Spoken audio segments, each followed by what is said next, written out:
On this episode of Mythbusters, John and Brian get their spy on with 3 ingenious makeshift booby traps. Oh! We're testing the movie myth where a secret agent shoots a nail from a fire extinguisher into a bad guy. Let's shoot him. Secondly, is it possible to use light bulbs and shotgun shells to make fragmentation grenades out of a chandelier? 2, Let's play with some fire. 1. And finally, We're testing the myth that you can make an effective booby trap by hiding shotgun shells under a floorboard.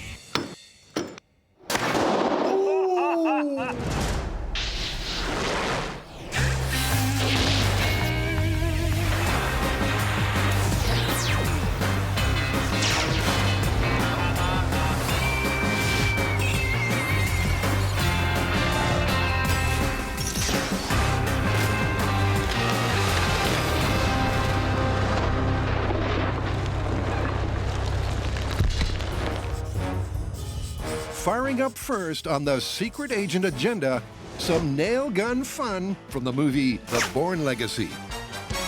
We're testing the movie myth where a secret agent is being ambushed inside a house. He's completely unarmed, so he needs some kind of upper hand against his opponent who has a submachine gun. Now, in true ingenious fashion, he finds a fire extinguisher, pulls off the nozzle, puts a duplex nail into it, and just at the right moment, fires the nail into the bad guy's shoulder, giving him just enough time to finish him off mano a mano. One of the things this scene doesn't reveal is what type of fire extinguisher our secret agent's using. So that's where we gotta start. Compare and contrast different types of household fire extinguishers and determine which one's best for this myth. All right, let's go rollerblading. Come on. Oh, God. We're gonna try to fire a duplex nail from a fire extinguisher. That's not too bad. How do you turn? To do that, we need something called thrust potential, which will be different in each one of the extinguishers. Your barriers work.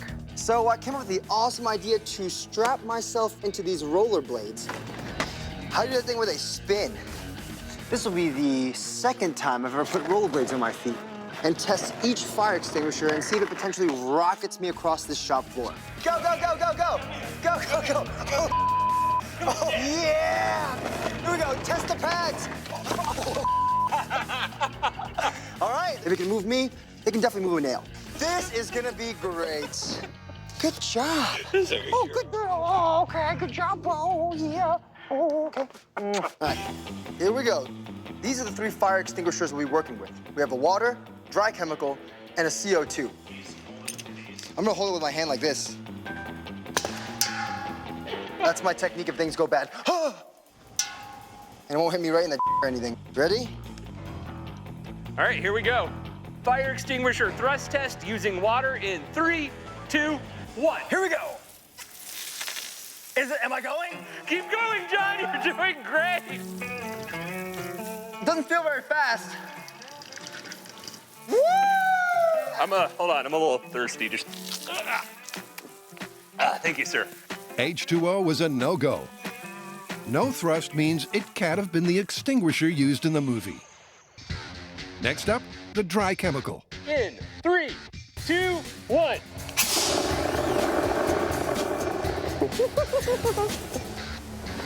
It's more impressive and makes a mess, but also provides no thrust. Cue the CO2. 3, 2, 1. Go, you're building up speed! Keep going! You're moving! It's clear when it comes to turning a fire extinguisher into a nail gun, there's only one candidate.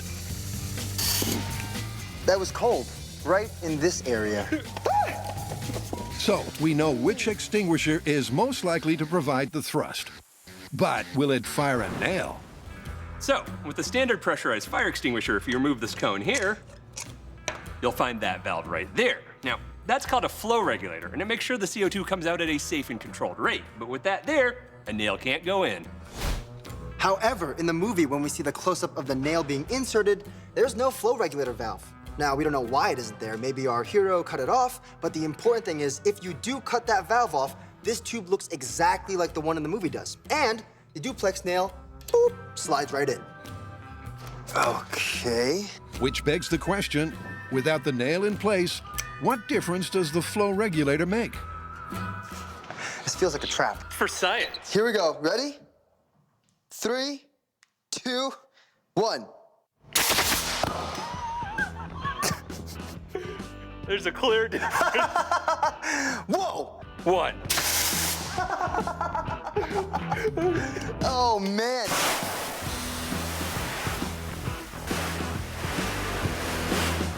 The difference between an unmodified and modified fire extinguisher is dramatic. 1. Ooh. Dude, that sent me back a couple steps. That's pretty nuts. Even though we're just going off what we saw in the movie, cutting off that little regulator dramatically increased the thrust on our fire extinguisher.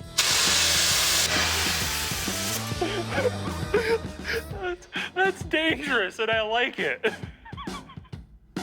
That's a murder giggles. Fire extinguisher gave me murder giggles.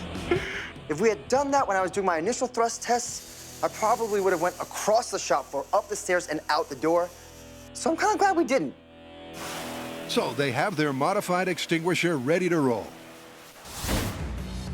But before they start firing nails, cue spy movie myth number 2. When it comes to high-tech gadgetry, nobody does it better than Bond, James Bond. But in Skyfall, Bond and M are under siege and have to improvise with homemade booby traps. M takes a hammer to several light bulbs, inserts the still-working filaments into shotgun shells, ties them into bags of nuts and bolts, screws them back into the chandelier, and instant fragmentation grenade. Man, I can't believe after all these years of James Bond books and movies, we finally get to see M being a badass in Skyfall. But what about her booby trap? She essentially created a series of fragmentation grenades that hang from a chandelier. Sounds like a long shot. Sometimes those are the odds that pay off. Ready to go do this? Yeah, all I can say is these bad guys come up to this deadly chandelier. It's not a bright idea. Up top, because the light bulbs are bright and their idea's dumb. So, first up, can fragile light bulb filaments survive M's method of extraction? Hey! It looks like one of those things Hollywood got right. Yeah. Next, 2. will those exposed filaments set off the gunpowder from a shotgun shell? In order for this myth to be confirmed, the filament in that light bulb is going to need to burn long enough and hot enough to transfer enough thermal energy to that powder to ignite it. Now, that might be fairly rapid, or it might take some time. Let's play with some fire. The myth requires a series of light bulb filaments to fire simultaneously, as it would in a chandelier. So, for a proof of concept, Brian and John set up 4. Cue the explosive ingredient. Smells fresh. Careful. Okay, we're either going to learn how to make a frag grenade chandelier or learn how to booby trap bad guy cereal. All right, let's get out of here. Multiple filaments in gunpowder, like a chandelier. In 3, 2, 1. Ooh, I felt that one in my face. That's great. That test went great. You can indeed ignite gunpowder with an exposed filament. But now it's time to look at the other ingredient in our test, the shotgun shell. Will it actually cause a pop big enough to shoot out shrapnel?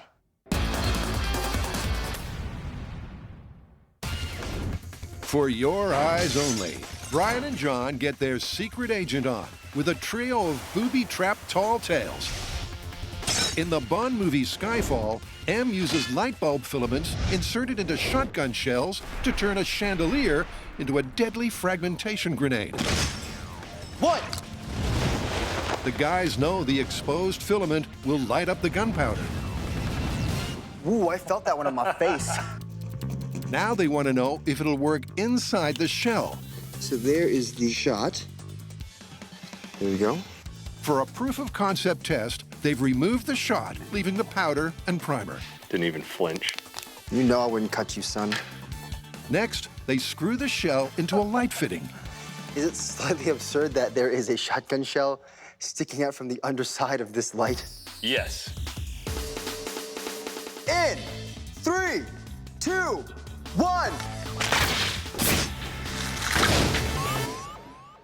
That was neat. There's a little flash. It looked like the shell rocketed down.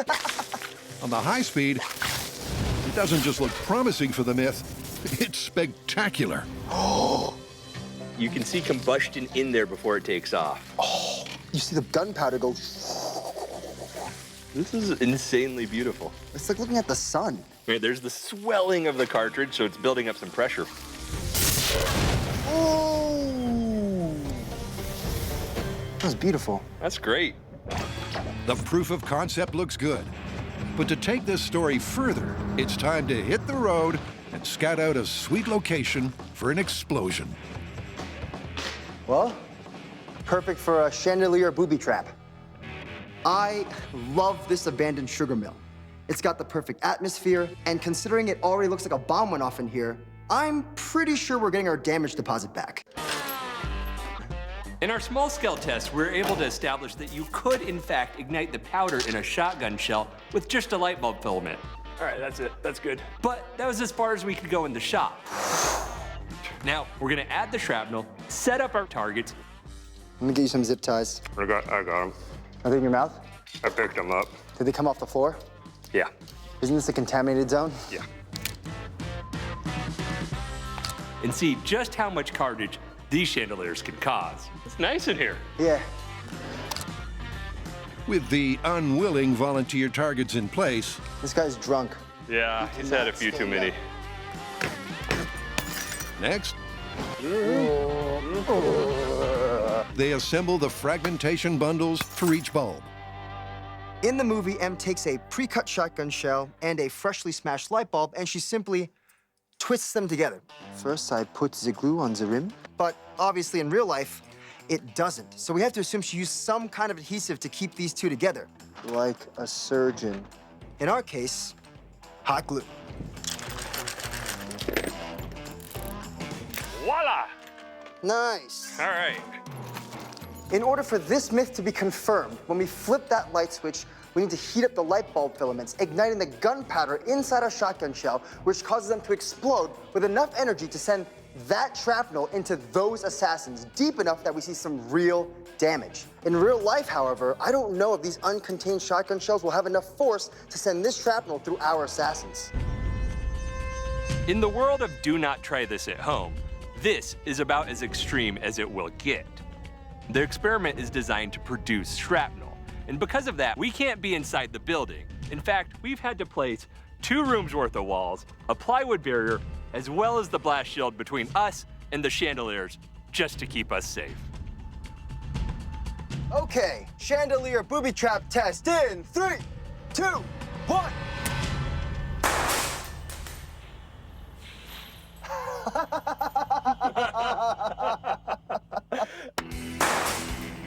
That was hilarious and adorable because it went off. It looked like one sort of popped, and the other ones just heated up and then melted through the bag, and the shrapnel went, oh, and rained on the floor.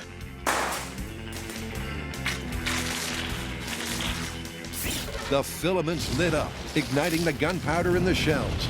But there's not nearly enough explosive force. After the plastic melted, it simply fell to the floor. This myth is not looking so great. Well, it smells like all the gunpowder got burned. There's some carnage on the floor. Oh, a couple bags of what looks like unexploded ordnance, although the shells did burn off. Yeah, everything's popped off. Oh man, look, it melted some of these shells open. They all went off, though. I mean, Yeah. it kind of activated. It just didn't do much. Underwhelming slightly. I mean, unless you're the janitor. And I'm looking at our assassins, and they look pretty good. I think they're still ready to hunt down some people. Yeah. If these chandeliers went off in your face, I'd say you'd be much more annoyed than dead. But the next step is for us to mimic that destruction they got in the movie, but in real life. You would think it'd be easy to turn a shotgun shell into an explosive, but obviously it didn't work. So I'm gonna tell you exactly how to get the Hollywood effect in real life. First, a whole bunch of... Second, you're gonna need to take... Mix it with... Third... And don't forget this one. And that is exactly how we're gonna take Hollywood effects and turn it into real life carnage.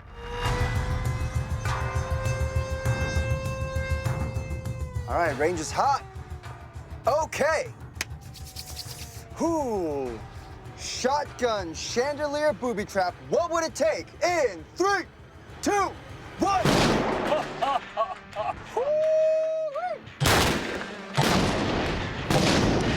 Yeah, that was definitely equivalent to the Hollywood, like, bam, stuff raining down. A little bit of pyrotechnic know-how goes a long way. The same quantity of gunpowder was used, but it went from a disappointing fizzle to a spectacular and deadly explosion. Oh, that's a headshot. That is hilarious. A lot of headshots, it looks like. Boom. Butt shot? Guess what this guy's name is? What's that? Michael Bolton. While the basic concept of using a light bulb filament to fire a shotgun shell is sound, unless the explosion is contained, there's not nearly enough force for a fragmentation grenade. Well, at least one part of this myth was easy. Getting that gunpowder to ignite with a light bulb, that worked. Yeah, but if you just take a smashed light bulb, put the filament into a shotgun shell with gunpowder and wrapping in a bunch of random nuts and bolts, does not yield the same results as it did in the movie. I'm gonna call this one busted. Definitely busted.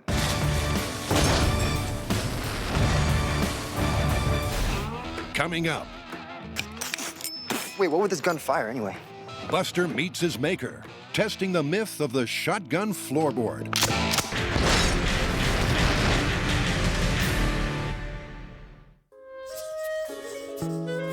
Next up, a third secret agent tall tale, also from Skyfall. While M is busy lighting up the enemy with her shotgun chandelier, Bond puts in the groundwork for another makeshift booby trap.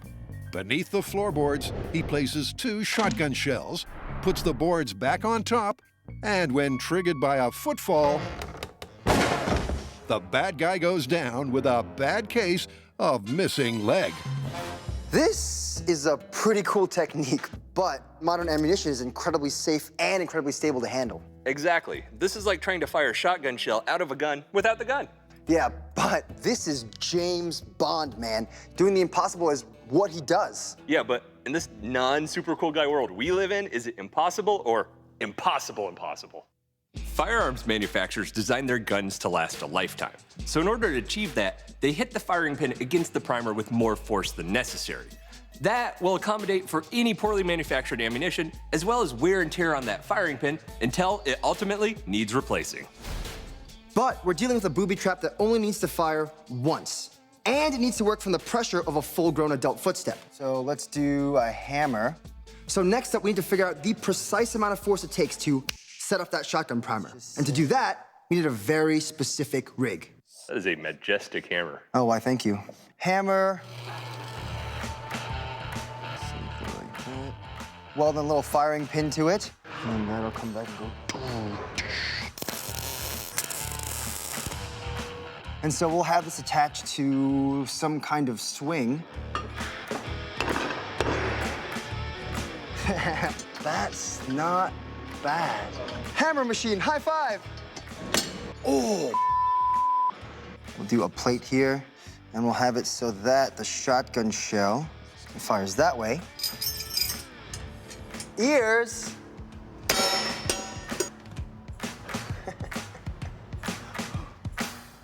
Well, would you look at that? Huh. Sorry, ears. All right, so then we'll probably have a scale here. Whoop. Okay. And to figure out the force, we'll just incrementally pull the hammer back further and further and further until we set the primer consistently. And then we can swap out a force gauge and see exactly how much pressure it takes to set it off. Sure you can get that done in no time? Yep, it's a simple rig to recreate the force required to fire the primer of a shotgun shell. Okay. Brian and I have decided that hitting shotgun shell primers with a nail and hammer is a bad idea. But say hello to our good idea. This is our shotgun shell primer test rig, and it's gonna help us determine the minimum amount of force it takes to set off one of these shotgun shell primers. This is how the rig's gonna work. We're gonna take a shotgun shell, cut down to only the primer. We mount it here. There's a free-floating firing pin. We raise the hammer and drop it, firing the shell. Shotgun primer test rig, firing from a full 180 degrees. In 3, 2, 1. That works. Yeah, it totally works. Now we need to just find out where it stops working. Each time we're gonna incrementally lower it. Tick, tick, tick, tick, tick, tick. 145. In 3, 2, 1. To find the minimal force that reliably fires the shotgun shell. Primer test at 90 degrees. In 3, 2, 1. At which point we'll replace this skid up with the force meter, measure just how much force it takes to fire the shotgun shell. 80 degrees. 70 degrees. 60 degrees. World's most inconvenient gun. 30 degrees. 20 degrees. So, 30 degrees it is. Consistency tests at 30. Okay, we know at 30 degrees, this hammer will consistently fire shotgun primers. Right. Right. And at 30 degrees, that amount of force is what's consistently firing the shotgun primer. So the question is, how much force is it? So, force meter. Primer firing force test at 30 degrees in 3, 2, 1. 16.93 pounds? As much as I could watch this rig fire primers all day, we need to move on to the next step. Good news, we have some data to do that. 16.9 pounds of force was what was required to reliably fire our primers every time. And that means I need to go build a floor. So, Brian begins building a floor with movie-accurate hardwood boards. This test will determine if the force of a footstep on a hinged board is enough to fire off the shotgun shell primer. Never would suspect a thing. It's a pretty sturdy dance floor you got. Welcome to our hardwood, beautiful floor here. This is where all the action's gonna take place for the testing. And how's that gonna work? Well, our shotgun mortar is gonna be right here. This board's gonna be on a hinge with that shotgun shell just ever so sticking up. All right, the floor is loaded. When in creeps our person, click, boom. In the movie, Bond lines up the primer with a nail to act like a firing pin. So that's how the guys set up. Wait, okay, you removed everything except for the primer, right? Probably. Probably good enough for me. Here we go. All right. No, you're set. It's safe. Okay, get my gun. Check if it's loaded. Walk in the house. You ready? Ready? Here we go.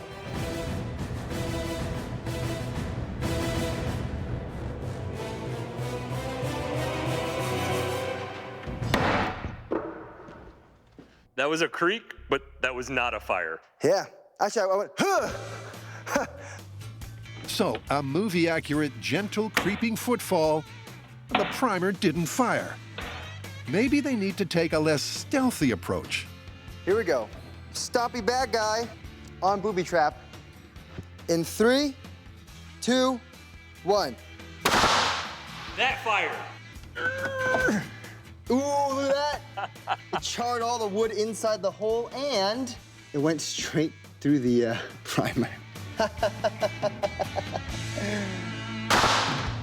Well, that worked beautifully. Except that I had to stomp on this. So we have to figure out a way they did it in the movie where you can kind of tread on it, walk on it, and have the primer still go off.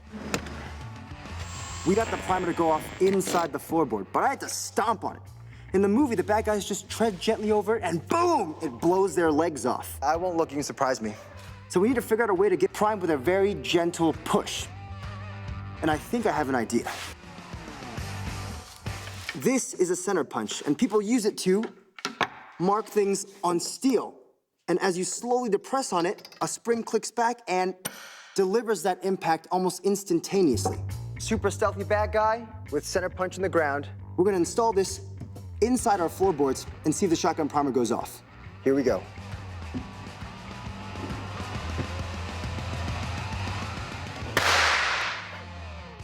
That's legit! Is that legit? It fired. So, if Bond had inverted the shell, placed the primer over a spring-loaded center punch, the stealthiest of footfalls would have worked.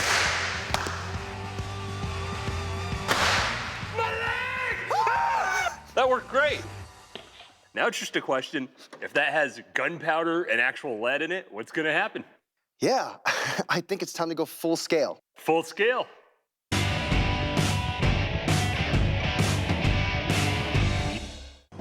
John and Brian are testing the James Bond shotgun floorboard. They know that with a simple hack, a bad guy's careful footfall will set off the primer. But has a shotgun shell got enough gunpowder to take someone out? To find out, John's stepping up. Meat leg! Right, because we need a human analog of a leg. And so I have an idea to build one from the ground up.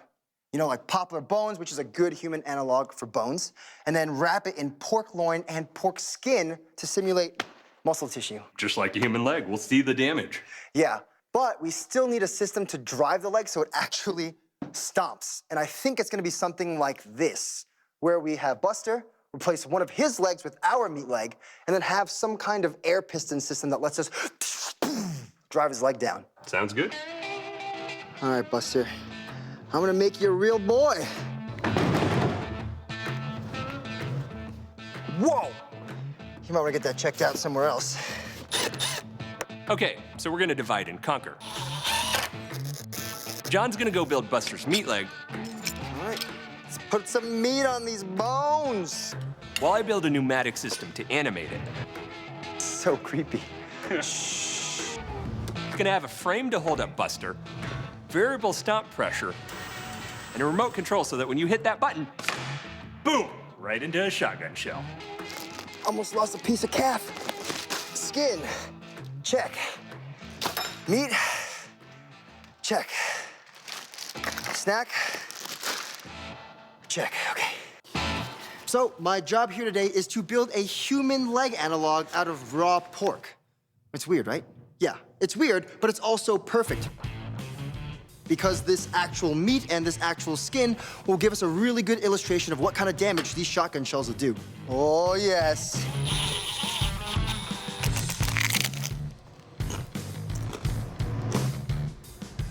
Pretty sure sewing up a person is just like sewing up a backpack. As long as it stays closed, should be fine. Can you put chicharrones in my mouth because I got gloves on?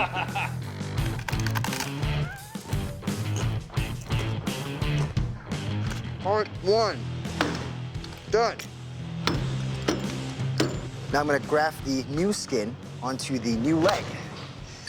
I don't know why everyone spends so much money and time on med school. I basically got the hang of this and it only cost me about 65 bucks. Uh-oh. Uh-oh, I've been infected by swine flu. The back of the needle poked through my glove. That's how you spread zombie virus. You get cut and you don't tell anyone. This is our human analog. It's made from pork skin, and is very well stitched together in the back, holding it all together, giving us the perfect human calf. I still have to do the thigh, but when that's done, I'll also add some feet here. We'll have 5 thinner dowels wrapped in meat, sewn to a sandal. Then this end will attach to Brian's rig, where it'll help us stomp on the shotgun shell, and we'll see if it blows the leg off. Before they head out on location to fire up the meat leg, Wait, what would this gun fire anyway? Bacon? John and Brian reset their sights on the Bourne Legacy nail gun.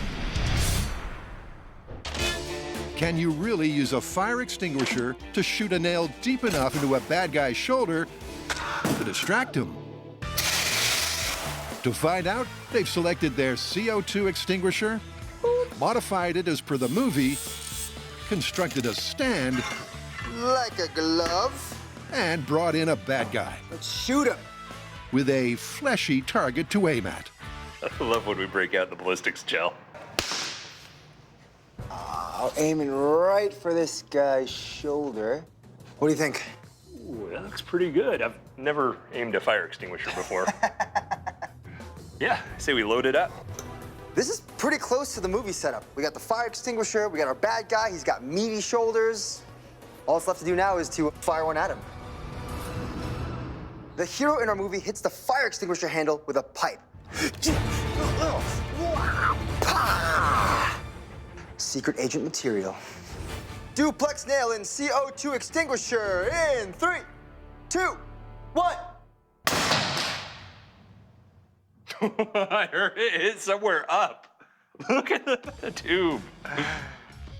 John hit the handle, boom, ting. It hit, except there wasn't any hits on the target. The hit was over the shoulder on the wall. Here it comes. Yeah. You see that? The barrel's moving before the nail exits. This goes about there. The solution? A zip tie to prevent barrel kickback. And cue take 2. Duplex nail in fire extinguisher with the barrel locked down in 3, 2, 1. I think I heard that one behind me. You did, John. It bounced off the gel. I saw it with my naked eye. Wow.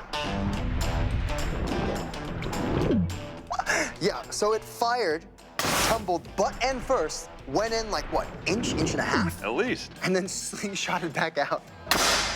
But I think if that hits tip first, it's gonna have different results. So we need to fire a few more. For the next hour, Low, way low. Way low? shot Oh, it's way to the right. after shot Way right. after shot Down and to the left again. serves up a miss. I'm not sure where that hit, but it bounced around a lot. Or, We're getting direct hits, but they're bouncing off. Yeah. and as evidenced on the high speed, Oh yeah, that's spinning. Okay. it boils down to a lack of in-flight ballistic stability.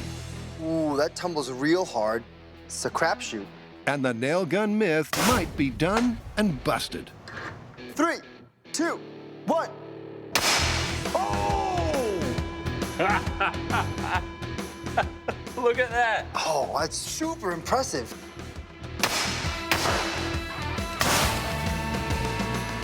That is a tip first hit, and it hit so hard that it actually swung like that. It may have taken a while, but that is 2 inches deep and is surely going to distract the bad guy.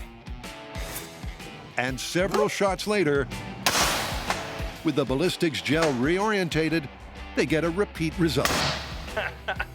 Ta-da! Look at that. That would slow me down, and I think that would just about slow down anyone. But he is still naked. Yeah. You thinking? Yeah, let's suit him up. All right, let's put some clothes on it. This is a pretty solid hit. It might slow you and me down, but these are trained government spies. And on top of that, he was wearing clothing. So I'm gonna pull these nails out, put some cloth on the ballistics gel, and then we're gonna fire at it again and see if those nails make it through the clothing. With the bad guy now suitably suited, All right, nice tailored super secret spy jacket. the barrage continues. 2, 1, Off on the left again. 1. That bounced off it. Once again, the ballistic instability of the projectile puts the veracity of the movie's one-shot hit in doubt. 1. And although they eventually get one to stick, it's far from convincing. How far is it in there? It's about an inch in. An inch. So these are working, they're going through the material, but they don't have all that much strength. And I mean, how many do we fire to get this one? Like 40? Many of them. Yeah. We finally got the nail to punch through the suit and into our ballistics gel. But this isn't that impressive. The problem is power and the nail's stability while it's flying through the air. Part of the ingenuity of this super secret spy trick was in the simplicity. He needed something quick and dirty that he could throw together as a trap. Well, it didn't quite work out like in the movies. So we're gonna have to see what it takes to make this myth a reality.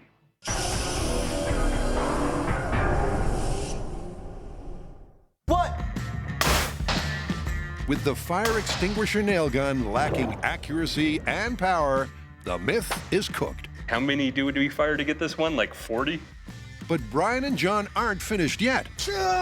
Sorry. They want to know what it would take to make this fictional spy gadget a frightening fact. A barrel extension's a simple way to capture the potential energy of that compressed CO2 that we're missing. As the nail comes out of this relatively short 3-inch barrel, the gas is still expanding, and all that does is destabilize the nail. By putting that longer barrel on there, we're gonna stabilize the nail and accelerate it to terrifying speeds. While Brian does the definitely do not try this at home re-engineering of the fire extinguisher fittings, That should do the job. John preps the ballistics gel torso That's great. for target practice. Yep, right up Main Street. Don't worry, you won't feel a thing.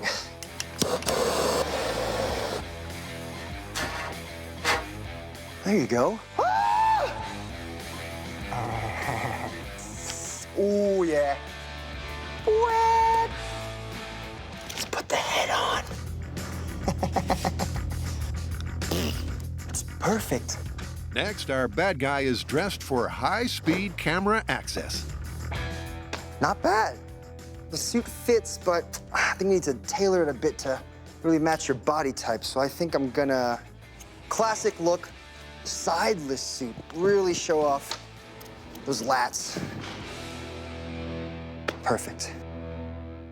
Say hello to Bad Guy Buster, who, with his submachine gun, has chased our hero into a dark and dank basement.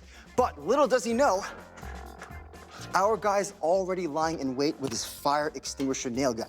And as soon as Buster turns the corner, he hits the handle, sending the nail through our extended 6-foot barrel all the way down and into his shoulder, giving our hero just enough time to finish the job. For our small scale test, we loaded our nail head towards the target. But that's not the optimum way. That's where all the resistance is, making the nail want to flip over. We have this nice optimized 6-foot long barrel.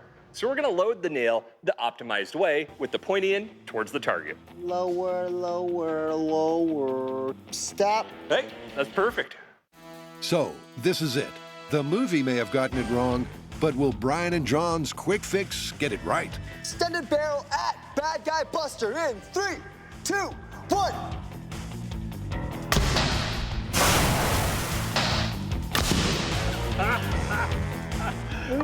Did that go all the way in? It might have gone all the way through him. I'm not even sure. Yep, that worked. The extended barrel acted like a rifle, improving accuracy and power. You can see the travel all the way through to here, right there. Wow, the exit one's not very big either. Look how small that is. Ever since I first saw this movie, I've always wanted to shoot a nail from a fire extinguisher into a bad guy. I can check it off of my insane bucket list. It's sideways, flat, embedded in the foam. In our first test with no barrel extension, we managed to shoot a nail an inch into our ballistics gel through a suit and a dress shirt. But just adding 6 feet worth of pipe managed to shoot the nail all the way through our ballistics gel bad guy. I would say we definitely unleashed the full potential of our CO2 extinguisher. That was awesome. Yeah, it did go straight through him, but that was with a 6-foot barrel extension. And we never saw that with the small scale movie style fire extinguishers. Top of that, it took at least 30 nails to get one to stick straight in. Yeah, I think this is busted. Busted.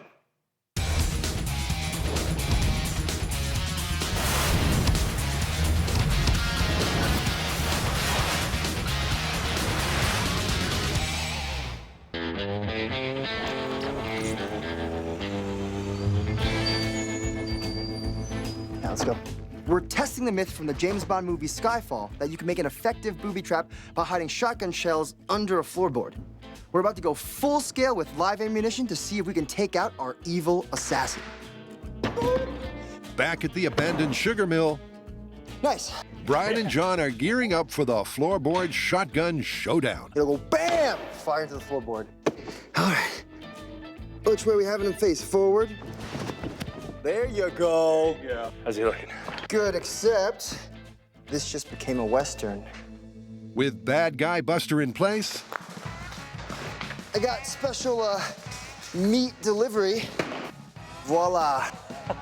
it's time for some field surgery, a leg reattachment. How's it? Looks good. This good? This goes. All right. Fantastic. There we go. Oh, here's the fun part. All right, I got the leg bolt right in here. Okay. We just targeted our meat leg. We did. That's a strange sensation. Oh, Yeah, he's got a webbed toe condition thing. that doesn't look right. You should see a doctor. This is a vacation flip-flop. It's foam, doesn't offer much protection, but in the newest line of assassin footwear, ta-da, it is a tactical boot sole with the vacation feel of a flip-flop. You ready? For your easy viewing pleasure? That's right. It has the sole of a regular boot, but it will allow the cameras to see what happens in gory detail. Ooh, it's starting to go. All right, okay, you ready? I'll just do the, oh! It's Here we getting go. juicy. It's getting juicy. All right, let's clear the floor and give this guy a test stomp. Brian's piston is calibrated to give Buster the stepping force of an average-sized bad guy. Deadly assassin with meat leg. Regular walking tread test in 3, 2, 1. That's a pretty good step. Yeah, I think that's perfect. Let's add some shotgun shells to it. Yeah, let's do that.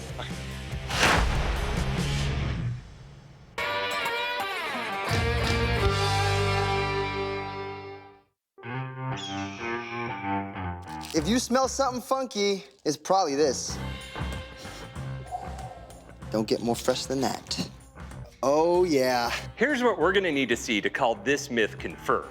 All right, I'm gonna load the shotgun shells. The meat leg's gonna need to push on the trick floorboard, in turn firing the shotgun shell up through the floorboard with enough force to cause enough damage to permanently put our assassin out of commission. Okay. John, like Bond, has placed 2 shotgun shells under the hinged floorboard. Range is hot. But what does he think is going to happen? Our assassin Buster's all set up. What I think's gonna happen is he'll stomp on the floorboard, but even though the shotgun shells definitely have enough power, where it's not contained by a gun or a barrel. So if it doesn't work, that's gonna be why. All right, it's pressurized. Okay, here we go. Whew. You excited? Yeah, I'm actually a little nervous too. Full scale, shotgun under the floorboard booby trap Skyfall myth in 3, 2, 1. Buster stepped up. Both shotgun shells fired. But I don't see any holes in the floorboard. they're going to need a closer inspection. Not much carnage there. Yep, the leg appears to be intact. And here's why. Look at that, that's awesome. They both fired. This board, heck of a lot stronger than a little bit of shotgun shell. Clearly not a great booby trap. Yeah, definitely not. Looks like this guy lucked out. Oh. I'm not sure why I touched that. The foot goes down, the shotgun shells fire up into the floorboard, and that's about where things stop. At that point, that wood is too solid for those shotgun shells to get through. Instead, they blow out the side and nothing goes anywhere. But they can't leave it there. Oh, so nice. Ready to do this right? Real shotgun. Beautiful, guys, going well? Cue the patented Mythbusters finale. What would it take to recreate the result? So we'll need to bring the floor up to about 6 feet to get the shotgun under it. No one stand on it. Then I have one more thing. This oak way too hard. We're gonna swap it out for much softer pine. With the hardwood boards replaced, they raise the floor. Careful now, he still has a gun. And Buster Oh, so graceful. Look at you. Like a swan. gets a brand new leg for the occasion. Pass me leg. The leg. Here we go. Here we go. Uh-oh, I just dropped it. I dropped the nut. I got it. Nut, please. Ooh, it's real close to my mouth. Ugh. So, what are we doing to give you that Hollywood shotgun under the floorboard finale? All right, we're good here. Well, for starters, we put the shotgun shells into an actual shotgun, which should give us the power they're meant to deliver. Oh, wow. Thing's starting to remind me of the body farm. Secondly, we replaced that really tough red oak with pine, which is a lot weaker. This should definitely give us that massive boom explosion and hopefully blow this guy's leg off. Last thing, shotgun shell. Set to fire. You do realize now we have a real shotgun pointed at a pretty real foot. Yeah, yeah, I do. All right, well, in that case, let's do it. Skyfall, shotgun under the floorboards, booby trap. What would it take with real shotgun in 3, 2, 1. Oh, I think meat is still raining down from the ceiling. I'm pretty sure I see part of his bone sticking out. Oh, boy. That was gruesome, but also beautiful. In this Hollywood version, I would say man down. Oh! How's it? Oh! That is so gruesome. It blew his foot off. I'm pretty sure this is a foot bone that it impaled or just tore out and stuck to the calf. It's pretty clear that to harness the destructive potential of a shotgun shell, the containment of a gun barrel is an essential requirement. Well, if this myth was, can you shoot a shotgun shell through a floorboard and break a leg to pieces, it'd be true, but... This is just about putting a shotgun shell without the gun into a floorboard and expecting to blow off someone's leg, which we saw it did not. I would call this one... busted. Yeah, man, totally busted. Kinda like his foot.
On this episode of Mythbusters, Best day at work, John. an explosive criminal caper Let the heist begin. and a cute canine conundrum. Oh my gosh, look at his face. First up, Can you blow open a safe from the inside? and leave the dollar bills intact. One. That's why we stand behind blast shields. And Nice head carriage. do dogs and their owners Does this dog look like me, Brian? Because I'm keeping him. really look alike? I guess it's time to see if we were right.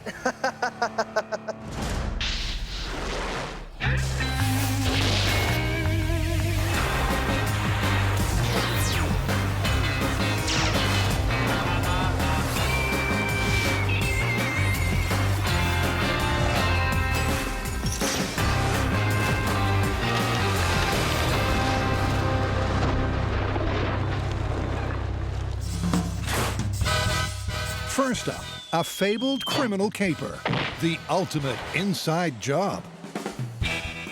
In a small town, a cunning safecracker concocts a plan to relieve a local depository of their locked-up loot. He places a timed explosive in a bag that he then deposits with the bank. It's placed in the safe, and when midnight rolls around, a cerebral criminal makes off with the surprisingly intact, ill-gotten gains. You know, there's one thing that intrigues me about this myth. Yeah? Aren't you going to destroy the loot you're trying to get to? And that, my friend, is exactly why we're testing this myth. So, to investigate the criminal conundrum that it's possible to blow up a safe and not the paper contents, John and Brian head for the hills with high explosives. If we're gonna test this real inside job, we're gonna have to put some explosives in a safe and blow it up to see what happens. X marks the spot, I guess. Yeah, this feels very Sunday morning cartoonish. Rolling a big old safe onto a big old X in the ground in the middle of nowhere. Yep, first up, a proof of concept without the valuables.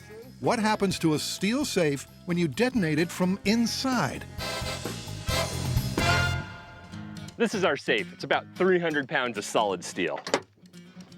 Has a nice heavy door and some big old locking bolts. Now, you've seen the door to one of these safes blowing off before, but it was filled with water, which is nearly incompressible. Wow! That means that explosion used hydrostatic force to blow off the door. In our case, our safe's gonna be filled with air, and it's gonna be pneumatic force. So it'll be interesting to see if the door even blows off at all. Be fun to find out, though. It's almost time for us to deposit our explosives into our safe. And for that, we'll be using a nitromethane-based 2-part high explosive. Now, for those of you who remember our oobleck episode, it was a pretty impressive explosion. And that is what our pyro is mixing up for us right now. News reports describe the explosion as causing significant damage to the bank interior. Based on that, they've estimated the perp used 4 sticks, or 1.3 pounds, of binary explosive. Proof of concept, high explosive and empty safe in 3, 2, 1. Holy moly.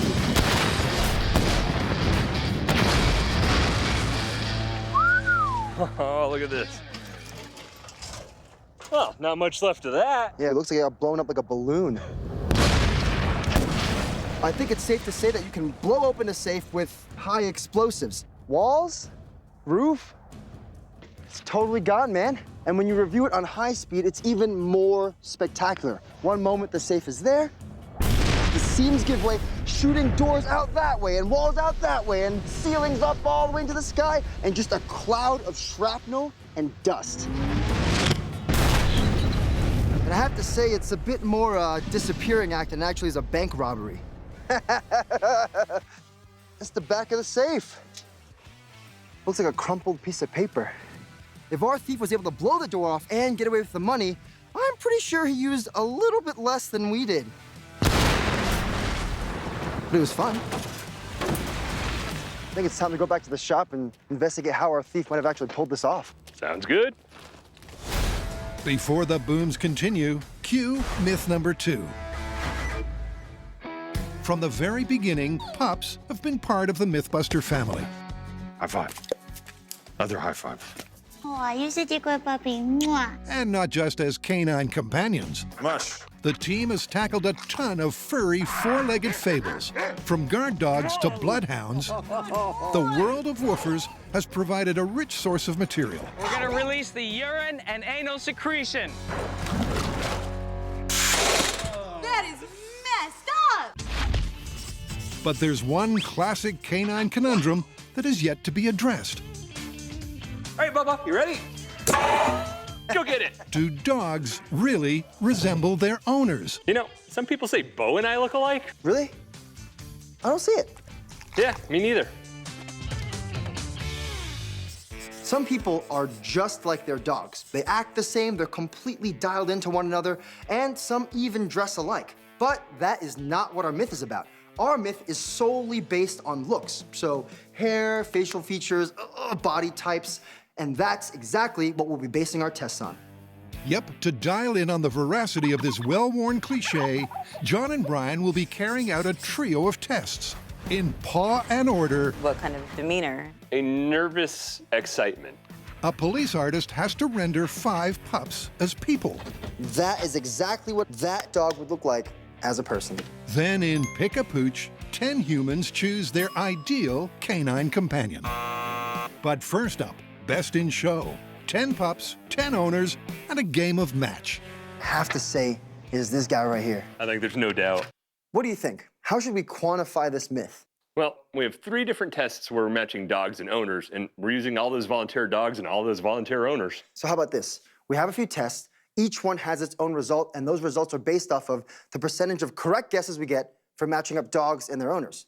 Then at the end, we'll take each of those individual results, compile it into one final, average, and that'll be our score. Right, I like that. We have the meta result, and I think we have to say anything under 30% of that is just pure luck, though. So over 30%, and we call it plausible. Great. And for 50% and higher, I think it's safe to call it confirmed. All right, let's go play with some dogs. All right, let's do it.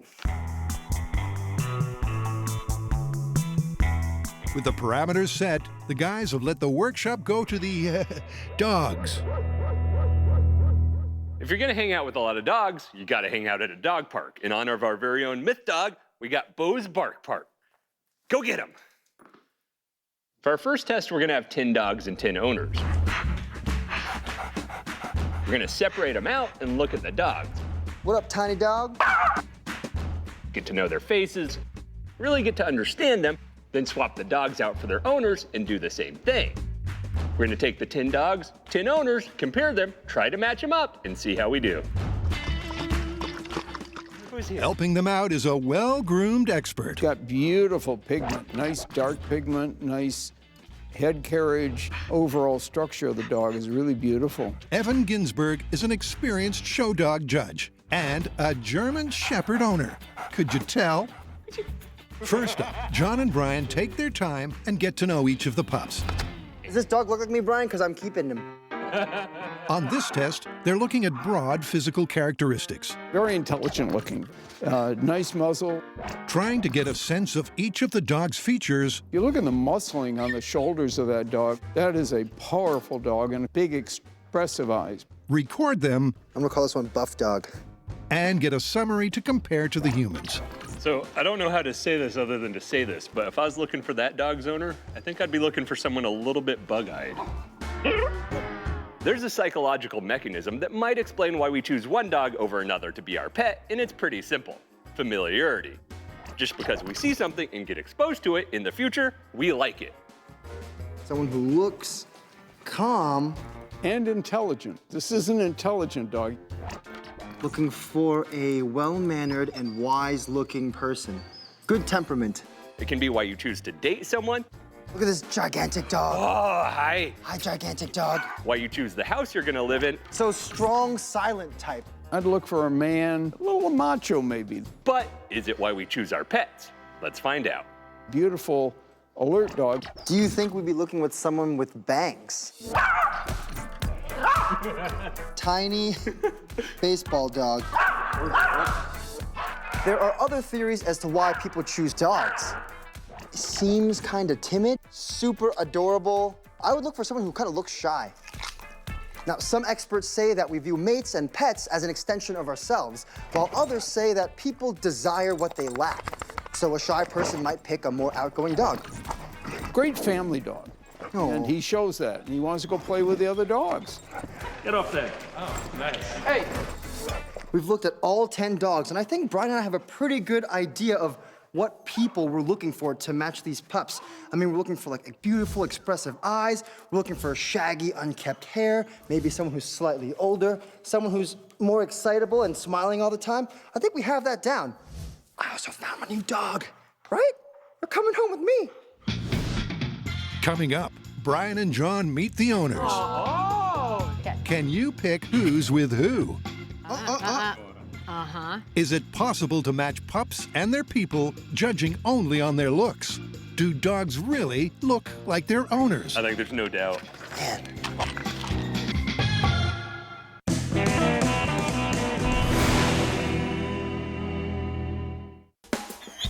To test the myth that dogs look like their owners, John and Brian are carrying out 3 experiments to look at all angles of this supposed phenomenon. First up, can they match these 10 pups with their humans?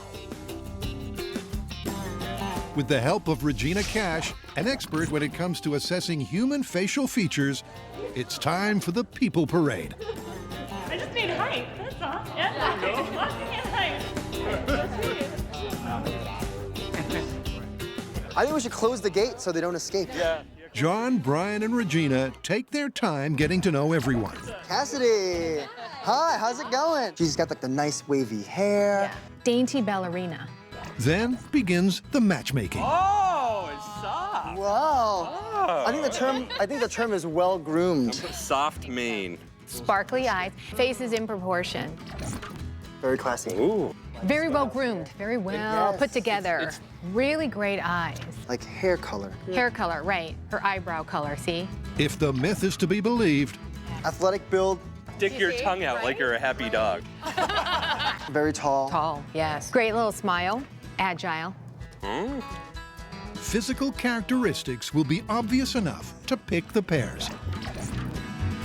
Now we've seen the dogs and their owners, but separately, of course. And at first glance, it seems pretty easy. Teacup Chihuahua. You know, big buff dude probably has a big buff dog. Look at the, stature, the muscles. But then there's other owners that are harder to match with their dogs. This is very difficult. Until you talk to him for a bit and you see him smile and you go, wait, I think I saw a dog with a similar smile. I'm gonna go, I think. Oh, yeah. Right? Yeah. Totally. All right, so we got our board with all our owners on it. We'll put our matches here, and then hidden here are all the results. With the help of both experts, they've assembled their matches. Contestant number 1, Esther. She looks friendly, but also confident, and she's well-groomed, and has got a lively, expressive face. I think there's only one dog that matched that, huh? If this isn't her dog, we should just give this dog to her. Cody! He was pretty difficult to place. So that was the one me and the judge were looking at. I was pretty sure I knew who that dog belonged to. Well, then on top of it, I think that long, slender look kind of rules this one out, and I think we got to go Opus. All right. All right. Next one is Garrett. The judge said he had a great smile. Smooth, soft hair. That little waft going on. Yeah, and I think it was like based off of all those that we said, real-life teddy bear. Real-life teddy bear. That's Jordan. All right. We said that her build was petite, great smile, and sparkly eyes. Yeah, it's like face for face, I kind of think the same. Definitely the same happy, enlightened face. That's the one. So Mario. There's always a chance that the biggest, buffest dude's got the tiniest, cutest dog. If we're going purely on looks, I have to say it is this guy right here. I think there's no doubt. Man, Big dude, big dog. that's Sarah. All right. We said she looks shy and has emotive eyes. And we went with, oh, the dog I called Baseball Dog. Poor girl. Because of his baseball shirt. Haley! Okay, so our judge said she had great eyes, and I described her as having quiet confidence. This is what we said. Petunia? Next person, Max. We said in terms of build that he's buff, but it doesn't mean that he's tall. So not necessarily a big dog, just a dog that's got physicality to it. That's the one. Okay, so that gentleman is Mark, and we said he was classy casual, friendly, alert, and agile. So last but definitely not least is Cassidy, who we said we had sparkly blue eyes. I'm pretty sure our judge Regina said she was like almost had a ballerina's build. That's a lean and powerful dog. Looking back at our list of dogs and people, and I'm pretty pleased with the connection here. I know, I'm seeing that physical relationship between dog and owner. I guess it's time to see if we were right. But before the grand reveal, it's back to the myth of dynamite deposit. 3, 2, 1. Is it really possible to blow up a sizable safe from the inside and keep the bank bills from being burned or shredded in the blast? It seems unlikely, but the Mythbusters are on the case. To see and understand what happens with an explosion inside a safe, well, you're gonna need a clear safe, and they don't really sell those, so we're gonna build our own.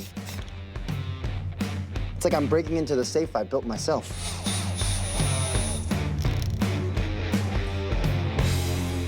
Ta-da! Before we start blowing up our clear mini safes, we're gonna do a naked explosion on this platform so we can study in minute detail the properties of a high explosive blast. Now, when we blew up our real safe in the field, we used a binary or two-part high explosive. But for our small scale, we'll be using det cord. One candle for this cake. Det cord is a rope-like configuration of high explosive with a blast force of over 20,000 feet per second. Using the binary explosive in the shop is a legal and safety concern. So det cord with a similar detonation velocity is a convenient analog. These are just some of the cameras we're going to be using during this testing. A high-speed camera, regular camera, high-speed camera, infrared camera, regular camera, and there's about 6 more behind that camera you can't even see right now. Uncontained det cord in 3, 2, 1. I'm looking for Anyone stuff see the to rain beetle? down. Ready for the high speed of the det cord in open air? Oh, yeah. What is this, 12,000 frames a second? Yeah, 12,000 frames per second and an explosion at over 20,000 feet per second. So that's like, what, 2 frames we got there? I can bet. It's still like a blink. We need a bigger frame rate. They reset with the camera to run at 65,000 frames per second. All right, unprotected piece of det cord in 3, 2, 1. Woo! That was energetic. And to appreciate the scale of the energy, here's the high speed. 3, 2, 1. Even at 65,000 frames per second, Pause it and you can go frame by frame. it flashes by in the blink of an eye. Boom. Oh, look at that. That's really interesting. You have this solid fireball just in the shape of that cylinder like the cord is. And it evens out. Look at that. It's just a big ball now. Wonder how that'll be any different inside that safe. To find out, cue the see-through safe. In 3. This is gonna cause some back pressure, and that's where the science gets interesting. 2. What happens to that flame front with the extra confinement of a safe? 1. Whoa! And that's why we stand behind blast shield.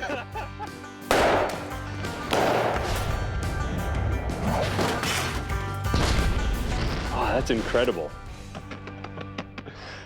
Right, so that means that safe has enough structural integrity to hold it together while that pressure wave's building up, which means all sorts of adiabatic, crazy things going on before that finally blows apart. That is absolutely bonkers.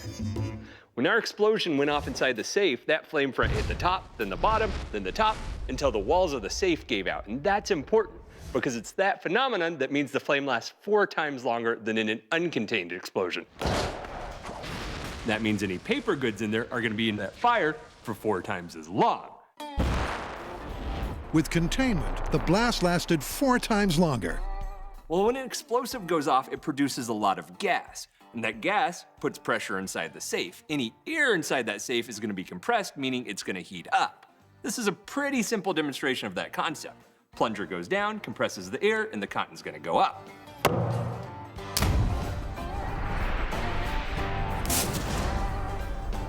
So that means any paper goods inside our safe are gonna have to survive the explosive heat plus any compressive heat. So the question now is that long enough and hot enough to do any damage to that paper? Coming up, Starting to end. it's time for the best in show result. Brian and John have assessed 10 dogs and their owners No one has pooped on the floor yet, so it's gonna be hard to judge that one. and paired each pup with the human they believe they resemble the most. This one's hard. The probability of guessing correctly is 1 in 10. And if there's anything to this myth, they should match significantly more than that. Starting with these two. All right, starting down the end. Oh! We were so sure that that was her dog. I see it a little bit, but definitely the better match. All right, we'll swap their dogs. Pair number 2. Go. Oh, that's not good. Oh, boy. That's none from 2. How about these guys? All right, moving on to real life teddy bear. Oh! Another miss. Next. Go. Oh, yeah! I'll take it. Clearly the correct dog for her. Okay, wait. This one's extra special to me because I was like almost 100% sure that this dog was his. Are you ready? You go for it. Oh! We picked the biggest dog, but it wasn't quite right. You ready for it? Do it! Oh. Okay. That might be on us. Oh! Shoot! I did not see that one. If this isn't his dog. Oh, snap! The last one. Here we go. Oh, real life teddy bear. I feel good that Brian and I matched dog facial characteristics to people facial characteristics. The only problem is those people didn't actually own those dogs. Well, 1 out of 10, man. 10% is not a great score. So far, it's not looking so good. What if you just put it on? Yep, it's not a good start for the myth of the doggy doppelganger. But the guys aren't done yet. Next up, they're bringing a little forensic science to the proceedings. To see if the specific facial features of a dog match that of their owner, we've brought in an expert in the study of facial features, a police sketch artist. Cue police drama music. Melissa is an experienced forensic artist. So today we'll be describing dogs and turning it into a sketch of a person. Got it. Yeah. But today's challenge will be a little unusual. John and I are going to be describing dogs in non-species specific terms. Long hair, dark piercing eyes, you get the idea. I don't know if this is helpful or not. I'm gonna start off by saying that she's absolutely beautiful. As we do, we're going to have a forensic sketch artist drawing a human based on those descriptions. Perfectly shaped ears. So you're saying they're proportionate? Yes. Okay. Go ahead and tell me about her eyes.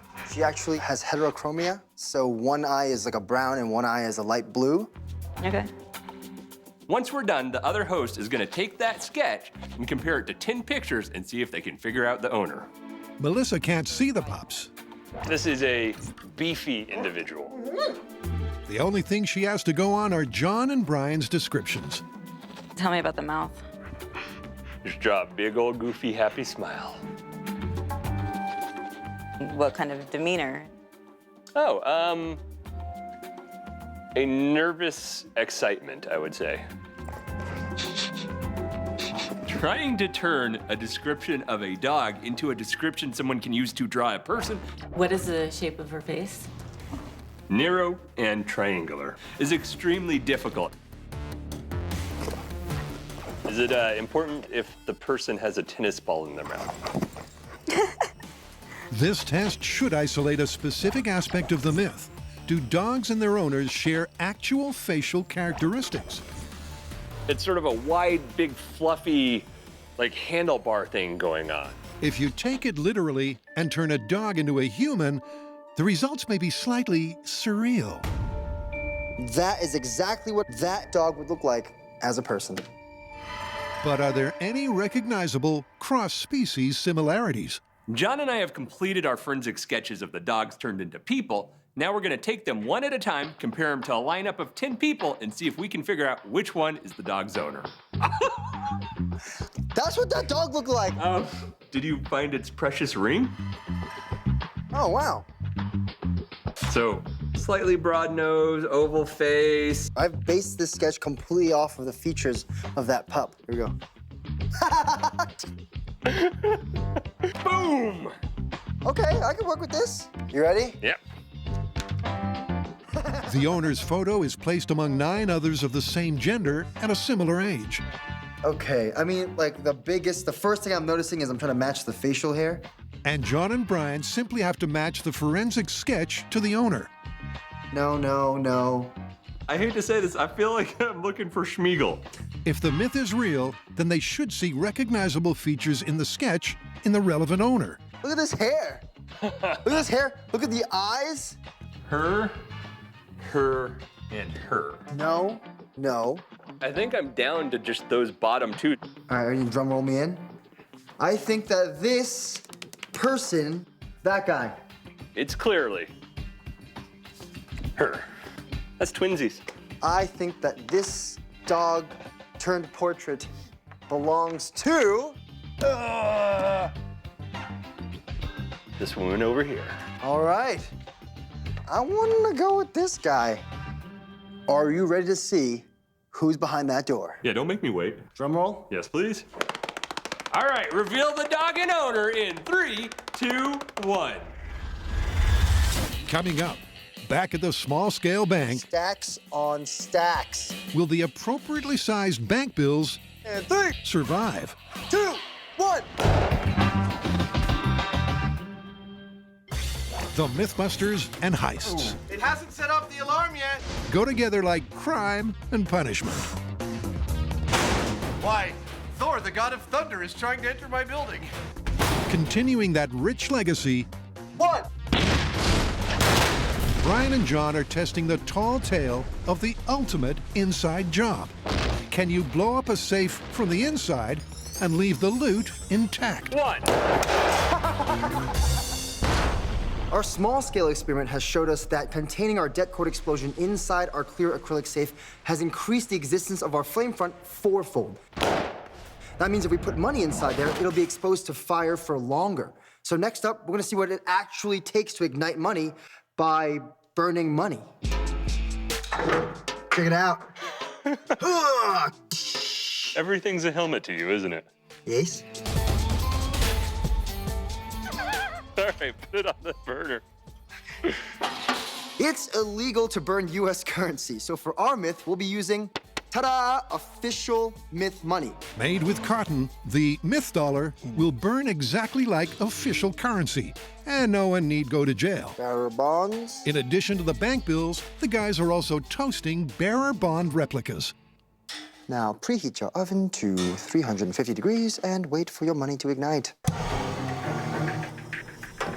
How we looking? We are at a mild 138 degrees and rising on both the money and the bearer bonds. Ooh, dope. The bill's dancing a little bit. I see it. Conductive heating. I don't want to die.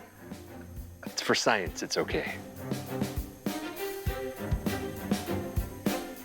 All of our myth money and our bearer bonds burst into flames around 650 degrees Fahrenheit. Oh, there's ignition. On both of them.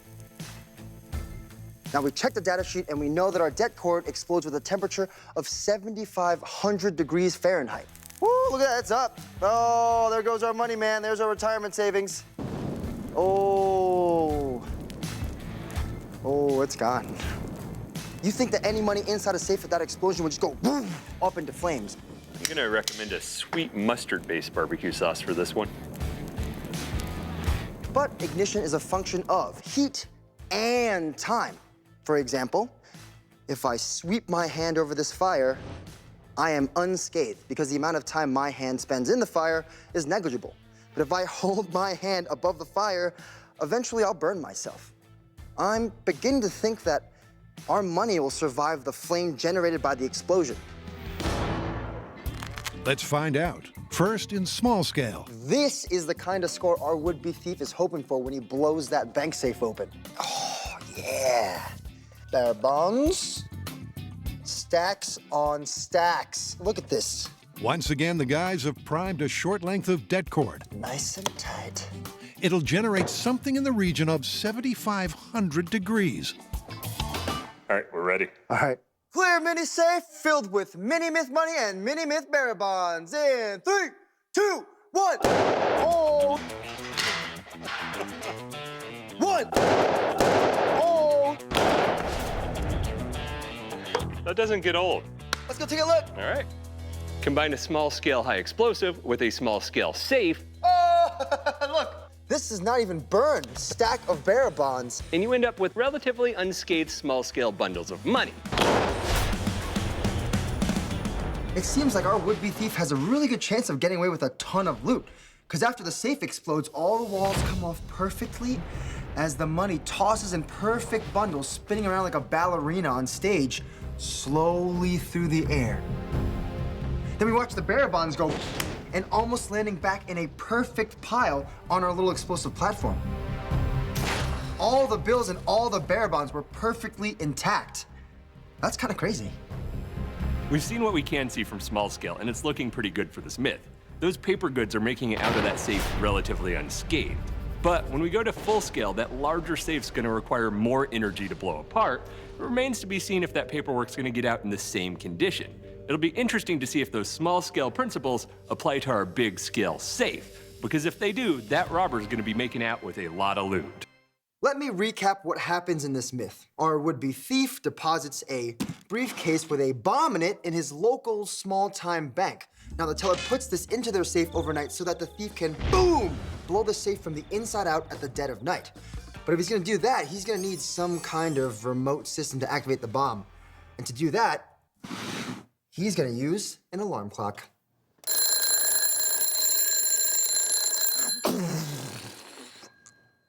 All right, let's do it.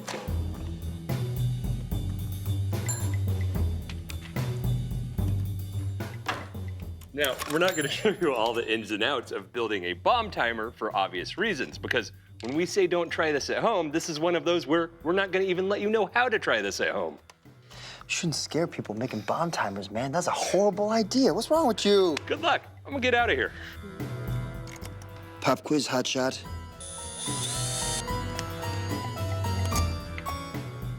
This might seem kind of messed up, but I've been making fake bombs since I was this tall. I mean, I'd take apart like toasters, remote controllers, all that kind of stuff, hot glue it all together, and then run a piece of floss across a doorway for a booby trap.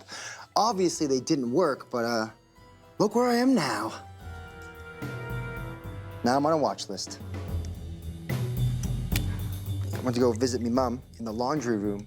There's just a little tray with all like sundries in it and stuff. And then I like just moving stuff, and then I found one of my old little, just like a piece of plastic with like a circuit board glued to it and a bunch of buttons that didn't do anything. I was like, oh, my bomb! It's still here! Just...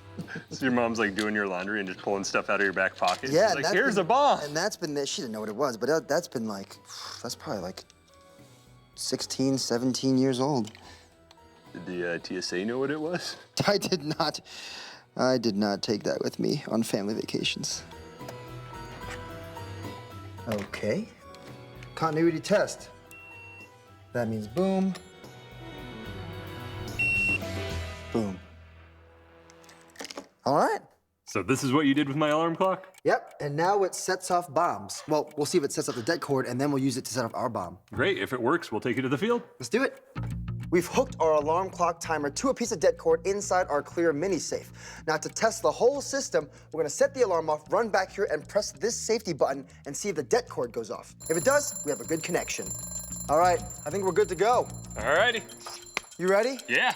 Okay, alarm clock bomb timer test in 3, 2, 1. Alarm's still going.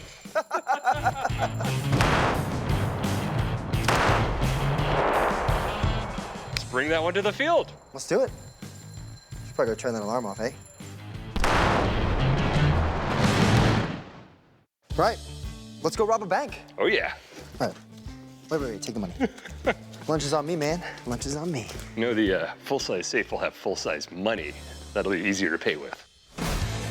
Coming up, who let the dogs out? Best day at work, John.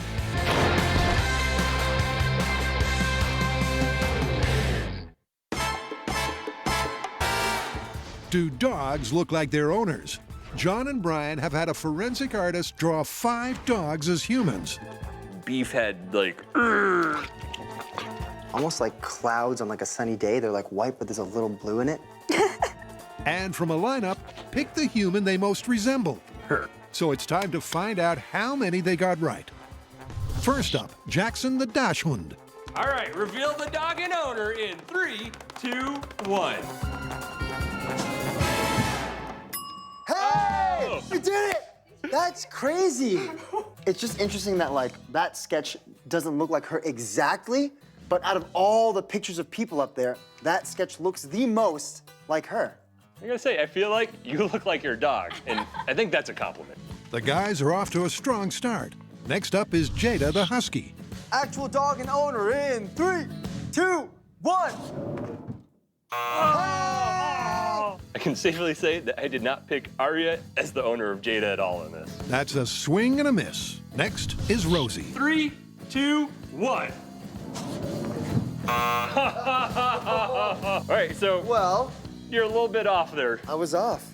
And once again, it's a fail. A result that's repeated 2 more times. This is what you're meant to look like. Meaning this myth is once again on its last statistical legs. Hey! Oh, look at this pup! Best day at work, John. Yeah, I think so. Well, that was a lot more fun than last time I had to work with a forensic artist. Yeah, I mean, we came up with some pretty hilarious sketches, but in the end, we only got 20% right. Well, you know what that means. That means we're gonna have to do more testing, which means playing with some more dogs. Sweet! For this next test, we want to find out what sort of dog non-dog owners prefer. If you were to choose one dog to take home as your own, which one would you choose? The kind of dog I would love to have would be a long-haired, Cute little perky ears and short legs. Probably would be big. Warm brown eyes. It'd be fluffy and soft. We want to find out if people intentionally choose dogs that look like themselves. Yep, after a yappy hour mix and mingle, these 10 people will pick their perfect pooch. Oh my gosh, look at his face. What our non-dog owners don't know is that we've selected 1 out of the 10 dogs as a plant that we feel looks like them. We're making friends here. What we want to know for this test is, will those people select their doggy doppelganger plants? So much fluff. That one I really love. This experiment is based on a well-established psychological theory. Every day we see ourselves in mirrors, pictures, and other sorts of reflections. Now, science suggests that on an unconscious level, we grow fond of things we see often. In this case, our faces. So when dogs look like their owners, they're playing into that mirroring effect, becoming a reflection of their owners. Why do you think you're gravitating towards this dog? It looks like a pillow and it's just so fluffy. I want to take home all 11 of them, including Bo. Including Bo. We've given our 10 singles time to mingle at the Bark Bar. Now that they have time to make a selection, they're gonna reveal it to us, and we'll see if they match the dogs we thought they looked like. This golden retriever. Brian and John have pre-selected their matches. All right, I really like this one. We got Stuart with Arthur. Now it's time to find out if the theory of selecting a dog based on how much they look like you is correct. Which one did you choose? I pick Penny. Great. It's a great start. The physical resemblance is obvious. But Oh, Stuart! Yeah. from there on, Dog I'm picking, go with Thor. it goes downhill rapidly. I have to go with Nimbus. If I had to pick one, it would definitely be Huey. I think I'm gonna go with. Oh, McLaughlin. Oh, there you go. Nimbus! Oh. Picked Rex. Oh! It's a clear result. And not just in the final round. All 3 tests returned only a single correct pup and person pairing. And the numbers don't lie. As far as matching up dogs to their owners went, Yeah, 10% accuracy. and the forensic sketch artist, That was 20% accuracy. and for pick a pet. 10% accuracy. So when you average all those together, It's just above 13%. so this thing, We have to call it busted. absolutely busted. You ready to go play, Bo? Go get it.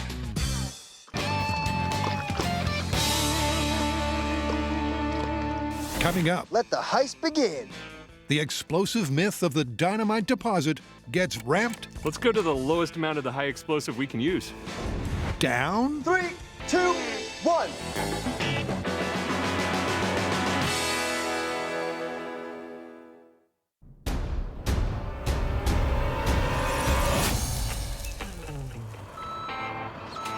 So, where are we at on this myth? Well, we did prove that you can blow up in a safe from the inside, we just used a little bit too much explosive. We then went back to the shop. Oh, there's ignition. and did some research to understand how those paper bills and documents are gonna survive inside that safe. What? This is not even burned. And now we're back on location with all that information. All right, let's build a bank to break into. Boom! We're ready to load up our safe with a smidgen less explosive, those paper bills and documents. Indeed we do. Welcome your deposits to the Bank of Nowhere, a finer bank you won't find on TV. And then we're gonna see if our bad guy has any luck. You'll remember at the beginning of this myth for our proof of concept test, we used 4 sticks of high explosives to blow open our safe. And it blew open, like way open. But if our robber, as per the myth, gets away with the money inside the safe, it's clearly not gonna happen with the amount we used before, so this time, he's gonna use 2 sticks of high explosive. They need to dial in on the energy needed to crack the safe, but leave the money intact. Good day, sir.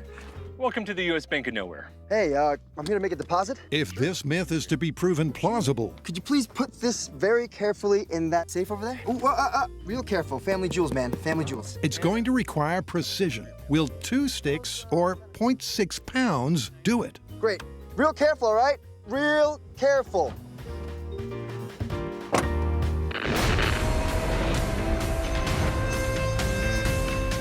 The scene is set.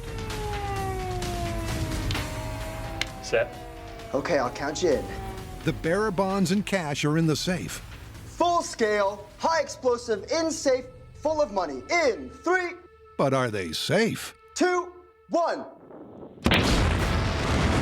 Oh, well, shoot.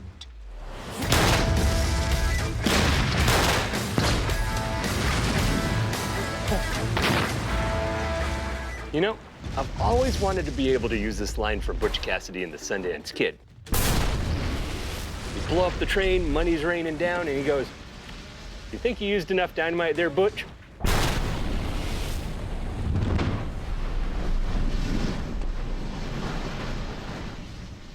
I don't see the bank anymore. Yeah, that may have been a little too much boom. This myth states that our thief gets away with all his paper goods intact. I have some bad news, John. What? As the manager of this branch, I can't accept any of those. They were clearly an explosion. So this result is more fire kindling than loot. This has been shredded. Look at this. It's like a dog got into it. What's next? Let's go to the lowest amount of the high explosive we can use. All right. Alrighty. Now, we've been feeling our way to see how much high explosives it would take to blow a safe open like this, and our demolitions expert has told us that this is the smallest amount we can use to get the job done. If this doesn't work, then this myth is blown. They're going again with a new safe and 0.3 pounds. And explosive, just close it real gently. It's the bare minimum that will crack open the steel safety box. Sure am a trusting bank manager. John and Brian are walking away fake money rich, or with a busted myth on their hands. Hit the bunker? Oh, absolutely. Let the heist begin.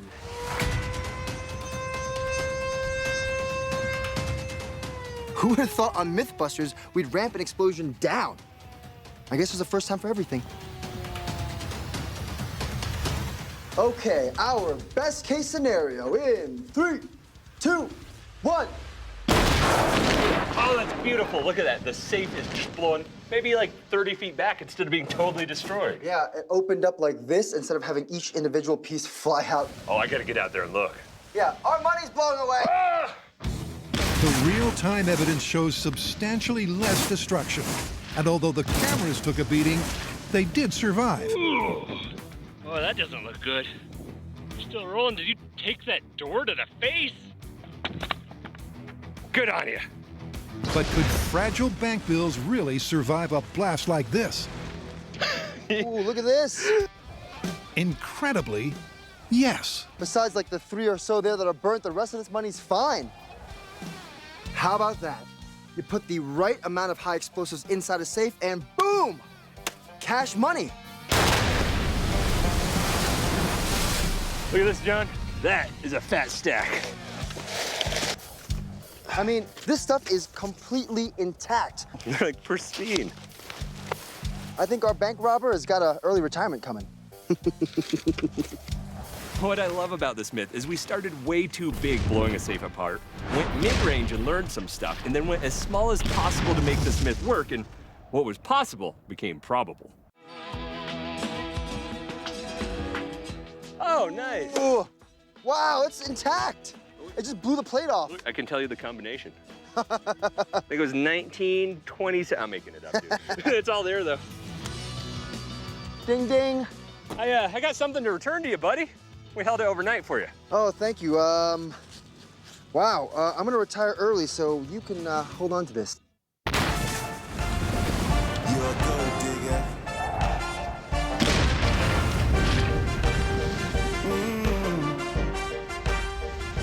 This is a perfect indication of just the right amount of high explosives because besides missing a felt line panel, this door is almost entirely intact. These bolts haven't bent. It just ripped the hinges off the door. Even the front is almost completely intact.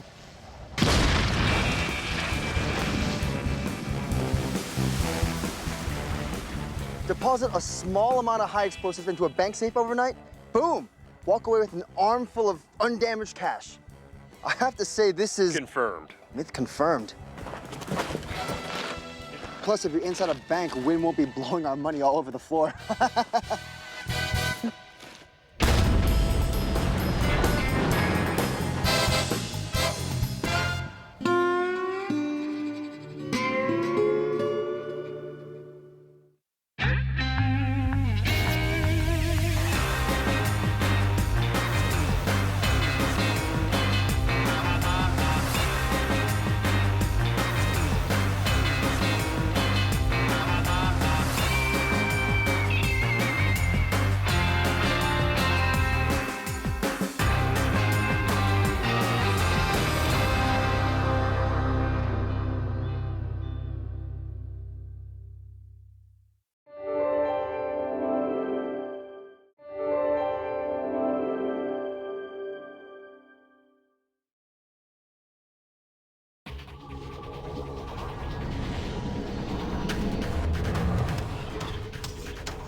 On this episode of Mythbusters, the guys come out swinging. Oh, boy! With some desperately dangerous high-rise heroics. We're testing the Hollywood movie trope that a good guy, with nowhere else to go but off the roof of a building, will take a leap of faith. I'm good. And as he's swinging back, shoot through a window and land perfectly safe back inside the building. A little bit of prayer halfway down? Good job! And it was probably the coolest thing I have ever done in my life. Go! Then it's the crying game, Mythbusters style. Everyone knows that cutting onions makes you cry. As volunteers tackle 3 mythical cures to see if it's possible to chop up. Oh, she's already down to one eye. That is a lot of blinking. Without tearing up. It's okay, don't be sad. Science is fun. You guys are evil.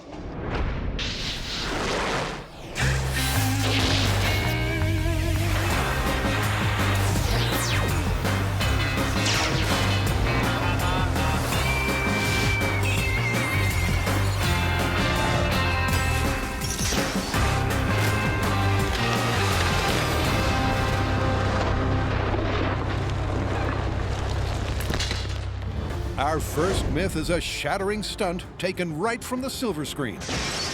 It's been the high point of many an action movie. The hero is trapped on top of a skyscraper with no obvious means of escape.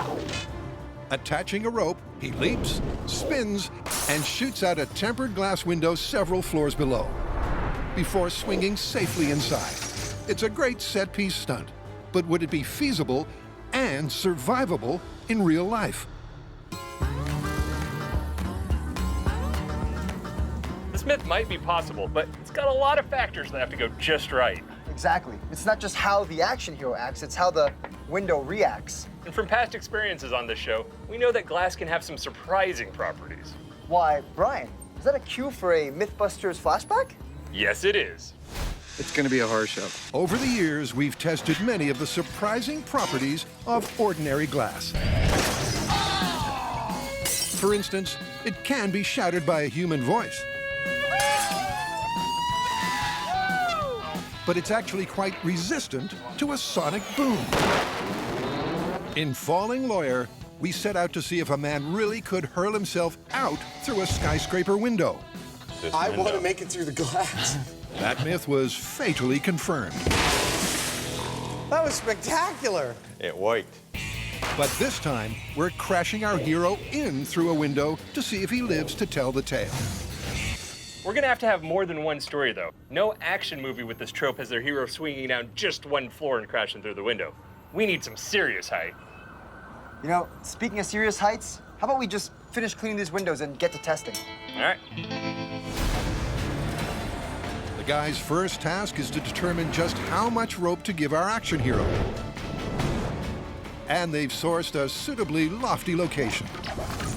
Today, John and I are here at Del Val. It's Los Angeles County's largest fire and disaster training facility, and that tower behind me is part of it. But for our purposes, it's gonna be our skyscraper. What we're testing here is the part of the movie trope where our action hero jumps off the roof and is able to swing smoothly back towards the building. A, without getting severely injured, and B, without getting severely dead. This structure behind me is 8 stories tall, the perfect height to test our skyscraper jump from. And this is our appropriately dressed action hero Buster, equipped with ultra-tight white tank top, 5 o'clock shadow, and Mythbusters cop badge. The good news is we have our tower, we have our jumper. The bad news is now I have to get the jumper to the top of that tower. Brian! Okay, here we go. There's really only one man for the job, and it's not John or Brian. You know, I hope Buster's appreciating all this love and attention we give him. It's a long haul to the top with our reluctant hero. I feel like I could be helping you. Nah, that's okay. I'm working on my wrestling moves.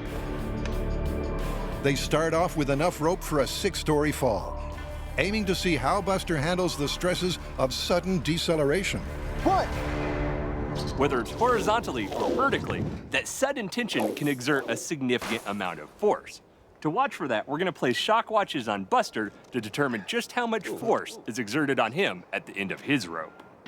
Gently apply the 25G shock watch. The 3 differently rated shock watches should give a good indication of any internal damage. Okay, Buster, you're all set. All people, clear of the tower. We're gonna be dropping Buster off. To match the momentum of a running jump, they're giving Buster the bum's rush. Buster, 6-story roof dive. 3, 2, 1. Yippee-ki-yay!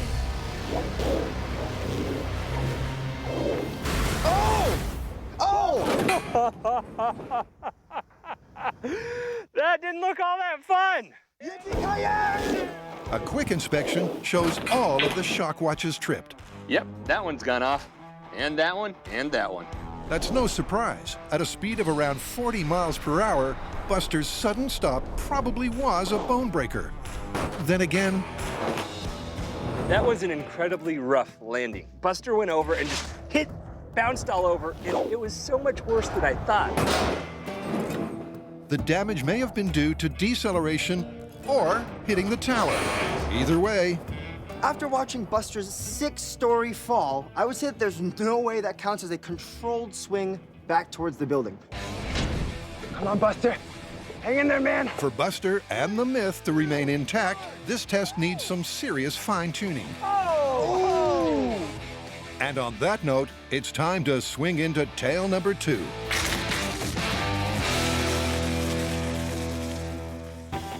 It's a kitchen sink sob story in dire need of a happy ending. To test the myth that it's impossible to cut an onion without weeping, we'll put 3 of the most common so-called cures on trial. But first, why exactly do onions make you cry?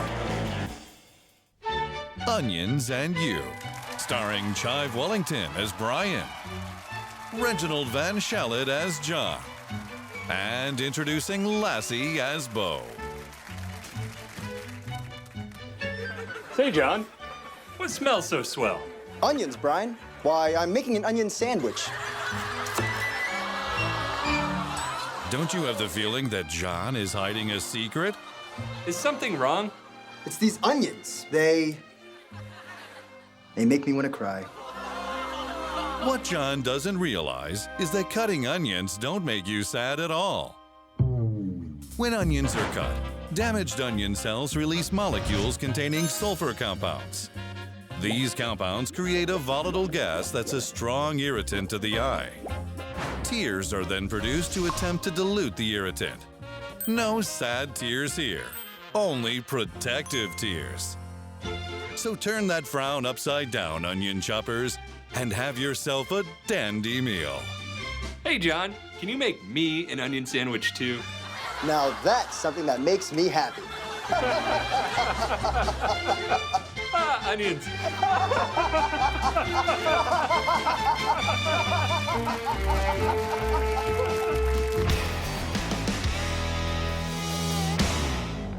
There are probably hundreds of ways people have come up with to prevent an onion from causing tears while you cut it. But we're gonna choose the 3 most well-regarded and common. Cutting an onion and then spraying lemon juice on it, cutting the onion after you freeze it, and then cutting an onion while chewing gum. Getting started means finding out which kind of onion stings the most. That could be your whites, your reds, or even a yellow. All right, got us some onions. Yeah, I think we have enough because I'm already starting to tear up. You know, that might be a good spot to start. We know onions make you cry, but we need to know which of these is the most powerful. Right, so how about we collect a group of the most common onions, chop them up and see which ones we react to the most. I like it, but I don't think we can go just cutting onions in half. We need something to make sure we're getting the full force right to our face. Good point. How about this? Ta-da! So, let me get this right. Onion in a chopping thing, tube to a mask with a fan feeding the air in, and obviously lots of tears. Bingo. Let's go build it. Let's do it. To focus the fumes, John's built a highly unusual reverse gas mask. Okay, this is how it works. Wait, hold on a second. Can you hear me? Hold on. Can you? Thanks. Can you hear me now? Perfect. This is the onion hood of doom, is what I'm gonna call it for now. And how it works is, we put some onions in this little push-to-chop device. I plumb this into that. There's a fan inside the hood, so that when I turn it on and I chop onions, it'll pump all that gas right into my face area, and then we'll see how much I cry. Should be fun. Both John and Brian will don the helmet 3 times for 3 minutes per onion. Gotta set the mood. And then rate their distress from 0 to 5. Are you ready, John? Lay it on me, man. All right, here we go. John's the first to feel the burn. And it's not long before he's weeping tears of joy. My eyes are burning. I've never been this happy to feel pain before. I mean, not in the sense that it burns, but in the sense that the rig works. John survives his 3-minute round. Now it's Brian's turn to suffer for science. Are you ready? No. Perfect, here we go. Let the perfume fill the helmet. Oh, there we go. Yeah. The self-imposed torture continues for 20 long minutes. Now my beard's stuck in the fan. Oh, good. Oh, man, I can barely keep my eyes open on this one. Yeah, keep going. There's something creeping up on me. How bad is it? I can't see myself. Now it's time to compare notes and pick the most volatile vegetable. It's a lot of crying, man. That's a lot of crying. John scored it higher than Brian every time, but they're both in agreement. Red onions rule. This one, as much as any of them, brought the pain. So it looks like we have a consensus. Red. Yeah, it looks like red onions were the most eye-burning onion for the both of us. The next step is as clear as can be. Stop. There we go. Corner the market on California red onions. And find someone else to irritate. We give you onions!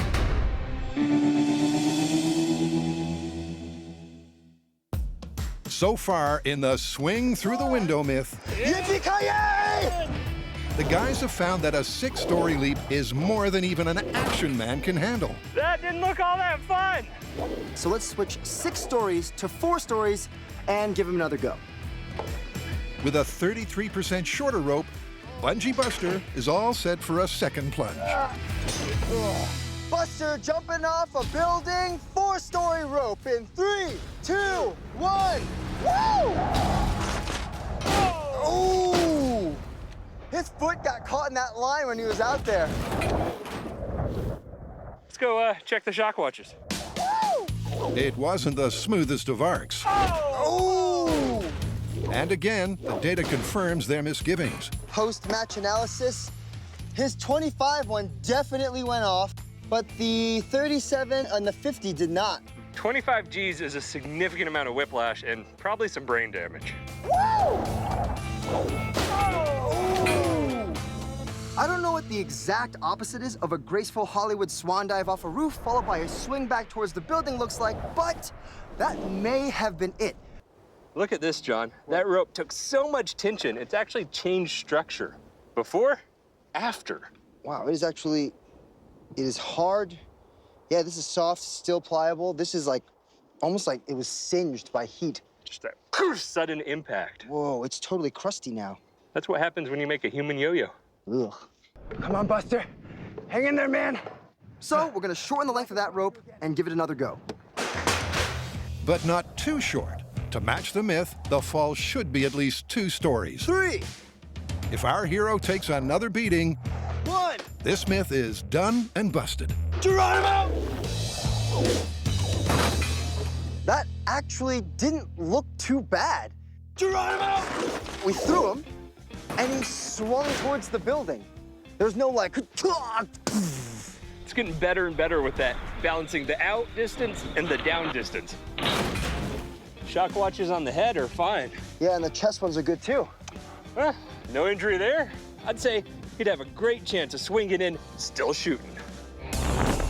It's a rough ride, but definitely doable. Geronimo!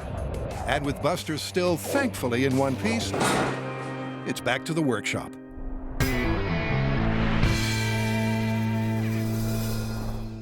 Now for phase 2, we're gonna see if it's feasible to shoot out and crash through a 1/4-inch thick pane of real skyscraper glass. The first thing we need to test is how skyscraper glass reacts to a bullet being fired through it. Now, the assumption is the bullet comes in, shatters the glass, falls out of the way, and our hero swings through without a problem. But with such tough glass on skyscrapers, that bullet might leave just a small little hole, in which case our hero meets a little bit of resistance. So, we need to know just how many bullets it takes to shatter that glass, drop it out of the way, and what happens when that body swings through it. Over there on that side behind Brian. So now we're gonna set up the glass in the frame, anchor it down, Hold. That's perfect. send Buster through it right as John releases 3 bullets into it, and I expect that that glass falls out of the way and Buster makes it through no problem. Every action hero needs a shirtless action scene, but head injuries are no joke, so hold on a second. Oh, safe! That might have been a head injury. Nah, he's fine. Let's get him up there. All right. Up till now, it's been all Buster. But despite the danger, Hey, if you tip over, I promise I'll try to catch you. Thanks, man. we will eventually have a live human in harness for the full-scale testing. And it's either going to be this guy or this guy.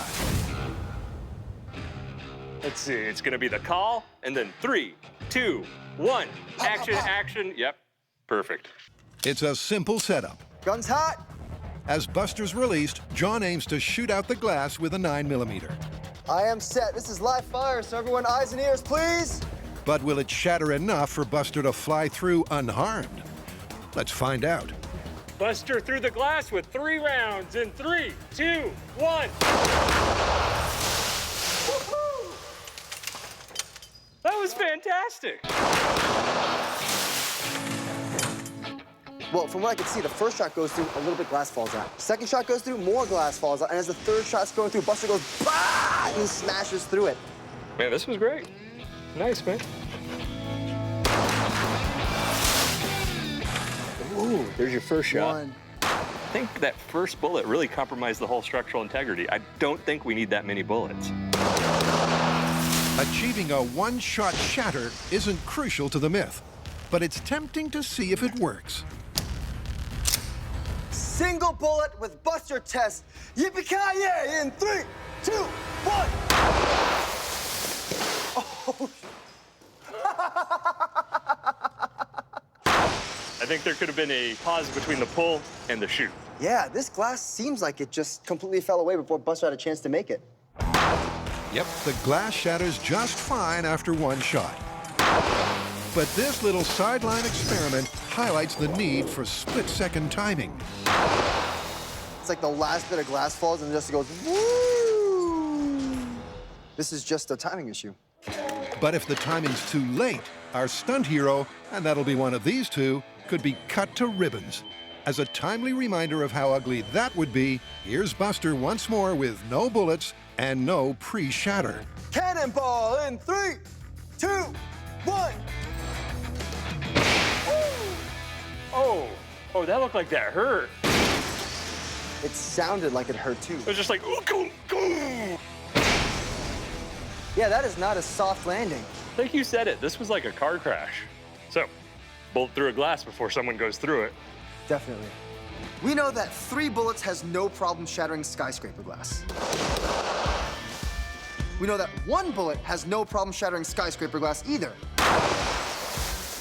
And we also know that swinging through a pane of skyscraper glass with no bullets looks like the most painful amusement park ride ever. And if our action hero is gonna do that, he's just gonna get a mouthful of glass. The glass broke, but I don't think you'd be holding onto your gun. This glass is tough. The bullets made quick work of it. Buster had no problem swinging through, but he had a perfect arc. The part of this myth we need to test next is how exactly do you jump off the top of the building, swing around, ready to shoot at that glass, movie hero style.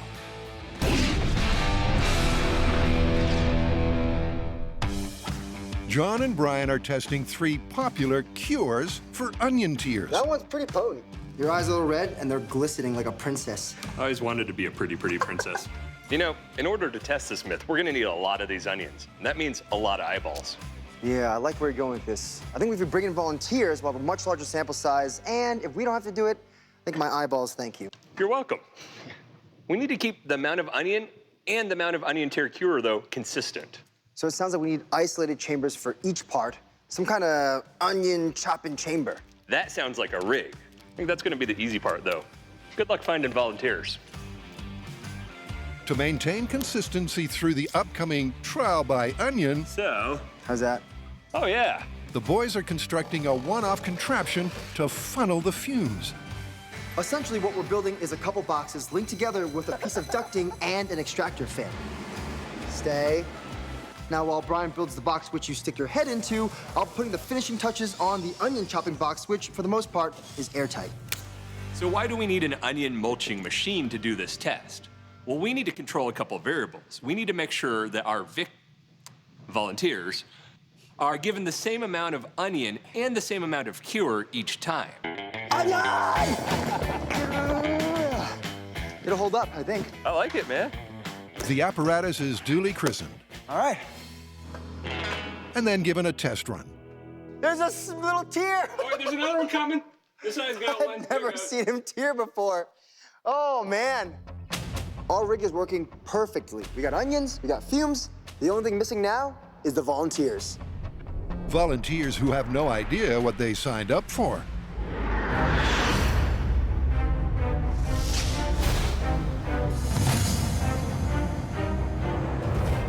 Ladies and gentlemen, thank you for coming today.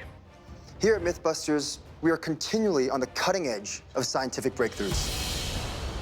With your help, we're going to be testing whether or not there's an effective defense against the painful effects of onions! So, prepare your hearts, minds, and eyeballs, because it's time to suit up. It's also time to establish the ground rules. How long do our volunteers have to suffer their torture? Well, 3 minutes, because that's about how long a reasonable person would be cutting up onions in their kitchen. Please take a seat right on this stool, and I'm gonna gently lower this box over your head.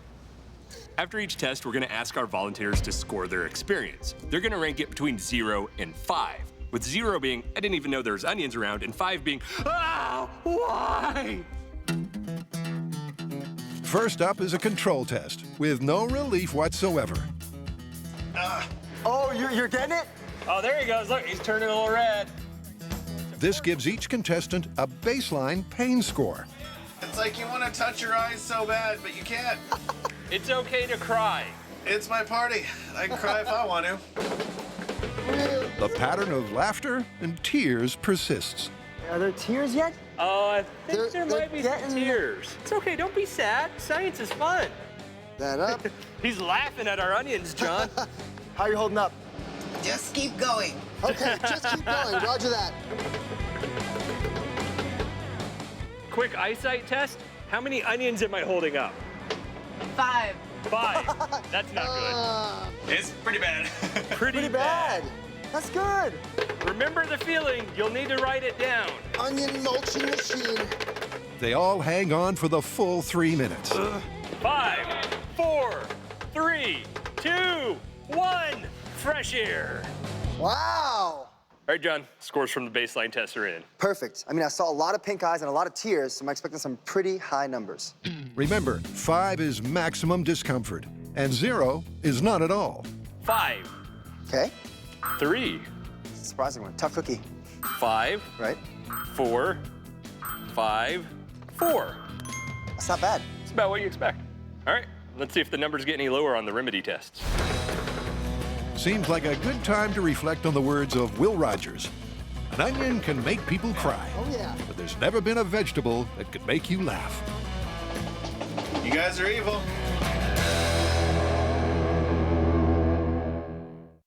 So far, the myth of the skyscraper swing is holding up. Geronimo! Seems like they could pull off a 2-story rope jump. That actually didn't look too bad. And shooting out a window works fine if the timing is right. He was still swinging and hit some of the glass that was falling out, so it's still falling as he smashed through it. But to properly test this movie trope in real life, they'll need a live-action hero from here on in. I got her. That's why Brian and I are about to have a long jump competition to see which one of us can jump the furthest to give this myth the best chance. It may seem really strange, but John and I both really want to do this jump. It's a once-in-a-lifetime opportunity, even with all the risks. He's working out pretty hard, but I got the leg length. I think I got this one. Brimming with self-belief, Hey! Brian sets an underwhelming benchmark. I'm gonna give you your further foot where the heel is. Here we go. I'm gonna run in 3, 2, 1. Oh, very nice. Oh man, I forgot to roll. Oh, hey! And the results of our long jump competition are Brian with 81 inches and John, that's me, with 133 inches. Now, the theory with the long jump is the further out horizontally I go, the smoother the swing of my arc will be and the slower my downward acceleration will be. So, less jarring. Well, that's what we're banking on anyway. So they've got their jumper. And up on the roof is a man who can give him the right kind of push. When we tell you that we're professionals and not to try this at home, the professionals are usually John and I. But in this case, we've brought in Hollywood stunt coordinator Kyle Weissart and all his equipment. The reason is John's life is at risk with this jump. So we have Kyle here to be our expert and make sure everything goes smooth. First up, Kyle's testing John's head for heights with a crash course in basic rappelling. Hold that line like you were. Right? And hang in your harness. I think I was afraid of everything when I was younger. Now you're a real man? No. But you play one on TV. That's right! Let's do it. Oh, I like that, okay. So go ahead and let some line out. Okay. It's right about now that Brian might be grateful he lost the long jump. The main thing here is John's gonna get that experience he needs to run up and actually jump off the ledge of a building. That's kind of difficult. Give a nice big push out, try and get maybe like 10 feet down and give her a stop. Bye. Oh, I don't think that was 10 feet. That was like 5. Oh, lame. All right. Gonna have to do that again. Which apparently won't be a problem. John's getting the hang of this. Woo! Is that 10 feet? There you go. That's 10 feet. John's having the time of his life here. Don't blame him. So now that you've gotten some confidence up with the basic rappel, we've now switched you over to a version of our belay system. So, and this is Which means things will get a lot more physical. This is exciting. Okay, I got this little harness on, but what exactly are we doing right now? Kyle's transitional solution to give John more distance is what he calls a gold tail rig. Yeah, that seems nice. Yeah. It should afford John an extra 10 feet of rope and lessen the chances of snapping his spine. As you run and hit that jump, it starts pulling one part through the gold tail, then the next part through the gold tail, and the next part, and each time adding more friction, and having this progressive decel is actually going to really help smoothly transition you from your jump and fall into a nice big swing. I really like the sound of that. John will now have to run off the roof and twist in midair. What I would recommend is that you keep left hand on the line. Copy. Right hand on your gun. Yeah. You don't want to be looking for that thing midair. If John can pull it all together, All right, Ryan, you set? he should have the hang time to squeeze off a shot or three. And 3, 2, 1, go! Oh, boy! John! Yeah? That was a great spin! I think I got all the bad guys. Not too bad for a dry run. Go! But there's plenty of twists and turns still to come. It's time to give you a gun. Yeah!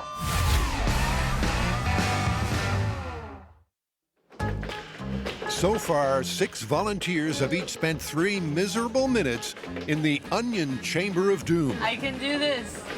to establish a baseline response. What we're looking for in our testing of this myth is no irritation of the eyes. That's no pain, swelling, tearing, no nothing. And the first old wives' tale they're testing? Chewing gum. The idea is that when you chew gum, it forces you to breathe through your mouth, which causes less irritation to the lacrimal glands, which are responsible for creating tears. Less irritation, less tears. Welcome back. Yeah, guys. Ready for another rodeo? Wait. I'm gonna offer you some gum, as much as you'd like. What are you trying to say? Let's do it. Fans on! Don't stop chewing. Josh rated his control test discomfort at the maximum number of 5. So he's hoping for some improvement. How you holding up? Doing good. You guys are evil. Like halfway between crying and laughing. It's called onion madness. All right, we're at the halfway point. How you doing? All right. You burning? Oh, yeah. Oh, yeah. Oh, you are? Oh, wow. Straight to twitchy eyes. Not helping. Was that not helping? Not helping. For Eric, at least, the gum was no miracle cure. You feel that. You feel it? My breath won't stink, but I definitely felt my eyes burning. And with that, it's time to check the scores. All right, we have a 3, a 4, a 5, a 2, a 3, and a 4. That's all over the board, but they're still high numbers. In fact, the chewing gum average score isn't a whole lot better than the control test. So they're ready for treatment number 2. These next onions, fresh out of the freezer. Now, how can freezing an onion prevent tears?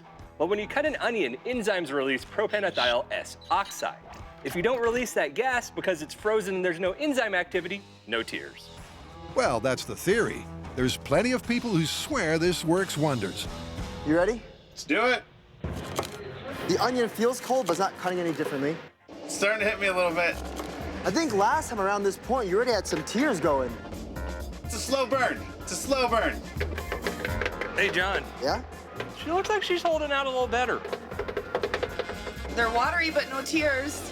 Ultimate chopping championships. Are you ready? Smell it! Oh, no! Ugh. Oh, she's already down to one eye. That is a lot of blinking. You guys are jerks. 5, 4, 3, 2, 1. Fresh air. How was that? That was actually a little better. It didn't get worse and worse as the time went by. The results? Well, they're slightly better than chewing gum. 3, 2.5, 3, 4, 3, and 2.5. Still, the frozen onion remedy falls a long way short of the total relief they're looking for. We got some interesting results for the onions out of the freezer. I think we actually noticed that there's a slower ramp up to their eyes burning, and when it did get up there, it just stayed kind of steady instead of getting worse and worse and worse. Onions fresh from the freezer? Well, based on what our volunteers showed us, I don't think that's the remedy.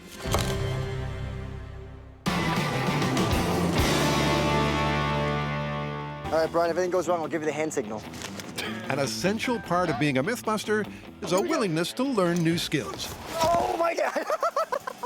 Today, it's rappelling, and John really has got the hang of it. It was dope.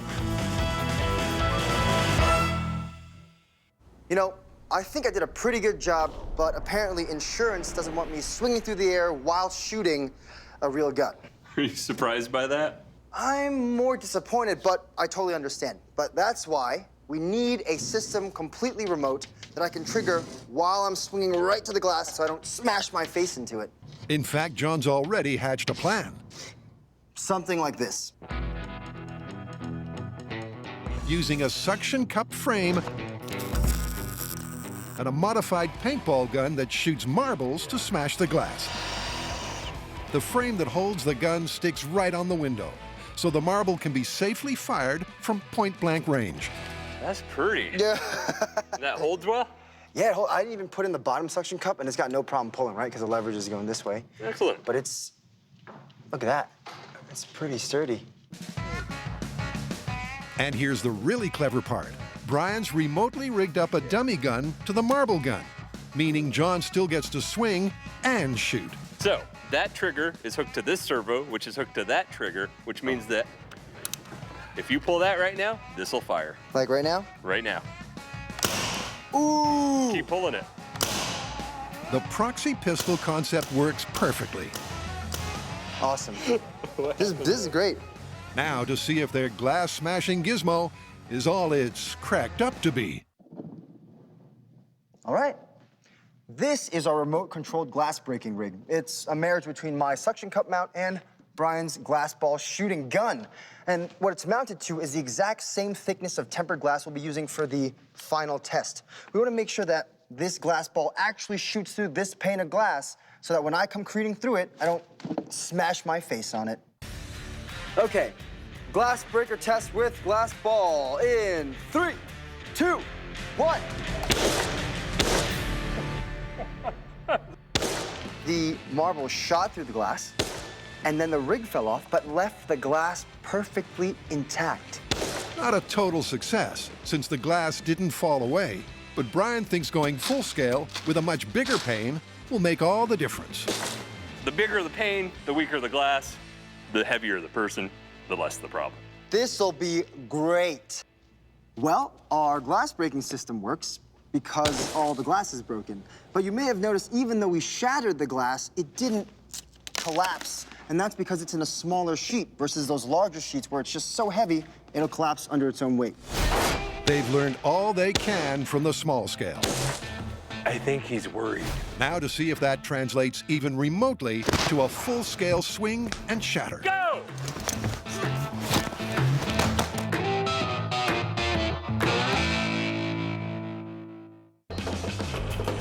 So far, 6 volunteers have rated the effectiveness of 2 mythical cures for stinging onion eyes. First, chewing gum. Do you think the gum helped at all? No. And then freezing the onions. They're watery, but no tears. Oh, wow, that seems like a pretty good improvement.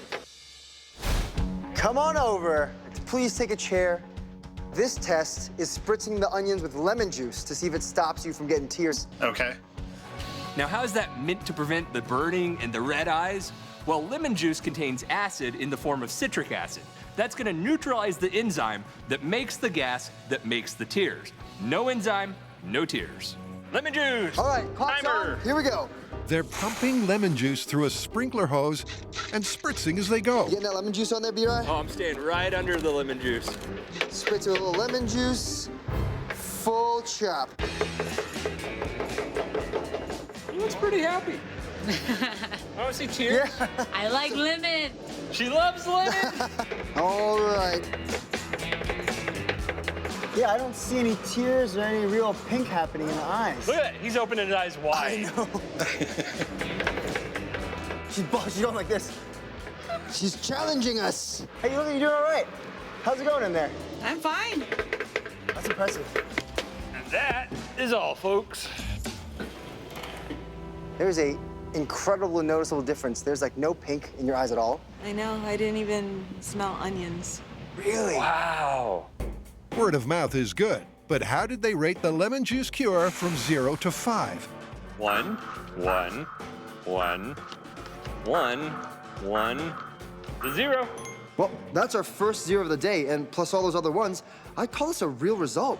Well, these numbers are significantly lower than the control, so I'd say lemon juice had to have an effect. I mean, freezing onions and chewing gum, not so much, but lemon juice, I'd have to say that's plausible. Me too. Chewing gum and frozen onions are busted, but lemon juice is definitely plausible, with one obvious drawback. I kind of wonder, though, with the lemon juice on the onions, do they even still taste like onions? I guess there's only one way to find out. Oh! That's not good. Oh! It's like a crunchy lemon. Oh my gosh. Yep. It just tastes like lemons. On that slightly sour note, our volunteers are thanked. Your sacrifices have helped enhance mankind's culinary knowledge. And to help you remember the amazing time you had with us, we have a parting gift for each and every one of you. Your very own bag of onions. So, here you go. Oh, just pass these out. You know, John, we had a lot of fun testing this myth this week, and I learned one thing for sure. What? We're gonna smell like onions for 2 years. That's, yeah. The boys reveal a surefire cure they've so far kept under wraps. Ta-da! But it's strictly a last resort. Look! No tears! Yeah! I don't think normal people have one of these in their kitchen! What? What? What? We're testing the Hollywood movie trope that a good guy, with nowhere else to go but off the roof of a building, will take a leap of faith and grab onto some kind of rope or fire hose or something. And as he's swinging back, shoot through a window, come crashing through it, and land perfectly safe back inside the building. Geronimo! To get this far, they've determined an action hero could survive a 2-story jump and jolt. Here we go, get to the car. To the car, Buster. John's also practiced some mid-air sharpshooting. But for safety, they've built their own suction cup marble gun to break the glass. That's pretty solid. Now it's all up to John, and he's still on a steep learning curve. Oh my God. A little bit of prayer halfway down? No, it was me swearing. We need to get all of this safety equipment on you that will protect you against the glass and get you used to doing the jump in all of this equipment. You said you feel like a superhero. Let's see if you can jump like one. Oh yeah, we'll see what happens. Assume the position. With John's well-being the main concern, Is it too late to go to the bathroom? Yeah. it's also decided they'll stick with the belay harness instead of the rope for final testing. Go! The belay rig's gonna allow John to have a much smoother arc to his jump than he would have with that fixed length of rope. John! What? He said you need more practice. Yeah? He's gonna have someone at the end controlling the tension and slack, making a nice, beautiful arc. You want to try and jump into the next parking lot. Oh, I can do that. You don't need to jump down there. Gravity does that. With just that fixed line, he'd have a sudden jolt and then bounce over, which, for our hero, isn't so bad, because in this myth, he only has to make that jump once. How was that? Looks like he's honing it in. Yeah. Go! But John's gonna have to learn how to do it just right, which means over and over again. So, to protect his spine, we're gonna let him use Kyle's belay rig every time. I think that was pretty straight. I believe John just got promoted to action hero. I think so. With that upgrade, they up the degree of difficulty to see if John can stick a landing. That calls for a small mountain of rubber and cardboard. Go!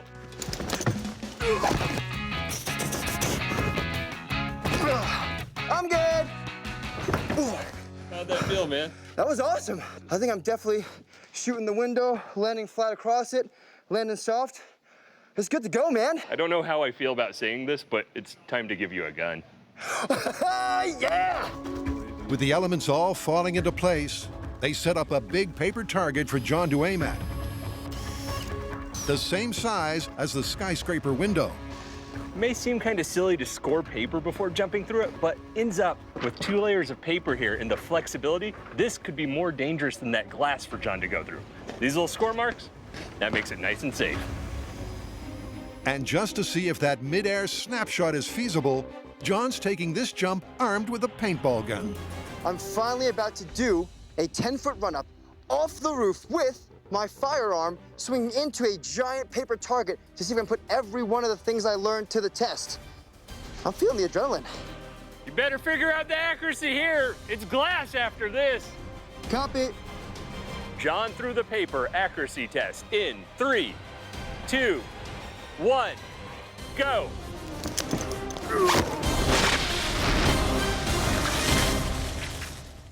In their bid to try the skyscraper swing movie trope for real, Oh, that looked like that hurt. Buster's been mothballed. The stuntman du jour is flesh and blood John Lund. And this is his final test jump, hopefully right through a target. John threw the paper accuracy test in 3, 2, 1, go.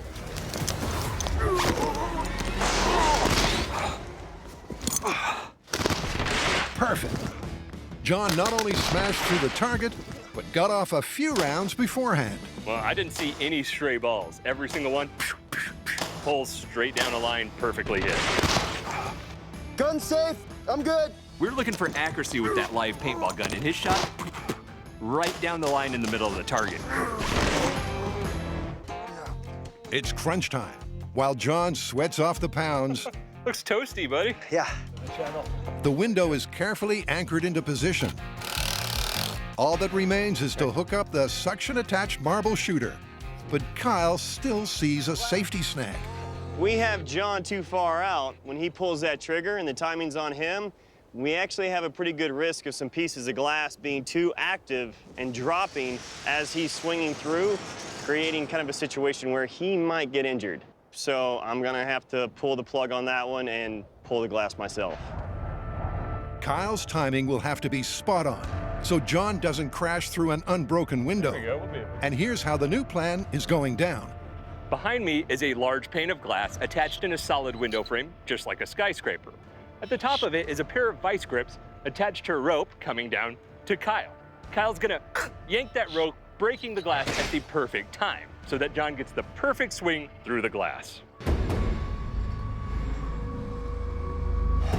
Everyone's quiet and focused, and honestly, it has me pretty nervous for John right now, but I think he's in good Yeah, hands. let's do it. They've done all they can to ensure John's success and his safety. All of my training, the rigging, the setup, and everything the team has done so far has led to this one moment. It's fair to say that by now, John knows the ropes. But this time, there's 200 pounds of quarter-inch thick glass in the mix. Let's do it before this becomes all fog. Guys, so we're going for the real deal. Everything goes on go. All right, John, you set up there? You feel confident? Yeah!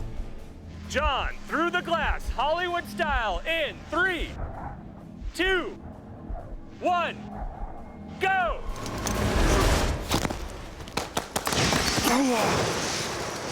We're good! Woo! He nailed it.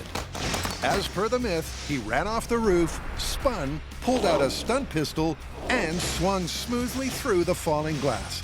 You see that stuff? I came swinging down and I was like, my glass ain't broke. And I was like, well, and it went boom, right as I was right up near it. It shattered, I went right through, and it was probably the coolest thing I have ever done in my life. The timing was incredible. Thank you guys so much. No problem. And obviously everyone else. But yeah, that was awesome. Holy moly.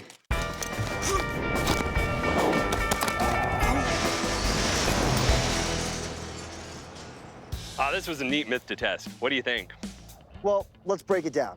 Even though Kyle broke the glass, I'm pretty sure we proved that you can comfortably get off a few shots mid-swing to crack the window. Yeah, you had no problem shooting that window square on, and you went through the glass safely. Yeah, the only real doubt is whether the actual jolt from an inflexible rope versus our belay rig would throw my rhythm off. Yeah, Buster survived his 2-story rope fall pretty well. So I'm tempted to call it plausible. Me too. Totally plausible. So, how do we get down from here? Do you have any rope? No rope. You got a phone? Yeah, it's downstairs. I see.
On this episode of Mythbusters, wait! A deadly duo of car crash catastrophes.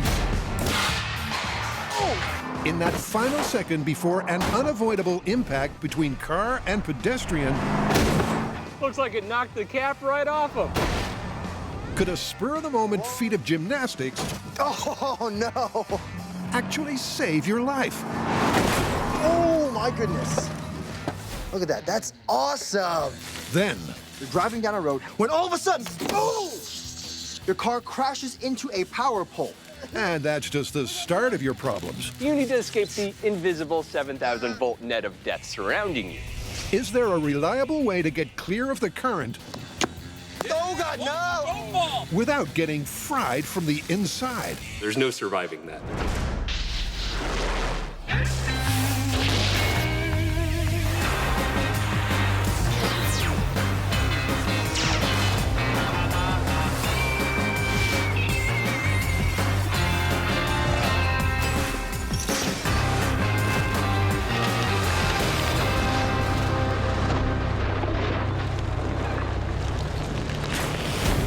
Our first myth is a tale of split-second suburban survival.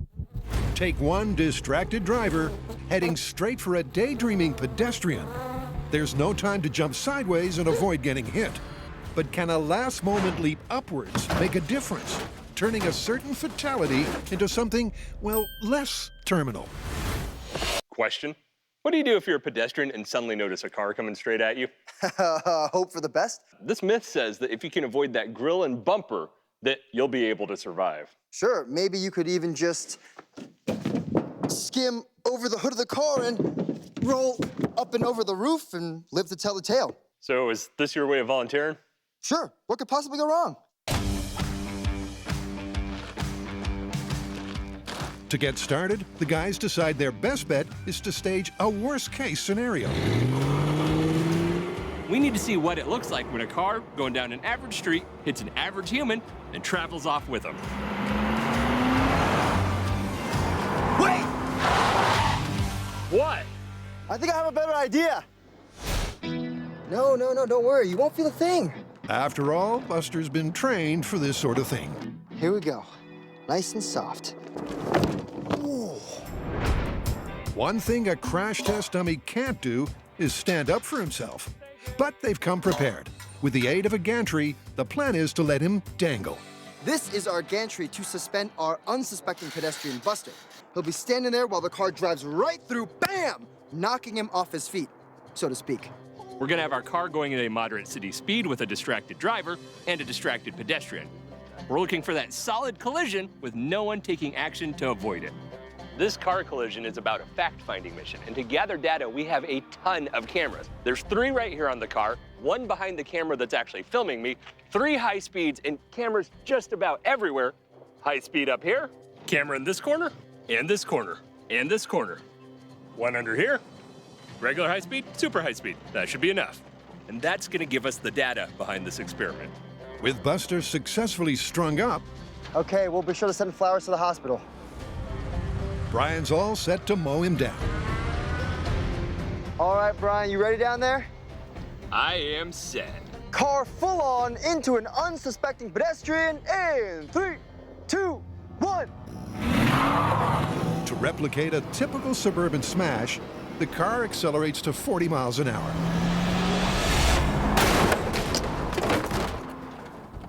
Oh! Looks like it knocked the cap right off him. And that would seem to be the least of his problems. Oh, wow, his whole leg dislocated. He doesn't look so good. This is some serious damage. Look at this. And this guy's made of hard plastic. Piece of the cab. That's not good. The telltale signs of Buster's demise are clear to see. But for all the gory detail, it's over to the high-speed camera. Yeah, that is not an insignificant hit. It's like he's caught on the grill and bumper and still being pulled down like chest to the hood.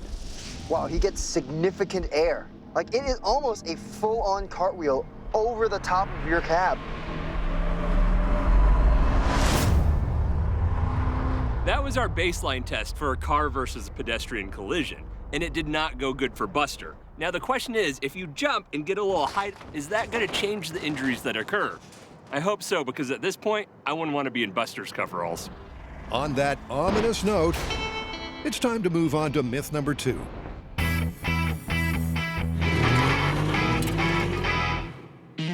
Which is one of those occasions when, if the crash doesn't kill you, the consequences might. So, let's set the scene. Car hits power pole, and live wires hit the road.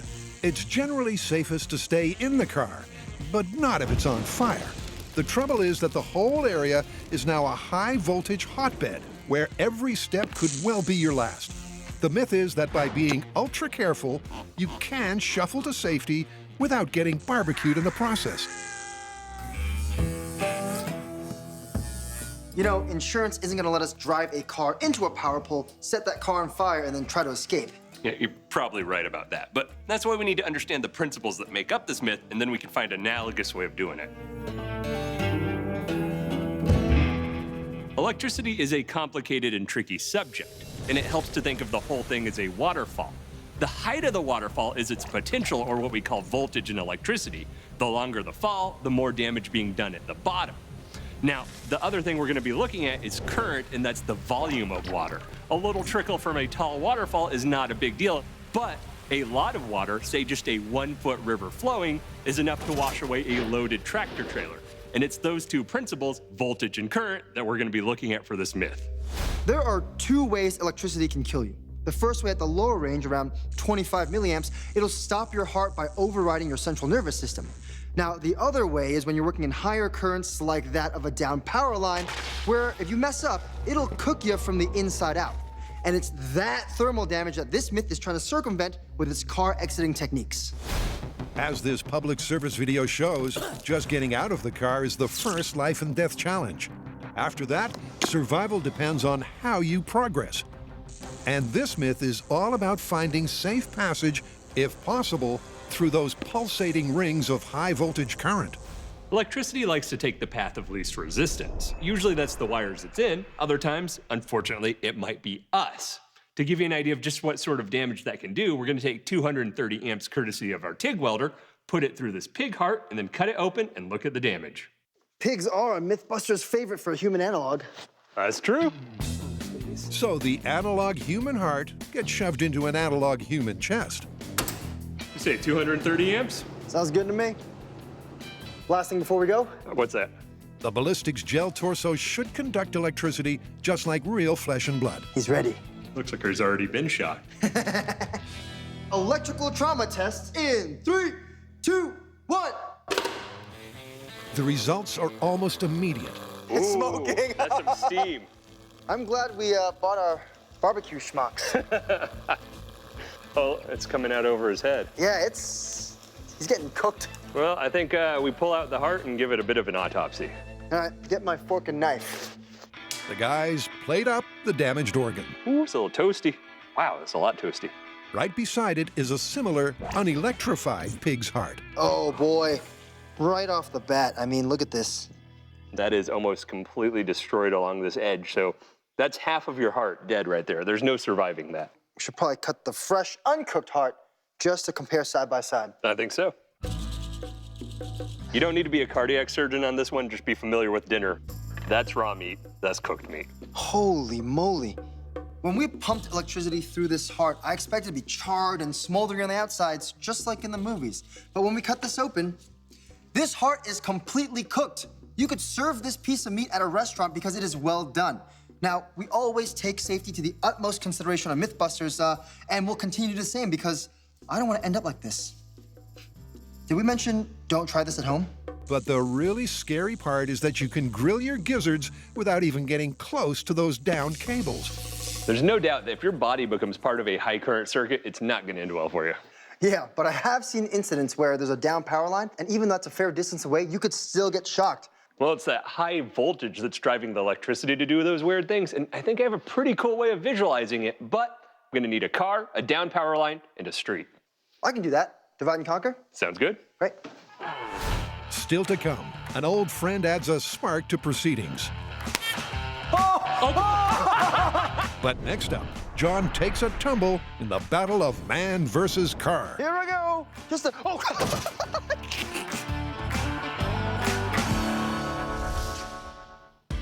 John, Brian, and Buster are testing the theory that a last-second leap at an oncoming car could save a pedestrian's skin.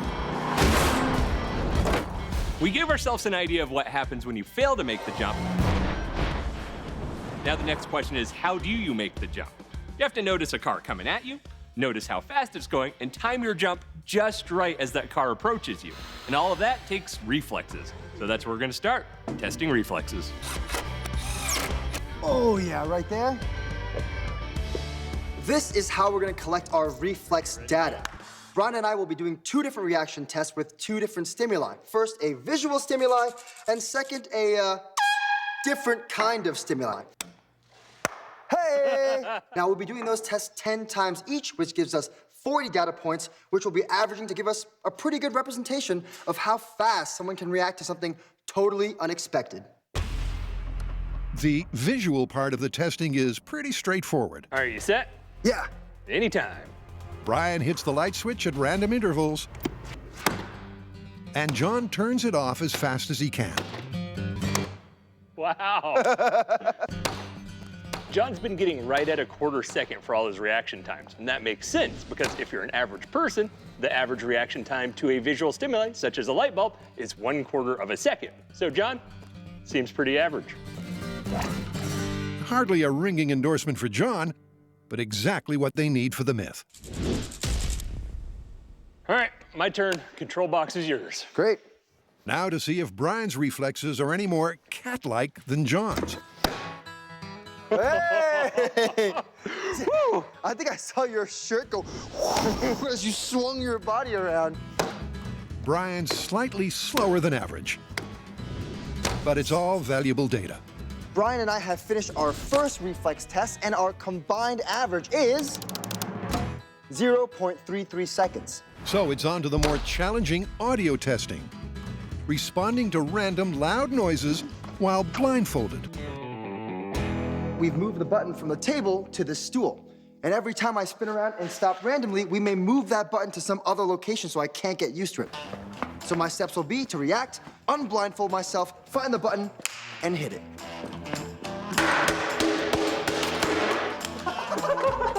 For both John and Brian,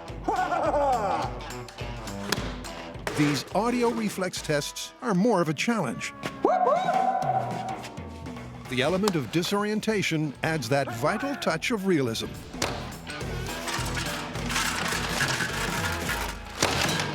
Woo, that was tricky. When they're done, it's time to crunch the numbers. Now that Brian and I have finished our best case and worst case scenario reflex test, we have a grand combined average of just a hair over a second. Now, to put that into perspective, our car moving at 40 miles an hour in that 1 second has traveled 62 feet. And that's just enough time for you to go, And to find out if that is time enough to take the mythical evasive action and how high they can leap, John has a plan. ta-da! Been doing some massaging? No, I'm actually using these to build a car bumper analog and then having them swing down at your legs to test your jumping capabilities and jumping technique. I like it. The rig John's planned resembles a circus trapeze. From the top, Brian can unleash the surrogate bumpers, each attached to 3 different lengths of rope.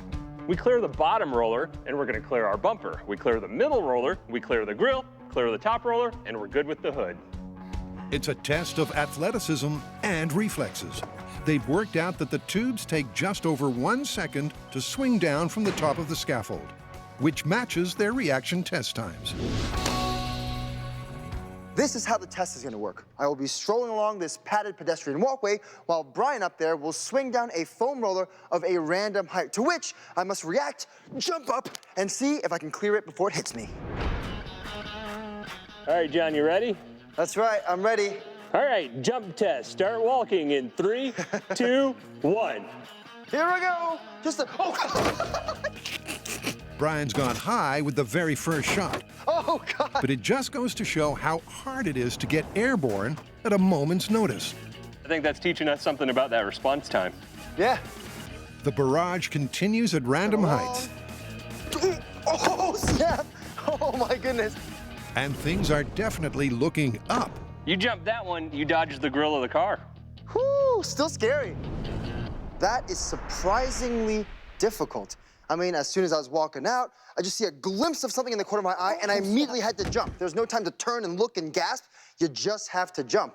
But those knee-high shots are still giving John grief.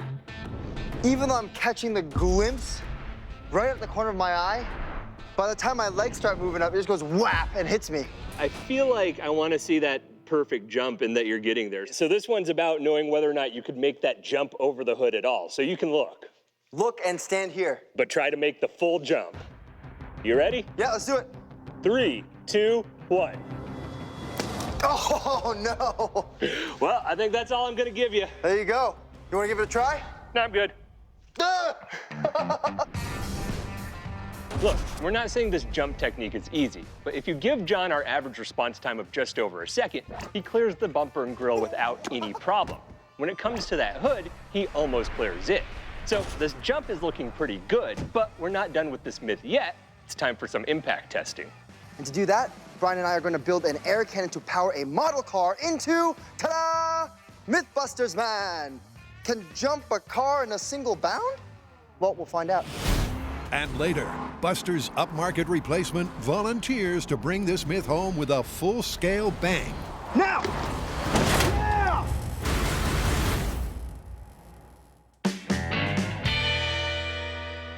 If you ever crash your car into a power pole and find that there's power lines everywhere, you may think that if you could jump out of your car without touching any of the metal bits, you'd be safe.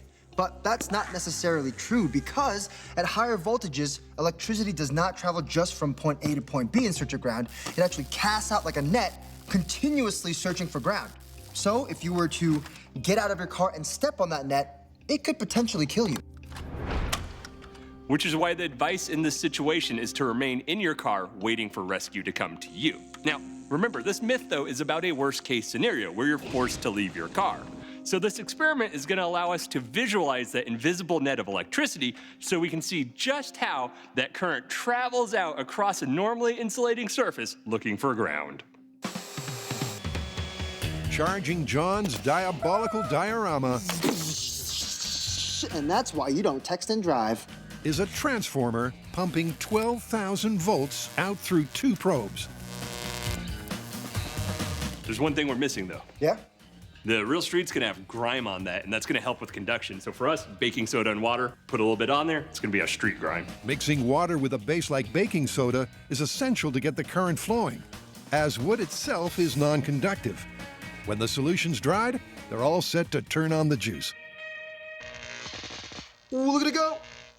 We're getting branches from both of these prongs, but they're just kind of spreading out. Well, the branch from my left hand is actually headed under the car instead of towards the other one. Oh, man. Look at that, that's awesome. The scorch marks graphically show how the electricity doesn't just arc between the probes, it fans out all over. Instinctively, you think, all right, it'll form between the two prongs, but look at that. That's headed completely in the opposite direction. It's headed up the power line right now. We know that electricity travels almost like a cast net at high voltages, but seeing it in person is a completely different story.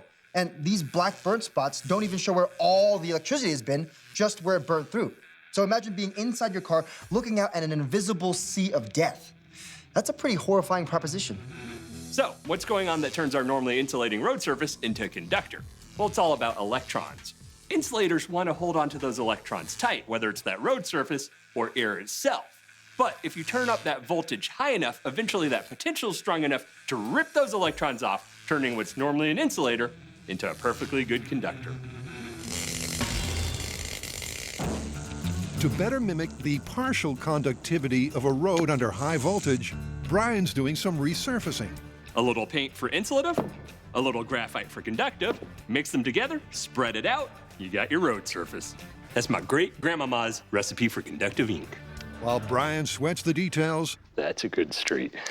John adds the finishing touches to their tiny victim.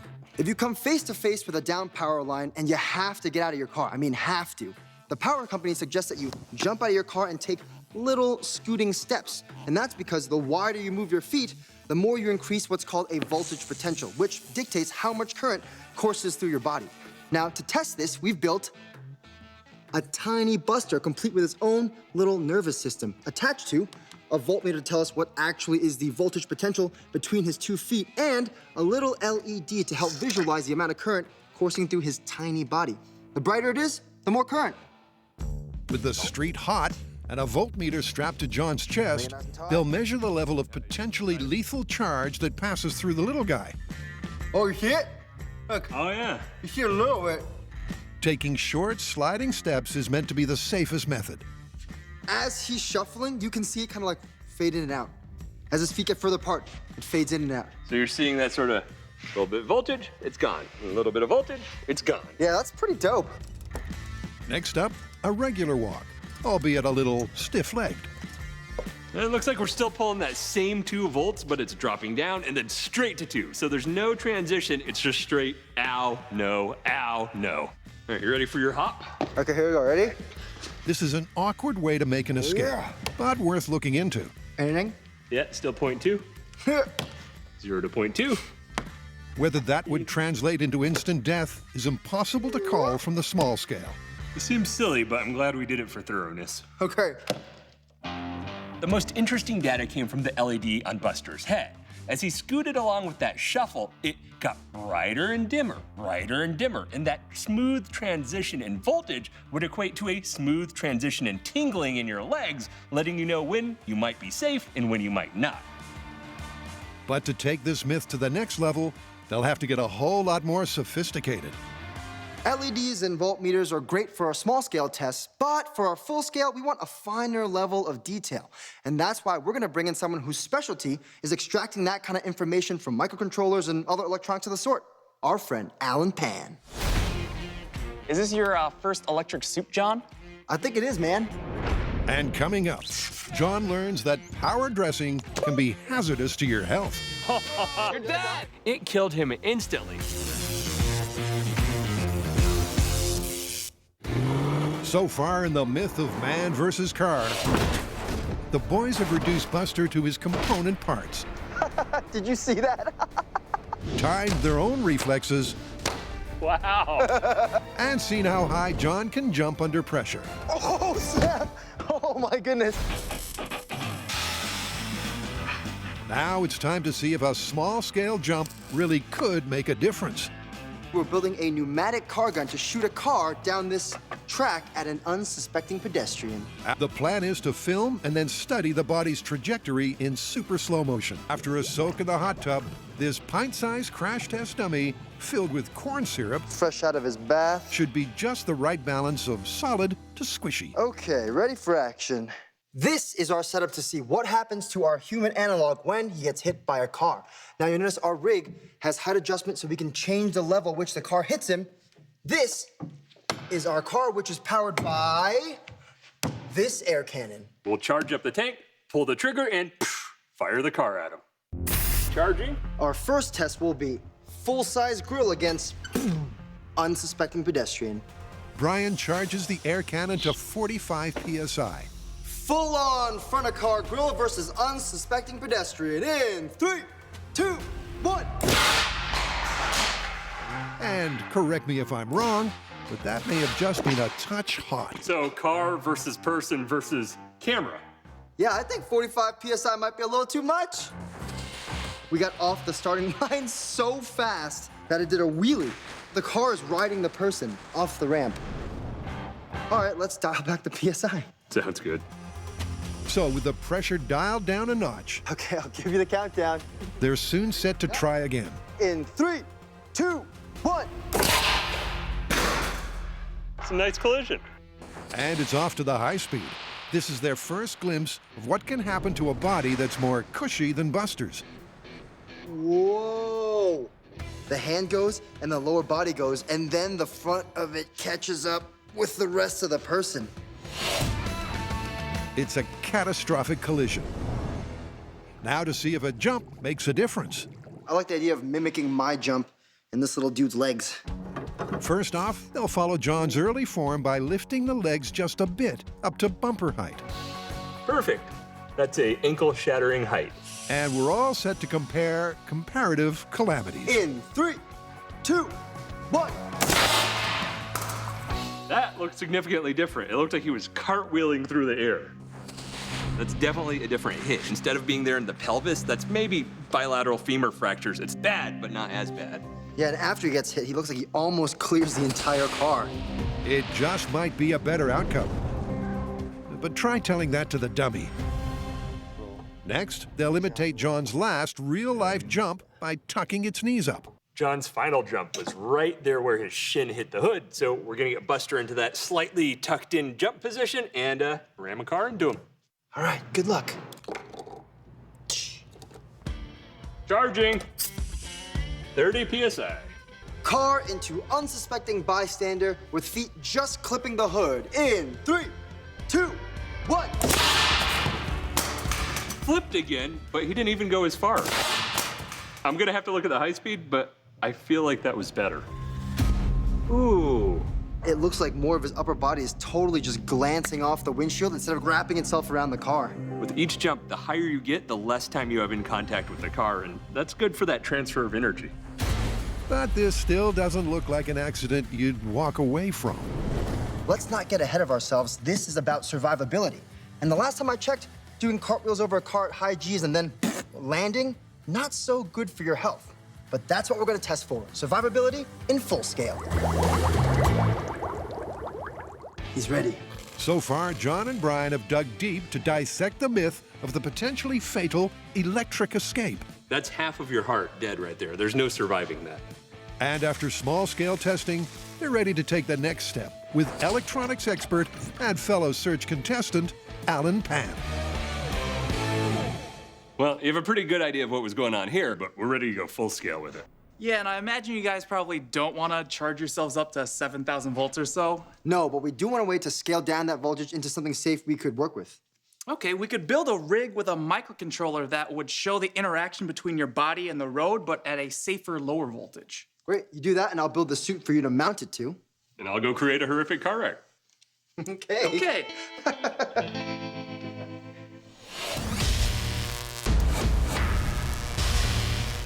This is our grand plan for our electrified escape full-scale rig.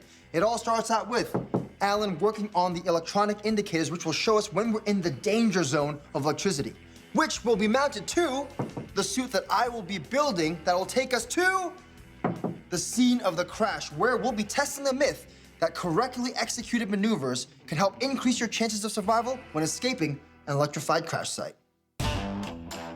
First up, John's off to his tailor for this season's must-have accessory, a string of LEDs that tells you when you're dead. I guess this bottom one, I can just keep green, and then like green, yellow, yellow, yellow, yellow, Toast. I guess the top one should be red. Yeah, and then Toast. if you hit that, then it'll start like just flashing red, like. Oh, you're dead. dude! So cool. Outside, Brian's wrangled the car. Oh no! What about this unavoidable power pole? Oh! And the pole. That looks like a car wreck. Wow, this looks great. How's it going? Pretty good. I set it up, but it wasn't quite having the impact I was looking for. Then it hit me. It was missing an impact. So guys, get on the rope. It's tug of war time. All right. In 3, 2, 1. Oh, God. Oh, no. And there's your realism. Thanks for your help. You're welcome. And with that, it's back to work. John's volunteered to play the part of the stranded driver. And to get good data, he needs to dress at his conductive best. I feel like I'm making something for King Arthur. It does kind of look like chainmail. Exactly, that's what I'm saying.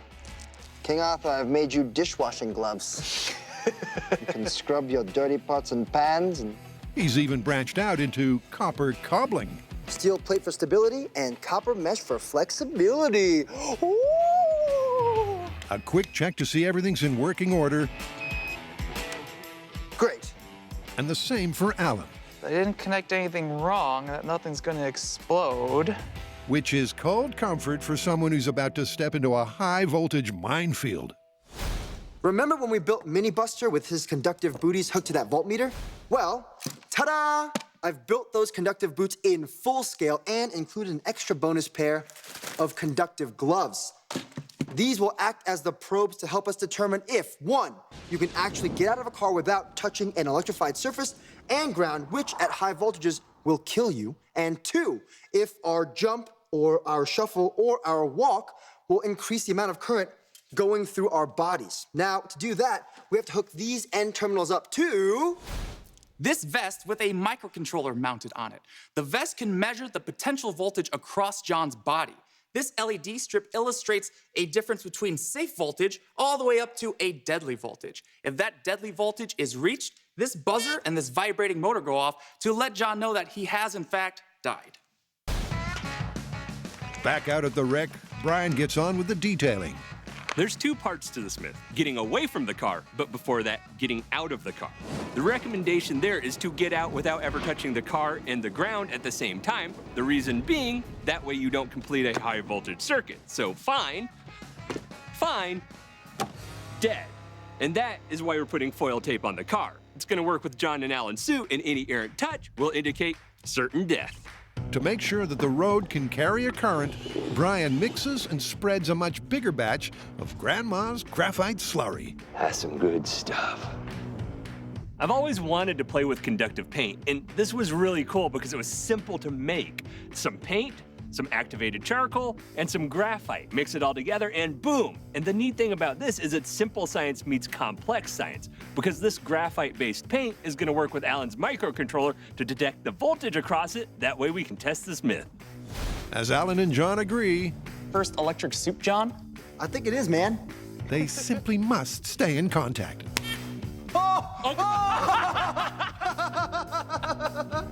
Yeah! John and Brian are testing the myth that it's better to jump than stand still when there's no time to run from an oncoming car. We've explored a pedestrian impact on small scale and large scale, but it's time to move on to the point of this myth, injury. Now it's time to bring out the big guns and see if jumping in the air before a car hits you will actually make that impact survivable. So far, our tests have shown us that there might be something to this leaping technique, but that was small scale. So we're gonna repeat the procedure, except with a full-size buster. But this time around, they'll determine the damage sustained to a buster in mid-leap. There we go. The course is set up same as last time. Decent advice. This next test is gonna be at John's maximum height, where those ankles and the shin were right at the hood, which is the final small scale test we did. We've added some breakaway tape here so that when the car hits him, he'll resume his natural pose. With John at the wheel, they're all set to see whether a brittle buster fares any better with some elevation. 3, 2, 1.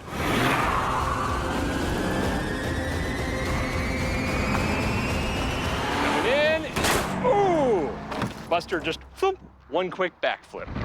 Despite this windshield looking like a huge disaster, I'm suspecting he's taken less damage. When I said we'd be bringing out the big guns, that's who I meant. He's Boomer, our incredibly accurate human analog, and he'll be giving us definitive answers when comparing the injuries of being hit by a car flat on and being hit by a car whilst jumping through the air. These state-of-the-art Sindabbers are fast proving indispensable on Mythbusters. Whoa. That looks like a human flesh wound. I mean, he dead. Dead, dead, and dead. But these high-cost synthetic cadavers are best saved for myths with a serious purpose, like saving a life. Skin's been ripped off the toe, complete ankle dislocation, super gruesome. As with the airbag disaster myth, Boomer will later be sent back to his makers for a comprehensive post-crash analysis. In case you're wondering what all the water is, remember, Boomer is accurate just like a human being, so he's 80% water, and he needs to stay hydrated in this sun or else he'll dry out. This first crash test is a straight-on hit. The one thing they know in advance is it will be ugly. Okay, highly accurate human analog Boomer being hit flat out by a car in 3, 2, 1. Brian eases the taxi up to 40 miles per hour on impact. Woo, okay. Oh, my goodness. Well, that seemed bad. Yeah, it's not looking good from here. I think the skin of one of his limbs is right here. Well, let's go take a look. The thing is, it's hard to know where to look. Boomer's broken body parts are spread far and wide. We've just seen the result of that car impact directly into the Sindabber. They are very realistic, and I've seen a lot in my years as a paramedic, and I can tell you that those are lethal results. A post-test X-ray analysis will confirm the lethality of the control collision. But first, the main event. Could a last-minute leap up really save your life? To find out, they have to get another Sindabber to jump at the last second. Cue a left field solution. Great, magnets on? Magnets on. We've created the opposite of moon boots. All right, magnets up. Once everything's welded down tight, they're ready to see if the magnetic release system works with a backup Boomer. All right, you ready? Yeah, go ahead and count them into a release. Boomer jump in 3, 2, 1. Perfect. We've rigged up our Sindabber to jump at the same height and speed John achieved during the small-scale testing. So with just over a second of response time, that's 62 feet of travel at 40 miles per hour for this car, and that's right at the end of these cones. And at that instant, we'll flip the switch, releasing the magnet shoes, sending Boomer leaping. Days of painstaking testing have come down to this. Okay, here's the big test, Brian. They know the result won't be pretty, but maybe, just maybe, this time the hit won't be fatal. In 3, 2, 1. Here it comes. Now!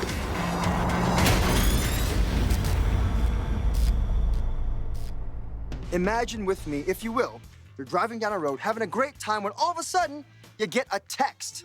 Great. You know you should never look at your phone, but hey, it's a one-time thing. When all of a sudden, boom! Your car crashes into a power pole. Now your car's on fire, there's smoke billowing into the cabin. You know you shouldn't get out of your car, but do you really want to cook like a Thanksgiving turkey? Yeah, I didn't think so. And that's why we're here to test the myth that executing the proper hop, shuffle, or walk will increase your chances of escaping this electrified crash site. Now, we can't actually down a 7,000 volt power line, so we're gonna put 7 volts across our special conductive road. Nice road. Nice and conductive. The microcontroller on John's body is going to measure the voltage between his feet and then multiply that measurement by a factor of 1,000 to simulate the real-world scenario. This is called the step voltage, and the step voltage will increase the further John's feet get apart from each other. We're gonna say that a simulated voltage of 200 volts is the upper limit of survivability. So if John hits that, he's dead, and his technique has failed. Unfazed, John slips into his fancy conduction costume, plugs in, and fronts up in classic fashion. The slow-motion strut.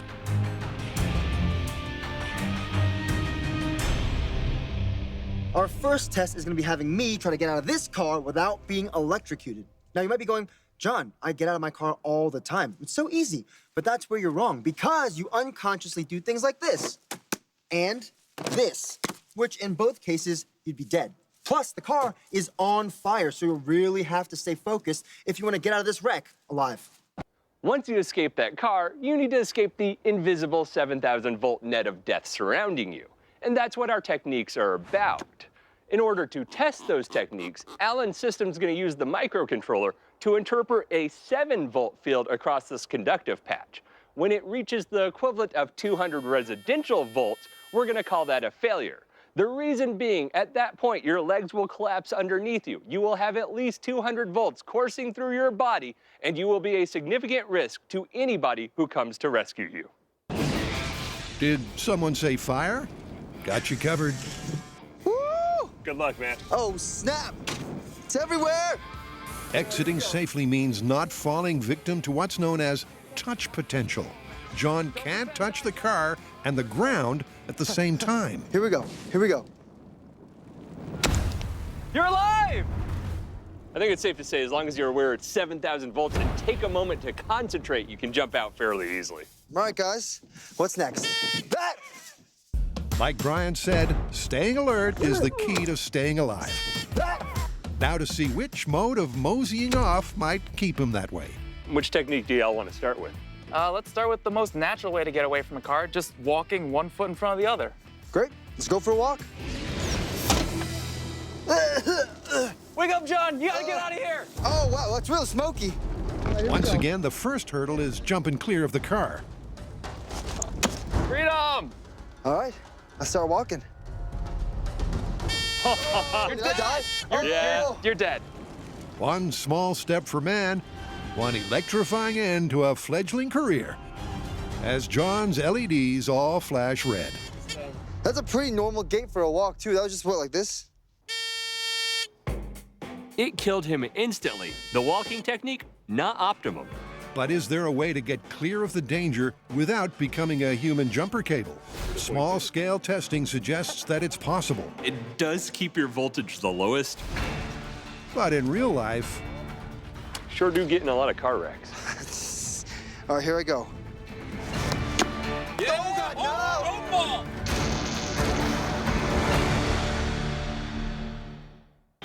testing the myth that escape from a car across a high-voltage highway is possible, John has proved he can safely jump clear of the wreck. You're alive! But when he tried walking away, it was a case of out of the fire and into the frying pan. Oh, that really messed up your walking. Now it's time to try springing to safety. All right, John, you ready to hop the entire way? Yeah. All right, count it in, buddy. Here I go, exiting an electrified vehicle and then escaping with hops. Opens the door. Sure do get in a lot of car wrecks. Get greedy! Yeah. Oh, God, no! Don't fall! Don't fall, you'll die. Maybe we don't get Pretend die. Don't get greedy, don't get greedy. Here we go. Egress technique number 2, hopping. We try to remove that potential voltage between your 2 feet that would cause a harmful current to go through your body by sticking our feet together and just poof, jumping forward. Woo! All right. All right, that looked great. Yeah, I never saw the LEDs read more than 20 volts, but I did see you almost fall over. Yeah, I don't know how face planting onto a high voltage electrical field is really good for your health. Definitely not an optimal technique. Agreed. All right, last one. Yeah, let's try shuffling, keeping your feet together and just kind of shuffling along. Great. It takes steely nerves to shuffle at snail's pace away from a burning car, but this is their last shot at confirming the myth. Here we go. Whoa! Too much. After that first slightly alarming shuffle forward, Yeah, dial it back. There we go. Yeah, look. Looking safe. John slows his steps to a point where the LEDs barely register. Nice! The readout never tops 40 volts, way short of the 200 they figure would kill him. You're safe! I made it. Woo! Super grateful. John noted that on the shuffling technique, he could look down at his LEDs and realize when the electrical voltage was getting too high. And I think that makes it the most promising, because that translates to a sensation of tingling from the electricity in real life. So you'd be able to actually know when you were sliding your foot too far, stop and catch up with the other foot. I really like this technique. To confirm the myth of safely traversing an electrified road, Nice. I got that part down. the team had to find at least one reliable way to make your escape. With hopping, you can keep the step voltage low by keeping your feet together, but every time you hopped, you risked falling face first into 7,000 volts of potential. Yeah, that didn't sound too good. And that leaves us with our last method of egress, which is scooting. With your feet so close together, it decreases the amount of voltage potential between your feet and also gives you live feedback. So if you slip too far, boop. Well, if you find yourself in this horrible situation of an electrified car that's on fire that you have to escape, two of our methods, they weren't worth anything, but scooting, it improves your odds of survival. Sounds like it's confirmed. Confirmed. All right. Hey, your rig still works. Nice. Sure do leave a lot of burning cars behind. How often do you guys do this? No comment.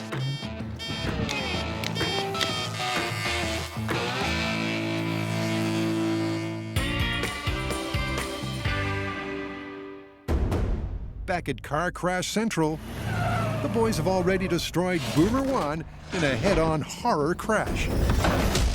Oh my goodness. Great. Now it's time to test the myth with a fresh Sindaver. But this time, who gets to jump? Okay, here's the big test, Brian. Highly accurate boomer, jumping right before being hit by a car in 3, 2, 1. Here he comes. Time it so that right as the car goes, now! Yeah! That looked like a pretty good jump. Let's see how Boomer's doing.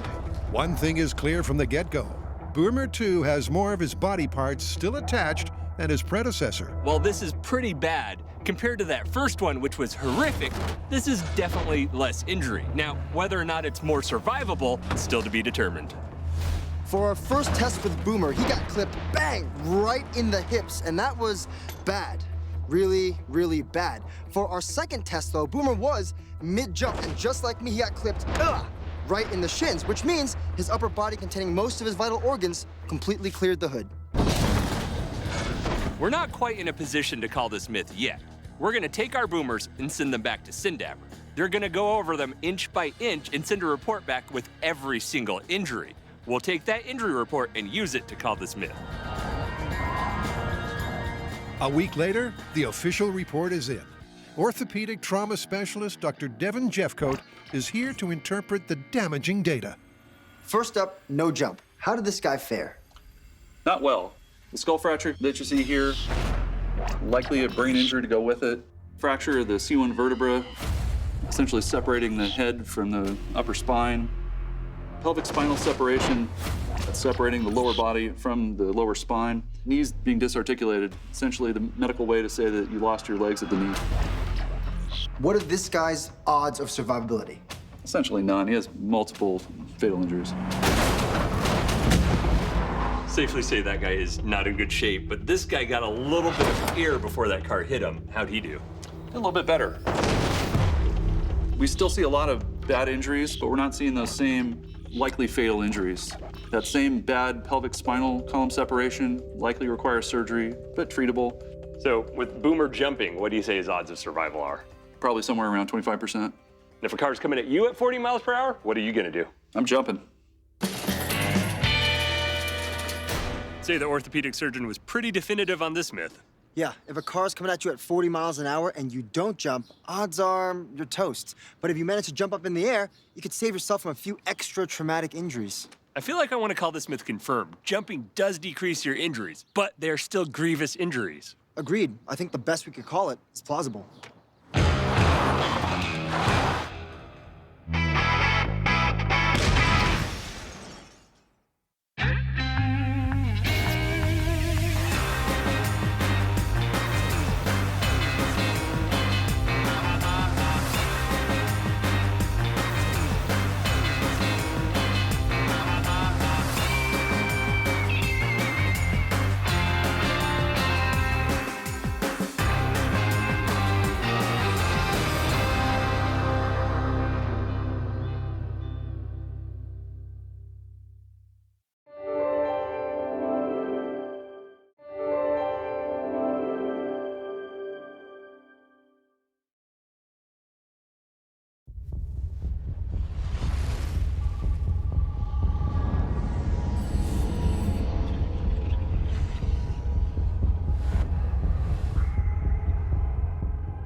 Mythbusters 2 is back.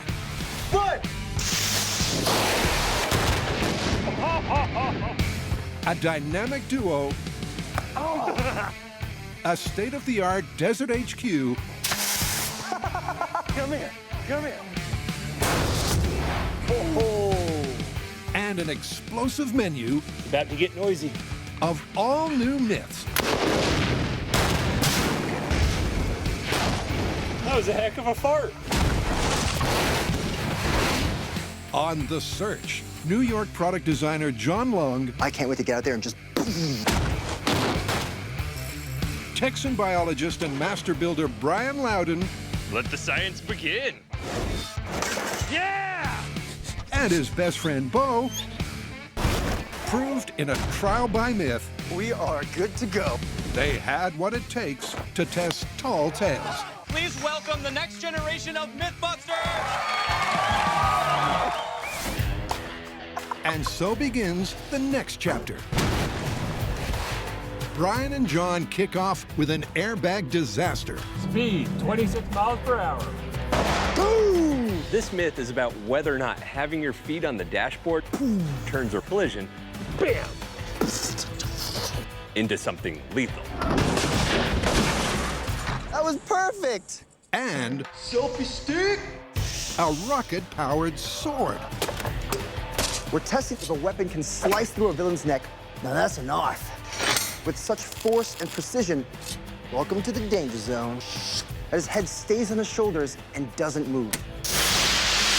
Flames everywhere!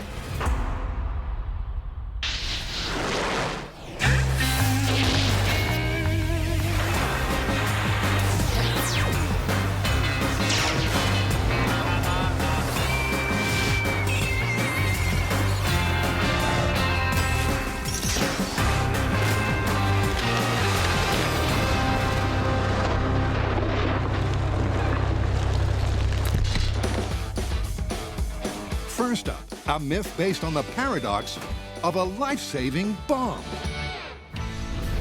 Every modern car has one, right there in the dash, primed to go off upon impact. They save drivers' lives every day. But the myth is that an airbag has enough force to put a laid-out passenger in mortal danger. Are you really risking your life putting your feet up? Brian and John strap in to find out. This one's interesting. I've always wondered about it. Right? I mean, how could an airbag go from saving your life while you're sitting like this to killing you when you do that? That's what we need to find out. I mean, think about it. It's like a bomb in your face, ready to go off. Maybe that's where we should start. Blow a few of these things up and see how much force they exert. Blow things up, I'm in.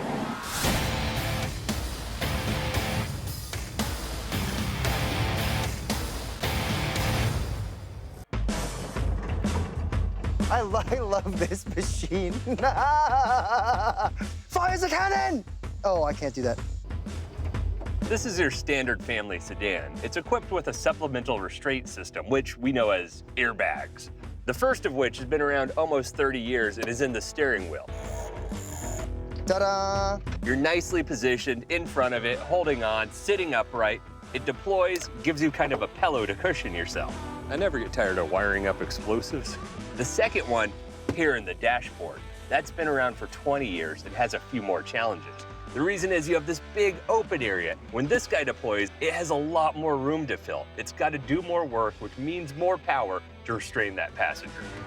So, first up, the guys will ignite an airbag or two and measure how much force they exert.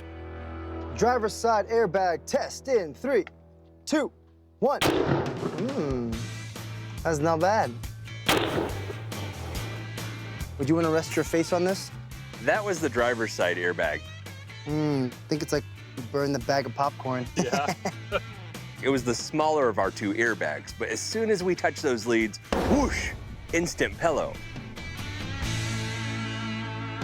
Ta-da! Cue test number 2.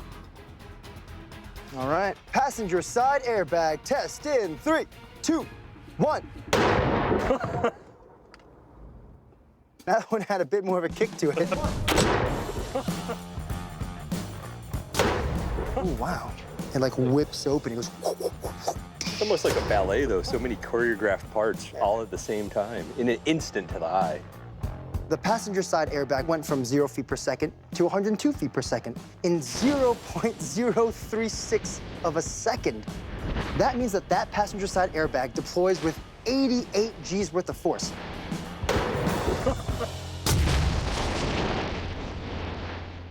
Let's think for a minute what 88 G's is. That's like me climbing this wall, climbing 2 more feet on top, jumping off, flat onto the ground. That's about 88 G's.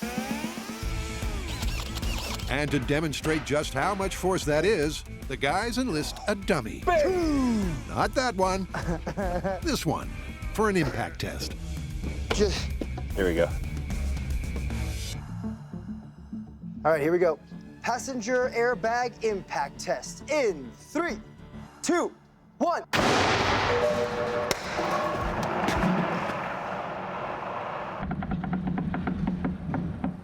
All right. Yes. That was pretty good.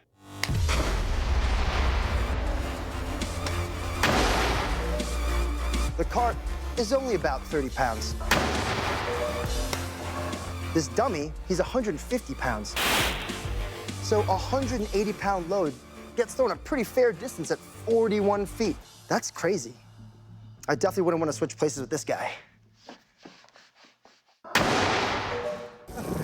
Here we go. Oh, counter steer.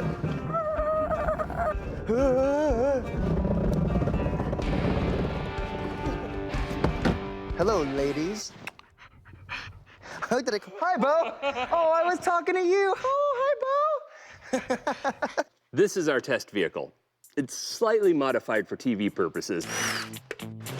Wait, I got it. But it has all the parts we need. It's got the seat, the dash, with the airbag in it. A quick Mythbusters custom sunroof's gonna let our high speed get a great view inside here. Ah, good old cardboard cars. Fantastic. This is what we're gonna use for our first feet on the dashboard test. To begin to dial in on the lethality of placing your feet on the dashboard, airbag's all wired up. With Buster currently resting in pieces, the guys recruit a stand-in simulate. This is beyond valet service. To sit in the hot seat. Oops, sorry. How often have you seen this? You're on a summer road trip, the sun's out, the window's down, your hair is blown around in the wind. Your hair's a mess. I'm awfully jealous. Well, I'm sure she won't need it after we're done with this test. Good, I'm going out tonight. And your legs get kind of cramped, so you put them up on the dash. But what happens if you get into a low-speed fender bender, like 20, 30 miles an hour, and the airbag deploys? Let's go crash the car. Oh, let's. Their preliminary test setup is ready to roll. The airbag is remote control rigged to respond as if it's in a low-speed impact. And the car set up for the cameras to get a good view. I think we're about to see some extreme yoga. Like, feet on top of dashboard in 3, 2, 1. Oh. Oh.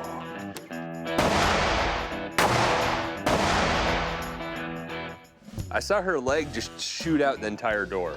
It just went. Yeah. 1. Oh man, I don't remember her leg looking like that, right? Yeah. How's the other leg? Oh. What? It's in the driver's seat. 1.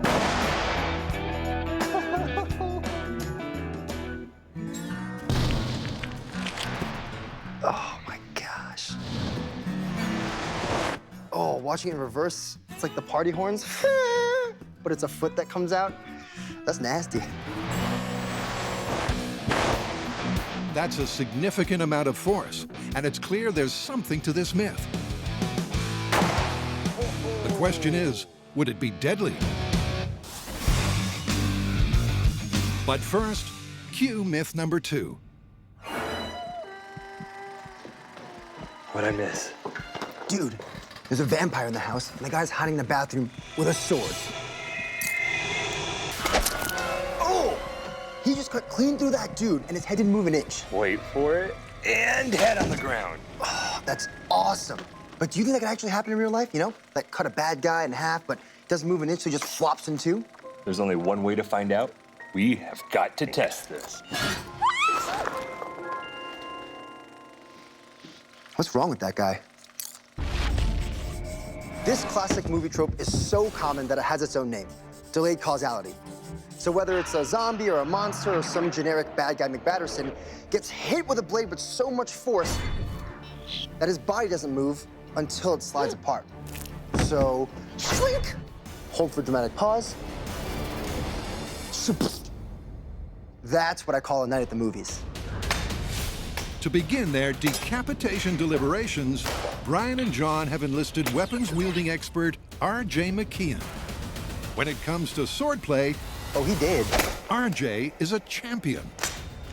Oh, jeez. He competes in and wins historical martial arts cutting competitions.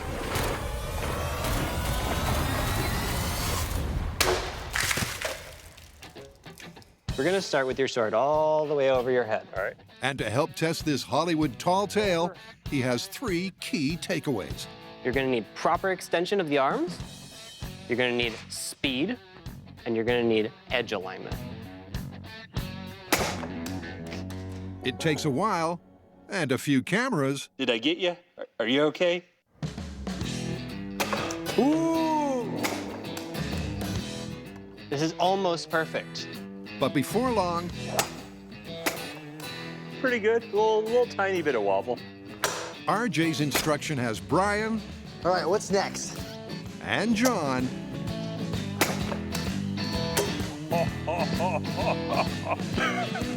Banana drop. Taking out bad dude food with 1 clean slice. Fruit salad for everyone. Cheers. Can't even taste the sword. It's literally the fruits of our labor. All right, we got the technique down. We know how to swing the sword. The question is, what characteristics are best for this myth? How do things like weight and shape come into play? With lunch sliced and diced, Brian uses his newfound fruit-killing skills. Remember, release the sword at the end of your swing. Just let it go. Gross semester in 3, 2, 1. To find the perfect blade. The Dadao 1. For a single cut Katana. Decapitation. The longest messer. Oh, longsword. All right, these are all fantastic swords, but what is our champion? There's one that stood out amongst the rest. Its weight a little bit heavier, guided through the mat real easy, and the geometry made it just want to cut perfect every time. And that is the Grossa Messer. Feels like a champion. Woo! Yeah, that's right. All right, let's go cut some stuff. Okay. Coming up, with Buster on sick leave, the airbag anomaly gets an anatomical upgrade. And the decapitation investigation 3 takes off. 2 1.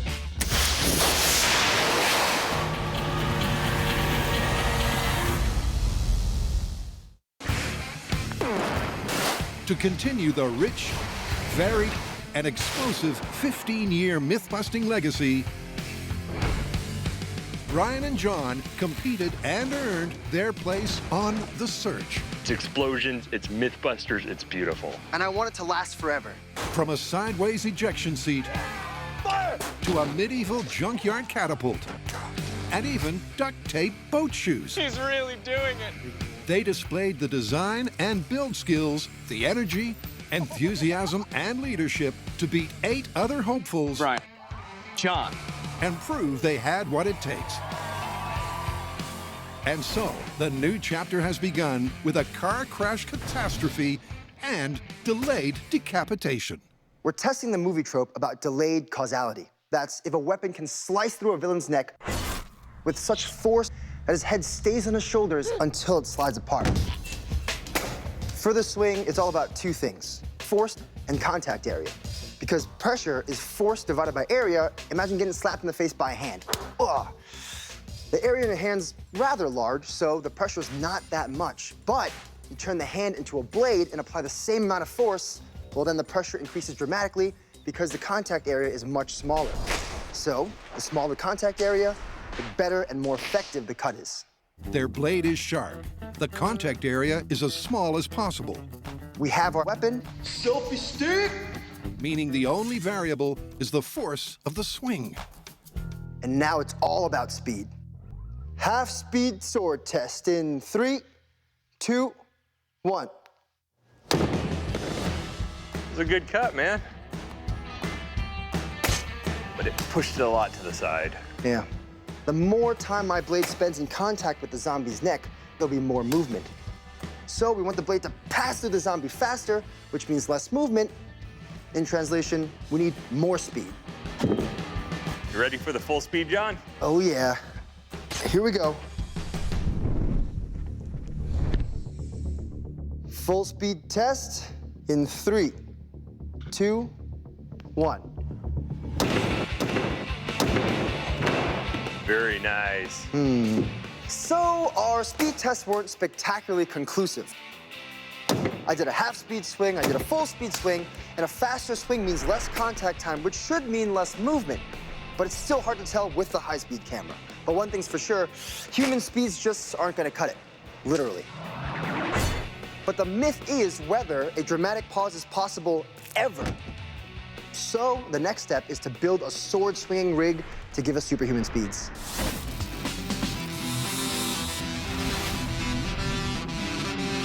Back at Car Crash Central. Oh. Brian and John have discovered that a passenger with their feet on top of the dash is in danger. Everything's okay. Oh, got her. But is it, as the myth would suggest, You got it? mortal danger? Before they look at lethality in a road test, It's a shame regular medicine isn't this easy. Right? they're doing a quick reset. Last airbag deployment was a fair amount of destruction. Good as new. Legs went flying everywhere. But this time, I expect those legs, their projectiles straight to the face. Yep, Brian thinks having your feet flat against the dash would jettison your knees into your face. Meaning it's the most likely position to cause a fatality. Damn it. Do you have any grip tape? Ready? Your Mythbusters manicure service. We get rid of your corns and then put you in a car and set up the airbag. Surprised more people don't call. Beautiful. There we go. Okay. Whew. Test 2 with feet against the dash in 3, 2, 1. Oh. Once again, it's carnage in the half car. Look at this. Oh. Whether it was any worse is difficult to tell, but it's clear the myth is heading in the right direction. 1. Oh. Oh, no. When we watch the airbag deploy in real time, not too bad. But then we watch the high speed, and it's a completely different story. The airbag goes off, you can see from her toes just slowly curl back, and you can just almost imagine the sound of bone and meat crushing and tearing as it goes. And they fall back, and you think that it's over, but it's not, because then they swing out this way, and they hit the floor. It was horrifying. You wanna grab a feet, seize? Question is it lethal? For that, they need to step it up in the stand-in Buster Stakes.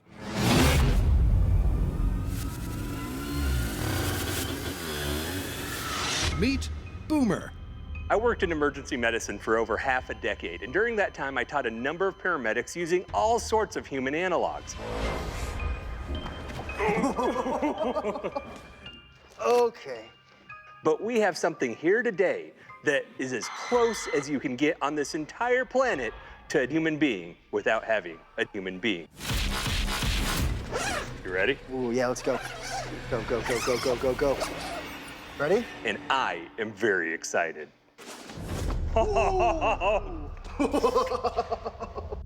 This is a syndaver, a synthetic human cadaver. Here you go, sir. Dude, can't believe we can actually give it infections from touching with our bare hands.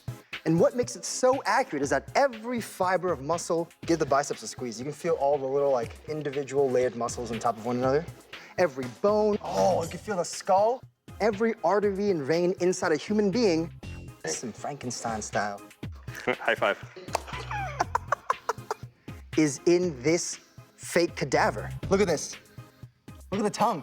I mean, in terms of human inorganic analogs, this is as good as money can buy.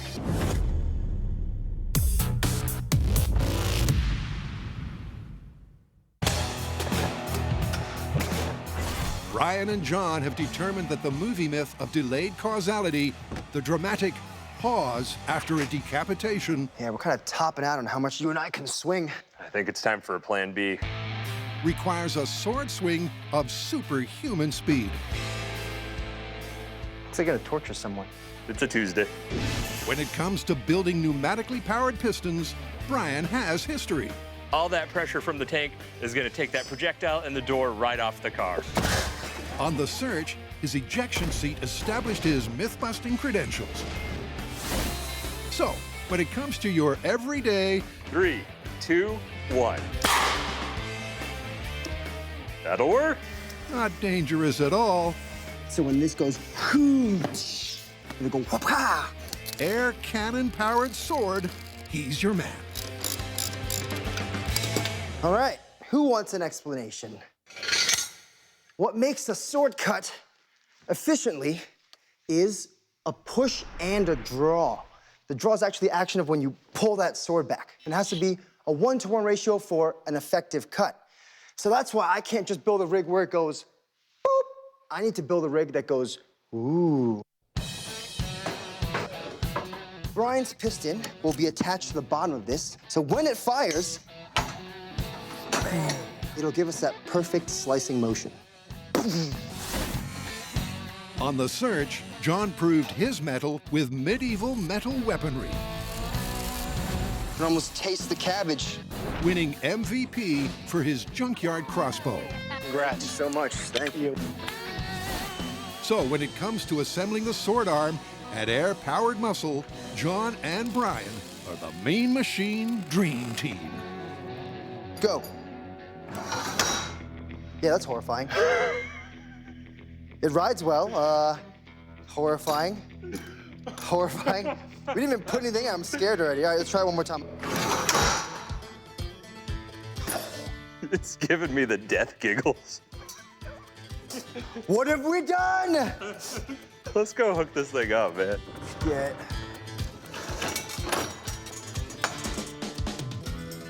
Our first test will be to get this rig to fire at the fastest speed that I could swing the sword.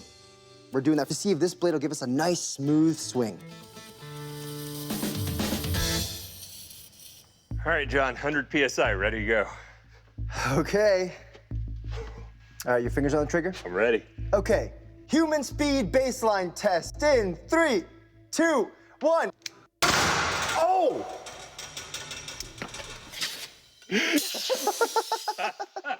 Well, firstly, yes. Secondly, it is just as horrifying as I thought it would be. I love it, man. 1.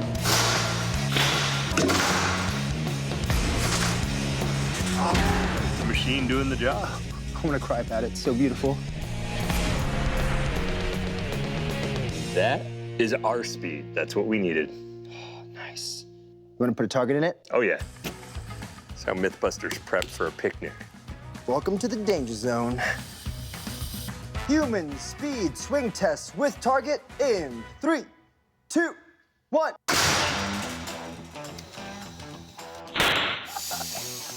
You saw the top of that watermelon do a cartwheel, right?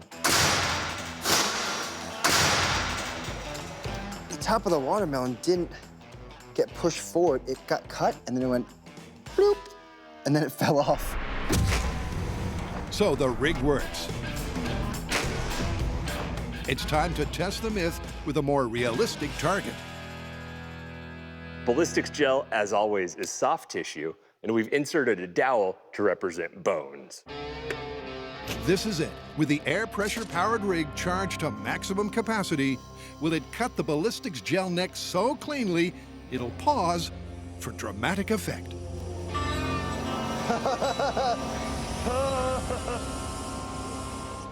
All right. Perfect. Oh, is everyone behind? Okay. You ready? I'm ready. Everything we got, Test, and I mean everything, in 3, 2, 1. Well, let's go take a look. Yeah. Holy moly. Whoa. It cut through a good portion. Oh. Oh.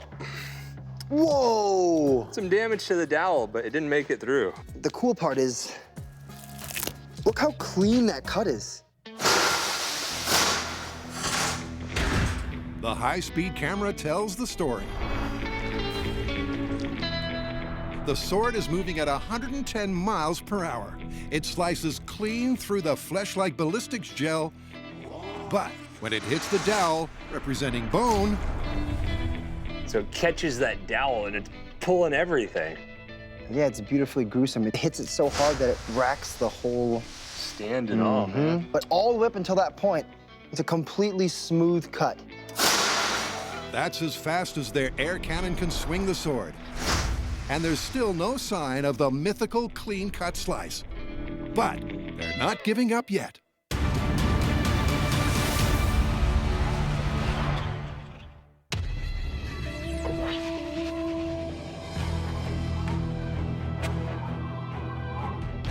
You know, it's really hard to find a place to crash cars safely, but we've hit the jackpot here at Mountain Valley Airport in the high deserts of Southern California.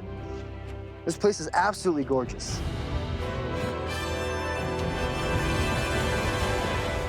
Come on, girl. To find out if putting your feet up on the dash puts you in mortal danger from an airbag deployment, Brian and John have to set up a driverless car crash. That'll do. Yeah. Step one is a tow rig pulley system.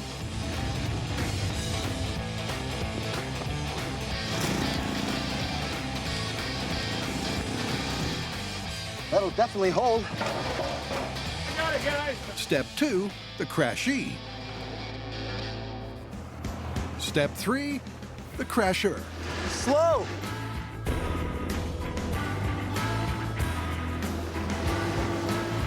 Lower forks.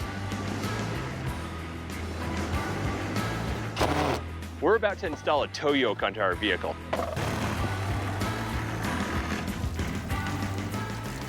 Oops. Wiper fluid. That's two arms welded out from the inside of the control arms with a cross beam, tow wire connected in the middle. Whoop. Oh, it makes its own noise. That way, if our car begins to deviate, the force on that tow beam will pull it right into our target.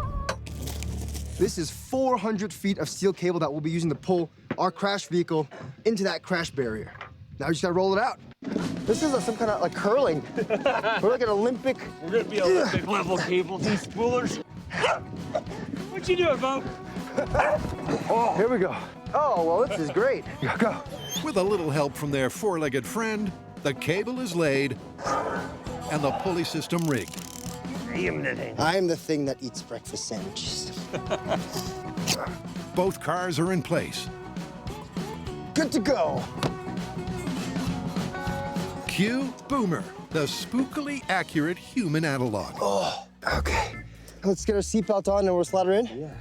This is a pricey piece of equipment because it has bones, veins, which means when we're done with this, the way we examine it is the same as a real victim in a crash. We'll be x-raying it.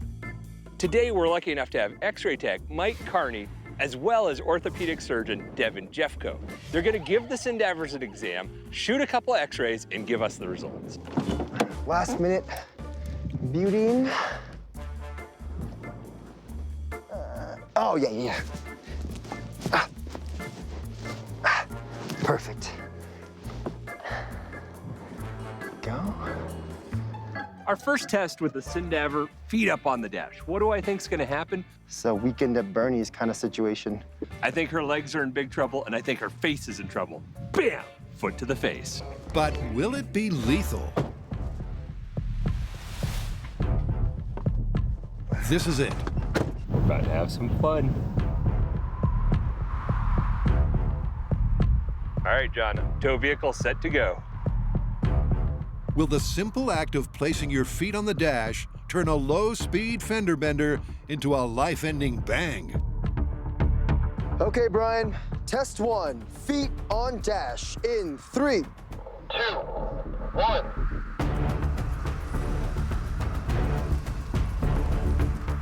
Five miles per hour. Tow rig looks good so far. Oh, wait, is it veering off? 12 miles per hour. 26 miles per hour.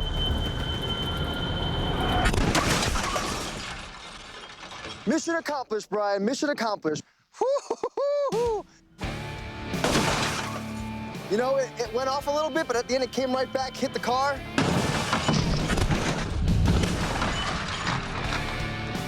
Perfect deployment. So the yoke worked? Yeah, the yoke worked pretty well. Oh, heck yeah, man. Wait. I took a sneak peek. It's a little bit gross. You ready? I'm ready for Okay, let's go. Coming up, before they assess the damage, it's back to the shop. If there's ever been a case for do not try at home, this would be it. Rockets plus sword equals death, dismemberment, all around bad day.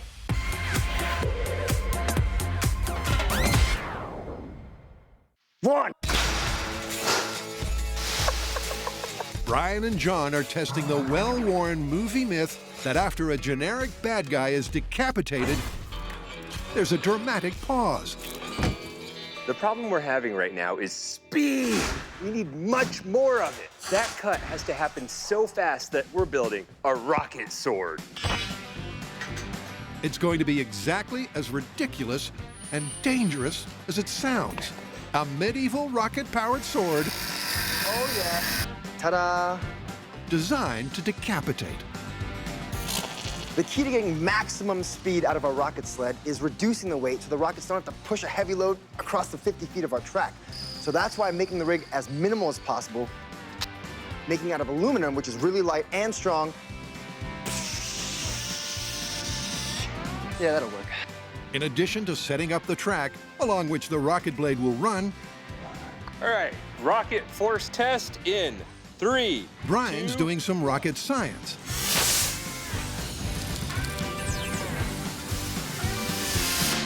That was a great test of our rockets. We got about 23.8 newtons of force. Which means with the sled weighing about 4.5 kilograms. And adjusting for friction, 20 rockets will send their sword flying. Fire! At more than 150 miles an hour. Fire! Twice the speed of a human swing. Go, go, go, go, go! Fire!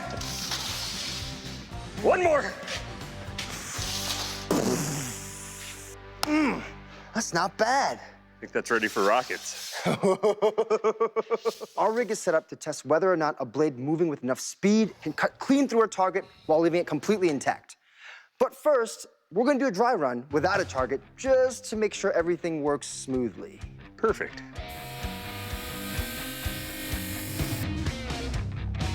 For this dry run test, we're looking for 3 things. Are our tracks aligned? Are we getting the forces we need from the rockets? And what is the optimum position for our target? Eyes and ears and hats on. So cool. Ooh, I'm nervous. Here we go.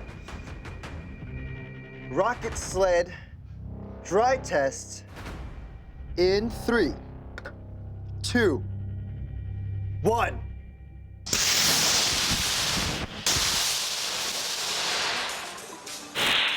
I think that's successful. It's like Christmas. But it's Fireworks. beautiful. We're good. Well. Like it hit the end of the track and it went, Psha!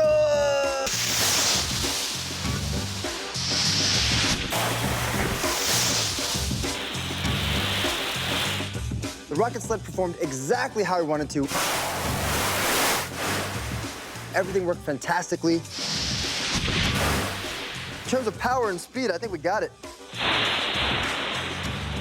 I think I'm gonna just wipe it down, get some of the schmutz off, and tighten a few things, and we'll set up for the next test. It's a magnificent and terrifying sight to behold. A razor-sharp blade powered by rockets launched at 165 miles an hour.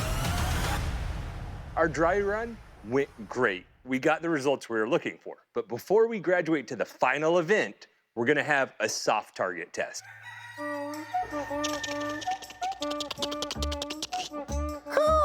Okay, just stay here, and I will be right back. Ignition. Engage. Oh, there it is. Okay. I will count you down, bro. Oh, I can't wait to fire the chicken. Okay.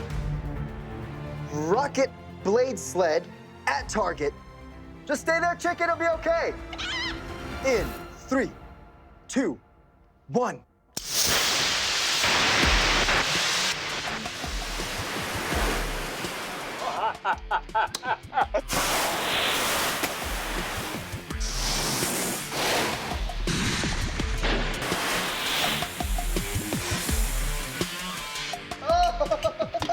Oh no, my food! Well, actually, Bring it on over. it's a pretty good half chicken. Whoa, that's not bad. Look at this.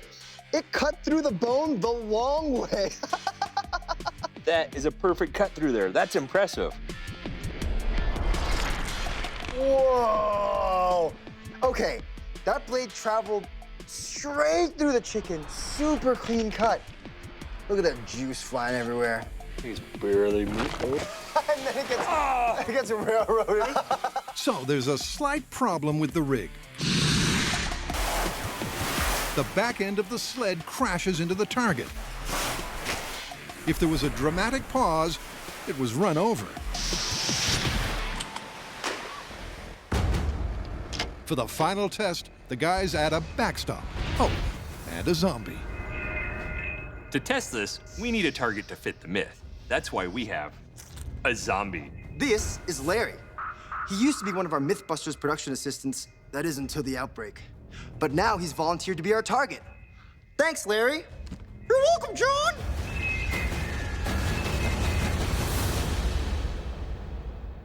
I'll turn the key, you flick the switch. Sure. Bad boys for life. Here we go.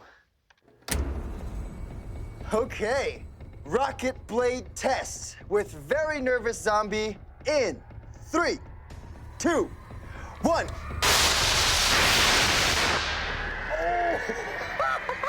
Oh.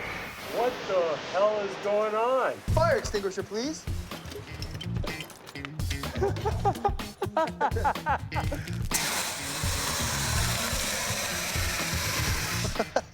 That was spectacular. Oh! You ready for this? Yeah. Oh, it chopped through skin, tissue, bone. Wait, where's the head? Where is the head, man? Oh! Woo, scared me a bit. Oh, let's look at the, oh! Look how clean this cut is. That's incredible. Like the bone and the flesh, man. Clean cut.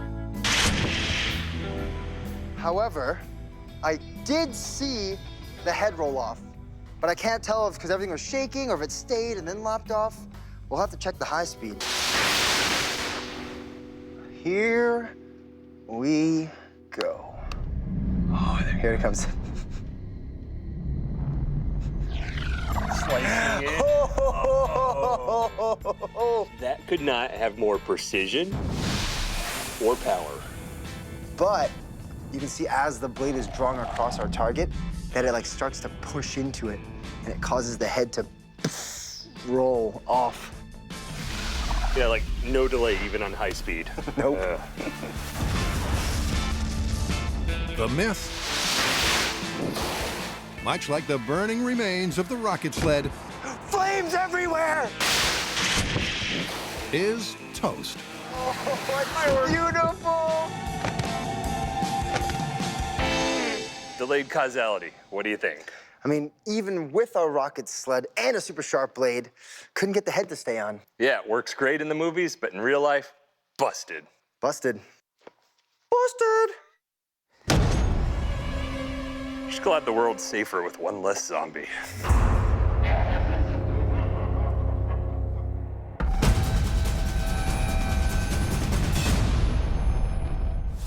Coming up, the myth of the foot-resting passenger Speed, 26 miles per hour. hits the end of the road.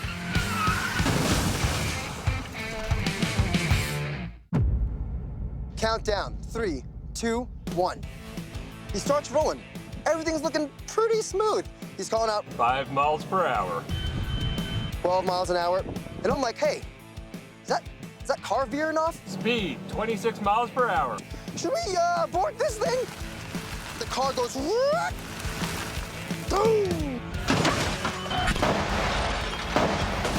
Airbags deploy perfectly. Doesn't seem too bad. But then you get into the car and you see the damage done to the Sindaver. Oh no, there's smoke coming out of her foot. Come on. With that foot just hanging off the dash. Skin's been ripped off the toe, complete ankle dislocation, and that's just what I can see from here. Super gruesome. But then you realize how awesome it is to have the Sindaver for our tests. It's got every bone, muscle fiber, vein, skin tissue that we can analyze to see what real damage would occur to a real human being.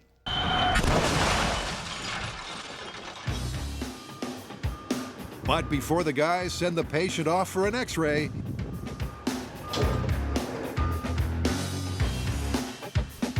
Mr. Boomer takes his turn at the wheel. This time, our careless gentleman has his feet flat against the dash. I think this is the best chance of doing some damage. Knees are up into the chest, up into the face. All right, Brian, you ready? Good to toe. Nice, okay. Feet against dash in 3, 2, 1. 5 miles per hour. Toe rig is looking good. 15 miles per hour. Speed, Whoa! 26 miles per hour. Oh, okay. Stop. Oh, there goes the camera. Okay. That was interesting. You want to come down here, Brian? So that didn't quite go as planned. The car started out nice, then began to veer. It whipped around the target vehicle, but that airbag went off, which is interesting to us. How would I sum up what just happened for our test? Well, even though the car didn't hit the crash barrier, it still clipped the sign violently enough to fire off that airbag. And that alone caused some severe lower leg damage. But the myth parameters require an airbag deployment in conjunction with an impact. So a quick realignment of the tow rig and... So obviously we're not gonna leave it at that. We're gonna get a new airbag in there and do it one more time. Haven't you learned anything?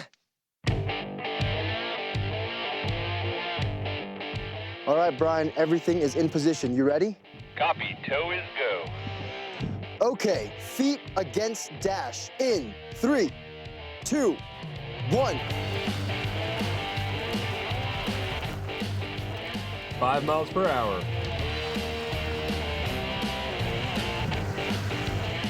15 miles per hour. Ooh, you're flying pretty true, Brian. Speed, 26 miles per hour. That was perfect.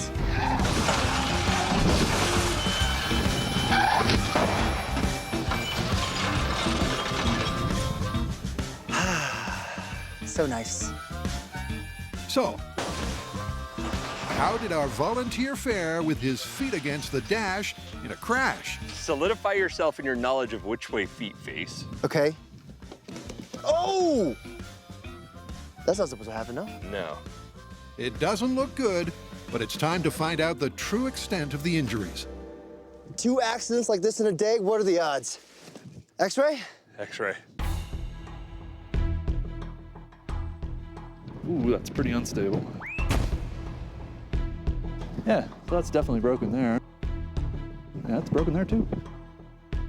Yeah, we should definitely get a pelvis and a hip x-ray over here. So Devin, 2 different Sindavers. You've gone through them. What do you find? Well, both of them had pretty bad ankle trauma. Our situation with the female patient, as you can see, she had a really bad ankle fracture, which we sometimes call a pilon fracture. Bad injury, but survivable. Our male patient, similar injury, but both survivable. So, injury, but nothing lethal. Survivable injuries only. As gruesome as the high-speed footage is, the anatomically accurate Sindavers prove the injuries are restricted to the feet and ankles. I mean, it's just so close to plausible, but it's definitely busted. Busted. Nasty, though. Yeah, I definitely won't be putting my feet on the dash anymore. Nah. That was a good day, though. I like how, like, on video, this is like the bit of the news where they cut away, but they're still shuffling. Exactly, and they're still just like, what do they talk about? Or just like talking about nonsense.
On this episode of Mythbusters, we're testing the truth behind 2 common sayings. Guys, look, I'm doing it. First up, can you knock someone over with just a feather? with the help of 2 special guests, Am I on a big paper airplane? the guys go to extreme lengths to find out if a feather What you see being spread before you is used to help birth animals. really can fell a full-size human. Then, the boys tackle the term backseat driving. I don't want to even look back. He's freaking me out.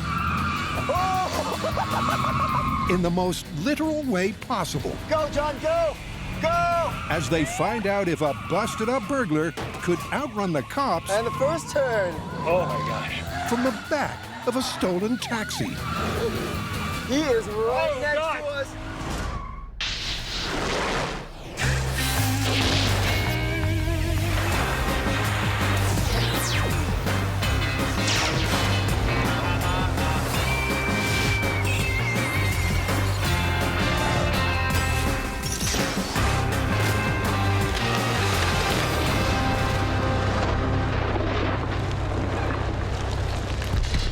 Our first myth is an idiom that's way overdue for a reality check. You could have knocked me over with a feather. You know, I've always wondered about that idiom. That's widely used, but kind of taken for granted. Oh, wait. I did see it in a movie once. How'd that go down? Like this. That was a bit of a cheat. Hilarious, but we have real science to do. All right. The phrase, "you could have knocked me over with a feather," refers to a mythical someone who's already so shocked or otherwise distracted that the gentlest of touches could send them crashing. So, is it really possible to take someone out with a feather? For this myth, it seems like a little head-to-head competition would make it a lot more fun. 1-on-1? I'm thinking 2-on-2. That's right, folks, 2-on-2. That means we'll have to bring in 2 special guests to fill those roles, and I'm thinking Alan and Tamara from Mythbusters The Search. Both Alan and Tamara were worthy search contenders. Go Red! I almost puked. In fact, Tamara's engineering skills helped her take home 2 MVP awards. It doesn't get any better than that. And Alan's team spirit inspired everyone. It's all on you, Alan, as high as you can get. Now they'll reunite over a table packed with plumage. So we have a large variety of feathers. Got a couple type of pheasant feathers, silver pheasant, goose feather, wild turkey feather. We have 2 types of ostrich. These are some of the biggest feathers known to nature. But will they pack a punch? In order to test this myth, we're going to start in its most basic form. Can you actually knock someone down with a feather? Taken at face value, this myth wouldn't seem to stand much of a chance. I really want to try and knock someone over, not impale them. Before going any further, it's worth finding out exactly how much force it takes to push over an adult human. Let's talk about the science of balance. Normally, when you're standing straight up, your center of mass is right above your feet. And there's actually a little bit where you can lean and stay upright. But if you go too far at a certain point, there's nothing you can do to stop from falling except for taking a step. We're gonna use a force gauge to find out where that is and what it takes to actually knock someone over. To measure that force we need to knock someone over, we have this force plate here on the chest mount. The person wearing it's gonna plant their feet because there's that little element of surprise and we don't want them fighting it. Someone else is gonna shove on them and we'll measure just how much force it takes to knock you off your feet. They start with their most probable pushover, which would be featherweight Tamara. Plant your feet, no moving, no fighting. All right, and then close your eyes. Oh boy. All right, you ready?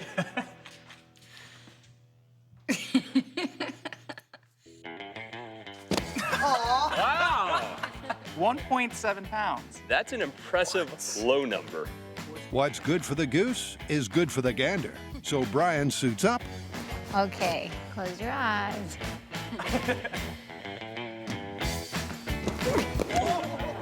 And goes down like a ton of bricks. What was it? 2.2. Ooh. Well, I weigh, what, probably about 1.5 times more than you? 1 pound, 1.5 pounds to 2.5 pounds.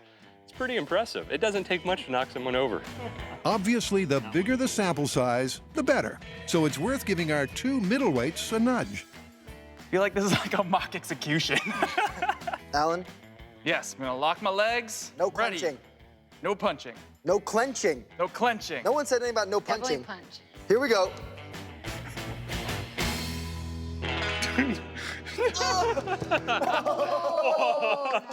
How much was it? It was 2.4, and then after that whole you touched your chest a bunch and it jumped up.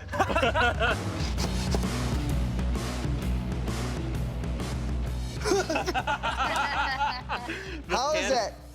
2.7. They've discovered that when push comes to shove, it doesn't much matter the size of the fall guy. Pretty consistent. You can just about knock anyone over with less than 3 pounds of force. But can a single bird feather produce anything like that kind of pressure?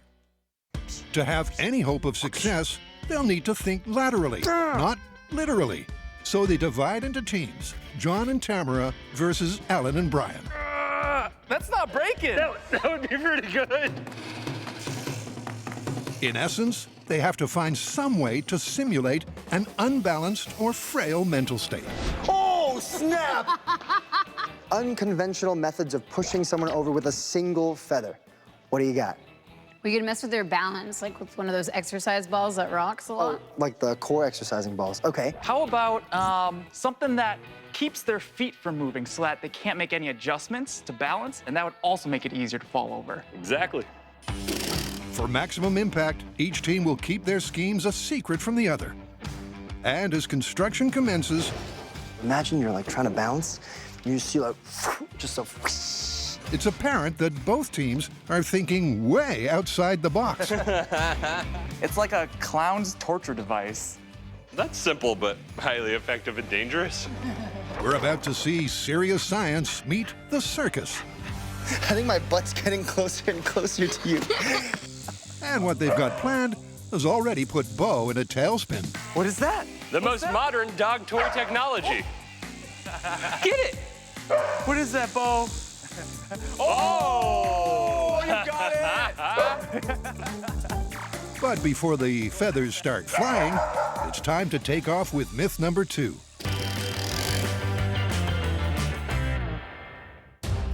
From the bizarre depths of the local news section, Our next myth is an unlikely tale of backseat driving. Returning home, a taxi driver finds his front door wide open. He runs inside, leaving the engine running.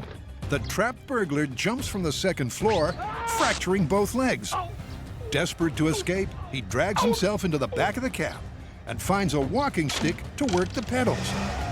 A passing patrol car spots the seemingly driverless car and gives chase. Far-fetched criminal fiction or an incredible tale of driving dexterity. Hi! To get this myth rolling, they'll start with the basics. Brian and Bo have procured a big yellow taxi.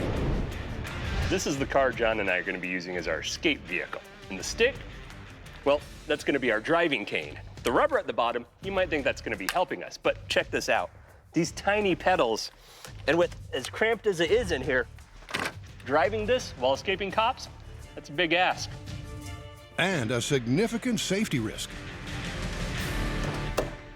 When we're driving back here with a stick and we're reaching all the way over, these seatbelts are basically useless. So we're gonna install our own harnesses to these existing anchor points. John, I think you're about to take the safest New York City cab ride you've ever taken. John jumps in for a test fitting.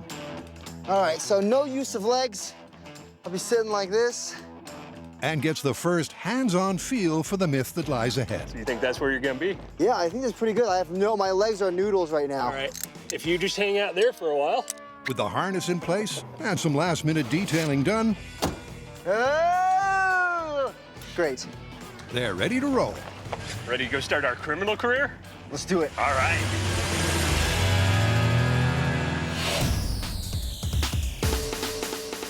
The venue for testing this fractured fable is a large, empty parking lot that should afford plenty of room for some dangerous driving.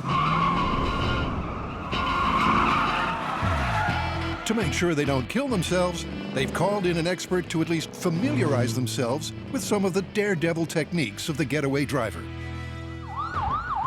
Looks like the law, John. Yep, that's the car that's gonna be chasing us down. The man with the badge is veteran law enforcement pursuit driving instructor Marcus Smith. Right, so our cat burglar's gonna need some training. If you want to outrun a cop, what do you suggest? First off, no chance. But I got some things in mind. Who wants to go first? I think there's your answer. Let's do it. All right, let's go. Good luck. Taking the cane. Coming up, the going gets greasy as our two teams try for a one-feather knockdown. He's moving! He's moving! Keep going! Then the boys both take a crash course in evasive driving. Drive. Oh! And they'll need all the help they can get. It's the tall, skinny pedal on the right.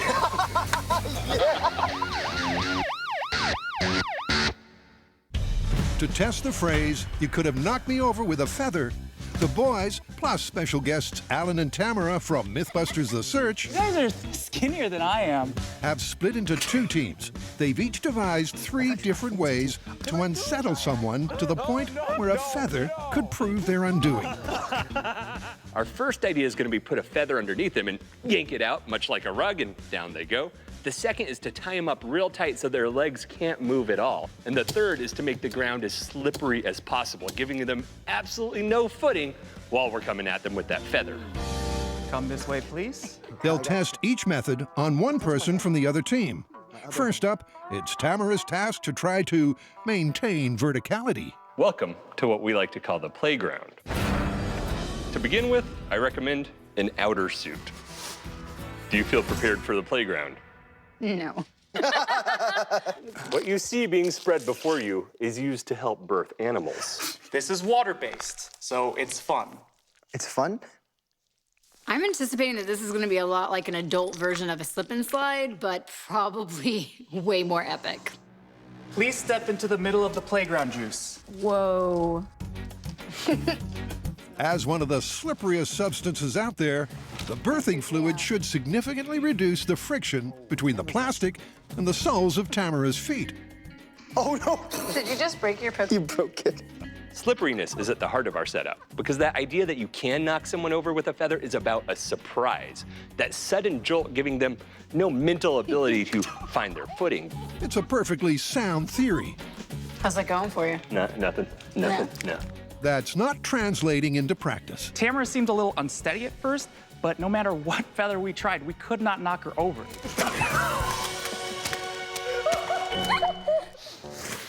So next, John suits up. All right, so running start. To try out technique number 2, the feather underfoot ploy. John, would you be so kind as to step on this feather, please? With both feet or one foot? Both feet. Close your eyes.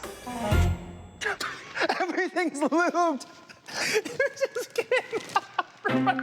Seems the plan here was just a bit too slick. The frictionless feather did nothing to upset John's equilibrium. But Team Bryant still have one card left to play, a devilish device they've scratch-built called the Hobbler. Look, the spirit of this myth is that someone could be so disoriented or discombobulated that something as light as a feather would be able to knock them off their feet. Put your left leg through this loop. We want to replicate that emotional fragility with this rig that we call the Hobbler, which physically restricts the wearer's legs so that they cannot take a step back. Hopefully that means that the slightest push, like from a feather, will be enough to get them past the brink. Now, son, have you ever ridden a Hobbler before? No, sir. You'll want to keep your arms and legs within the ride at all times. With no flex in his lower parts, it should take less of a lean backwards for John to lose his balance. He's moving! Keep going! All to no avail. Oh. Even outright assault proves ineffective. He stopped moving. So, without a shred of success, it's time for Team Bryant to step up as the featheries. You gotta hit it with it. And perhaps prove they're no pushovers.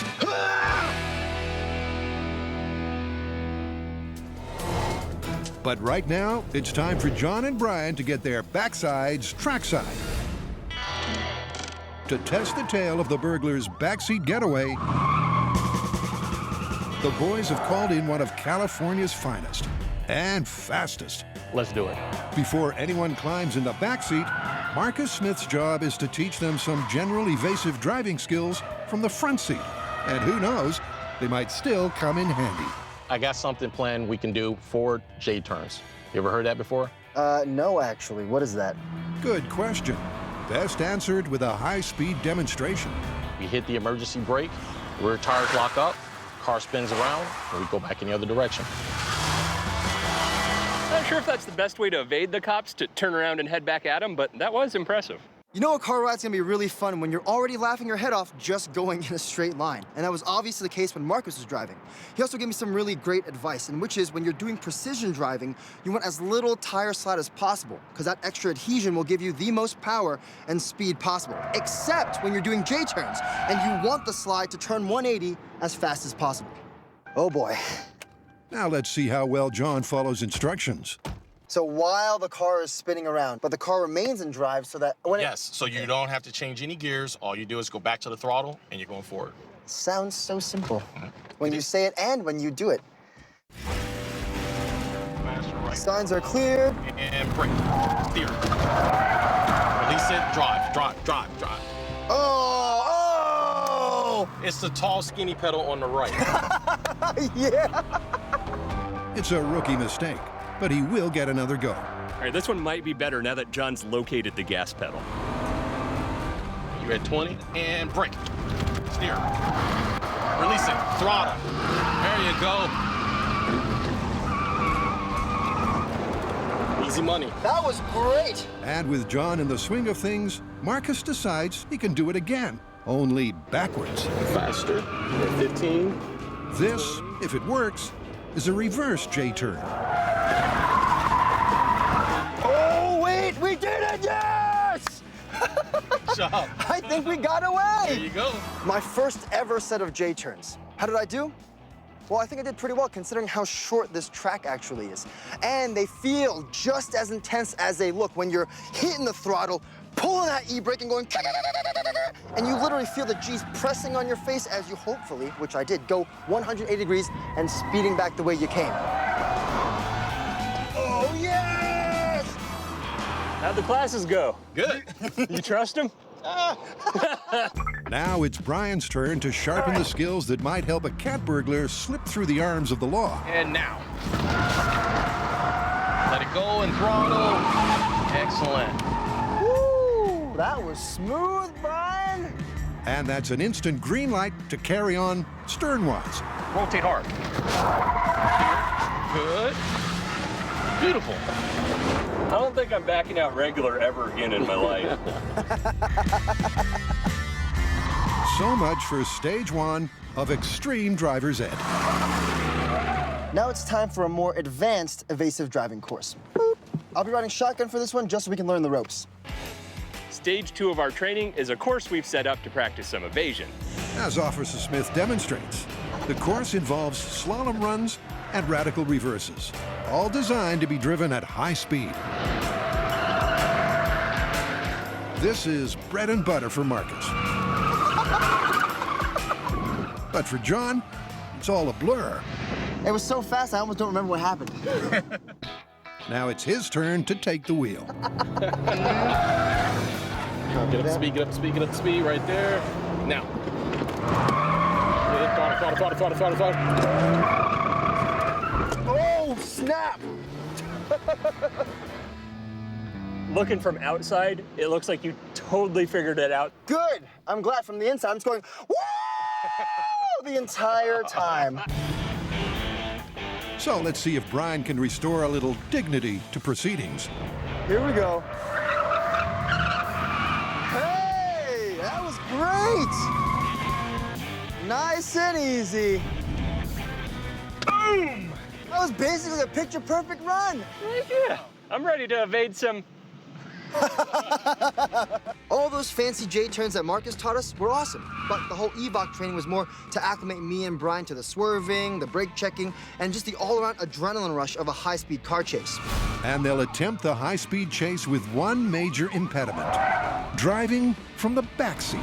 Gaining on you fast. He's gaining on me. Go, John, go! Go!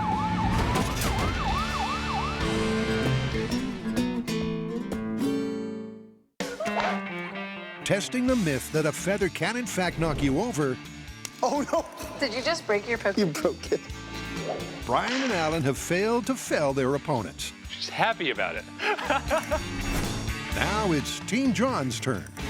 For Tamara and me, our 3 secret plans for trying to knock someone over with a feather are: 1, challenging them on a balance ball to see if we could push them over then. 2, attaching a very long pole to their back and tipping the top over with a feather. And 3, we want to try a drive-by feathering. They'll start with the simplest, the balance ball challenge. It's going to be all about distraction. So while we have our test subjects keeping their balance on this ball, we'll be hurling paper airplanes and feathers at them and trying to knock them over. Now, remember, it doesn't count if they just fall off. We have to knock them over with a feather. What terrible thing is this now? What could be worse than a lube ramp? Okay, now Okay. get yourself situated. Sure. Core workout, right? This time, some of the feathers have been glued into their paper planes. Ah! Oh! And just one hit could be all it takes. Stop being so gentle, Tamara! We had Alan on a balance ball, which he's never done before. We threw paper airplanes at him. We took targeted shots at his body with feathers. Last attempt, big guns. What is this? That's not one feather! Dude! We even pulled out the big guns and rained down upon him, and he still didn't fall over. Wait! Oh, good! So, Team John cuts its losses and moves on. Can you put your arms back, please? Like, These holes. like this? Yeah. Is there Then water John? involved? No water, but plenty of science.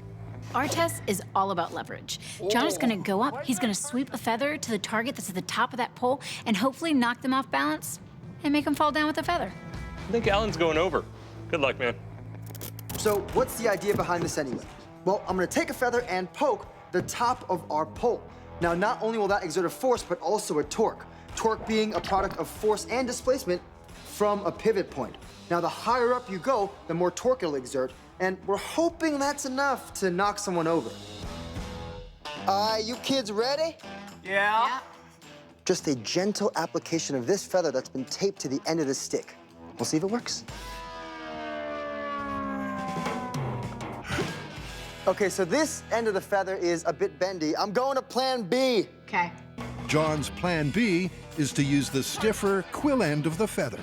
That might seem like a bit of a cheat, Oh, what happened? but it's a moot point. With the apparatus in ruins, it's decided to move on to method number 3. For our next attempt, armed with my trusty feather lance and my trusty steed, we're gonna attempt a drive-by feather knockdown. Now remember, the whole expression is about the surprise and the intimidation, so when we come charging down with Snowflake here going, "Meow!" and this lance, it might put him in the mindset of going, whoa, you could have knocked me over with a feather. All right, Tamara, you ready? Yeah. With Tamara behind the wheel, John lines up his target. Wow! Yeah, eat that, villain! I'm still standing, right? Looks like it. You going again? You bet he is. This is Team John's last shot at bringing down Brian with a feather touch. Drive-by feathering in 3, 2, 1. Yeah!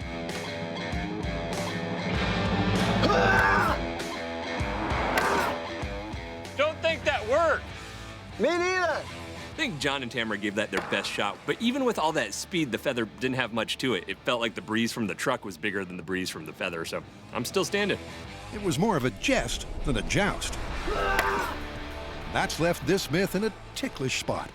They could bust it right now, or... How about we try something different? That could work.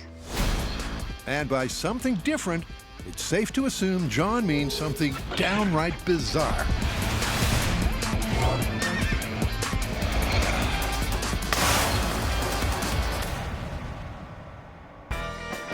Meantime, the myth of the backseat burglar is about to kick into gear. Meet John, our cat burglar.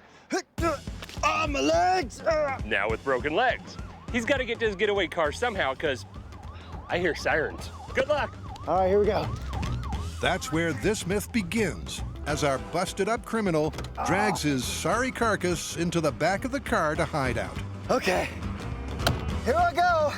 Finding the engine running and a handy walking stick, he attempts to not only drive off, but to outrun the law. If he can't...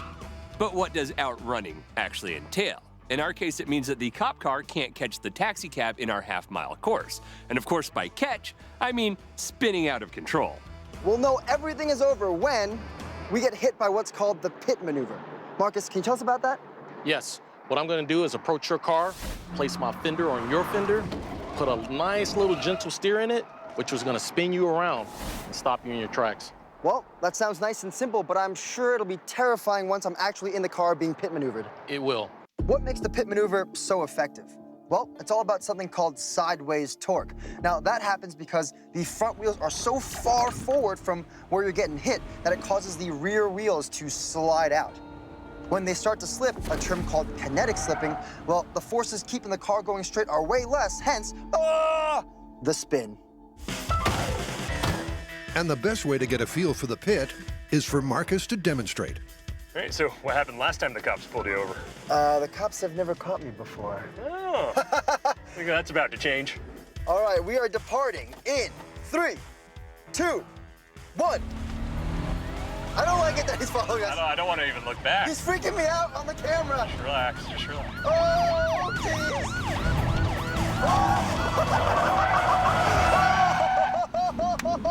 So friendly and gentle. I know. There's like a little, like, did you hit a rock? And the next thing I know, we're facing this way. And pointing straight back at Officer Smith's black and white. He was holding me hostage! Don't shoot! It's him! It's just him! After a morning of motoring madness, Why, Marcus? Why would you do that? the guys are a touch, what's the word? Overstimulated. He was holding me hostage! Don't shoot! It's him! It's just him! And the best way to bring them back down is a spell of hard work. Brian and John do their own heavy lifting. Just two really strong dudes. Nothing to see here. Hold these so they don't fall. All right. And also, can you get me a sandwich? Yeah, right. As they set up the twisting half-mile-long course that they'll both soon be driving. Oh, gosh! With Officer Smith in hot pursuit. We're not doing a drag race here, but we had this in the shop, and I'm definitely gonna use it. Winner! So the scene is finally set for one highly unconventional game of cops and robbers. John suits up first for what could be the wildest ride of his life. We've already seen that I can drag myself into the back of the car and get into position. But for safety's sake, we're gonna start in the car already harnessed in. Right, Brian? Yeah, let's get you in. It's an unsettling feeling to be shackled across the back seat. But that's nothing compared to the troubles that lie ahead. Is it me, or did this just get more difficult?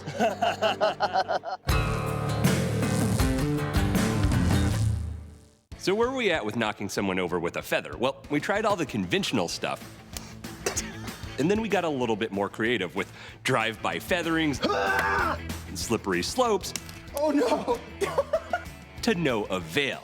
But it's time to give this feather a little bit of a flight of fancy and get real creative, so we're not done yet. For both teams, it's their very last shot at success. I think our best bet's gonna be something like the hobbler, where it's tying up their legs and keeping them from going anywhere. Well, you know, when we were playing with these feathers, I was actually really impressed by the tensile strength of some of them. It seems like you could almost use it like a rope or a string. What's our plan? To build a bola. What's a bola? Well, it's essentially this, a piece of string with two weights at the end of it. You're running along, and we throw it at you, wrapping around itself and tangling you up. Down you go. Except in our case, we're replacing that string, well, with a feather. To dial in their technique, they'll start off with a bola made from Kevlar string and a couple of heavy nuts for weights. Whoa! It's better. It's going around you more, but it's still not tangling. And they won't just be throwing it. After all, this is Mythbusters. This is our bolo gun. It's a modified 2-barrel air cannon. Put a weight in each barrel with the string or feather connecting them. Has a spreader bar system where we can ratchet it out, tuning in that perfect spread of the bolo to entangle them. Of course, a valve and an air reservoir powering it all. Now to see if their test bola actually works. Air supply is hot. Bolo gun test at 60 PSI in 3, 2, 1. Oh! That's a bolo! Took a little more heat on it, but that worked. And they're just missing each other. Yeah. It's perfectly wrapping. I don't think you can do better than that. And if that looks ingenious, you ain't seen nothing yet. I think we need to move way outside the box on the next one. How about we move inside the box and do some 360 camera footage with a VR headset and just bombard them at all angles with feathers? Yeah, I actually really like the idea of moving from the physical feather into the digital realm and, I guess, knocking them over with a digital feather. Which might call for a slightly more detailed explanation. Well, this little special rig here contains 6 individual cameras that simultaneously film really specific portions of the environment. When that's done, software stitches all that video together into a seamless 360-degree video. Now, you take that kind of video and you put it into these goggles, and it'll let you look up, down, left, right, even behind you, as if you were there where the camera was filming. All they have to do now is shoot a few shaky scenes. Decoration phase complete. But there's some tricks to the trade. Now, the hardest part about filming in 360 is, well, obscuring the camera guy. But we've got that covered. You get it? Because of our fancy feather paper airplane, I can now hide under it and obscure myself from the viewers. All right. Go! This is where the virtual feather concept takes flight. I'm doing it! Guys, look, I'm doing it! The whole purpose for that sequence was so that we could record 360 degrees of unstable movement and consistent bombardment from balls and feathers and paper airplanes so that no matter which way they look, they're being hit with some kind of stimuli. All these virtual projectiles are simply meant to unbalance and confuse. They'll still have to knock someone over with a real feather. Meantime, Tamara's come up with another idea for their 360 wobble cam. My beard helps me think. It's the fear factor. This scene is all about the jump scare. Our participants start in a dark and foggy cave, and when they least expected, BAM! A think we got something going here. It's an off-kilter concept that just might be crazy enough to work.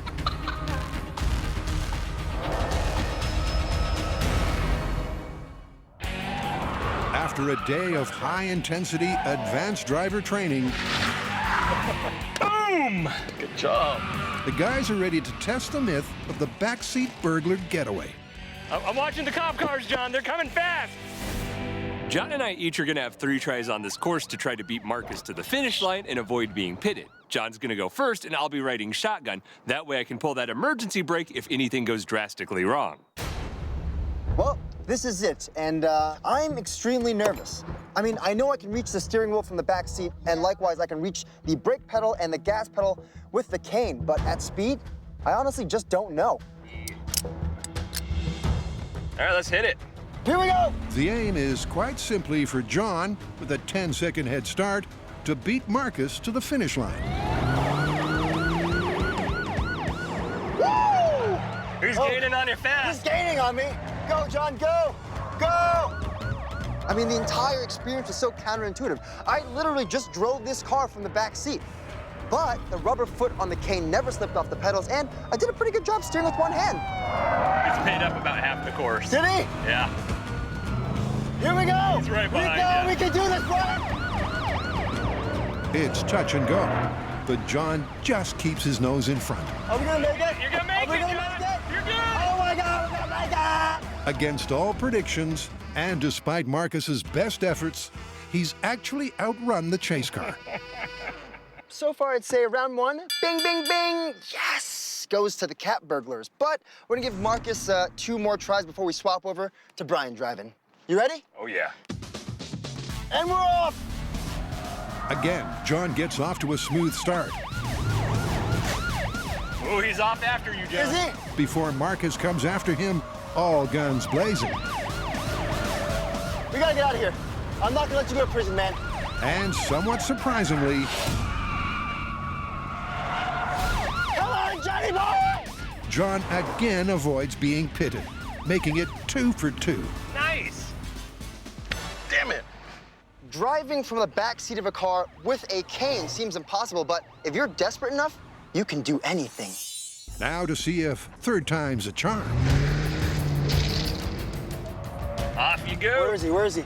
He's waiting. He's waiting. He's at the line. John wants a clean sweep, but for Officer Smith, police pride is on the line. Oh, he's closing in fast. He gets up close on the last straight, but runs out of road. Hold it steady, hold it steady, hold it steady. Nice, John.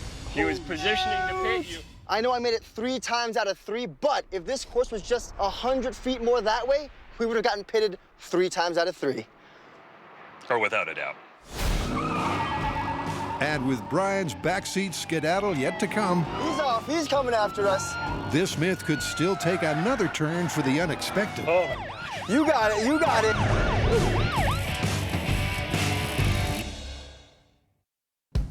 So far, we have tried several conventional and unconventional methods of knocking someone over with a feather, Don't think that worked. and they have all failed. He stopped moving. He stopped moving. We're hoping to crack this idiom with a bolo made out of multiple pheasant feathers joined together. Now, I know what you're thinking. The idiom is knock me over with a feather, but I will have you know there is actually a Japanese chicken called an onagadori whose tail feathers can grow up to 27 feet long. It's easier to string 2 pheasant feathers together than it is to say pheasant feathers. You look so silly.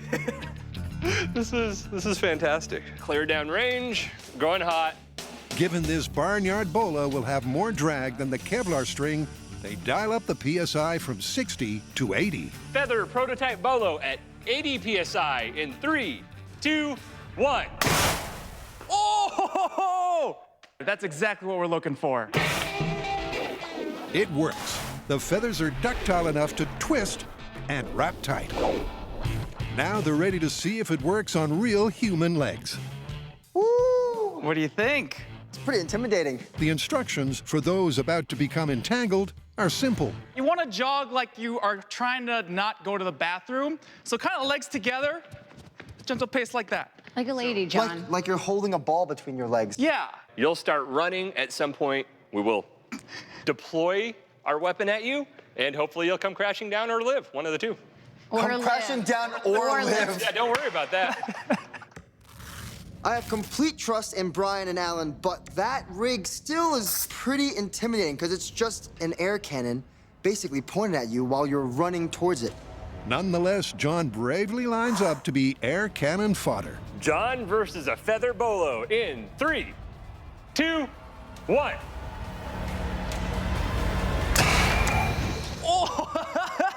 Well, he had to put his hands down. I'm gonna ask you, what happened? I think I tripped myself. All right, well, a smaller target? Where would we be able to find a smaller target? I think Bo's somewhere. I have no idea, man. To me, the rig was intimidating and fired well, but I'm a pretty heavy dude, and I don't think the bolo had enough mass to stop me.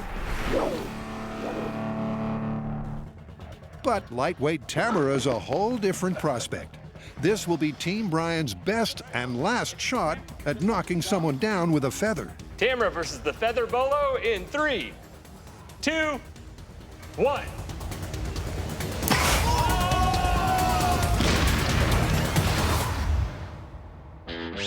In their pursuit of the crippled cat burglar getaway tale, the boys are already 3 up on the law. When we started this myth, I didn't give myself a ghost of a chance of driving from the back seat with a cane, even going in a straight line. Come on, Johnny boy! Come on, go! You're make it! You gotta make it! Ah. Bing, bing, bing! Yes! Damn it!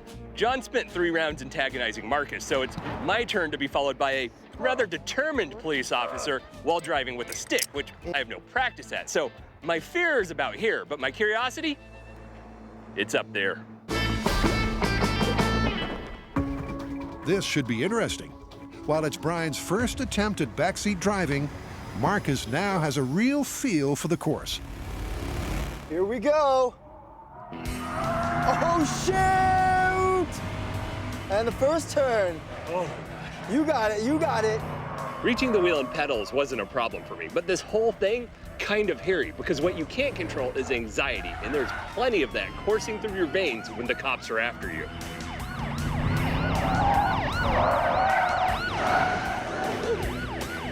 I'm fleeing from Marcus, make the last turn, open up into the straightaway, and I see him behind me in the mirror, and I think I can probably get away if I do a J-turn. But instead, I just gun it, hit the gas, and beat him to the finish line. Brian takes the flag by a narrow margin. Damn it. You know you're lucky, right? I was on you the whole way around until that last corner. I know, I saw it. My heart is pounding, my adrenaline is rushing. I'm not very steady, but I know I got away at the end. Brian's realized that success depends on steely nerves as much as skill. 1 down, 2 to go. You ready? Yeah, are you? Oh, yeah. Let's do it. And for the final 2 runs, his technique and his temperament will both be stretched to the limit. He is right next to us.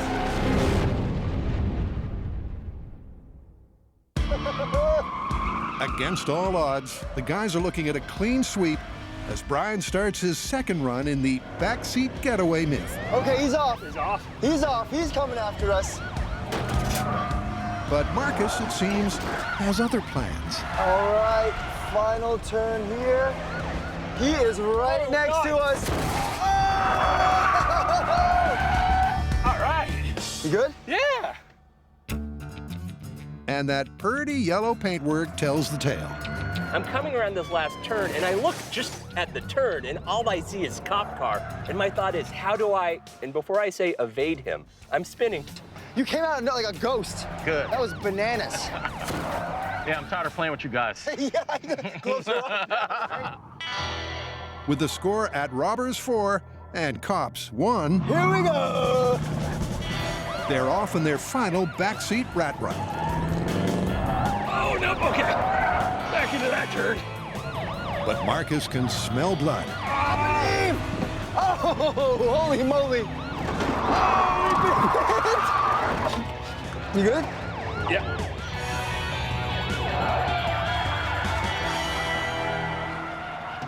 After a total of 6 runs, the score settles at 4 burglars and 2 cops. Now, you can really tell at the end Marcus was dialing in that pit maneuver because he's getting used to this really short course. When I realized that they wasn't as reckless as I thought they may be with driving with a stick, it made me feel safer getting up there, taking care of pit a little early. Police honor is still intact. Maybe so, but what about the myth? Well, seeing as the final score was 4 burglars and 2 cops, I feel like this myth wants to be called confirmed. Yeah, but it's such a short course, and with a few hundred more feet, I think Marcus would have had us every time. Okay, well, depending on the length of your getaway run, the least we could say is plausible. It's plausible. Hey, thanks for all the training, man. Thanks. Anytime.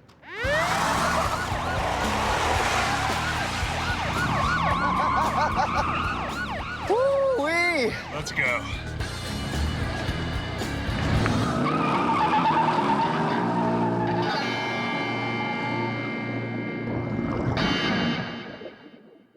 So far, the bizarrely brilliant feather bola cannon hasn't quite worked the way it was meant to.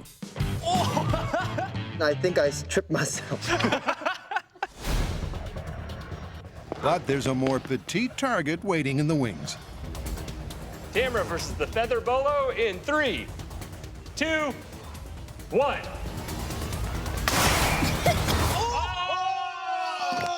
You fell over!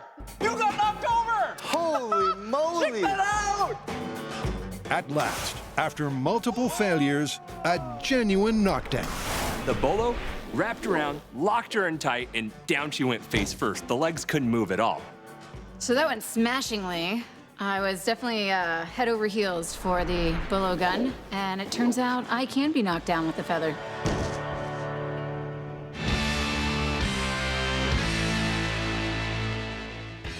Now, to see if Team John can repeat that result with their highly unorthodox virtual reality head spin. We've made VR environments that are really gonna mess with Brian and Alan's heads. In addition to that, they're gonna be on an uneven platform, but it's not about falling off the platform. We actually need to knock them over with a feather. So we're also gonna be tickling them, poking them, and prodding them in hopes that they fall over. I've decided that Alan's gonna go first, so Brian, please go to the waiting room. We'll call you when we're ready. Okay. Good luck. Yeah, I'm gonna need it. He might also need a barf bag. Okay, where do I throw up? Anywhere you want. That way, on top. Hey! Comfortable? This is gonna be a nightmare. So far, it looks like their rig is designed to make my feet unsteady in the real world while giving me some kind of VR experience that doesn't sync up with what my feet are doing. All right, it's going. Is it going? Oh, okay. There's people throwing. There's people throwing things at me.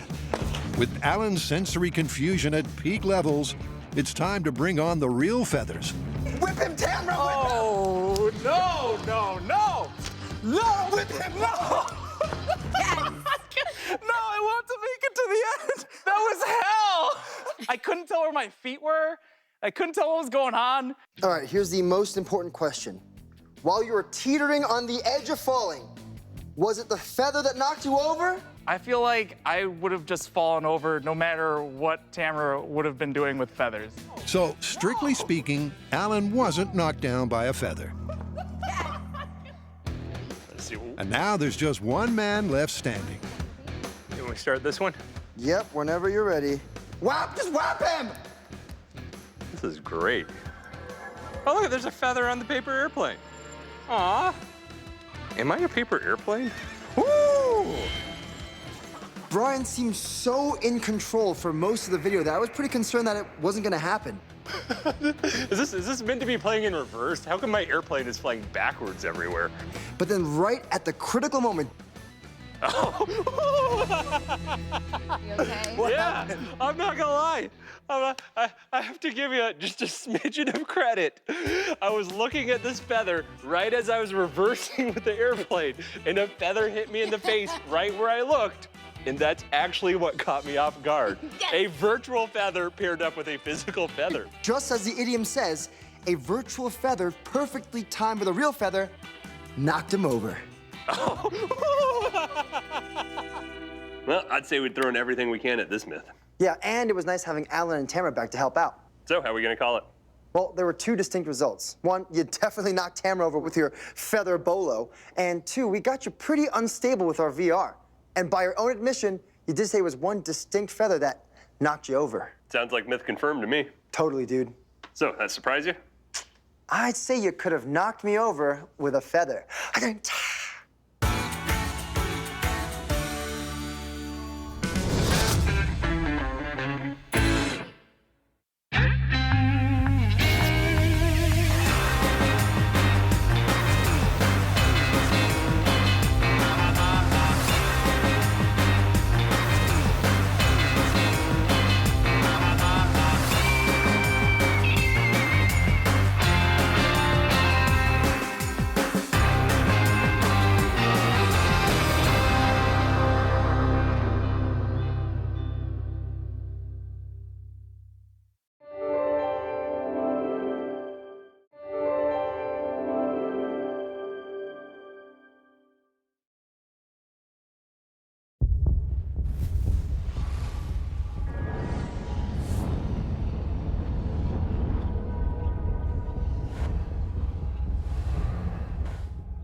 Onward, John, onward!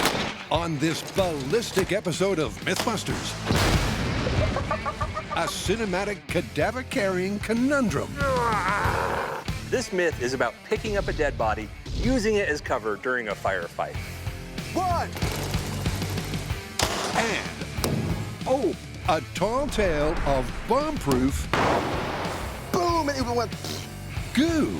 It's time to put it to the ultimate test to see if Oobleck is actually bomb-proof. 3, 2, 1!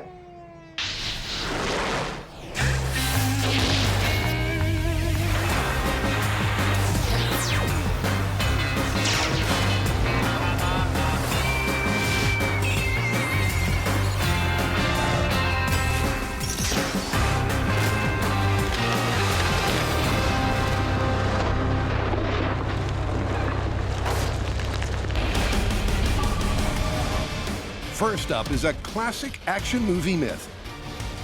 The lead is flying. Our hero cornered. Desperate for cover, he grabs a recently deceased extra to use as a human shield. But can an uncooperative cadaver really be carried in a gunfight scenario? And is it actually bulletproof? Or is this silver screen scene dead weight? This is cool. Let's break it down. First up, you need to know, can you hold up a dead body as a shield? So, can you actually pick it up and heft it around? Huh? Like that. It's great, just push-ups with a dead body. And we need to figure out if a body's bulletproof. That'd be important. Because there's no point in hefting around if it's just a piece of tissue paper. Yeah. You know, I've spent some time around dead bodies. Really? Yeah, I'll find us the perfect human analog for this. Oh, and we need to put some kind of rigor into these tests. We need to bring in the action part of an action movie. We have to take into account the chaos of a gunfight, those dudes shooting at each other, but obviously we have to do it safely. I've got the perfect solution for that. Great. All right, I got you here, John. Ooh, very nice. So we can't really fire guns at each other, but we can use paintball guns. The paintball guns allow us a little bit of simulation. And a big-sized paintball coming at you, you're gonna be at least a little bit scared. Do I really look like this? Ugh. I'm shimmering. Okay, beautiful. All right, you ready to shoot me in the face? Oh, I'm ready. You sound too excited about that. Just a little bit, don't worry about it. Paintball. Ooh! Why? Guns and ammo. How's that feel? You like that? Okay. Bobo, come here. Come on. Come on, Doug. Clearly ain't gonna cut it. Good girl. When it comes to testing the ballistic integrity of a dead body double. Be nice. What's the matter with you? Come on. But in the final test setup, I almost can't see your face. they need to simulate the action part of an action movie. Danger. Hitman at work. You got it? To find out what difference it makes running for your life while under fire compared to firing back, they're going to do just that. 50 feet! Perfect! Winter camo. You know, to really blend in with all the snow. That's not a good start. That's where I'm gonna shoot you. Ooh. Quick surgery. Test 1 is a control. Let's go, John. A 50-foot duck and cover course while under fire. Safe, be fast. Remember, these are top-of-the-range paintball guns. They're gonna hurt. In 3, 2, 1, run! Oh, shoot!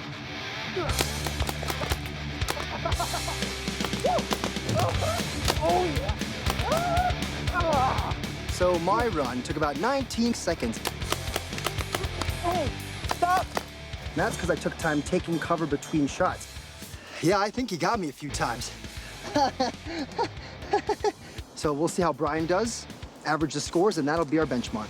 In 3, 2, 1, run! Ooh. I feel that. Ooh. Ooh. Oh my goodness. Oh. Ooh, stop.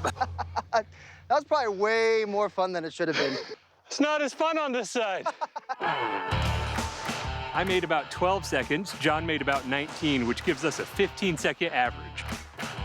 Now we're gonna change it up a bit. I'm gonna give the good guy a gun. So now when the good guy's shooting back, how hard will it be for the bad guy to 1, shoot as fast? You ready? Yeah. 3. Or 2, shoot as accurate? 2. It's gonna be interesting. Run!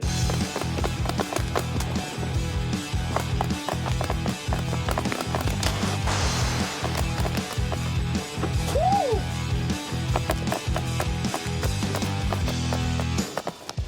My time on this run was 24 seconds. Stop! I think I got shot in the butt. It's 5 seconds slower than my previous run. Now it's because I took time shooting at Brian. All right, Brian, you ready to go for a run? You're your worst, sunshine. 3, 2, 1. When I was shooting at Brian and he wasn't allowed to shoot back, I was taking my sweet time pelting with paintballs. But as soon as he started returning fire, even though he only hit me once in the hand, it was still a bit terrifying. Definitely made me more cautious. Stop! Oh, you got me right in the fingers. You got me in the finger too. Nice! We're finger bros. That's weird. Woo! In fact, our tests have shown us that it slows you down around 25%. So, the guys have the timing data for their full-scale firefight simulation. It's time to add a body to the equation. Ready? Yeah. Boomer, our accurate human Sindaver, So just pull the pants up. is just the dead guy for the job. Look at that. He's proved his take one for the team credentials on airbag disaster. Oh, no. And fresh Nice. Ooh, I was moist. from a factory reset Come on, bring it. at 150 pounds, he's ready to roll. There we go. Beautiful. Good boy. Little style. You gotta look sharp. This myth is about picking up a dead body, using it as cover during a firefight. 1, 2, 3. I worked in emergency medicine, and I've experienced moving a few dead bodies. Gotta keep his head clean. There we go. Okay. You ready? Yeah. And the thing you learn is when they say dead weight, it means totally different than just weight.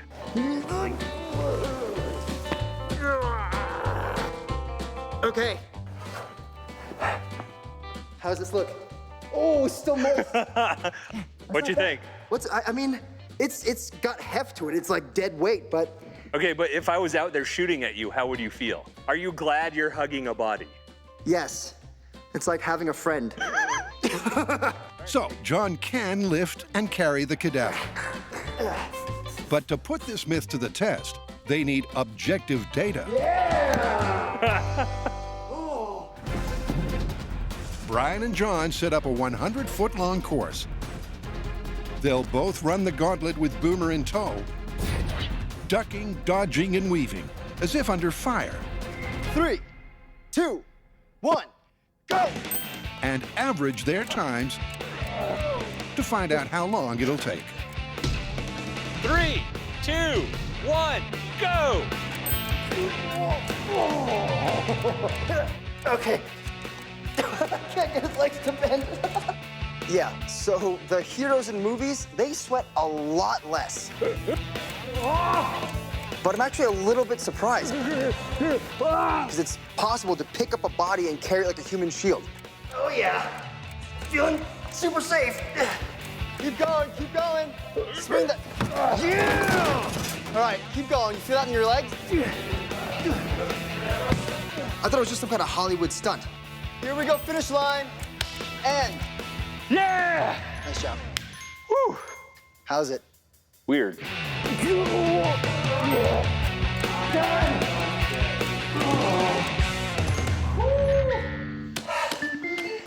It's not as easy as it looked. But next up, guns and ammo. Let's do it. But before the saga of the cadaver continues, cue myth number 2. Can a non-Newtonian liquid protect you from a bomb blast? This ballistic mystery balances on the strange material properties of non-Newtonian fluids. Apply a force, and it temporarily thickens so much it behaves like a solid. But does that mean it can deflect an explosive pressure wave? Is this an internet fable or feasible physics? In order to test this myth, we need to define what is bomb-proof. You ready to make up some oobleck? Definitely. All right. According to the Center for Disease Control, at about 10 psi, you incur lung damage. So that 10 psi threshold is what we're gonna need. We're gonna see if oobleck can reduce the pressure below that threshold. Oh, it's still liquidy, but I think I'm there.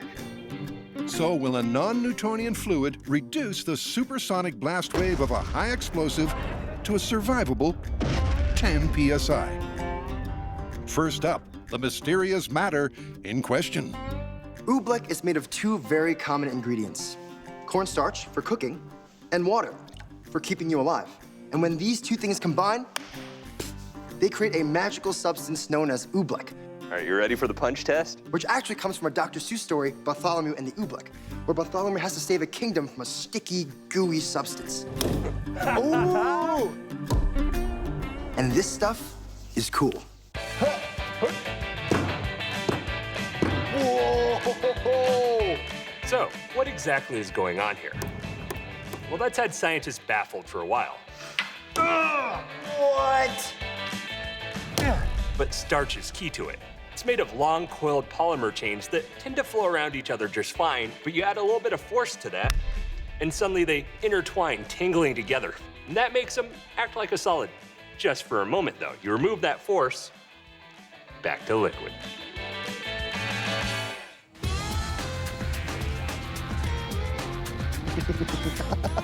And to demonstrate how these physical properties might prove to be bomb-proof,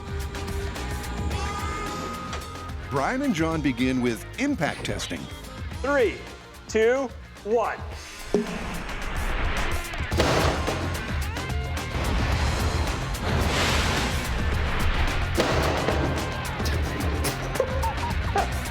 A perfect example of a Newtonian fluid.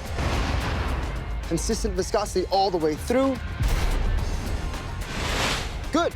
Let's move on. Next up, the oobleck. How will the non-Newtonian fluid react to the impact? In 3, 2, 1.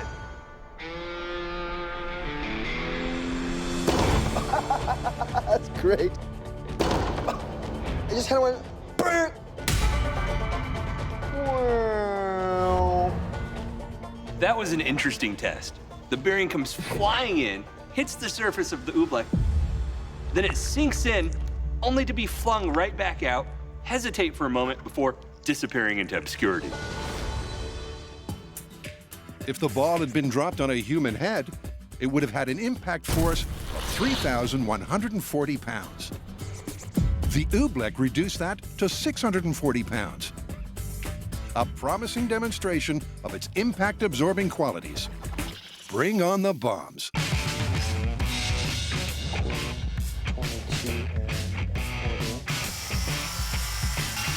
How are we going to test on a small scale if oobleck is bomb-proof? With glass panels.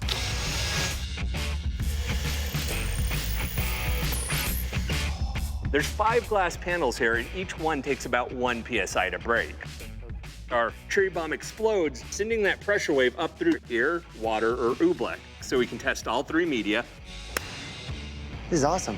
And then we can determine how much is broken by each media and if there is a significant reduction in that pressure wave. So, test 1 is a control. A bag of air is sandwiched between the cherry bomb and glass panels. 1.5 ounce cherry bomb pressure test with air. In 3, 2, 1. That's what I call a benchmark.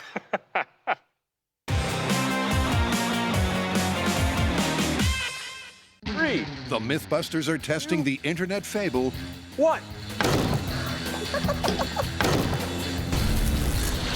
That a non-Newtonian fluid is bomb-proof. The booms began with a control. 3. An air-filled bag. 1.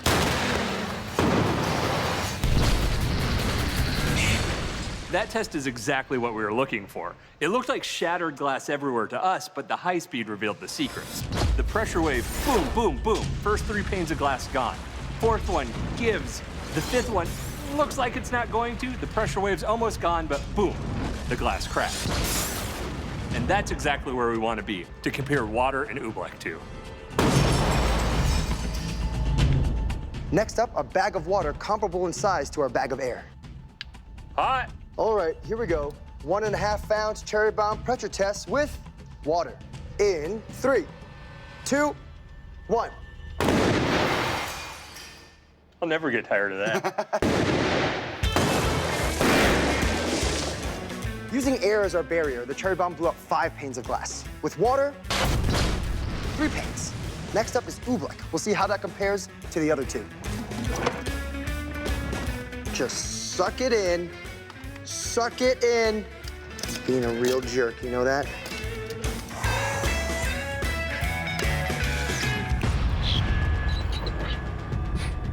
All right, the moment we've all been waiting for.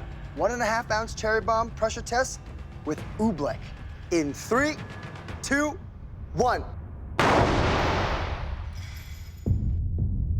It went off, went boom, and the oobleck went.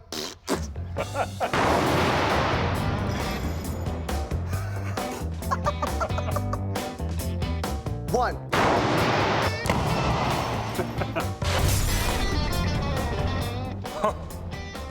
Oh, okay, look at that. The explosion goes off, and the oobleck actually looks like it tightens up and just goes as a wall, like boom. These were definitely interesting results. Oobleck was significantly better than air, and water broke 3 panes, with the oobleck only 2. I'm beginning to think there might be something to this myth. The mythical goo compares well to water, but a cherry bomb's just not gonna cut it. I mean, it's a bomb, as in cherry bomb, but to test this myth for real, we gotta go big. Next step, high explosives, baby. But before the team decamped to a deserted destination for a date with detonation, it's back to the body double movie myth. Time to get to the pointy end of this myth. Right in the middle. Perfect. We need to know whether or not you can hold up a human body and use it as body armor. Now we have the Sindaver, and it is a perfect human replica, but it's a little bit expensive to determine penetration depth. Oh, God, that stuff's beautiful. So, before we shoot into the Sindaver, we're gonna be shooting into our good old friend ballistics gel, just so we can get some data on guns and ammunition. All right, we could have gone with a range of weapons. Boom! Yeah. Good. Instead, we've gone with the 9mm full-sized handgun. The reason being it's in just about every action movie, every TV show, and that makes it our weapon of choice. Right. Looks good to me. What kind of ammunition will we be shooting into our ballistics gel? Well, here we have 3 different 9mm rounds. We have a full metal jacket, we have a standard issue police hollow point, and we have a self-defense hollow point. Now, realistically, in a gunfight, you want to use these 2 because they're meant to dump all their energy inside their initial target without causing horrific collateral damage. Yep, and first up, the self-defense hollow point. Round 1, locked and loaded. Great. It's designed to fragment upon impact, reducing the chance of the bullet passing through the gel. Defensive round hollow point, firing in 3, 2, 1.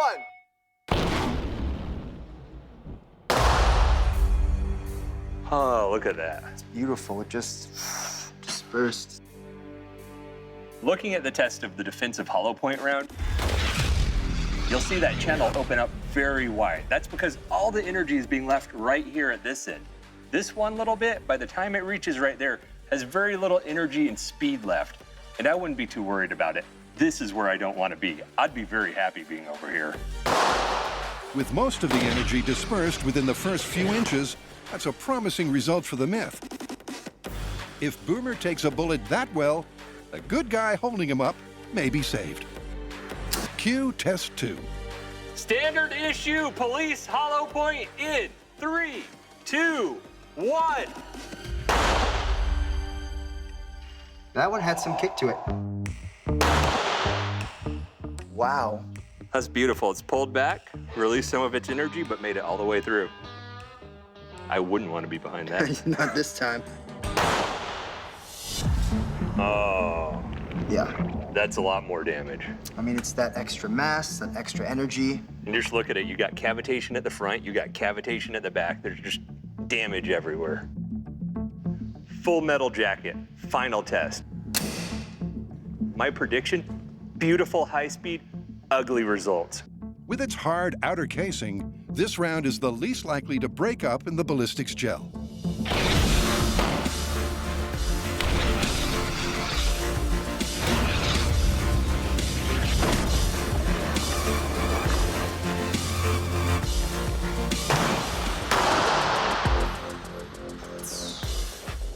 Yeah, worst case scenario. I feel like round he's right there. dead, the guy behind him's dead, and the guy behind him's dead. I just saw something that our high-speed cameras caught that I really want to share with you. Ooh, huge cavitation, and you see that flash of light? That's what we call sonoluminescence, and you've only seen it at this kind of speed. It happens when a cavitation closes itself so fast that it creates plasma upwards of 3,600 degrees Fahrenheit. That is pretty dope.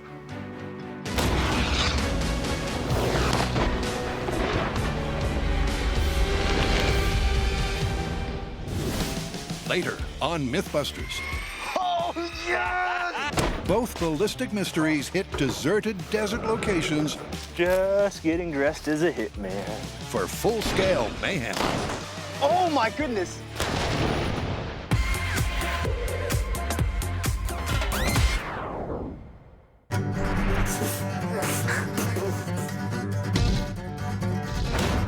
Oh. Where are we at? Well, the movies would have us believe that you can totally pick up a dead body and carry it around as a bulletproof shield. Now, we know you can carry a body, but is it bulletproof? So up next, we're gonna get our super accurate human analog, Syndaver, shoot it, and find out. Obviously, we can't be carrying this dead body around ourselves, and I don't think they'll let us use interns for this one. So that means we have a big build ahead. We have to build a sliding cart to hold the Syndaver, a good guy stand-in to hold him up, we need a pulley and motor to move it back and forth, and we need a return fire paintball rig for added realism. Hey, Bo. It's about to get noisy. To take this Hollywood tall tale and test it with live ammo. Is that the sound of the blade breaking? No. Yeah, I recognize that sound anyway. Requires a complex setup. Oh. John will build a track and cart to carry the cadaver. Go, go, go, go, go. That's incredibly easy. That's awesome. Oh. While Brian provides the power. The cart we're gonna build for this rig, it's gonna be a little bit heavy with that Syndaver on it, all its parts, nice and beefy. So we went with a tool we already had in the shop, has lots of torque. It's got a big gearbox on it, a reversible motor. Green wire first. Oh, no boom, we're good, all right. And with just a little bit of tweaking, we can control the speed on it. The proper technique's to use your teeth, but I wanna avoid that, and it'll get that cart back and forth. All right, that's the ticket. Ah, perfect. What was a power tool is now our precision-controlled, accurate, reversible winch motor. We wired it up to a speed controller and to a reverse switch to allow us to move that rig backwards and forwards. This is just one of 7 rail platforms that our dolly will be gliding across. That should definitely be strong enough to hold Sindaver and the good guy. So smooth. It'll be really smooth picking up those women at the bar with like That's right. 70 feet Hey, of ladies, wanna hop on this dolly? You're being shot at. Pew, pew, pew, pew, pew, pew, pew, pew. Pa, pa, pa, pa. That's incredibly smooth. I know. Let's shoot at it. Yeah. That's like proper rope. Next up, Brian whips up the pulley system. Safety first, always cut towards your cameraman. That's a wrench. We'll call that good. Alrighty, one pulley. A little bit of grip, and this part's done. Bang, bang, bang, bang, bang, bang, bang. She won't do it if there's a toy. Bow. Bow. Bang, bang, bang. Bow. Bang, bang, bang, bang, bang, bang. Yeah, now you get it. She knows, she's like, am I gonna? Oh. You ready? Wait, let's try it. Boom. Come. Bang, bang, bang, bang, bang. Bang, bang, bang, bang. She's like, I'll sit. She'll sit, but she wants the thing. I don't have the heart, man. I don't have the heart. Next up, John preps the good guy who'll be holding up the dead guy. Uh-oh, human anatomy. Oh, huge forearms. What I'm working on right now is the plywood cutout that sits behind the Sindaver. So we know that if the bullets do happen to go through, if they don't make it through the plywood, then we don't count them as lethal. Oh, heroic proportions. Yeah. Heroic legs.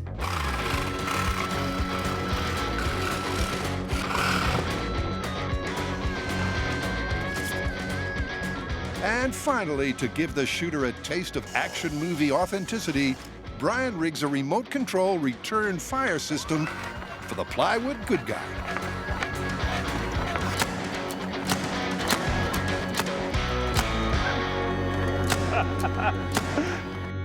Deadliest use of a wiper motor ever. Coming up on Goo Gone Wild. Wow, we're really good at this. If this doesn't work out, we can go to clown school. The TNT party ramps up with a countdown. 8, 3, 2, 1.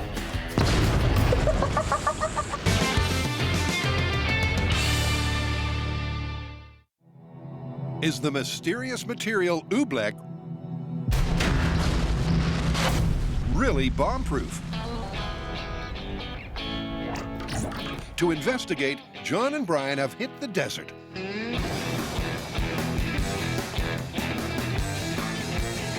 The perfect location to cause a commotion. We're here at Caravan West Ranch, and this is a beautiful, isolated spot. Exactly what we need for some explosions. This is custom made for a boom. So where are we at? Well, we've played with oobleck back in the shop to see its non-Newtonian properties. And then we put that oobleck to the test against air and water, and it actually seems to reduce some of that blast force. But now it's time to put it to the ultimate test in a high-speed explosive to see if oobleck is actually bomb-proof. The blast point. For the first time on Mythbusters, we're going to be using a combination of nitromethane and aluminum powder. Yeah. It's a 2-part explosive used for demolition, and when you combine those two, you get a blast over 21,000 feet per second. That is one heck of a high explosive. Pressure sensor. In the pipe. Well, we want to get the best data from our blast, and to do that, we're going to use these pressure sensors. Brian. I can't hear you. Can you hear hot? Oh, that protocol is over. How's it looking? Oh, it's a dark pipe. Sensitive from all the way in the micro PSI range all the way to 5,000 PSI. But the cable itself needs to be protected from the blast. One more? Oh, a little flat. Can you go sharp on it? We're gonna bury these sensors, run the cable through a pipe laid in the trench behind us. Hey, Brian, want to see a trick? Yeah. Here we go. Come on. Oh, there it is. Let's drop her in. That's the expensive, sensitive electronic instrumentation. And these are analog pressure sensors, or water balloons.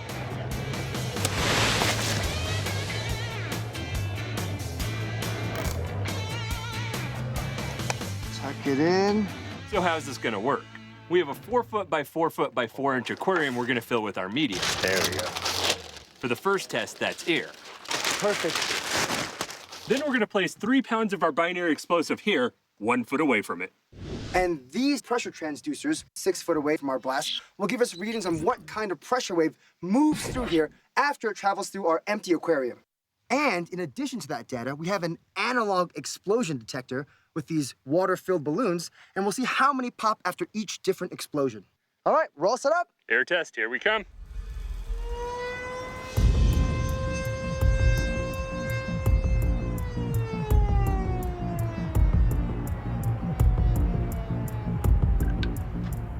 Ready? I'm ready. Here we go. Full-scale blast pressure test with empty aquarium in 3, 2, 1.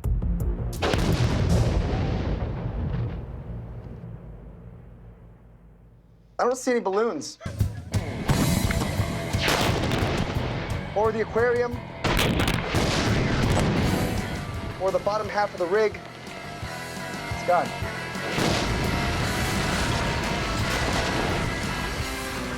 Well, air doesn't block an explosion. Ta-da!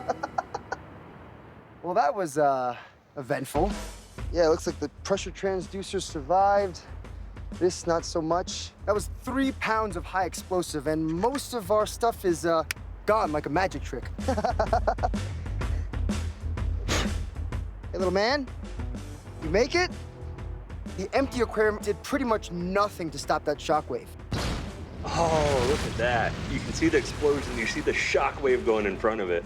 And it's the shockwave that pops the balloons. That's fantastic. That's so beautiful. And then all the shrapnel hits. Thanks to our pressure sensor on the floor, it read 46 PSI, 6 feet away from our empty aquarium. Remember, our threshold for oobleck being bomb-proof is that it reduces the pressure wave to 10 PSI or lower. But first, a second control to compare to oobleck in the air, water. Is it blowing on the bottom? Yeah, oh, it's blowing like crazy. A conventional Newtonian fluid. That's a little heavier than the rig would like. Oh, that's... Brian! Look at it. Oh my God. I don't know if it's gonna make it. The aquarium acquiesces, barely, and the race is on to blow it up before it collapses under its own weight.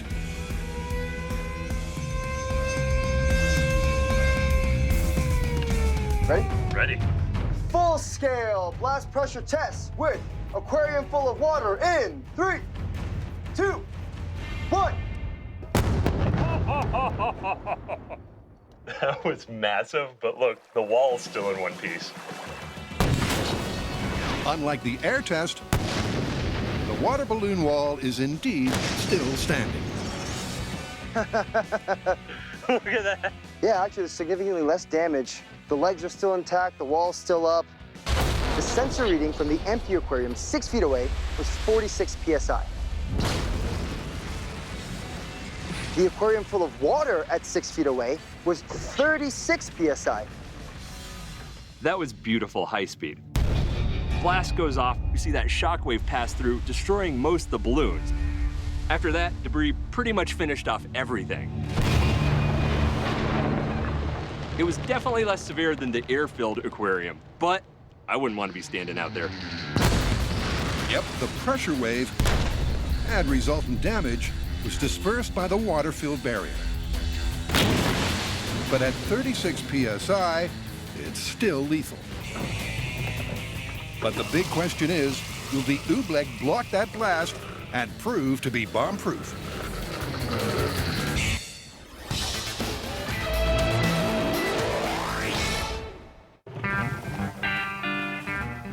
Largest latte. Oh, yeah. Brian and John are on a mission.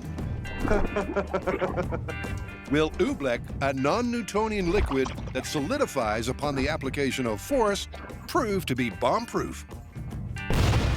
That's 6 feet away with just air, 46 PSI. With water, 36 PSI. And that's a Newtonian fluid. That right there is oobleck, non-Newtonian. So I feel like we're gonna drop down to 20 PSI? All right, we got oobleck in here and on here. Bomb goes there. Pressure sensors are good. Let's hit the go button. Let's do it. Oobleck, bomb-proof? I've got high hopes.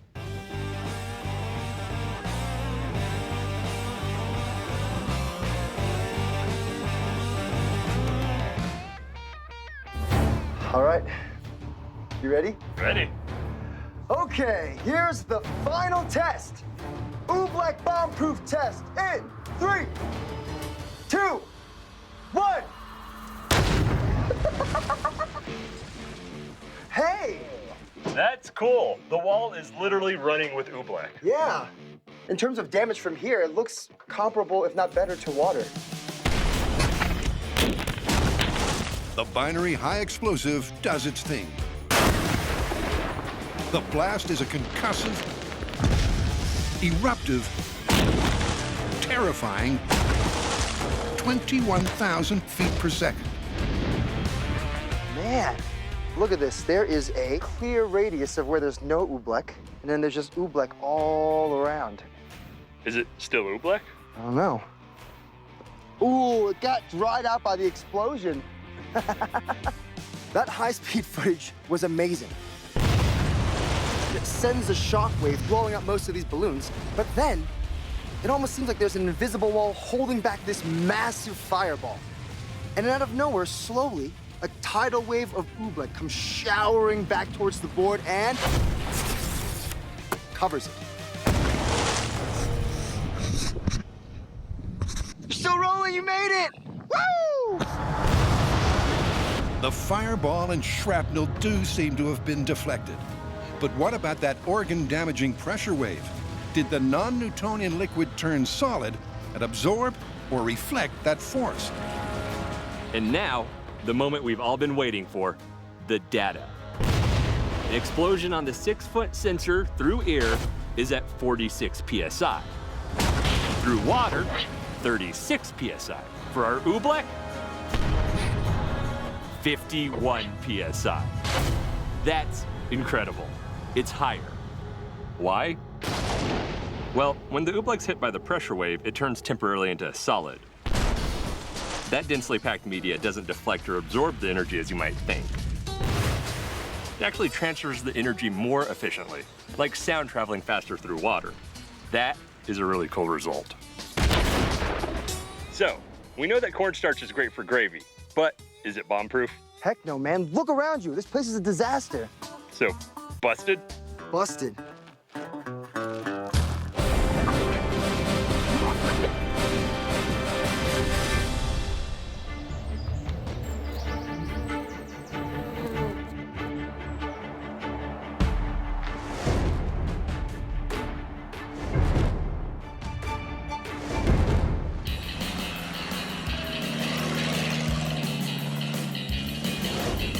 We're here at Combat Paintball, just outside of Santa Clarita in Southern California. This is a pretty awesome spot. Yeah, it's the perfect place for a firefight. We're here to test if you pick up an enemy body during a firefight, can that body protect you from oncoming bullets? We're gonna set up our rig out there and test this myth for real. It's like we're unloading this giant bomb disposal robot. Go, robot, go! Yes!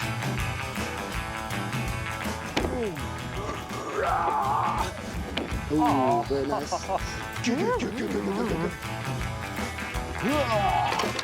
We're okay. Solid. Not even a creak. The way we have this track set up, it might seem a little wibbly wobbly. Onward, John, onward! But we've designed our dolly so well that it tracks perfectly smooth over the entire 50 feet. So light, like a feather. Damn you, gravity. So one John-powered race car. This is nice. The next thing we have to do and set up the pulley to get it up and down range. Drop this in. It's kind of like a TIE fighter. So why all the field work putting this hefty box around our motor? Well, there's a couple things we need to worry about. The first is small arms fire. Our bullets are coming right at the rig. This wall is going to help protect that nice motor. The other is, that's a long track with a heavy cart on it. There we go. That won't go nowhere. We got forces wanting to pull this over towards the cart because it's pulling on the cart. The last thing is the height of the pulley. It's in. It's in. The rope under the cart is only a couple inches off the ground. Stop. You good. So we need about 6 inches of clearance, and this gets us right where we need to be. Which way do you want to go? This way or that way? I think that way. Is that way actually that way? I don't know which way. That's why it says this way or that way. In 3, 2, 1.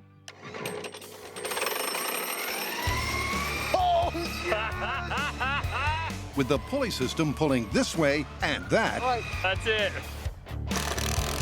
And the cherry on top. the random return fire paintball gun is added. That should spray us. That'll do. And set up to fire remotely. See that smug look on my face? That's some sexy stuff. Cue our 2D good guy. Looks like he's fully armed. Are those muscles? Is that what that is? He either patted himself out by stuffing his shirt with socks, or he's jacked. Good. Good? Yeah. They're all set for a systems check. Just getting dressed as a hitman.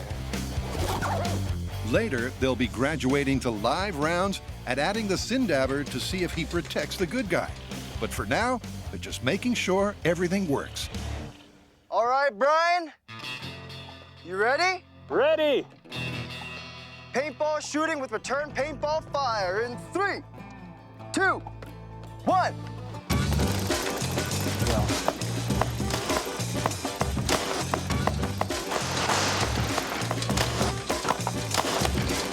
Whoa! Have I hit you yet, Brian? It's kind of scary. Keep shooting. I mean, I'm lighting you up. I'm shooting the gun. It looks like it's getting close. Oh, holy moly! I almost shot myself. Oh my goodness. That's some real wildfire right there.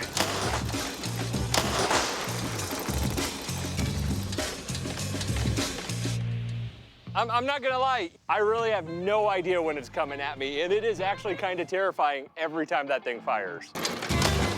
Oh my goodness. That's pretty fun. That was, but it's time for real guns and real bullets. Want to make a competition out of it? Oh yeah.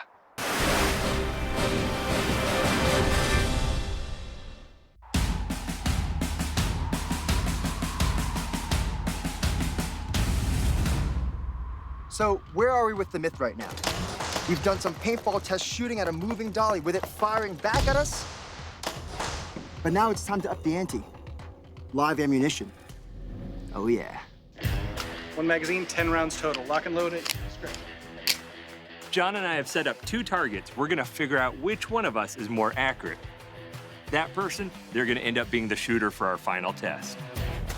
The shooter will be firing live rounds at the good guy, who'll be holding up the dead guy for protection.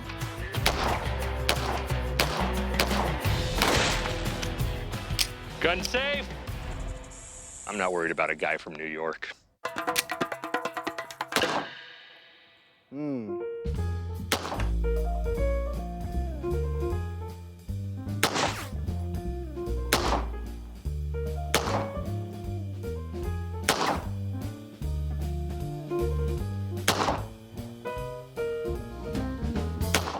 Ho ho. Well, I did put 2 in the center. My grouping's not so great. Those are beautiful, but What happened there? And the important thing, I think, when it comes to shooting a moving target is putting out rounds fast and putting them down accurately. You want to take the shot? I'll take the shot. Let's do it. All right. Texas proud! Texas! Texas! So Brian got the better of me, at least this time.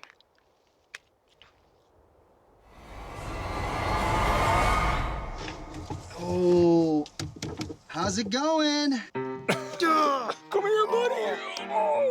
Okay. How are we gonna tell if picking up a body during a gunfight will actually protect you from oncoming bullets? I think we just found a new workout program. Well, if the bullet goes into the cadaver and stays there, we're good. How's he look? Oh yeah, me and him are just hanging out, having a great time. Oh, très natural.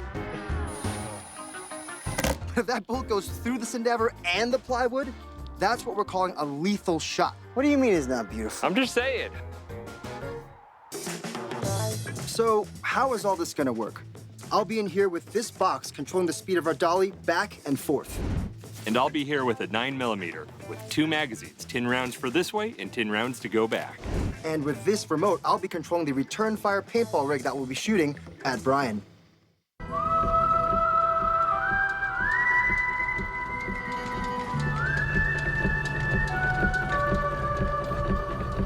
What do I think's gonna happen? I'm ready. All right, here we go. I'm pretty hopeful it's gonna work.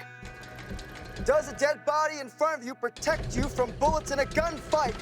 And now, finally, we get a chance to put this myth to the test. In 3, 2. I think this myth doesn't hold water, much like a body full of holes. 1.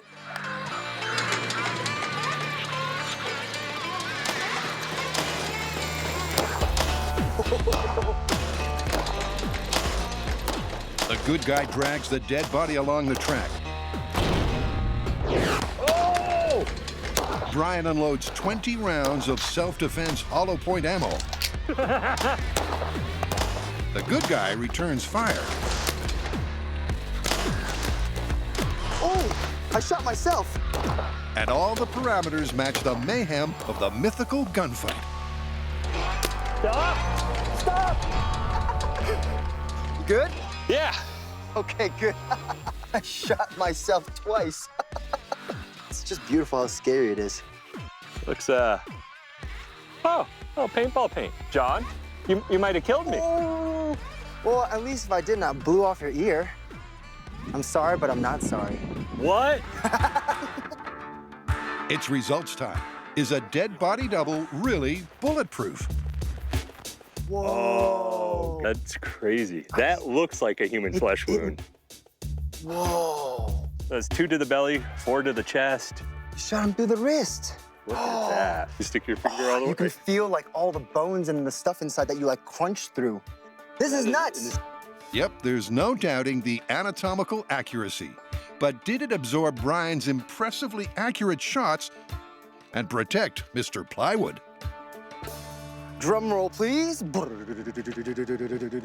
Oh, John. That's right here, man. One. Dude.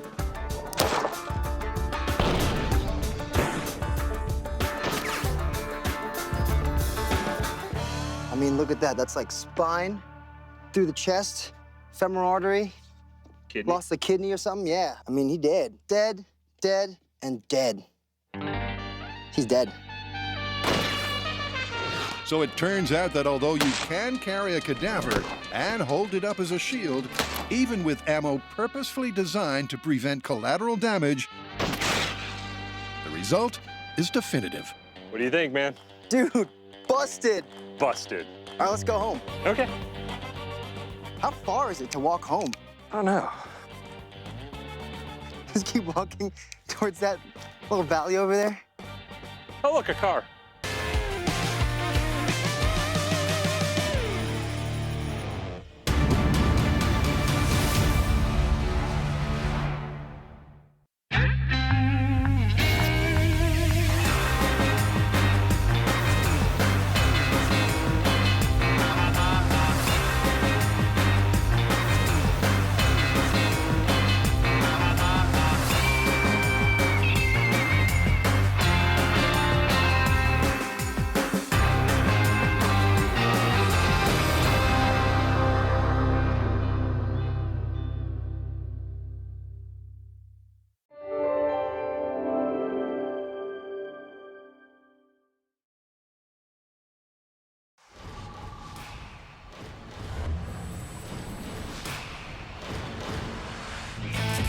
On this fish-flinging episode of Mythbusters, Brian and John build fearsome rigs. Just a blur of meat. To test a myth about killer carp. What this myth is about is an unlucky water skier who gets hit by a 2-pound fish. Here we go!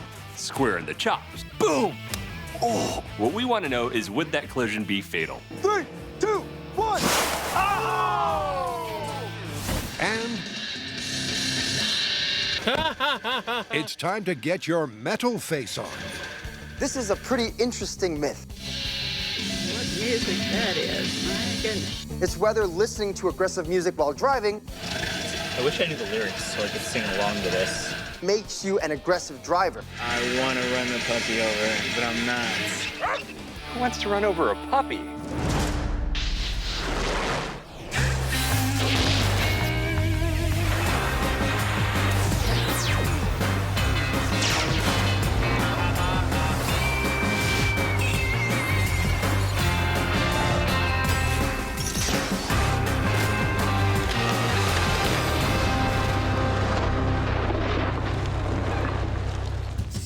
First up, the story of a water sports carptastrophe. Picture the scene. The sun is out, the lake placid, and a group of friends head out water skiing. The skier is skimming along at 25 miles an hour when suddenly the lake's surface erupts. Silver carp are flinging themselves from the water. Unable to dodge the bombardment, the hapless skier catches a 2-pound fish right in the kisser. Question is, would this be a mortal mishap?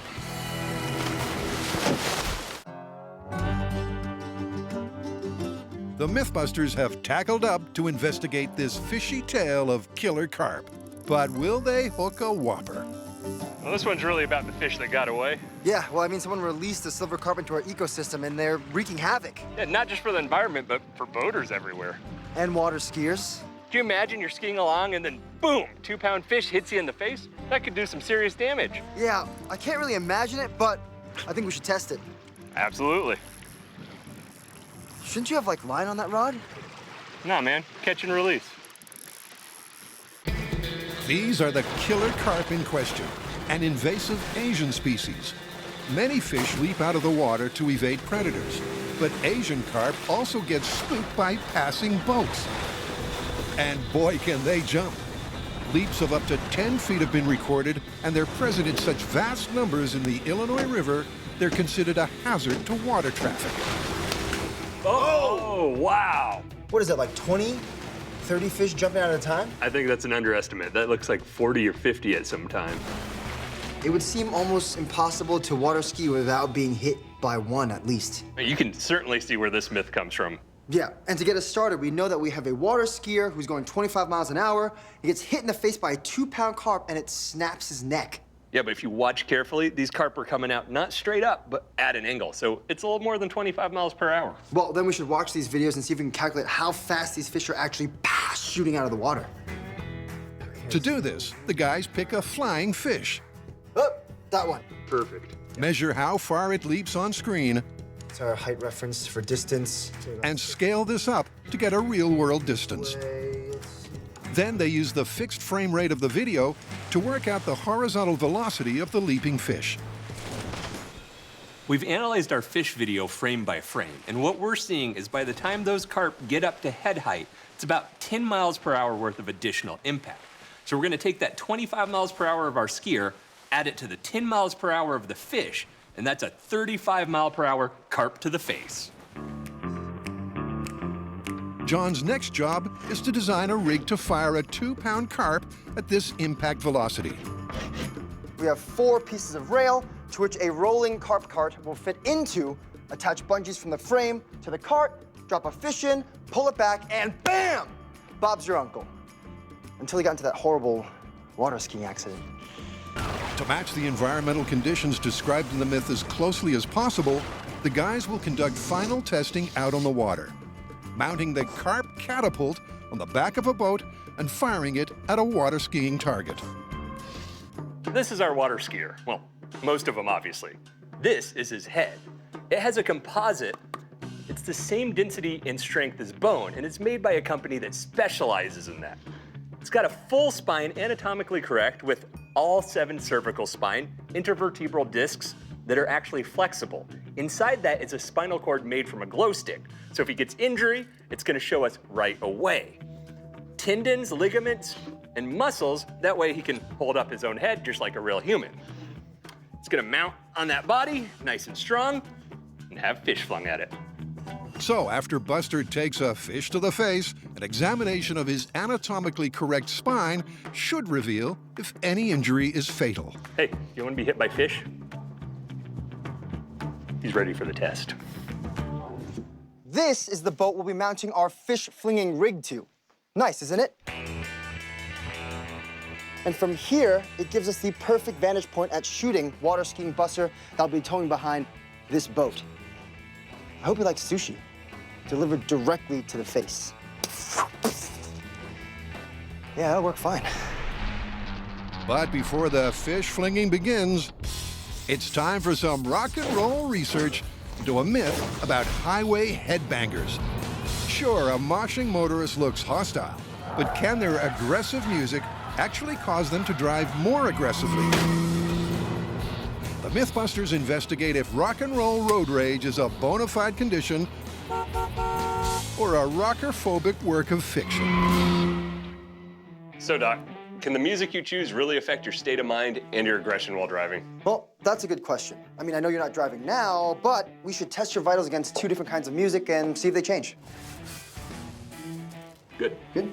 All right, cue soft music, please.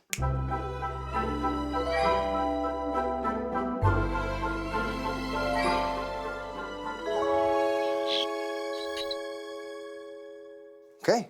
Please cue aggressive music.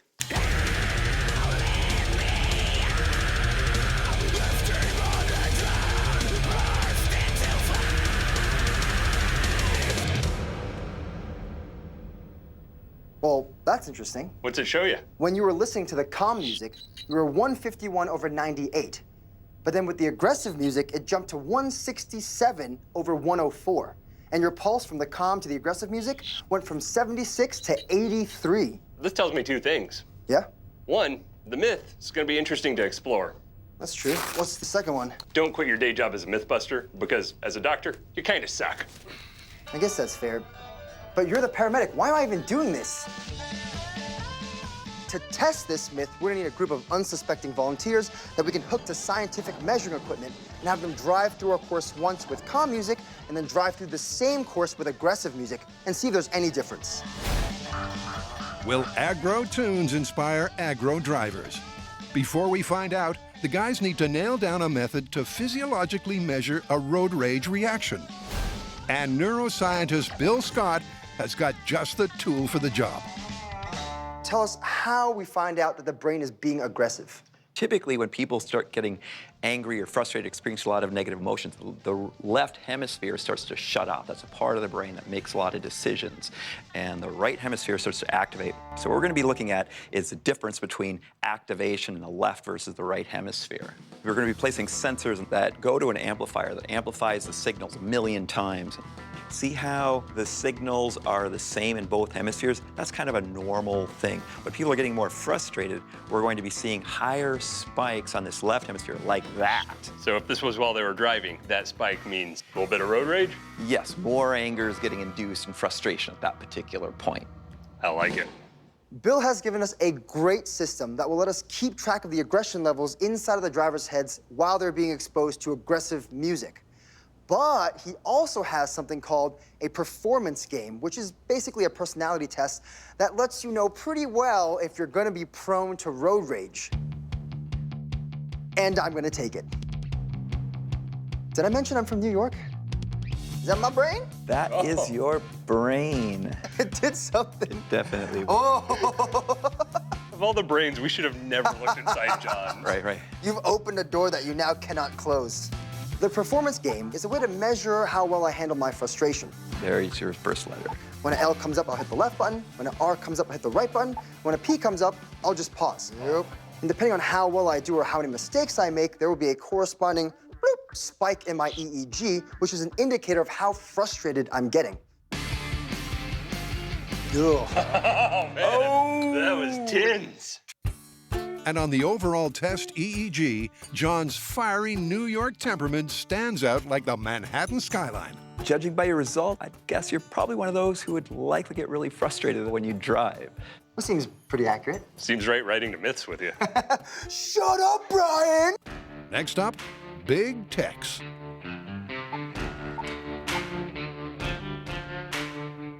My run through the game was pretty calm and pretty accurate. There wasn't much sign of the left hemisphere spikes that indicate the aggression, which would mean that I'm likely to be a pretty calm driver. And I'm gonna agree with that. So, the performance test has provided a fair benchmark of both John and Brian's dispositions. And it'll prove a handy tool come myth testing time. We're gonna have our 5 volunteer drivers play this performance game to see if they have a high frustration personality like me, or a low frustration personality like the guy who put the Zen and Texan over here. That way we can compare their driving while listening to passive music to their driving while listening to aggressive music and see if they drive more aggressively. And if personality type has any bearing on this. Namaste. Still to come, John and Brian set up a driving course, which is fiendishly frustrating My oranges from shopping. and horn-honkingly annoying. Get out of the road, Grandma! To test if raucous rock really can fuel road rage. Makes me want to drive fast. And the carp are lubed, locked, oh, you hear the winch? And loaded for a fishy fling-a-thon.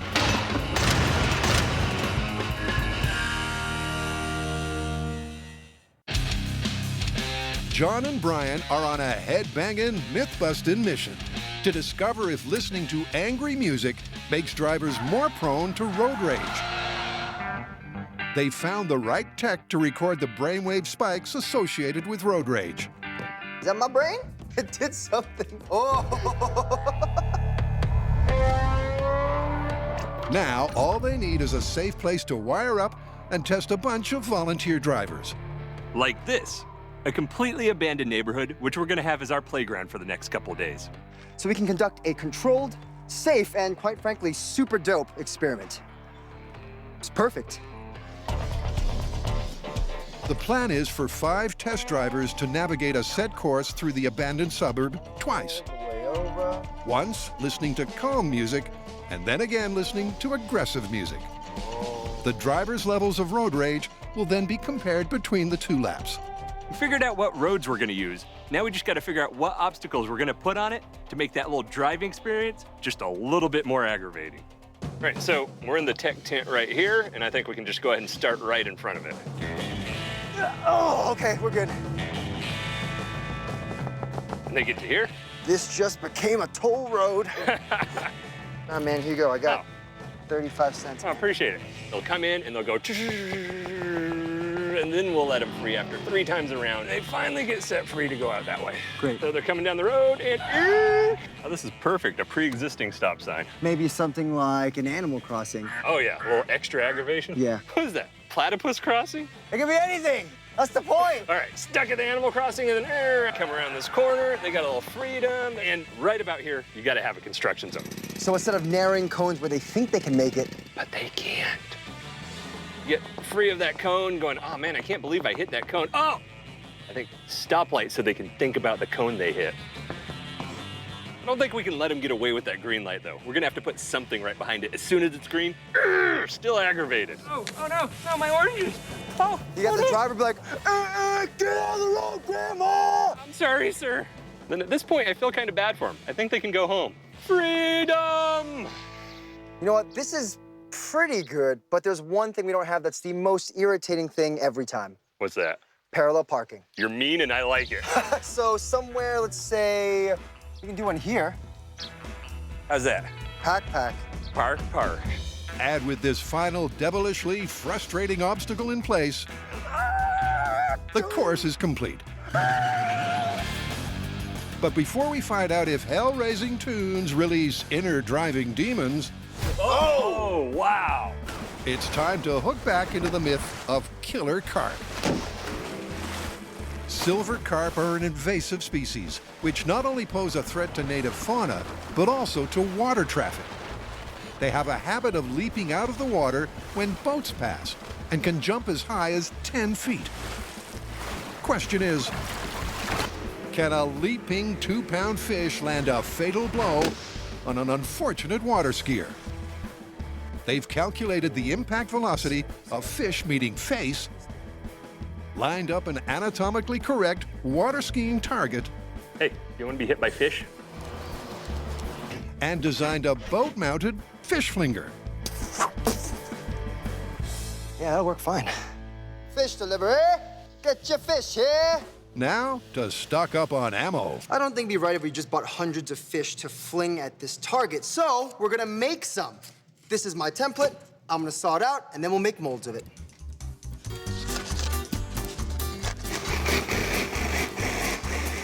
I think my favorite part of working in the shop is model making. I used to do it all the time as a product designer, so doing it now kind of is like taking a trip back home.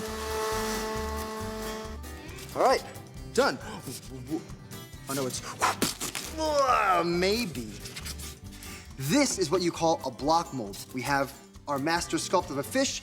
It goes whoop into the box. We fill the box up with silicone, and then we'll have our mold. The first part we have to do is spray release on it, so when we do put the silicone on, it won't just stick to our master.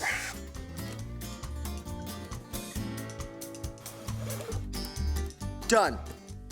Oh boy. And now we just wait an hour or two until this sets. Be good.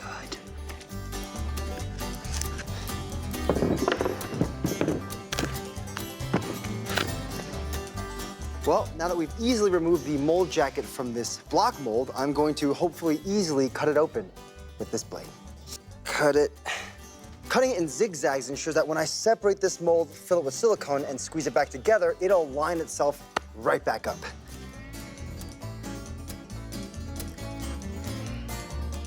Now I just have to tear this little stitch out, clean up the inside of this, and we'll be ready to mass produce these fish. And while the silicone sets in the mold, now it's rig building time. It's the blacksmith and beard. How is this so smooth? Our final fish flinging rig is taking shape. Down here, I'll add some arms to attach our bungee cord to that stretches all the way back to the back of this cart, which houses our polycarbonate fish carrier. And we're all ready and all the rig is set up. We will, boom! Need to add a few more welds.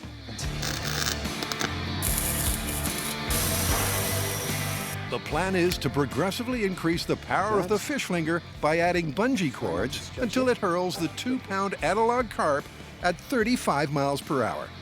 Okay.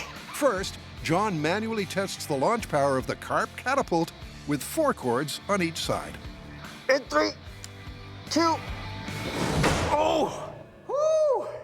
Even with just 4 bands on this rig, I was only able to pull it back 2/3 of the way. And that, with all my fingers intact, I would say is a super successful test. But before the fish begin to fly, the guys need to check an important detail. We're just gonna put the fish rig on the boat, see how it fits.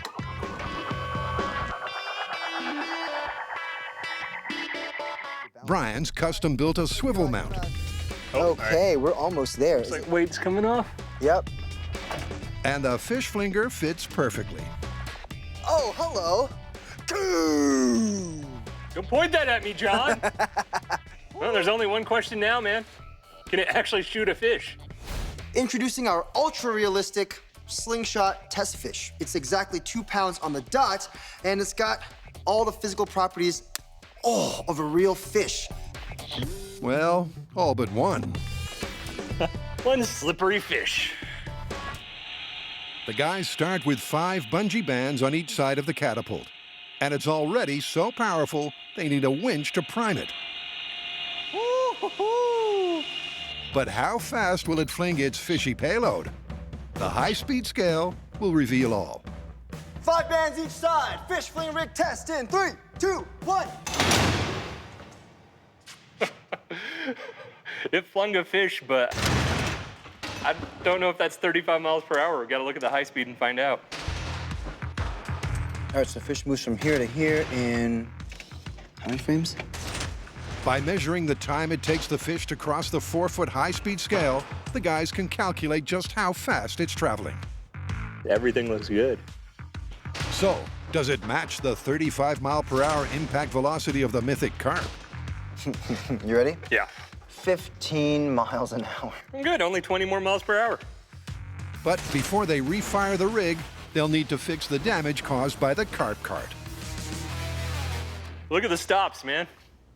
It hit with enough force to split those boards just into splinters. That's why I'm saying this is an insane amount of damage.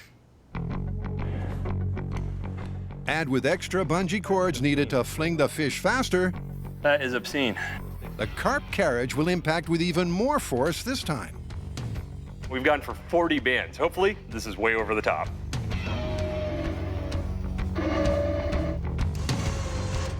Oh, you hear the winch?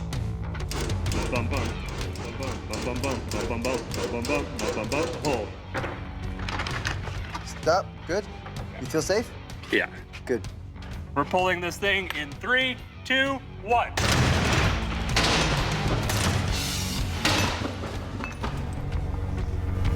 Well, if that didn't go 35 miles an hour, I don't think we can get it to go 35 miles an hour.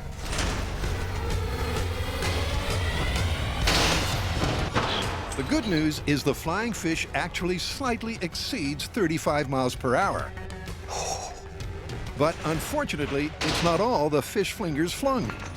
The fish is traveling incredibly fast, but the box that's carrying it is also traveling really fast. It exploded out of the cart. This whole thing's getting destroyed up the front right now. I mean, that's a ton of energy.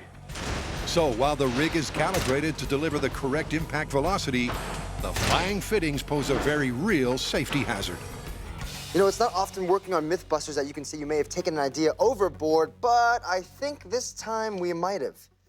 I'm gonna have to dial this back a bit, and I think I have an idea.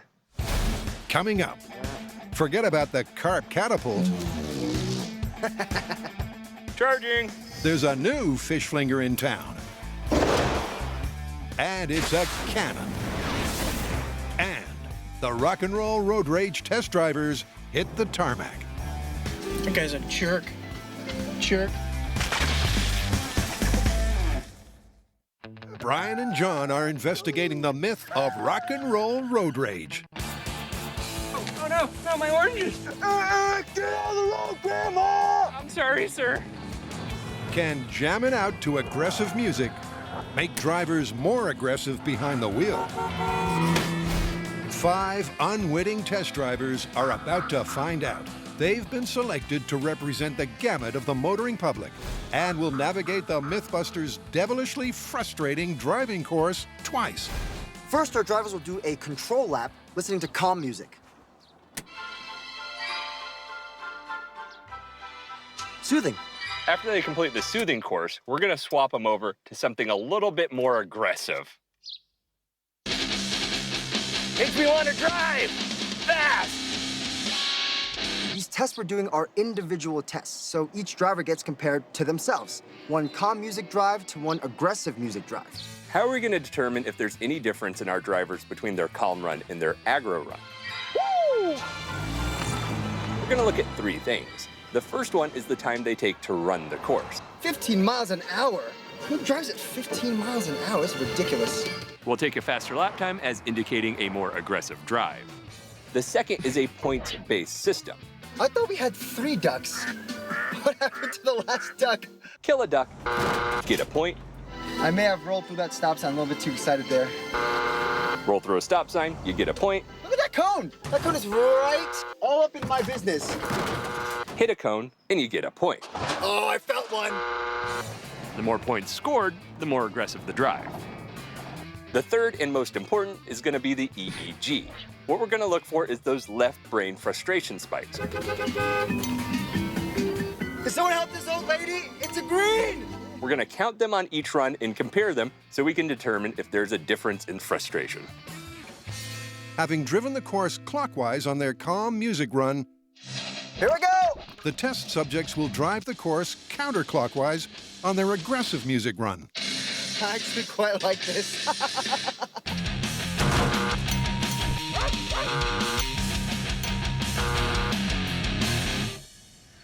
So John's completed his aggro music lap. Done. But did he drive more aggressively and experience more frustration? Well, he drove the course faster and incurred more penalty points on his second lap. His EEG also recorded more frustration spikes. You're gonna bruise the apples! So, maybe you did have some rock and roll road rage, John. Well, maybe. But here's the thing. I knew the course, I knew what we were looking for, so really, my results don't count. And that's why we have the volunteers. But before the test drivers get behind the wheel, they have a task to complete. All of our volunteers are going to go through Bill Scott's performance game. It's going to give us an individual frustration baseline. We'll then give them the test and see how that data matches up to the test data. The performance game results show Andrew, Evelyn, and Khalik all have what's known as low frustration traits, meaning these three are likely to be calm drivers. Jill sits in the middle of the frustration spectrum, and Gary has high frustration traits. So these two are likely to be more prone to road rage. But will any of our drivers experience rock and roll road rage? It's gonna be awesome. All they've been told is to navigate the driving course from start to finish. Let's do it. It's time to turn on the tunes. Nice. This is beautiful. And hit the road. And he's off. This music is horrible. Hey, Brian. Brian will follow our drivers to keep track of their progress.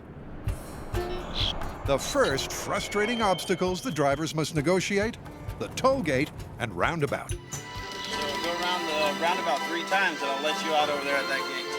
All right. Nice music they got. Louder than I would want it, but it's nice. I'm not gonna lie, just observing her driving, she looks chill. But not everyone's keeping it quite so frosty. That guy's a jerk. Jerk. And this is just the calm music. Next, a natural road hazard, ducks crossing. Lucky I like ducks. Although not all our drivers are such animal lovers. There's a duck down, John. Wait, I ran over. Oh, okay, got it. Just around the corner, our drivers must next attempt to reverse parallel park into a tight spot. This is where I find out that I'm not good at parallel parking. No idea. Oh, am I hitting something? Is that what that feeling is? I hit something. I hit something. I hit something, didn't I? I hit something. Oh.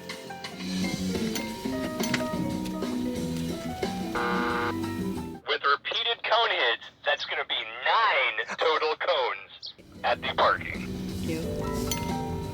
Yeah, I'd say she's a great New York City parker. This music really is horrible. And Gary's day is about to get even worse. Roadworks, featuring an impossible cone chicane. Oh boy. Oh boy. We have a solid 11 cones, I believe. Our drivers must now stop at the traffic lights. And when they go green, watch out for Old Lady Surprise. Surprise! It's actually the Mythbusters crew in drag. Oops.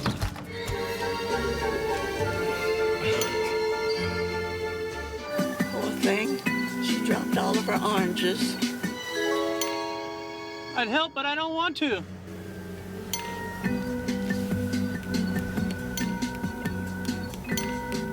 Okay. I'm gonna just go now. And back to the beginning. Whoa. You did it! Someone should tell her to stop! So with all 5 drivers over the finish line, here's how they scored. Remember, these results are only to set a baseline for each driver's aggression and frustration levels. So we can measure if there's any increase when they get back on the course and drive it again, but this time listening to aggressive music. But they do show something interesting. Jill and Gary had the most and second most frustration spikes. And of course, the performance game showed us it was those two that were most likely prone to road rage. Will that make a difference when we bring the noise? We're gonna find out! Coming up, Oh, this music. thrash metal is added to the motoring mix. So will the drivers keep their cool or lose their temper? Now, why would you do that? Come on! And meet the carp cannon, a myth-busting tool that's sure to be a blast. 1. Oh! Can listening to aggressive music make drivers more aggressive behind the wheel? John and Brian have recruited 5 drivers to investigate if there's any truth behind the myth of rock and roll road rage. Nice music they got. So far, they've navigated a driving course listening to calm music. You did it! For the second test, our volunteers are going to face the same course, but in reverse. So even though the obstacles may be familiar to the drivers, the layout of the course won't be. You ready to go again? Will our volunteers' driving alter and frustration levels rise with a change of tunes? Let's crank it up and find out.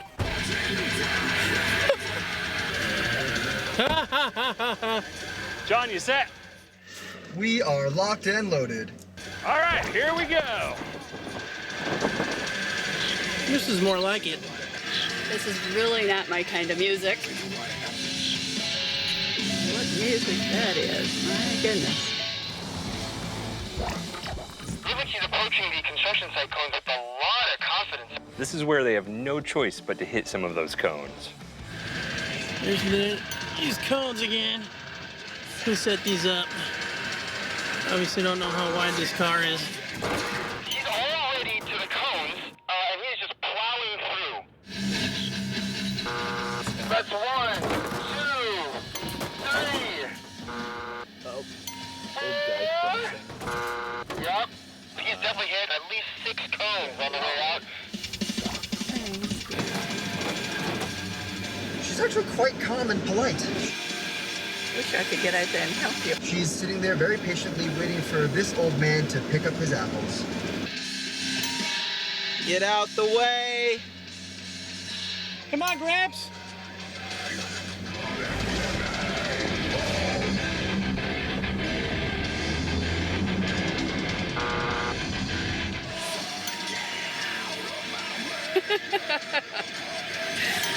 Oh, this music. She should be approaching the parallel parking right now. She had a little trouble with that last time. I feel like I don't fit in this spot. First cone and the second cone have been crushed in the parallel parking test. Hard to tell where the cones are behind me. I wouldn't call this a fantastic park job, Brian. I really wouldn't. All right. Now let's get out of here. And he's hit. 1 cone flat out from the back, possibly some more in the front, but he's parked. That'll do, right? He's flying through this course. Oh, it's a puppy. Aw. I want to run the puppy over, but I'm not. I'm not. Who wants to run over a puppy? Okay, cool.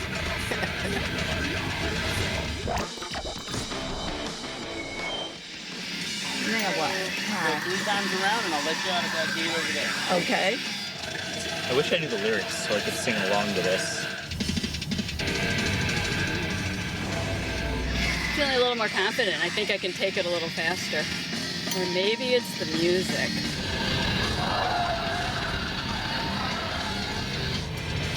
I think I'm on the home stretch here now. With the test complete and tranquility restored, We can turn that music off. Thank you. do our drivers think they suffered from rock and roll road rage on their second lap of the course?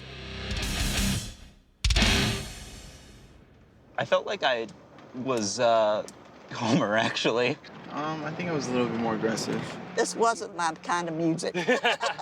It's more nerve-wracking. There's too much noise. And how about the two drivers with higher frustration traits?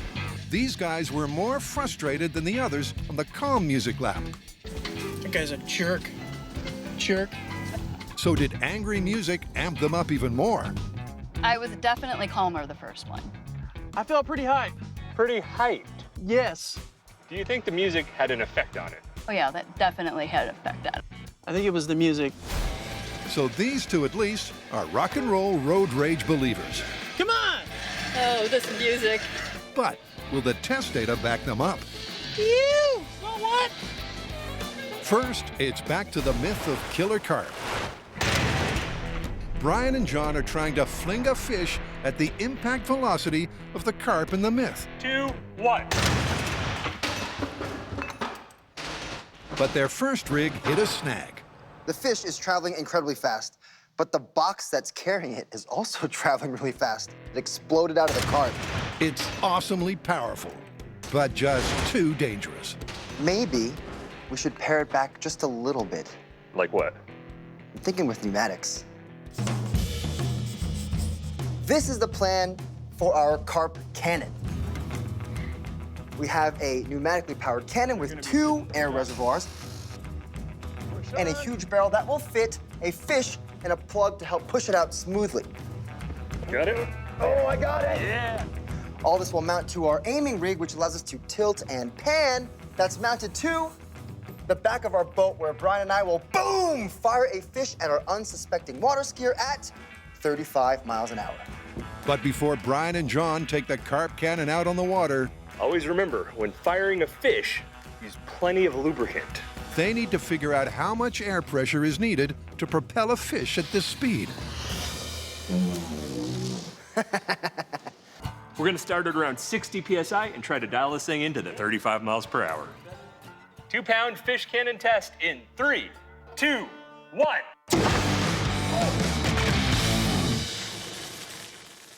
2-pound fish cannon test in 3, 2, 1. Oh! Fish hit the blast shield. You think that's 35 miles per hour? Let's check the high speed.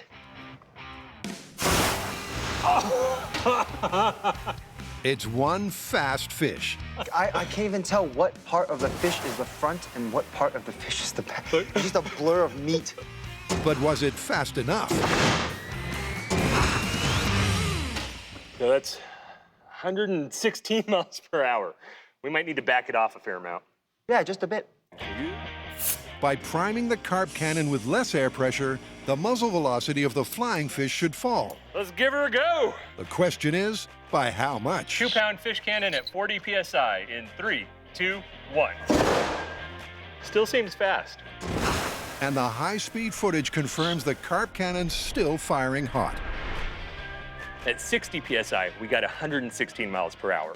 40 PSI, we got 60 miles per hour. So next stop, 35 PSI, trying to get 35 miles per hour in 3, 2, 1. That seems softer. Seemed just about right. And this time, the carp cannon's right on the money. We did our test at 35 PSI, and surprisingly, we got 35 miles per hour. So 35 PSI is what we're gonna use to get 35 miles per hour on the water. This is the boat that will be towing that houses our water ski buster while we try to nail him in the face with a bunch of fish. The problem is, when we have him in here in his skiing position, it's kind of unstable. I think this calls for some kind of boat stability rig. No, no. Something like this. One. Put the other one here, and then outriggers. Plate. Threaded rod. Threaded rod means that we can adjust the trim, so when the entire assembly's in the water traveling at speed, it'll be traveling at the right angle. I just have 2 more threaded rod on this side, followed by a kayak and more threaded rod.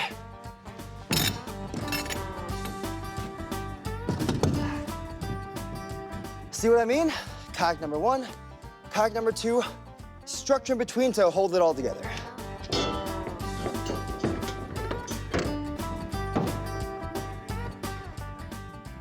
Pretty nifty design, huh? It's rock and roll road rage results time. 5 very different drivers have completed the Mythbusters driving test. But did aggressive music increase their frustration levels and make them drive more aggressively? All right, the data's in. We're gonna start with Andrew. Andrew's time remained about the same during his second run. We saw a decrease in his number of errors, but an increase in his number of frustration spikes. Up second is Evelyn, who took a slightly longer time on her second run, but decreased both her errors and frustration spikes. Khalik, less time, same amount of errors, but then actually a dip down in frustration spikes. What do you think? Andrew, Evelyn, and Khalik really didn't have any discernible difference in their data. But Jill and Gary showed significant difference between the calm drive and the aggro drive. Jill had a faster time on her second run, actually a bump in her errors, and a way bigger bump in her frustration spikes.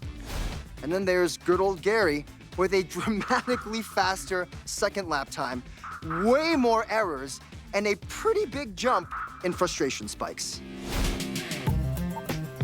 Neuroscientist Bill Scott's performance test pegged Gary and Jill as higher frustration personalities, and therefore more prone to plain old non-rock and roll road rage than the other 3 test drivers. And the course and EEG results seem to suggest this could be a factor when it comes to judging the plausibility of rock and roll road rage. And based on Jill and Gary's results, I'm gonna have to say this myth is plausible. Totally, but the other 3 drivers do suggest it's not 100%. Right?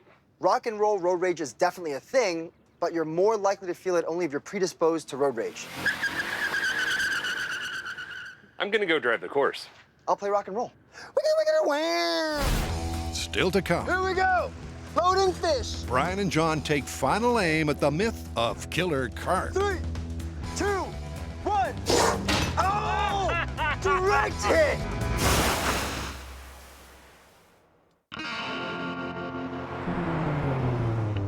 Brian and John have come to Lake Piru for the final test of the myth of killer carp. Look at this place. Beautiful, man.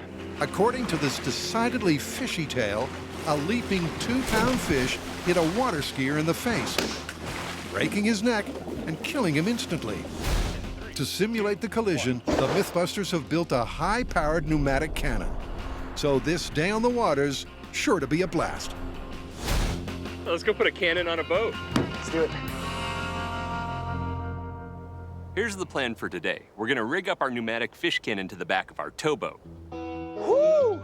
Towed behind it will be Buster with his anatomically correct head and neck. You ready for this guy? Here we go. Remember, when you go skiing, don't forget your head. We're gonna fire a 2-pound fish at 35 miles per hour at Buster's head. See what happens. All right, safety first. 35 PSI. Here we go. This is the pressure required to fire a fish from the cannon at a muzzle velocity of 35 miles an hour. There it is. And because the cannon is traveling at exactly the same speed as water skiing Buster, here we go. Loading fish. 35 miles an hour will also be the impact velocity when fish meets anatomically correct face. Ready? All right, man. Take good aim. Here we go. 2-pound fish at 35 miles an hour. Firing in 3, 2, 1. Oh! Well shot, sir. Well shot. The ballistic bottom feeder delivers a solid body blow. But remember, the collision in the myth was between fish and face.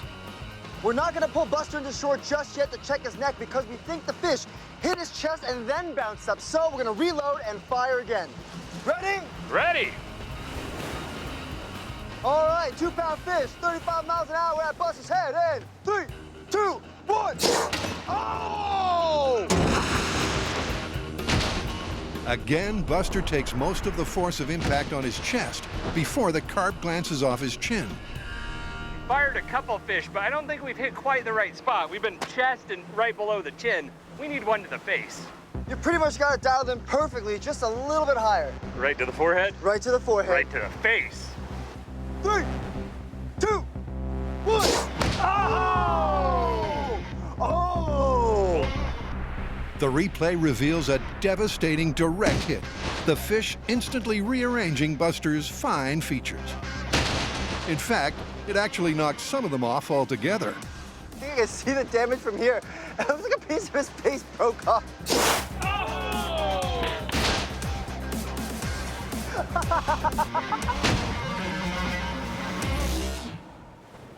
Shooting fish out of this was a lot better than I thought. The 35 PSI gave us, give or take, that 35 miles per hour we're looking for, and the accuracy was fantastic. I think I'm the world champion precision fish shooter.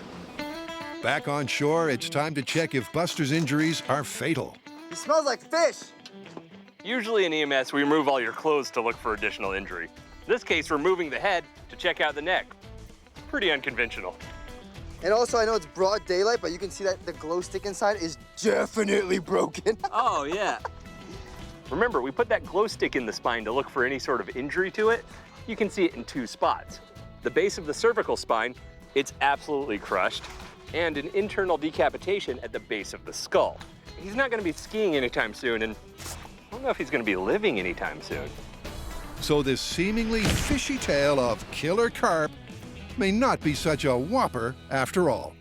We've done what we needed to do here to test that 2-pound fish hitting a skier going 35 miles per hour. But one wonders, if you have a bigger fish and the skier's going a little bit faster, what would happen? Say hello to our 5-pound carp. And 5-pound carp say hello to large bore pneumatic cannon. In you go. Yeah. Buster's redonned his skis and has a fresh head on his shoulders. But for how much longer? 3, 2, 1. Ooh!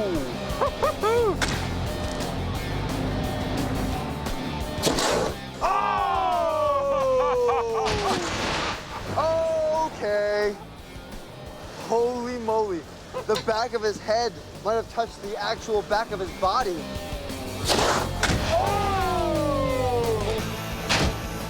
So if you're skiing behind a boat, fish jumps up and hits you in the face, I'd hope it's not 5 pounds.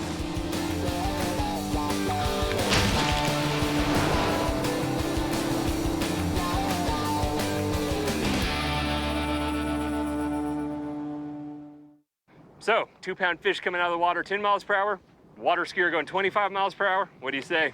I mean, your neck's definitely broken. You're toast. Myth confirmed. Confirmed. All right, Captain, let's get out of here. And watch out for those silver carp. Oh man, they're everywhere.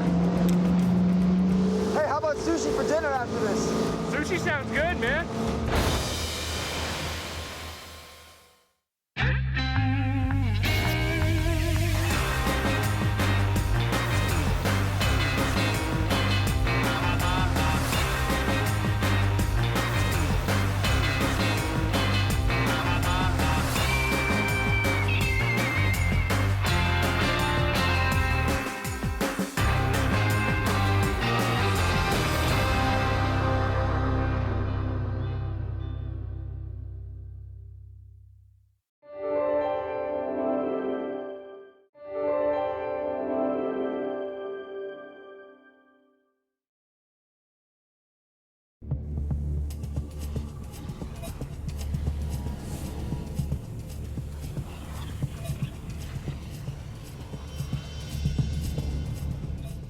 This is fantastic.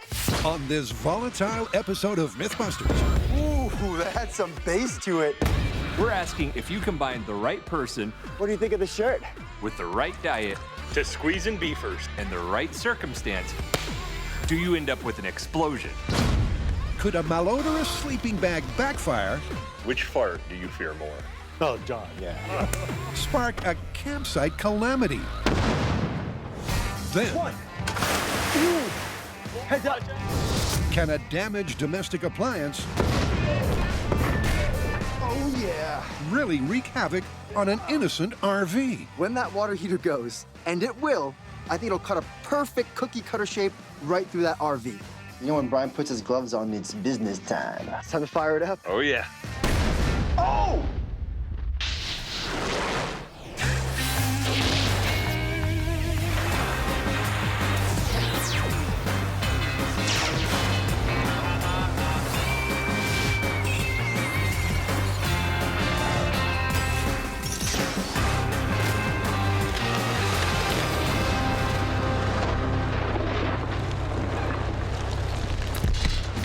Our first fable unfolds in a mythical location that we like to call Twin Cheeks.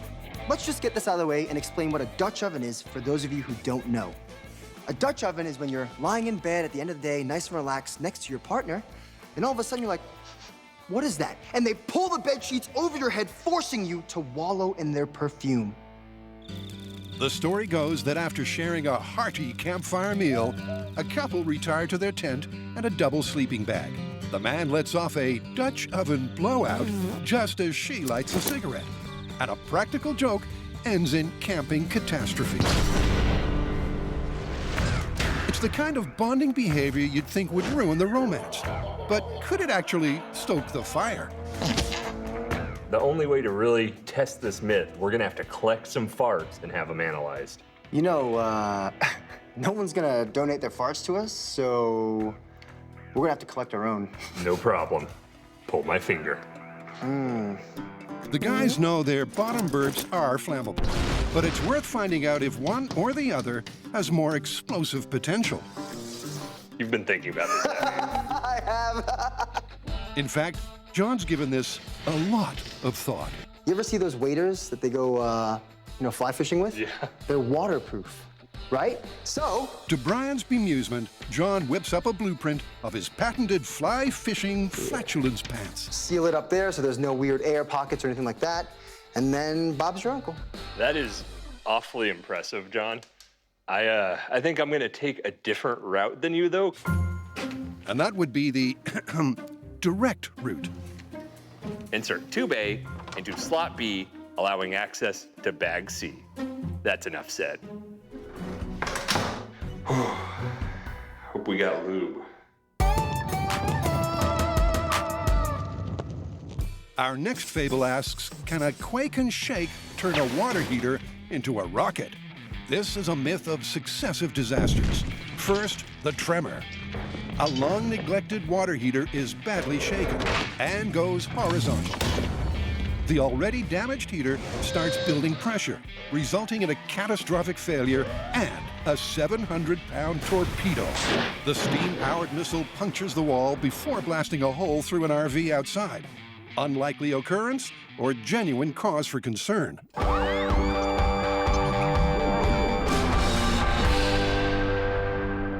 Man, this is gonna be awesome. I know, right? There's nothing more Mythbusters than turning a household appliance into a rocket. Right? All right, so how are we gonna test this? We're gonna fire a water tank torpedo through an RV? Love it. I think we should start with the specific circumstances of this myth and test the orientation of the water heater. Like horizontal versus vertical. Exactly, see how that affects the mechanics of the launch. What do you say we start with some water bottle rockets and see how those go? Brian, you had me at rockets. Brian and John have already dabbled with rocket water heaters in The Search finale, when a mythical prisoner made his unconventional bust for freedom. The in vitro testing should be short and simple. All they need is water, a flask, and a Bunsen burner. I guess we'll have to cork it. And then as this thing boils, we'll put a nice high-speed scale. Yeah. And that way we can figure out what the optimal mixture of air and water would be. Always love corks and high speed.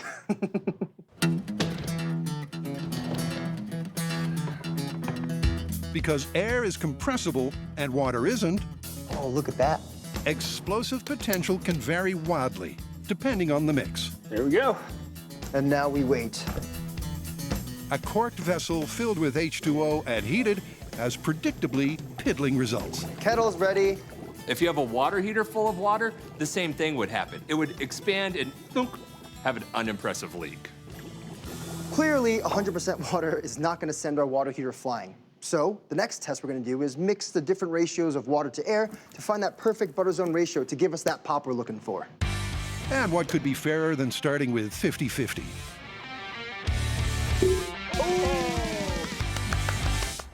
That's pretty good. Looked like maybe about 6 or 7 inches. Yeah, that's not bad. Yeah. 50% water gave us a pretty decent pop, but now it's time for 25% air and 75% water. Let's see how it goes. Hey! All right, you want to shut the gas off? Well, that's interesting. It sure is precisely the same thrust as last time, but 75% water is the ratio they'll go with. That's good for us. On the full scale, in the water heater, we need to keep those elements submerged. So the more water, the better. So for a working hypothesis, the mythical heater lost a quarter of its water from quake damage. Filling a vessel 3/4 with water not only gives maximum explosive potential, it also minimizes the chance of prematurely rupturing the tank. So they're using the same ratio for their small-scale tests with bottle rockets, powered by 40 psi of compressed air. So out here, we're gonna figure out if there's a difference between a vertical launch and a horizontal launch, because this is what the myth is about, right? Perfect. The first firing aims straight for the skies. Ready to fire! Get back here. All right, water bottle rocket vertical test in 3, 2, 1. Ooh, heads up. Here we go. I always enjoy those. That was very nice. Okay, let's take a look at that high speed. Ooh, that's such a beautiful launch. It's about 39 feet per second. Hey, that's not bad. So what changes in a horizontal launch? For one thing, there's a major shift in the ballast. Come take a look at this. Right now, the air is sitting on top of the water this way. But before, when we launched vertically, it was sitting this way.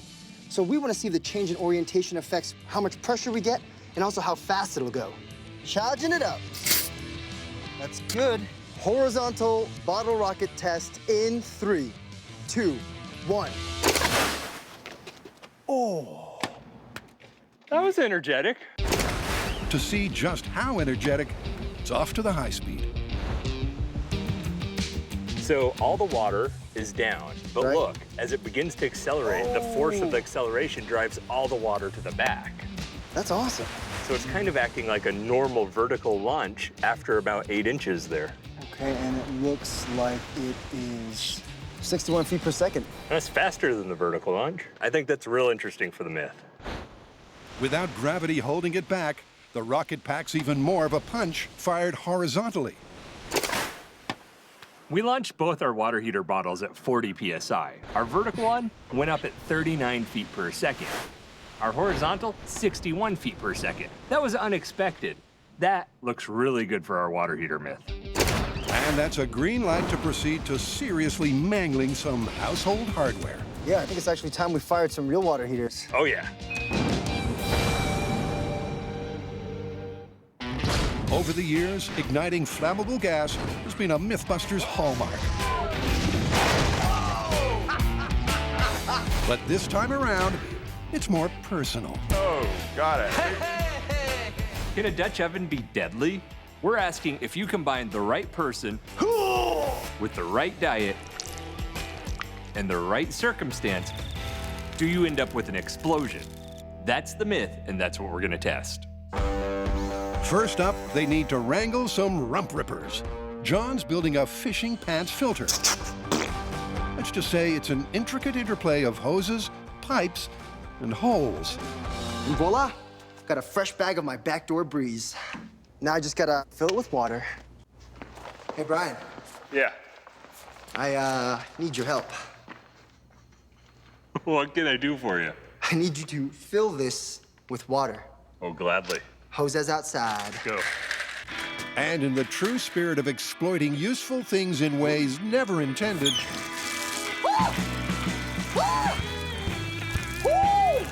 John's using waterproof pants to hold in the H2O. The whole idea of this is that the wind I eventually pass gets trapped in the water, then it bubbles up for collection. That way I get a pure fart with no outside contaminants. Well, that's the theory anyway. I'm afraid of what I've become. I was concerned the tube was the bad choice. You'll never catch me, Brian! After walking around a bit, John finds a flaw in his flatulence catchers. Woo! The more water they add, the more they stretch. Just go from the foot and wrap tape as tight as you can, because I feel like this thing's gonna give out soon. This is the funniest thing I've done in my entire life, John. Okay. I honestly didn't think these things would stretch very much, but they did. And so that's why I had Brian squeeze me into the pants, or squeeze the pants into me, and I think we solved our problem, except it's a little wet. So they're all set to harvest some bubbles. John. Yeah. Gas station's ready. Come fuel up. Once the furnace is properly stoked. Ooh, nice. We got quite the spread. Can we just start eating? Eat away, my friend. Dude. There we go. Oh, yeah. Oh. People naturally produce varying amounts of methane and hydrogen as flammable gases in their farts. But we can influence that. Meat for the methane, fiber for the hydrogen. We'll throw in some CO2 to increase the volume. To squeezing beefers. Oh, yeah, cheers. I love to eat, so the fact that I'm doing it for science just makes it all that much more delicious. How's the wings? It's actually really good. All the things that help me crank out those sweet, sweet air tulips. There you go. Although we pass gas on average 14 times a day, Nothing's good. few have the talent to do it on cue. Exercise can help. Digestion takes time, but we're hoping to help bump it along with just moving around. But exercise is hard, especially when you're wearing water-filled, fart-catching pants. I'm pretty sure no one said that before. Brian. Come here real quick. I have a gift for you. Oh! That's a small one, but it's a start. It's a start, man. It's working. It sure is. Within the hour, they've both baked enough brownies for a professional analysis. The way we're gonna find the composition of our gases is handed over to a lab who will run it through a gas chromatograph mass spectrometer. This GCMS will do two things: take our sample, break it down into its components, and then identify the components. This will give us a rough baseline of how much methane or hydrogen you find in a typical dirty duck call. Gas collection's coming along nicely, but we need about 200 milliliters for the lab, and if we overdo it, it might get a little bit toxic. Doesn't look like much, but that's a good volume of fart. Even though they just ate the same food, they're about to discover that one sample is fundamentally far more flammable. All right, we gotta get these off to the lab. Yeah, handle with care. If launching domestic water heaters has taught us anything over the years, I see a hole in the roof, man! it's that it's best done in wide, open spaces. Here it comes. I never get tired of that. Brian and John have located a prime piece of acreage that should fit the bill. This place looks tailor-made for launching water heaters. Yeah, real nice. But before going full scale, they've decided to field test a smaller 12-gallon heater. What do we get? What do we get? Yeah, water heater! The data they wrangle on speeds and trajectories could be invaluable. Besides, it's a beautiful day for a plumbing catastrophe. I feel like I'm holding a giant baby. Oh, it's okay. Oh, shush. And right now, this baby needs changing. First, it's off with the primary fail-safe features, the thermostat and the pressure release valve. Oh, yeah. It's been standard practice for every water heater myth to date, replacing the safeties with gauges to track the tank's vital statistics. So when we launch this water heater, we're gonna wanna do the same thing by keeping track of temperature with this thermocouple and pressure with this pressure transducer. Should we set the thermostat on very hot or crazy hot? Steady. But don't think they're not taking the proper precautions. What is this whole thing here all about? Well, when we heat that water heater up, no one is getting near it. So, for safety reasons and emergency reasons, we have a string tied to the valve, so when we yank it, pressure gets released. Once the tank's filled to the magic 3/4 mark, Wiring set. it's good to blow. Well, all the heavy lifting's done. All we have to do now is wait. And you know, these things take a long time to build pressure and blow. So I'm gonna leave that to you. I'm gonna go back to the shop and start building our tipping rig. You sure? Yeah, just bring back some beautiful high-speed footage. Absolutely. All right, good luck. With John back at the workshop, it's all up to Brian to give this mid-scale missile its very best shot. Remember, this myth's about the water heater in the garage being knocked over by an earthquake, launching horizontally, blasting a hole in an RV. We've got our water heater in its horizontal launch position ready to go. Temperature and pressure sensors in. All plumbed up, just the wiring. So in order to get some data, we've set up our high-speed scale so we can track both the velocity and the trajectory. When it's all set, Brian retreats to the bunker for what could be a very long wait. When we first start energizing our water heater, we see a really slow buildup of pressure. And what we're seeing is the water converting into steam, filling that air gap. And that steam in the air gap's where the pressure comes from. The pressure! It's getting to me! And that pressure is 43 psi. As the heating water expands, there's increasingly less space for the steam, and so the slow rise in pressure. Brian knows it's not likely to blow till the pressure hits at least 320 pounds per square inch. And that's still a ways off. I wonder if John's having as much fun building as I am out here. And then there'll be a thing here, and a rope will go whoop. Seems he is. Chalk that up to pre-build buzz. This myth requires that we tip a almost ready to explode water heater on its side. And as hilarious as it would be for me and Brian to run out there and tip it over by hand, for obvious safety reasons, we're not gonna do that. So instead, I'm gonna build a rig. Water heater teeter. All right, up top, Brian.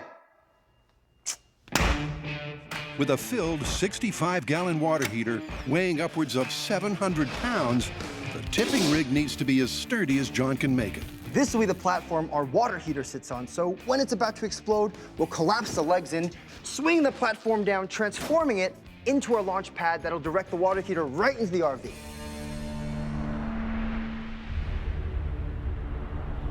Back in the bunker, the pressure is building. Any moment now.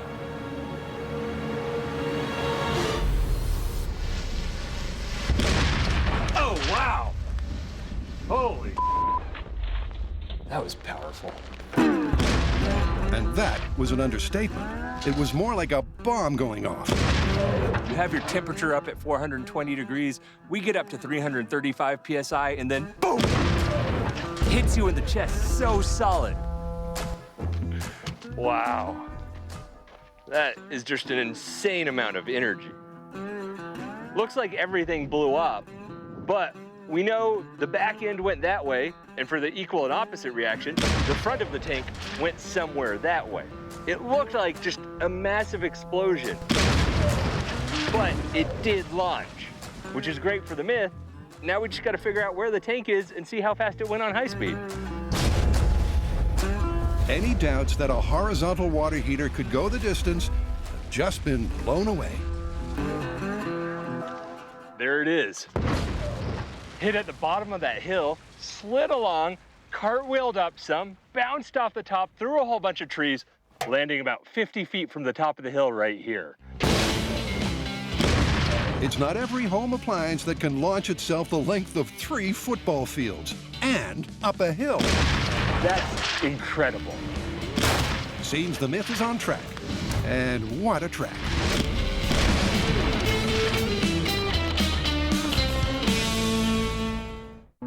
To test the myth of the exploding Dutch oven, John and Brian have each captured some sample exhaust fumes for expert analysis. We got your fart. Oh. And the rather comprehensive results are in. I don't know if I gave you this much gas to analyze. Val Mallory of Air Technology Laboratories normally tests things like landfill emissions for the EPA. So breaking down a couple of butt blasts was a relative breeze. How did you do, Brian? I got 4.8% hydrogen and 0.01, so almost no methane. How about you? Wow, really? Let's see. Hydrogen, 17% by volume. And methane, 4.4%. It looks a lot like a landfill gas sample, actually. Here we go. That sounds like an accomplishment to me. Methane and hydrogen are the 2 key combustible gases in flatulence. The balance of one to the other can differ widely, most likely due to the different types of bacteria found from gut to gut. So, as a professional, I want to ask you, which fart do you fear more? Oh, it's John, yeah. We had, we're gonna have to dispose of it differently than yours. Thank you very much. You're welcome. This amount of data is fantastic. It gets us that baseline we need to really see what sort of dump type mixture we need for the explosion here. My pleasure, thank you. That's a perfect cue to start blowing things up. Specifically, party balloons filled with different mixtures of noxious vapors. So we have your baseline and my baseline to start with. So we'll need some kind of rig to measure and dispense gas. Mix them within that range and get the biggest fart possible. The need for precision is paramount, and this is where John comes into his own. His custom gas delivery device is even more complex than his fart-catching water pants. Here's how it works. We start by taking these two tanks and filling our reservoir balloons respectively with hydrogen and methane. Then we come over to the valve, open one that allows me to draw one of the gases into the chamber. Then we can close off the gas valve and open the one to our target balloon where I can then fill it up here. And when we're all ready, we'll just take it, tie it off, over to the high speed, and measure the boom. As for getting the ratios right, well, Brian's done the math. I've looked at our two reports. Mine basically has trace methane, such little amounts that they don't even interact. Okay. So we're gonna do 100% hydrogen for my balloon. Yours is about a 4-to-1 ratio, so we'll do 4 parts hydrogen to 1 part methane. Here we go. It's all hands to the pumps as both balloons are filled with surrogate steamers. Hydrogen 4. There you go. Watching explosions is fun, but we need to collect data, which is why we have this radial high-speed scale, so that when we ignite our gas, we can measure the speed and the size of the explosion. All right. Igniter at the ready, and blast screen in place. They'll burst Brian's balloon first. Brian fart, that's 100% hydrogen. In 3, 2, 1. Ooh, that had some bass to it. Pretty good. Oh, very nice. Let's see if your little gas blast is any better. Will more methane result in more mayhem? We're about to find out. All right, John's gas ratio, methane to hydrogen is 1 to 4. In 3, 2, 1. That's a little bigger looking. Makes me proud. Didn't have the bass to it, though. Oh, really? I don't know, I didn't feel it. To best appreciate the explosive art of the fart, it's off to the high speed. Brian's blast is first. It's beautiful. So majestic for a fart. Let's switch over to my gaseous balloon. John's methane mix is just as majestic. That's pretty cool. That's beautiful. Which isn't helping them dial this one in. They look more or less the same. I think we're missing the oxygen that would be in the sleeping bag, the air. Adding oxygen to each of the samples makes sense, and it just might have a more pronounced effect on one than the other. So it's time to add fuel to this fire. So this one is 50% hydrogen, and then there's 50% air. It's the Brian Dutch oven balloon. In 3, 2, 1. In pursuing the myth of the earthquake water heater, oh, wow! Our diligent duo briefly went solo. John built a solid steel heater teeter. And Brian made a 12-gallon tank torpedo. We found an impact point. Oh, wow! Now the teams reunited to swap notes. Hey, John. Here, hold this. This is fantastic. It's a mighty solid piece of construction. But after hearing Brian's tale from the test site, boom! Everything's just gone in a blink. Your rig is in shambles. And seeing the high speed, oh! That's it, yeah. John's suddenly not sure it's solid enough. My old rig looks like someone took my tin foil from a sandwich and went, ugh. And so I'm looking at my full-scale rig, and this is 2x2 quarter-inch box steel that I've seen survive explosions before. And I'm wondering if I'm just feeding the larger water heater a bigger ball of tin foil.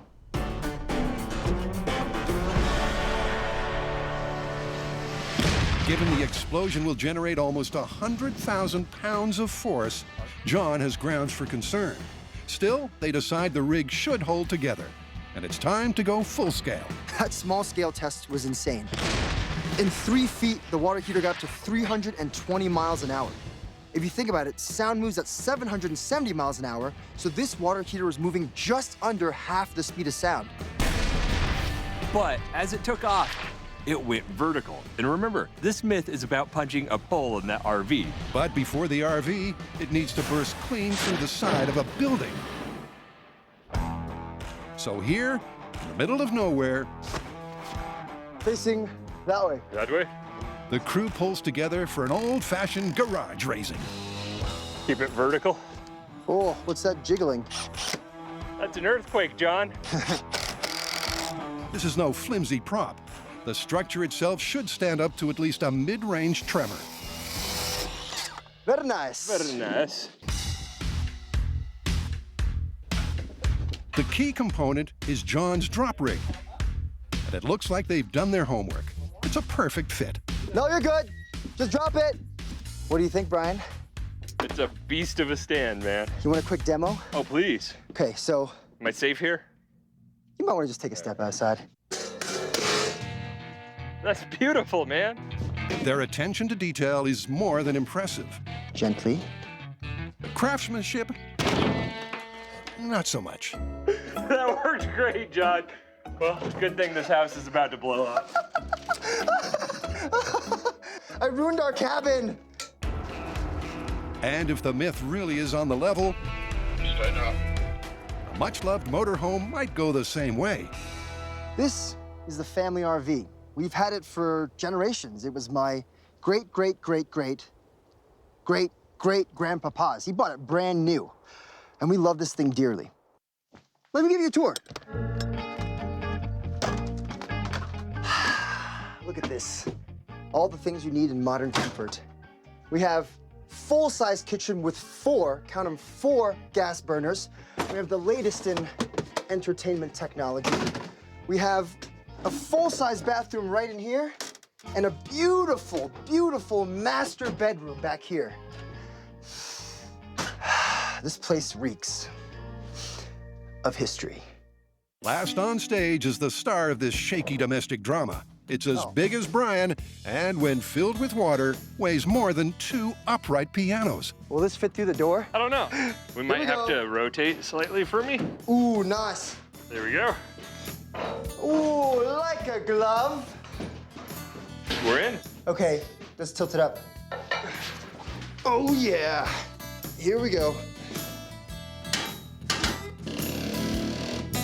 This is our water heater earthquake rig all set up.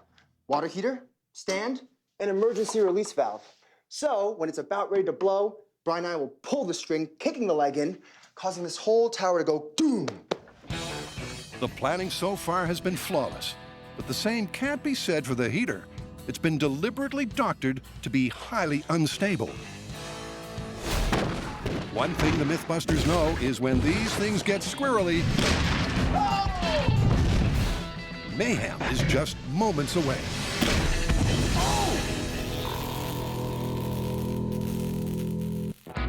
To get the best gas ratio for an explosive Dutch oven, the guys are comparing their own flank fizzers. It looks a lot like a landfill gas sample, actually. They know oxygen has to be part of the mix. Makes me proud. So they've added air to Brian's hydrogen. So this one is 50% hydrogen, and then there's 50% air. It's the Brian Dutch oven balloon. 3, 2, 1. Ooh. That was better. Adding air gave a bigger boom to Brian's butt breeze. So how will John's fare? 1 methane, 4 hydrogen, and 5 air. In 3, 2, 1. That's pretty good. Both blasts are impressive, but they've noted one critical difference: the speed. It looks like yours was about half a second, and mine was about half of a second. So like a quarter? Yeah. Okay, so that means that your fart was more of a explosion and mine was kind of a burn, and the myth says explosion. It's a personal setback for John, but he needs to remember, there's no I in fart. When I got the lab results back and I saw those high peaks of my fart results, I thought that my farts would be more explosive. But it turns out Brian's hydrogen fart burns twice as fast, which makes it closer to an explosion, which is what the myth calls for. So although John's methane had a longer burn, it looks like Brian's hydrogen-heavy sample is the way to blow. Now it's time for the containment device, a sleeping bag. Now, sleeping bags aren't airtight. We need a test just to see how much gas it might leak. To find out how much gas we're leaking from our sleeping bags, we have a fun new toy in the shop. It's a thermal imaging camera, except, unlike other ones, it allows us to see gases that are otherwise invisible. Hey, Brian, can you see this? Give it a shot. Big breakfast. So they know John leaks. And I just need a piece of tape. Time to test the sleeping bag. Ooh, I see it. Where's it coming from? It's coming from that back corner. Come take a look, John. It's kind of coming from the whole thing. You see all the vapor coming off from everywhere. As suspected, a standard sleeping bag leaks somewhat from the zip and the seams. I gotta go stand in front of it. Give it some body heat, John. Can you see it above my hand at all? Oh, there you go. Oh, look at that, yeah. It actually looks like it very much is coming up around the seams, but where your hand is and throughout the whole length of the thing, it's slowly seeping. So the zippers are the major concern, but the whole bag slowly leaks. Okay. But there might be a simple solution. It's that cold country camping essential, the space blanket. Ooh, shiny. Technically, this stuff is called Bopet. And believe me, that's the condensed version. The guys need enough of this stuff to fully line a double sleeping bag. And that's a lot of Bopet. Teamwork, teamwork, teamwork, teamwork. Ready? Right about there. Ready? Yeah. Good. Done. Beautiful. One more. Multiple sheets need to be carefully glued together, Done. making sure every joint is absolutely airtight. Beautiful.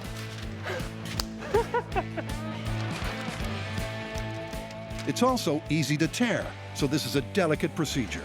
The glue isn't naturally fast drying, so Brian finds a way to speed up the process. John, you gotta come look in here. I made a giant potato chip bag. It's slightly translucent. Yeah. What's behind me is not a giant potato chip bag. It is, in fact, a freshly made Bopet sleeping bag liner with the glue still drying. And just 10 minutes later, they're ready to see how effective it is as a fart retainer. Okay, let's just put it right where the butt would be. Zip them up, Brian. All right. Ready? Yeah, let's see some gas. Okay. What you seeing? Actually, I'm not seeing anything. Come take a look. There's no doubt the space blanket limits the leakage. It's now time to gather their camping supplies and put this myth to bed. Taking all the sheets, bro. You always do this. The campsite they've chosen is strictly no pets. Welcome to Camp Tudelati. And for that, Bo should be counting her blessings. 3, 2, 1.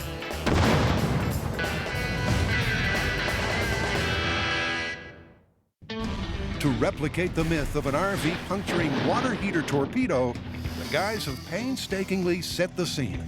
One thing they can't reproduce is an earthquake. Oh, yeah. So John's built a steel frame to topple the heater, deployed by a very long rope that he'll pull from the bunker. So when it's ready, it's gonna go, Gah! Then it's anyone's guess when all hell might break loose. For this myth to be confirmed, the water heater needs to destroy the garage and leave a big hole in our RV. What's my prediction? Well, I think the water heater's gonna teeter, topple over, then explode like a rocket. But will it blast through the RV? I'm not so sure. I mean, it's thin metal up top, but what it'll really depend on is the trajectory of the water heater. It's time to fire it up. Oh, yeah.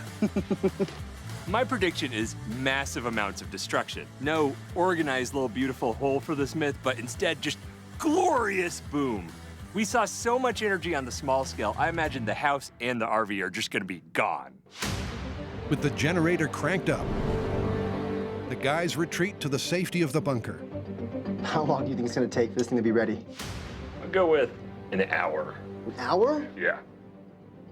I'm gonna go an hour and 15 minutes. All right, the loser cleans up the mess. Deal. All right. But as the minutes tick by, it looks like they've both lost the bet.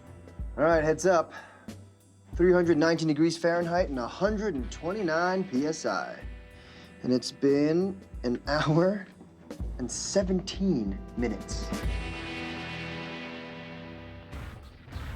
2:45. They both know the plan.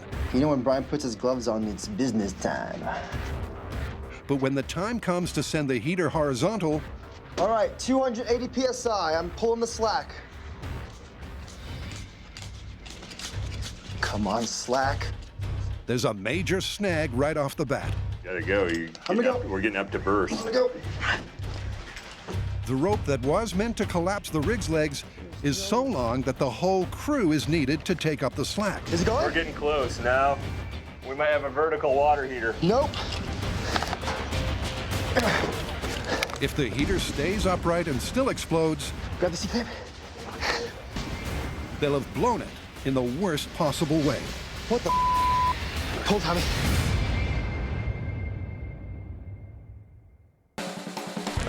It's seldom the guys are forced to put their butts on the line to test a myth. That's a small one, but it's a start. And now, after exhaustive preparations, that was better. They're ready to rumble. We're ready to find a location, build a campsite, and test this myth.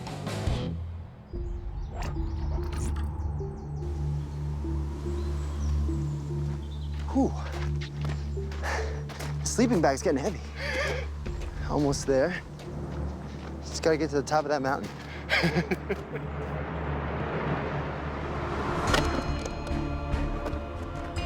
Welcome to Camp Tudelati.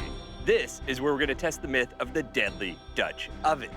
We know what gas we're gonna use. We have a containment device. Now we just need to see if Buster and his chain-smoking girlfriend end up blowing the place up.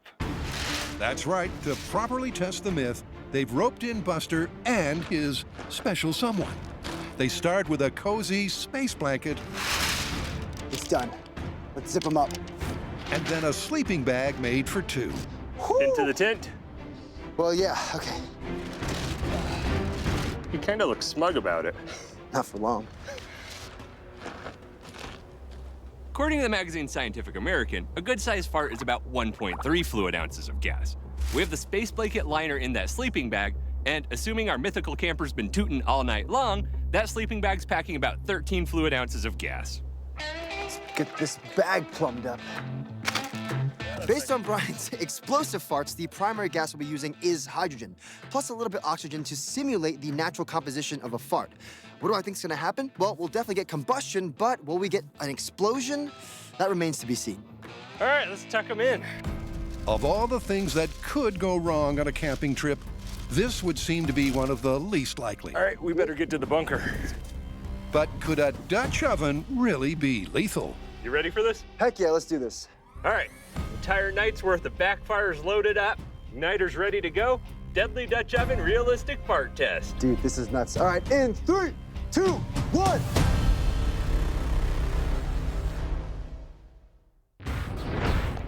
Is it going? We're getting close now.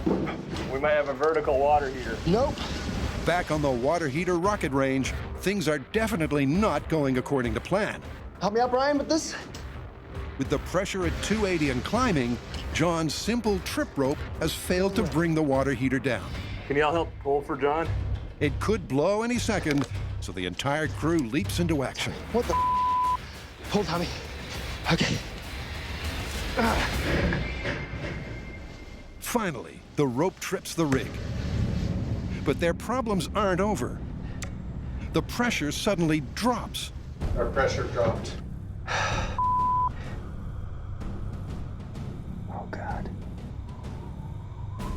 We're thinking at this point, maybe, just maybe, there's some kind of rupture in the tank. A small rupture could spell disaster. 299. But before long, the pressure is back on the rise. 300 PSI. In less than a minute, they're back on track. 302. Temperature is 268 degrees Fahrenheit. Oh! Holy crap! That was intense. Oh. One part of the prediction is resoundingly confirmed. The garage took a cataclysmic hit. That just about knocked me on my ass. But what about the myth? Well, my question is there a hole through the RV? Good blast radius. The door's already open. Oh! Ah! Look at that destruction. Sure enough, it's a San Andreas-sized shakeup. But there's one or two aftershocks to come. I mean, the bottom just blew off perfectly. Just shoonk. It went through the wall at floor level, just like in the myth. But the RV, while damaged, isn't sporting the air vent the myth called for. I mean, that's the start of a punched hole, but even where it punched a hole, it doesn't look very round to me. Oh, wow. It's like when you try to smash a can on your head, but you don't quite succeed and it just goes thunk. How's Buster doing? He's just watching TV. He's fine. Fact is, their water heater torpedo ran smack dab into the RV's chassis. That's where this myth hit a solid steel speed bump. The water heater shot through the wall, which, if you remember, we built a code, but then hit the chassis, which stopped it dead in its tracks. Buster didn't even notice, didn't even spill his drink. So, what do you say? Well, we got everything that happened as per the myth, right? The water heater fell over, it failed catastrophically, and it slid all the way across the ground. Yeah, but with the garage perfectly level with the RV, that doesn't mean busted for me.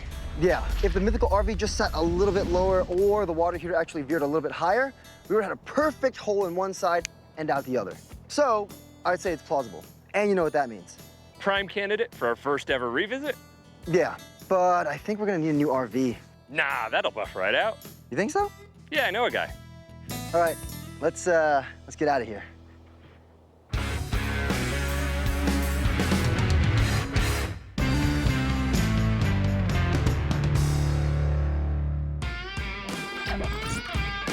Back at Camp Tutelati, the guys are all set to cut the cheese. Will adding a spark to a fart ruin the romance and the campsite? Deadly Dutch oven realistic fart test. Dude, this is nuts. All right, in 3, 2, 1. And nothing just happened. I mean, did the igniter work? Yeah, it worked. I guess that's kind of what I expected. I thought there'd be like a flame or a whoosh, but I guess we didn't have enough volume for an explosion. You know what that means, though, right? We go from full scale to ridiculous scale? Yeah, that's exactly the right answer. Never let it be said our boys don't do their homework. Back in the shop, they ran tests with beanbag pellets. Make sure you're getting all the nooks and crannies, John. To find out the exact cubic capacity of an occupied sleeping bag. It looks like it's actually 10 cubic feet. That's perfect. That's the equivalent of almost 1,000 booty bombs. There's still no guarantee all that gas will go boom, but it's sure worth finding out. All right, we're set. So it's time to fill up the bags, eh? Yeah. So with these regulators, it's about 10 minutes of hydrogen. Correct. Go. Hopefully this wind doesn't pick up or else, mess with our explosion. The wrong type of wind for this myth. We're just seconds away from taking this myth over the top. And my prediction is destruction on a massive scale. I'm talking about goodbye tent, goodbye sleeping bag, and most likely goodbye Buster's lady friend's hair. All right, Brian, you ready? Yeah. Deadly Dutch oven myth, what would it take test in 3, 2, 1. That was a heck of a fart.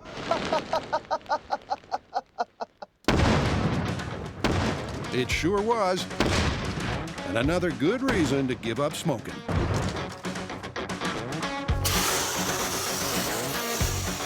Let's just assess.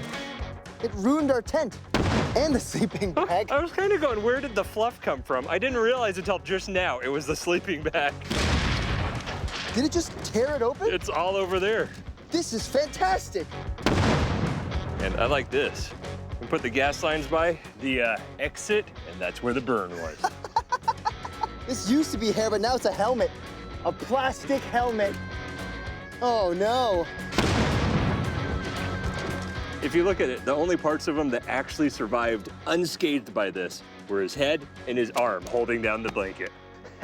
You ready for the high speed? I can't wait.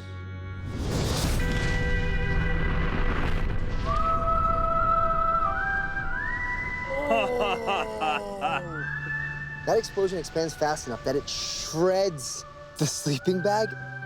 It's fire and fluff and chaos. Wow, that's beautiful. Some weird way, that was one of the prettiest explosions I've seen. And it was a bona fide explosion. The high speed clearly shows the destructive shockwave. That was a ruthless booty bomb. Blew the lid right off that Dutch oven. That's pretty nuts. I mean, they sustained significantly more damage than I thought they would. So, what do you think? How do you want to call it? Well, it's really a matter of volume. Considering no human I know can backfire 10 cubic feet of gas, let alone one, I'm gonna have to say it's busted. But if you're a giant with a stomach flu, then you're gonna want to be careful. Now what? Well, I mean, the campfire and stuff's still here. You want to have some beans? Did you not just see what happened? Yeah, well, what about Frank's? John. Wait, what about corn? Brian, corn! Dude! More for me, I guess.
On this rootin' tootin' episode of Mythbusters. You ready?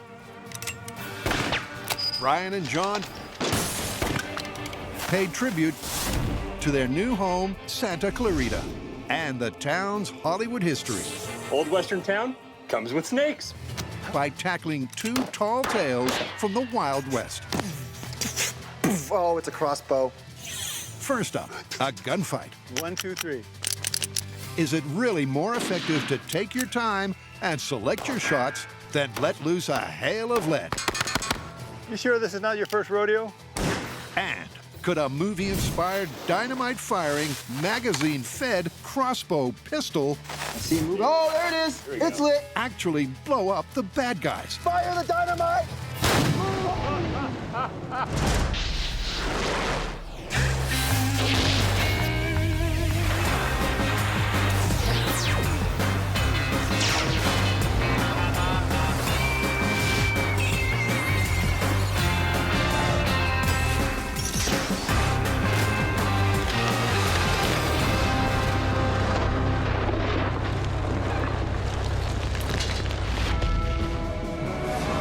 First up, our dynamic duo set their sights on a classic gunfight fable. The age-old silver screen scene is set. Our hero moseys on down Main Street when the bad guys start shooting. They let off a hail of bullets as fast as they can, but our hero, cool as can be, takes slow and deliberate aim and comes out on top. But is it really more effective to take your time in the heat of a gunfight? Looks like we're up for a gunslinging myth. Definitely. I mean, case in point, the lone gunslinger walking through a western town, shooting guys off a roof, popping through windows and saloon doors. But the myth does say it's better to take deliberate aim. Instead of going wild with guns a-blazing? Yeah, I say this calls for gun training and targets. How about some authentic Western guns? That sounds good to me. You ready? To find out if quality and not quantity is the best strategy, Wild West Ghost Town. Brian and John will stand in for the average gunslinger. Is this the saloon? But first, they need some training.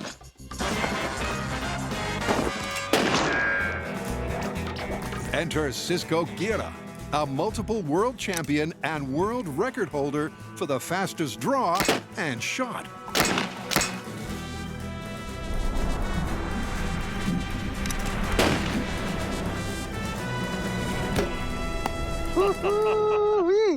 Bullet time, hatchet time. That is impressive. Cisco has brought a bit of technology to this Wild West myth. He has a timer that hears every gunshot. So we'll see how long it takes him to get off 5 shots, and then how many for us. Ooh. I got 5 shots in 1.17 seconds. Holy moly. That's insane. Not bad for a warm-up. Cisco has the classic old Western fan from the hip technique down to a fine art. So we're gonna take the can. But the question is, would the opposing technique be more effective? Is taking your time, using the gun's sights to spot your target, taking what's known as a sight picture, That's a lot of holes in one can. better than getting off as many rounds as possible? That's 5 good hits in 0.92 seconds. That'll work. To find out, the guys will test the myth with the 2 most common weapons of the era, a pistol and lever-action rifle. But first, Does this sit up here? Or does it sit like this? cue the training montage. Keeping with the authentic Western theme of this myth, we'll be using a .45 caliber single-action revolver. Bring it up into play and squeeze the trigger gently. Non-existent. Ooh, man. Now you understand the term hair trigger? Yeah. Then we'll move on to a Model 73 lever-action rifle. When I found out we were doing a gunslinging myth, I already knew it was gonna be cool. All right, well, let's load them up and try some. But then we met Cisco Guerra, master gunfighter, who'll be training us today, and it doesn't get better than this. We'll copy your grip, 3 fingers under, 1 finger over. Okay, we're gonna shoot at the left can. Bring the gun up into play, cock the hammer. Now, aim it at 6 o'clock on the can. Yes, sir. Squeeze the shot off. Okay, here we go. That was dead in front. With Cisco's expert instruction, Put one right at 6 o'clock. There it is. John, and then Brian. You ready? Ready. Remember, that's got a hair trigger. Right through it. Quickly dial it in using the sight picture technique. There you go. Now make that can dance. There you go. And with slow and deliberate down pat. You sure this is not your first rodeo? Next up, the guys will get their cowboy on 1, 2, 3. and learn the opposing method. That was good. Fast and furious. Nice. Oh, I will take it. But first, it's time to take aim at myth number 2.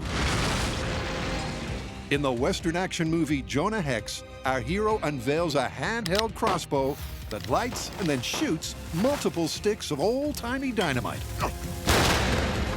But as per the movie, could such a weapon be effective from 10 to 30 feet? And would the shooter survive the resulting explosion?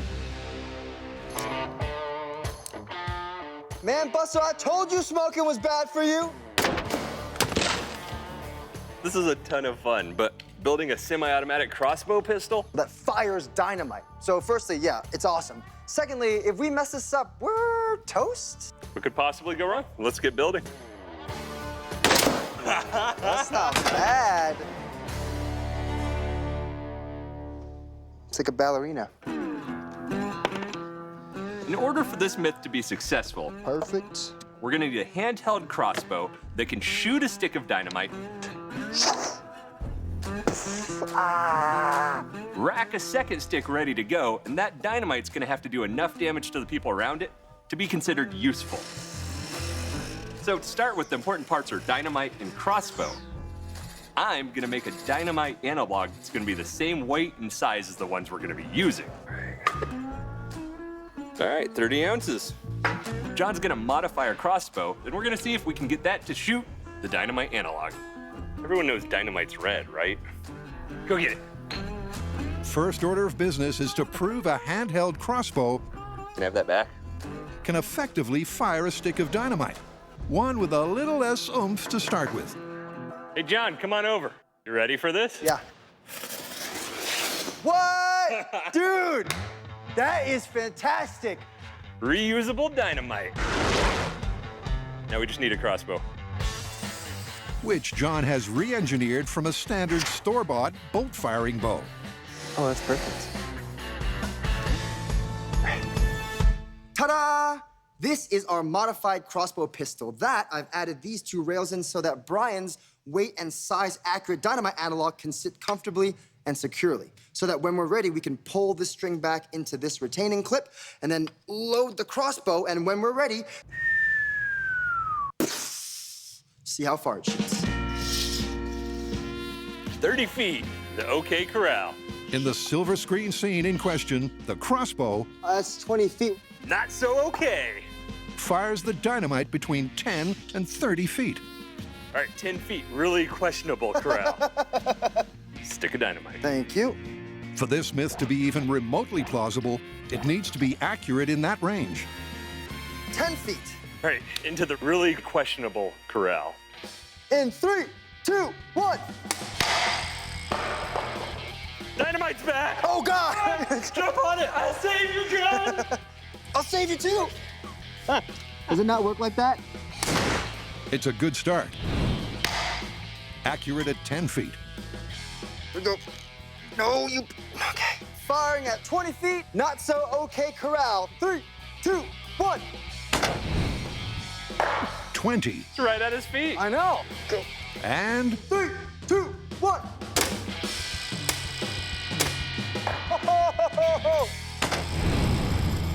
30 feet. I'm actually deeply impressed that this off-the-shelf crossbow managed to hit every distance mark from the movie. It's probably capable of 50 or more, but it's not quite right there, John. He had this beautiful magazine with multiple pieces of dynamite underneath. Yeah, I don't think this is gonna accept the magazine. Nah, I think you'd have to cut out the main frame there. There wouldn't be anything left. So what do you say we go and try to build one? Build our own crossbow to shoot dynamite? Sounds like a good idea to me. Coming up. Ah, dope. What a beast. To dial in on the dynamite crossbow. Here it comes. A tricky build and explosive nail-biting ballistics. There it is. Oh, goodness. Here we go.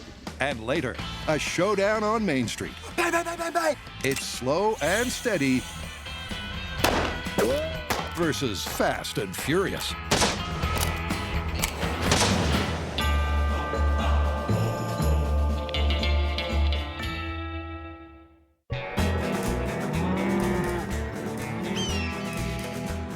John and Brian are taking on the accepted wisdom of the old Wild West. Drawing and shooting from the hip was developed on the western frontier, where speed with a gun often meant survival. Question is that more movie trope than fact? There you go. And is taking slow and deliberate aim actually the better bet? To find out, they've enlisted a genuine master gunfighter. All right, guys. I showed you how to take a side picture, straight arm. Now we're gonna learn to fan from the hip. You ready? Yes, sir. You do this. On. Cisco shows them the ropes. Spin it, lock the cylinder in. This hand's gonna go on top, and you're gonna use the butt part of your hand. The butt of your hand you can fan easy with. It doesn't hurt. You can hit it a bunch of times.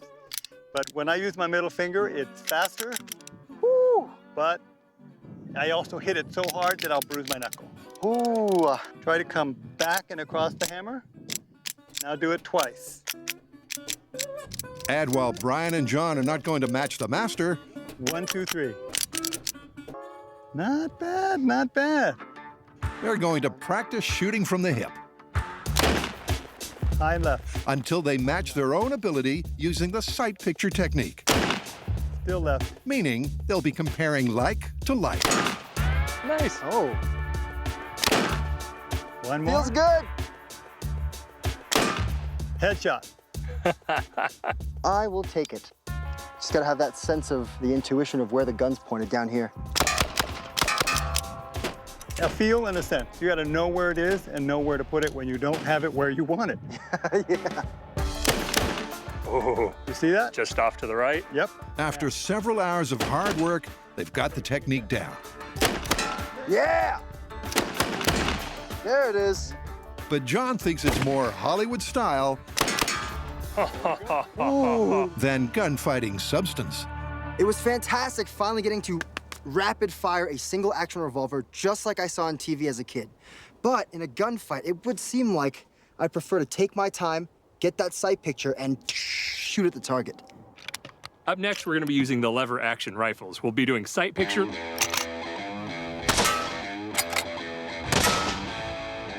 That one shoots straight. And rapid fire.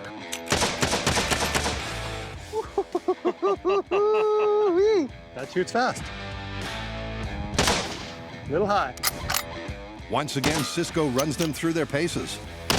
There you go. First, instruction on how to take slow and deliberate aim. Yeah, right on top of it. Open it. Open, Squeeze. close. And then rapid fire. It's kind of counterintuitive because I'm so used to like watching my trigger discipline that all this like jumping on the trigger terrifies me deep inside. Let's conquer that fear. And again, they work on their technique I see it. until they're comfortable shooting with both methods.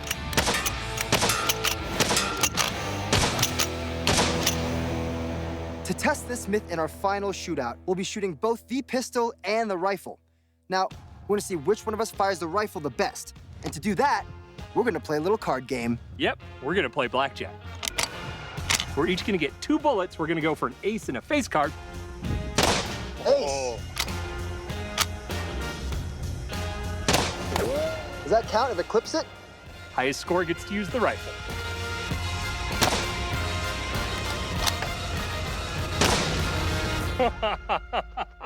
I like almost identical shooting. So how are we gonna settle this? Good old-fashioned coin flipping. Very Wild West, I like it. Tails. With nothing in it in terms of skill, they flip. Aw, heads. And John chooses the rifle. And the guys spend the rest of the day practicing their weapon of choice. Here, let's do it. All right.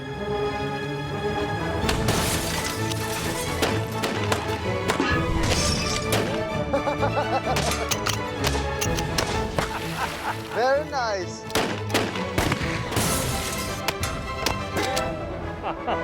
Oh! Oh, man. I think I missed one. Still fun! With training day done, it's back to the shop to reset their sights on the myth of the dynamite pistol. Could a handheld automatic crossbow be effective at taking out the bad guys and still be non-lethal to the shooter? To find out, Brian and John have set themselves the sticky task I'm gonna glue my nuts to my hand. of building their own. But on the bright side, I glued the bottle to my finger.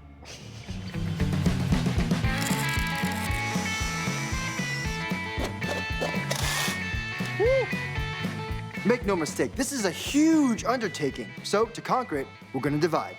Based on our prototype, Brian's gonna assemble the grip, receiver, trigger, string, and bow arm to handle a stick of dynamite instead of a crossbow bolt. Then I'm gonna design a magazine from scratch that'll allow us to automatically reload the crossbow every time it fires. Sweet! So, John begins by manufacturing the spring-loaded magazine cartridge for the dynamite ammo. 1, 2. Oh, yeah. I'm done. Meanwhile, Brian tackles the trigger and bow, which will have a significant draw weight of 80 pounds. Perfect. I am so happy. All right, I'm ready to test the initial design of the trigger mechanism. All right, fancy. This is how this is gotta go, though, since we don't have your magazine.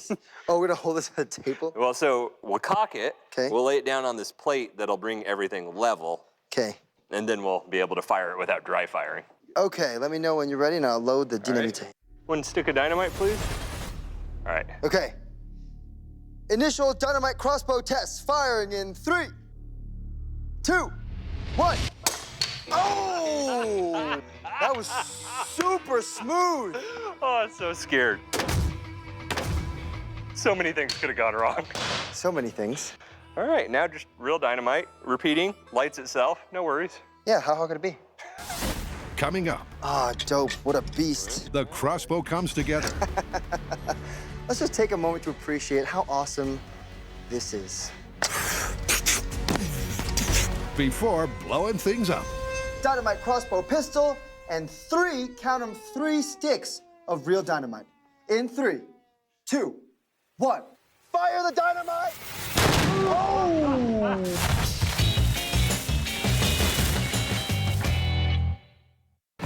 The dynamite pistol is coming together. What? She just wants to chew on it. The trigger and racking mechanism is complete, and the automatic magazine is progressing. For the myth of the dynamite crossbow to be confirmed, a crucial requirement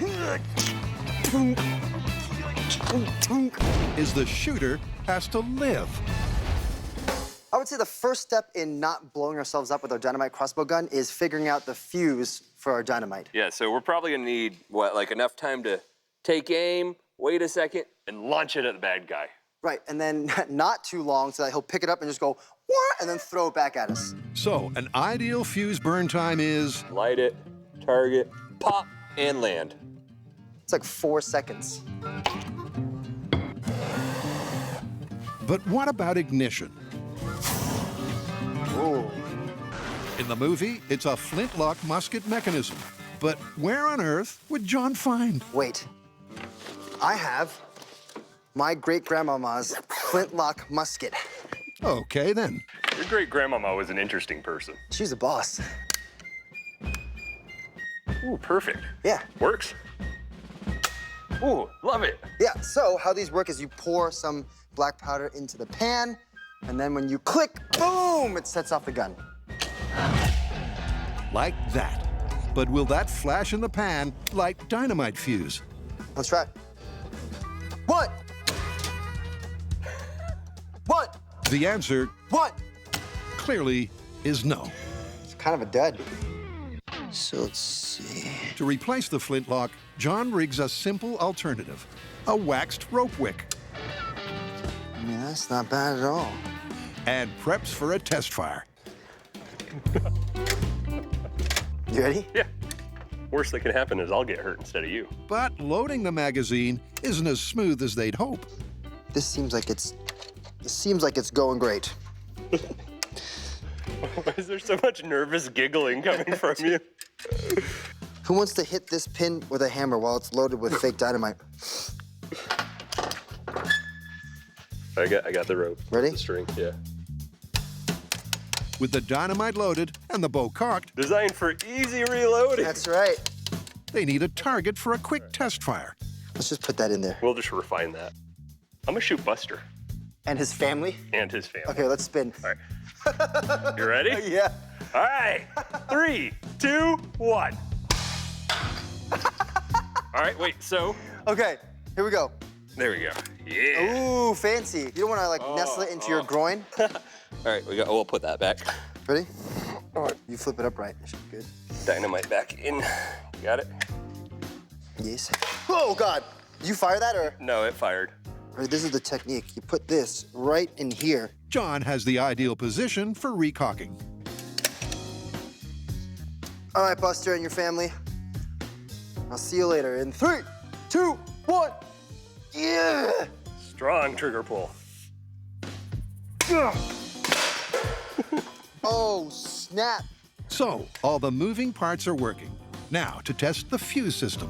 Our ignition source for our crossbow test is gonna be this braided wax hemp rope. So with the wax in there, it's gonna melt and wick up that rope, meaning it burns fairly slow. Tilt it in, light your wick, off goes the dynamite. Perfect. Fake dynamite with real fuses. Hacha, hacha. In 3, 2, Got it? 1. Oh, it's melting the plastic. Here it comes. The modern fuse has a waterproof coating, which is proving to be a problem. Any second now, this dynamite's gonna... Oh, there it goes! Hey! All right, ready? Yeah. Racket. Oh, well, wait, stop. Problem number one. It takes so long for this little thing to light that fuse that we ran out of... Fuse? Yeah. Clearly, to field test this with high explosives, a safer, more reliable option is required. Oh, this is not one with black powder in it, right? To replace that ignition wick, I'm gonna go with something a little more reliable. A miniature butane torch. Cool. And I'm gonna be adding actuators and servos to remote control aiming, cocking, firing, and reloading this crossbow. Because once we add explosives to it, I don't wanna be standing anywhere near it. Yep, it's time to break out the big booms. We've gotten to play with a lot of different kinds of explosives, but this is the first time I've gotten to lay my hands on that old Western favorite, dynamite.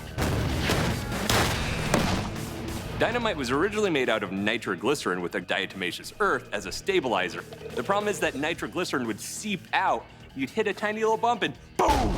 Bye-bye wagon, because it became very unstable. Modern dynamite has a modern stabilizer in it. That's gonna make it a lot safer for us to work with for this myth.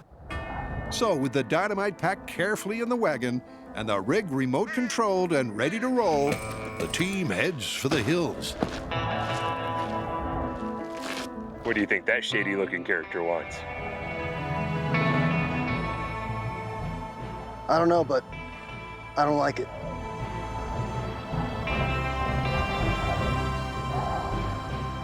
We're here at Caravan West in Agua Dulce, California, where we set up our beautiful Western town to test the movie myth that a hero armed with a magazine-fed, auto-lighting, dynamite crossbow pistol can fire sticks of dynamite at near point-blank range and still survive to keep fighting the bad guys.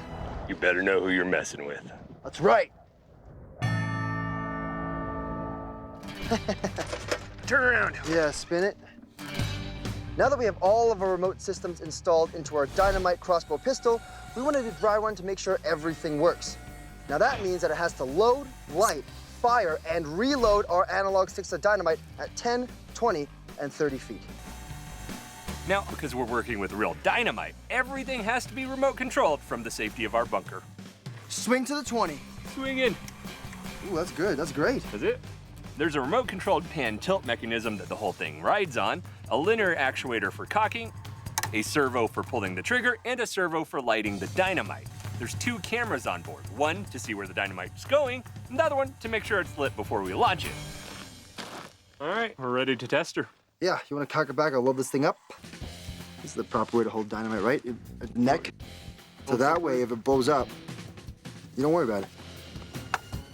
With 3 sticks of fake dynamite loaded and locked, the guys hightail it back to the bunker for an RC systems check. All right, I'm ready to go. All right, I'm gonna count you in. Full function test with analog dynamite in 3, 2, 1. Releasing.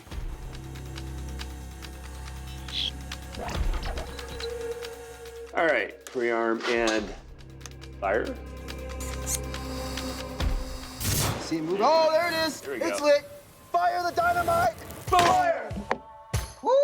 All right, that's one away. All right, that was 10 feet. Let's try 20 feet. All right. All right, drying. Here we go. Over the stick of dynamite. Oh, that's a good load. I built some crazy RC things, but this might be my favorite. And ignition. Our first full function test went pretty well. All right, it's lit. Fire. That's good. All right, number 3. We had smooth action on our rig.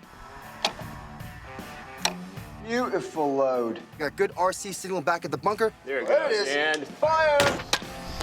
Ooh, I see the dynamite. We're good. And all the sticks of dynamite fired. Coming up, before Brian and John let loose with the high explosives, The crossbow is armed and loaded. first, a Main Street showdown. When the bullets are blazing, can the hero really take his time and take aim. I think I missed one. Still fun! Ready? When it comes to a Wild West shootout, will taking time to aim get you out of a tight spot more effectively than shooting fast and furious? To find out, it's back to the shop to set up a gunfight. All right, if we're gonna be testing sight picture shooting versus rapid fire shooting, we're gonna need some targets. And not stationary targets that are kind of lame. We want moving targets so we actually have a challenge to shoot at. How about some pneumatics for that? That way we can get that saloon-style shootout. Yeah, where they pop up and surprise us? Exactly. Think some kind of cowboy. For this myth, we're gonna need some targets, and they're gonna need to kind of pop up out of concealment, hang out for a bit, and then go back down. That way we force ourselves to suddenly shoot at them, get that rapid fire when we need it. We're gonna use an air compressor to power it. A couple simple valves, go over to a PVC cylinder with a sleeve of PVC on top. That way we give it air, up it pops with a silhouette on it, pop, pop, pop, down it comes. There's your test. You see me drawing and sketching a lot, and that's because every time we start a new myth or a new project, I like to get out of my head and start thinking with my hands. And what I mean is, it helps to visualize the insane things we build for myths. PVC pieces. Thank you. It's pretty simple. Inner sleeve, replaceable completely, male to female. Boop. So when we blow this thing apart, we can just swap them out. Hella easy. I like it.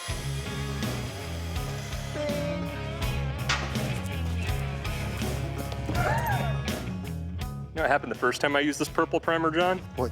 Blew up my parents' garage. What? What do you mean, how? It's my first air cannon, and had a little blowout with the valve when I didn't use the primer right. It's probably like a 30-pound ball valve, and then boom, blows up, just pieces that way, pieces that way. And there's just like this massive hole in a cement pillar. It went through, hit like, what was it, a toolbox, and then through like some folders and into another toolbox, a big upright. Stopped it finally, but it was significant. I'm just glad you got all your fingers still. I almost burned the house down making a light bulb for a school project. And it's just like, you know, when you do steel wool, 9-volt battery, and you take a piece out, you do it, and you watch them like, you know?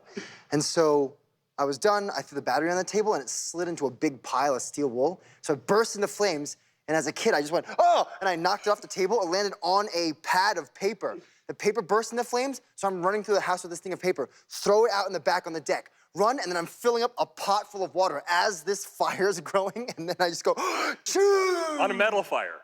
Huh? On a metal fire? Yeah, I was like, what, 8 at most? And so, but the good thing is, it goes out, there's like a burnt part on the deck, and then my mom's like, what's happening down there? I go, nothing! And then they never found out. Never. Until they watched this. Can we edit that out of there? Can you just bleep the whole story? When I was younger, beep, for like 4 minutes. Boom! With the air cannons primed to provide the power, all right. John quick draws a target for a demo. And a cowboy is born. Let's see if it works. Okay. You got your finger guns ready? Oh, yeah. All right. Stand by. Ready? 3, 4, 5, 2. Well, that's great. Let's go build 39 more. With enough bad guy barrels ready to roll for a day of shooting, it's time to mosey on down Main Street to test this gunslinging myth for real. We need to turn this quiet western town into a OK Corral style shootout. We're gonna use those targets we made in the shop, put them up and down Main Street. That way John and I can use those skills Cisco taught us, the sight picture and the rapid fire shooting. Y'all see this? Old western town comes with snakes. Gotta love that. So despite the fear of snakes, they're always quite friendly. If you make them feel comfortable, they'll be friendly to you. Let's find this guy somewhere not to get shot though. Here you go, buddy. Here you go. How's that look? With the wildlife in this Wild West town out of harm's way, the guys gear up for the showdown. Ta-da! Our moving portion of our moving targets. When we're ready, we'll stick a target on here, plumb it full of gas, and bang, bang, bang, bang, bang. Those are the targets, these are the weapons. John on the rifle, Brian on the pistol. All right, bad guys, here I come.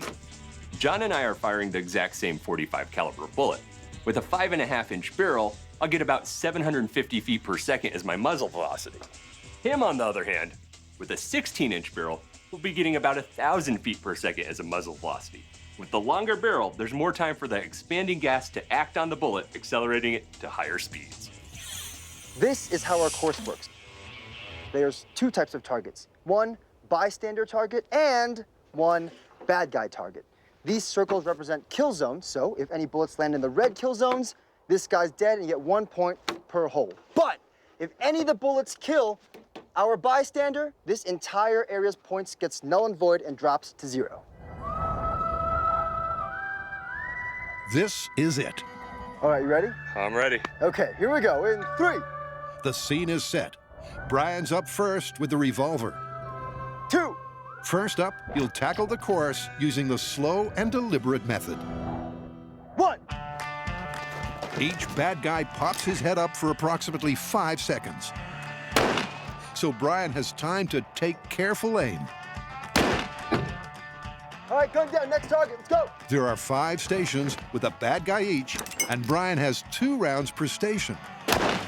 Oh. Meaning the maximum score is 10. It's a little high. All right, going down, next target, let's go.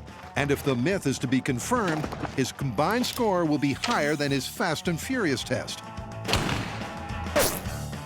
when he'll get an additional 3 shots per station.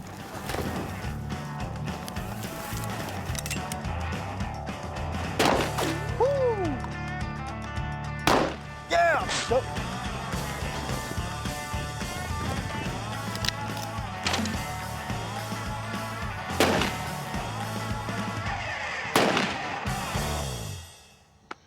That was great. Pretty good, man. I just finished my slow and deliberate round, and it went pretty well, coming to a total of 7 points for me. Best part about it, not one bad guy walked away. I'll try my best in the next round, but my money's on slow and deliberate.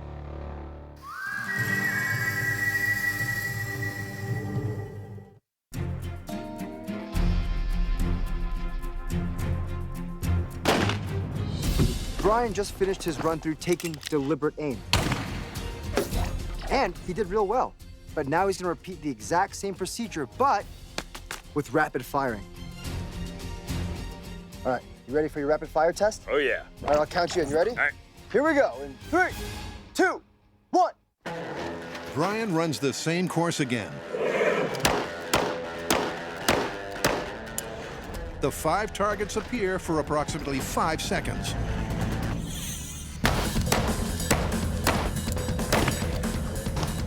But on this test, he can let loose a hail of lead with 5 shots per target.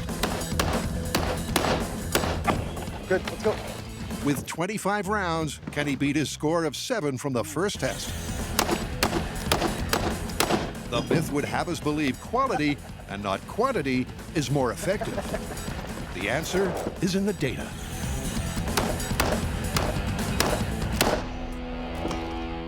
That's it. That's it. Okay. One thing's for sure, when assessing the score, the cameras didn't fare so well. I mean, it straight up punched the lens out. That's the best shot of my entire life. But how did the targets and bystanders do? I just finished my rapid fire round, and this was pretty chaotic. Well, that's a kill shot on a hostage. That's 0 points this station. None are kill shots. 0 points. You're pulling it up, target's moving, you're trying to sight in, and you're basically targeting with bullets instead of your eye. It's not my preferred choice. And the results back that up. Not a single hit in a red target zone. And 1 dead hostage, 0 points. That did not go well, especially for the hostage.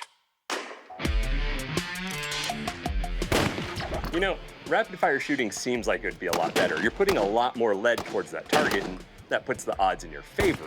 But you gotta use muscle memory to aim, and every time you hit that hammer, it pulls your arm off target. It's a lot easier to pick up that gun, take a look, and boom, pull the trigger. And now it's my turn. I'll be using this 1873 lever action rifle. And just like Brian, the first test will be deliberate aim shooting. Ready for your deliberate fire round? I am. All right, 3. Then we'll switch over to rapid fire shooting. 2. Then when we're done, we'll compare the two and see how I did. 1, go. The scoring is the same. On the slow and deliberate test, there it is. John gets 2 shots per station. Oh, shoot. When it comes to rapid fire, he'll get 5 for each target. Oh, wait. Go. It'll be interesting to see if the myth is also confirmed for the rifle. All right, let's go. And whether there's any difference between the 2 weapons. Nice. Oh. All right, let's go.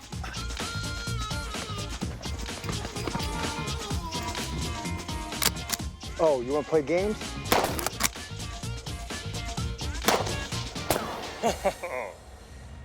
Well, how do you feel about that? I mean, I like that last headshot. I just finished my deliberate shooting run-through for a total score of 6.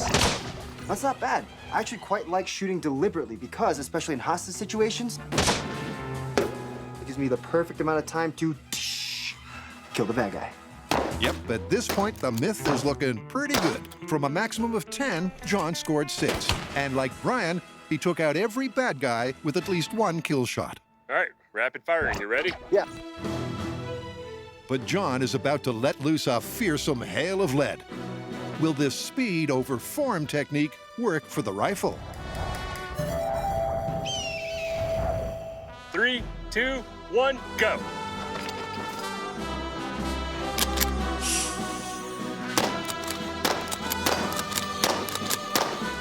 Next one, let's go. The stance seems to favor the rifle. John is naturally looking down the sights as he reels off 5 rounds at each station. All right, let's go. And seems to be hitting the target more often than not.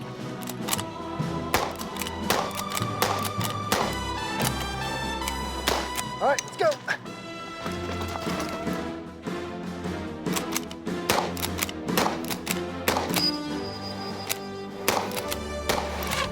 All right, one more. Come on, man, we gotta go. Come on.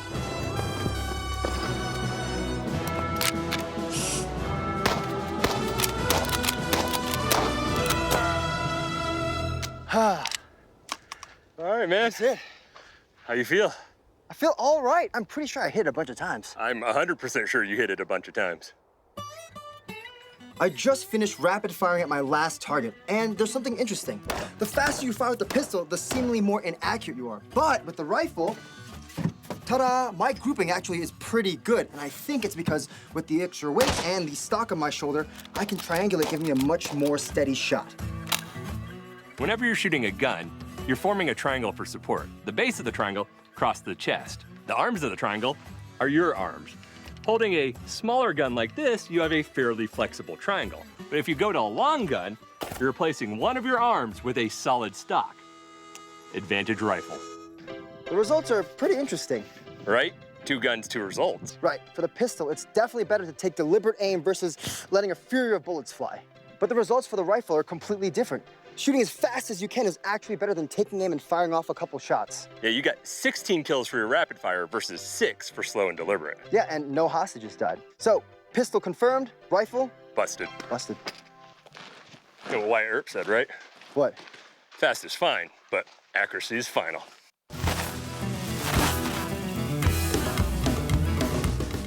Coming up, in 3, more guns and blammo. 2, 1. Here we go.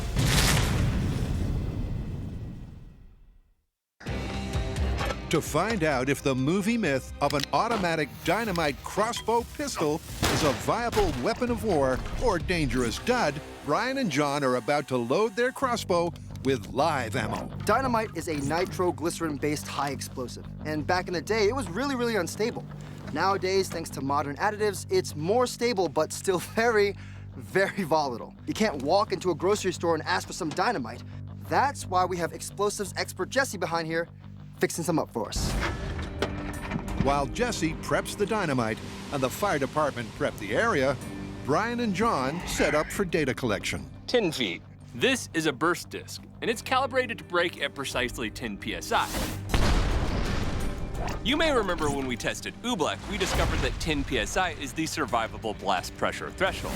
So we're gonna place a burst disc assembly at each one of our bad guy targets. 20 feet, 30 feet, and one next to the crossbow, representing our shooter. If this burst disc is broken when that dynamite goes off, well, our shooter would have liquefied lungs, and that's not good for this myth. Yep, the myth has two components. Is a crossbow pistol effective taking out targets in the 10 to 30-foot range? And would the shooter have survived? All that remains is to clear the area and watch from a safe distance as Jesse primes the crossbow with the highly volatile live sticks of dynamite. There's 3 in the mag right now. Dropping the top of the receiver. All right. Woo! This is it. This is insane is what it is. Crossbow is armed and loaded. You have control? I have control. Thank you so much. Whew. After days in the workshop, we finally get to fire our dynamite crossbow with live dynamite. All right, acquiring target. All right, you ready to release the draw? And we get to see who comes out of this gunfight alive in the not-so-okay corral. Whoa, boy. I got butterflies in my stomach, but like hardcore, intense butterflies. String set. Ready to light it? Here we go. All right, you ready? I'm gonna count you in. I'm ready. Okay, full-scale test with dynamite crossbow pistol and 3, count 'em, 3 sticks of real dynamite. In 3, 2, 1. Oh, boy. There it is. There we go. You ready to fire? Ready to fire. Lit. Fire! Boom! Oh, goodness. Here we go. Oh, snap.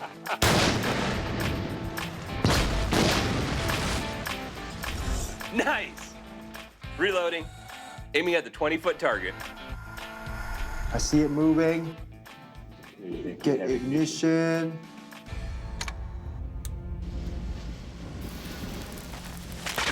Oh! There it goes. Something's burning. Oh, God. Oh, God, it lit the bottom one. Ooh, something's burning.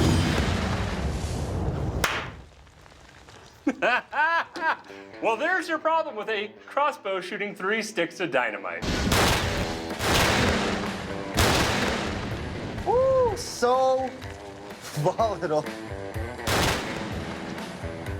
Guys, it blew up. After all our hard work, we put real dynamite in it, and we're in the bunker. 3, 2, 1. The first round ignites, fires, boom! It is glorious. And for a moment, I thought we had a working dynamite crossbow pistol. But the second round, click, click, click, click, click. I don't see a fire. Click, click, click, click, click. Oh, wait. Great, there's smoke. Oh, wait, hold on a second. More and more smoke billows out of our magazine, and Brian goes, hey, I think the, boom! Everything we worked on. Uh-oh. well, there's a piece, and there's a piece. All those days and hours completely gone. Holy moly! Oh, snap, that's straight out of a cartoon. I mean, look, if you're using a dynamite crossbow, there's always a chance for malfunction. It just happens that in a regular gun, malfunction's a jam. In a dynamite crossbow pistol, a malfunction's Instantaneous death? Yeah. Yep, the burst discs are all blown. Boom! Dead. The bad guys got. We blew his arms and legs off. But if you join me right over here, well, not much left of our good guy, and that's bad for this myth. Very bad. Whether the shooter would have survived the blast from 10 feet is unknown. But he did die, meaning a safe dynamite crossbow is clearly a work of fiction. Well, the myth was that we could build a magazine-fed, auto-lighting, dynamite crossbow pistol that's safe for an operator to use. This is one straight out of someone's imagination that should have stayed there. This one's busted. So, since this is a Western movie myth, shouldn't we be riding off into the sunset? Yeah, where are our horses? Where's the sunset?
On this high-velocity episode of Mythbusters.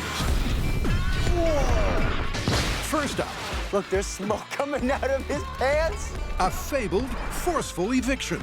Burglar tries to rob a house. Ah! Whoa, gets stuck in the chimney. Oh, I see him struggling. Actually, that's me struggling. Family comes home, they don't know he's in there, and then they ignite the fire. And then, boom! Criminal becomes Rocket Man. Then a mythical meeting of chainsaw and bullet. This is absolutely ridiculous. Someone shoots a bullet into a tree. There she is. And then years later, someone's cutting into a tree with a chainsaw, pulls the bullet out, and it kills him. What could possibly go wrong? I mean, this is quintessential Mythbusters.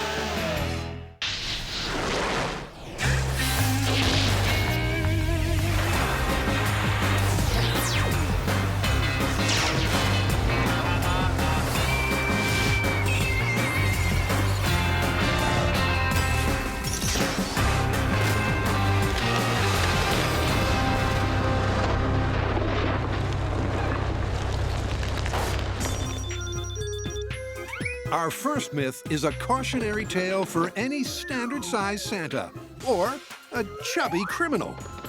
The story goes that during a rooftop break and enter, a hapless burglar gets stuck in the chimney. The unwitting homeowners light a propane fireplace that's been leaking gas. And boom! The wedged intruder is launched like a skyrocket. Dude, this myth is gonna be awesome. Oh yeah, we're gonna need a lot of this to test this myth, and an unwilling volunteer. Propane, no problem. Unwilling volunteer, gonna have to work on that. So, where do we start? Stoichiometry. Right, of course. It's the tricky balance between fuel and air that gives us the best explosion. A little too much fuel? No boom. A little too much air? No boom. But you get that Goldilocks mixture just right. Big boom. Exactly. Let's start there and figure out what it takes to make propane go boom.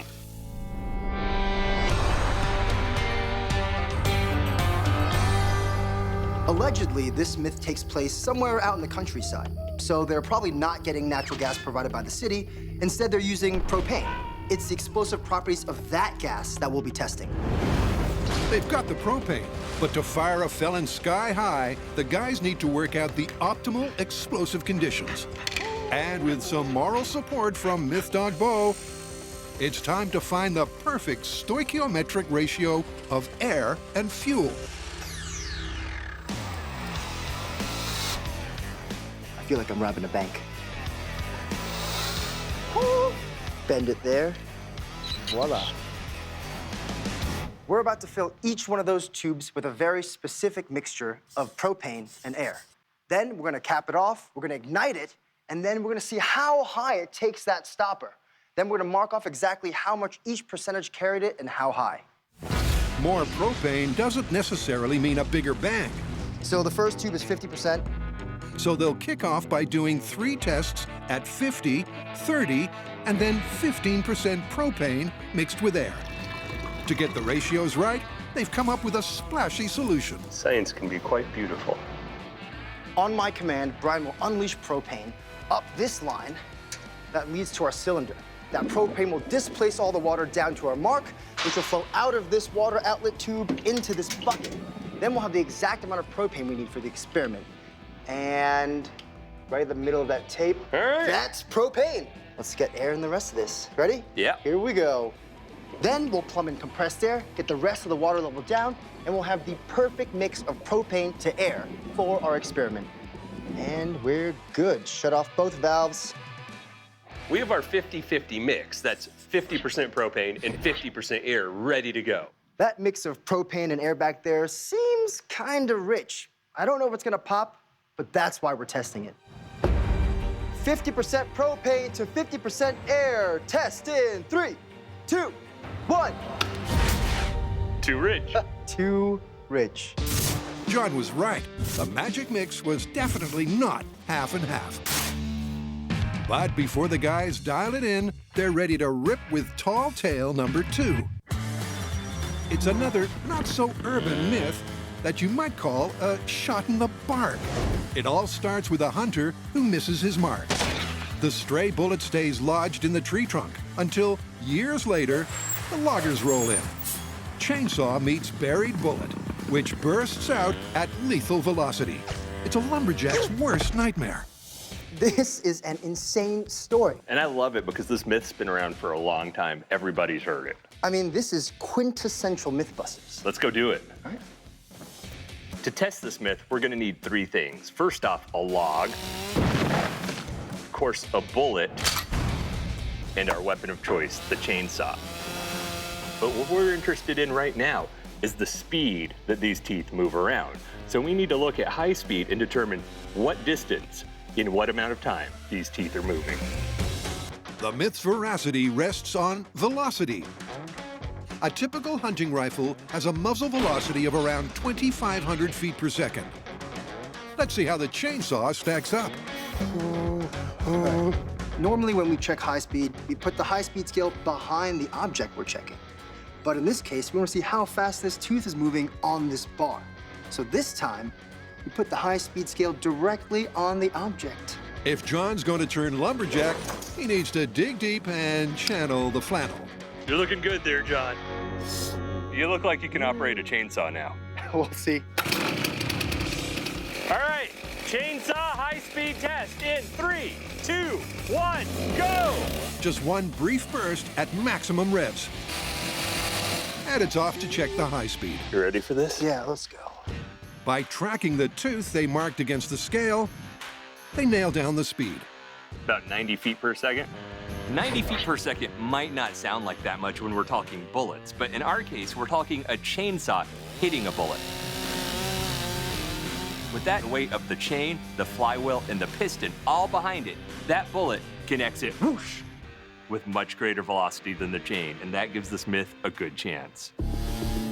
Yep, 90 feet per second doesn't compare with a real rifle. But the transfer of energy from the mass of the chainsaw to the lightweight bullet means it could potentially fly much faster. Fast enough to be fatal? Well, there's only one way to find out. Rig up a system to try from a safe distance. We're about to do a preliminary test with chainsaw versus bullet. But to do this test properly, we need this chainsaw to land on that bullet every single time in the same spot. What we need is a rig that is remote controlled and rock solid. So as that chain goes through that log, we have a nice steady cut and no risk to ourselves.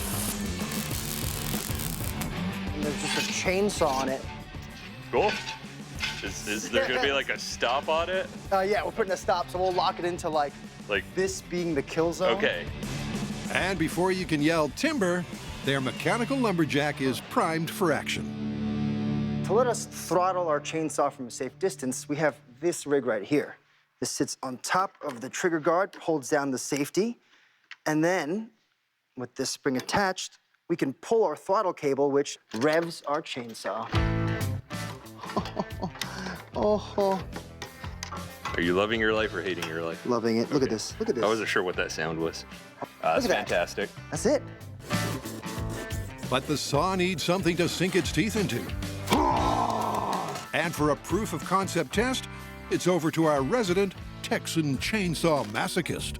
This is my bullet sandwich. Why? Gotta feed your chainsaw something, right? We need to know how the bullet is gonna exit the rig. All right, bring me the sandwich. The chainsaw's attached. Okay, this is stable. Very nice. They test the alignment, That works. and the high-speed cameras are ready to roll. These are the lengths we go to just to get that single, perfect, beautiful shot so that we can understand the science going on behind it. I mean, in this case, we've got a scissor lift and straps and plywood and camera mounts with weird assorted hardware and stuff like that, all for that single, beautiful, high-speed shot.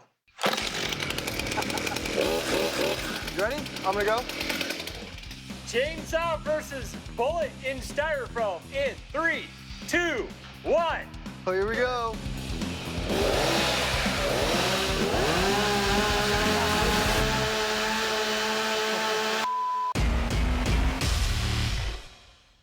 One, go! John and Brian are testing the fatal forestry fable of a chainsaw and an embedded bullet. To find out if there's anything to this myth, the guys have set up a proof of concept. Oh, here we go. With a stand-in styrofoam log and a clear plastic viewing panel. The throttle cable works beautifully. We're just revving it.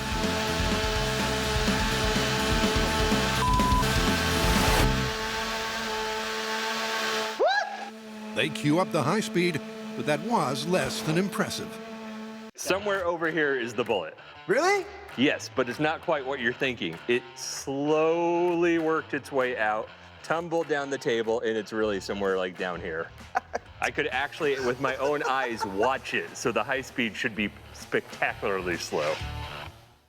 Okay, so the chainsaw catches the bullet, but instead of just throwing it out, it goes boop, boop, boop, boop, boop, boop, boop, and then tumbles to the ground. The chainsaw makes clean contact. But then the bullet has no clear exit path. We're gonna need to kind of rethink this, aren't we? Yeah, let's go do that. Okay.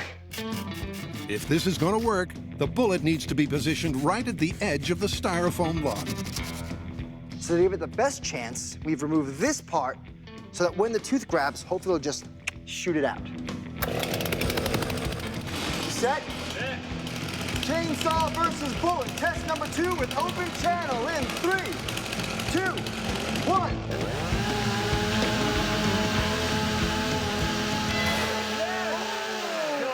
Hold. Was I going crazy? Did I hear something? No, it absolutely hit the glass. Yes, okay. So what just happened with this test? Chainsaw comes in, the tooth engages the bullet, boom, into the wall, right in front of my face. At this point with our small-scale tests, it actually turns out a chainsaw can grab a bullet and throw it out pretty hard. But now it's time to ramp it up with real bullets in real trees. But before they let loose with live ammo, it's back to the propane fireplace fable. To find out if it's feasible to turn a chimney into a cannon and a burglar into a cannonball. 50% propane to 50% air. Test in 3, 2, 1. Too rich. Too rich. That's what happens when there's not enough air for it to ignite. I'd say we should move on to 30%, and that's 30% propane and 70% air. Once again, the proportions are measured out to the milliliter. Stoichiometry test, 30% propane, 70% air in 3, 2, 1.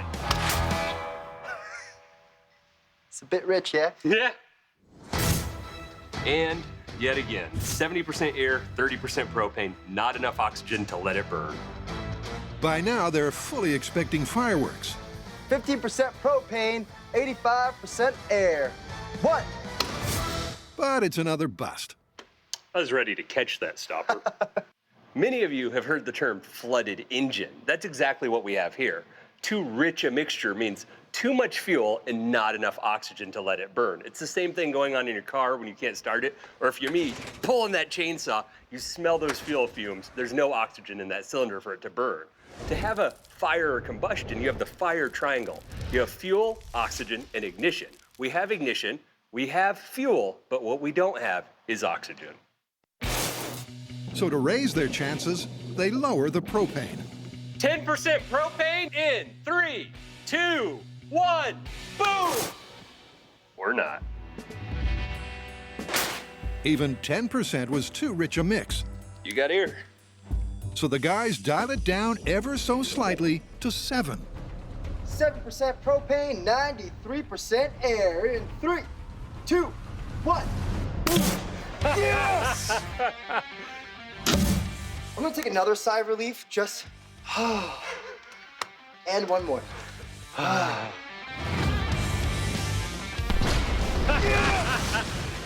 Still going up.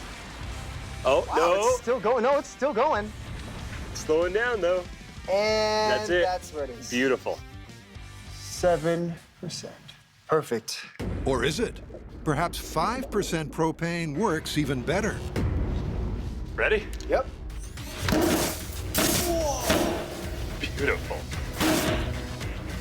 At just 5% propane, that pushed our stopper clear twofold the length of our high-speed scale. The first cork at just 7% propane went 19 feet per second. The second cork at less propane, that's 5%, 30 feet per second. That's a lot more energy. Beautiful. That's 3%. And just to be sure they nailed that Goldilocks gas mix, 3% propane. That's right, ladies and gentlemen, just 3% propane. Test in 3, 2, 1. Too lean. Too lean. And now we've gone a little too far the other direction. At 3% propane, there's just not enough fuel for anything to happen in there. So we have our perfect propane to air ratio, and now we're gonna test that mix in a real rural chimney, a country-style firebox. Gotta make sure she's airtight. Why? Because propane is heavier than air, so it might collect at the bottom of our firebox and affect how the fuel and air actually mix. And there is our chimney. Ready? Enclosed explosion in 3, 2, 1.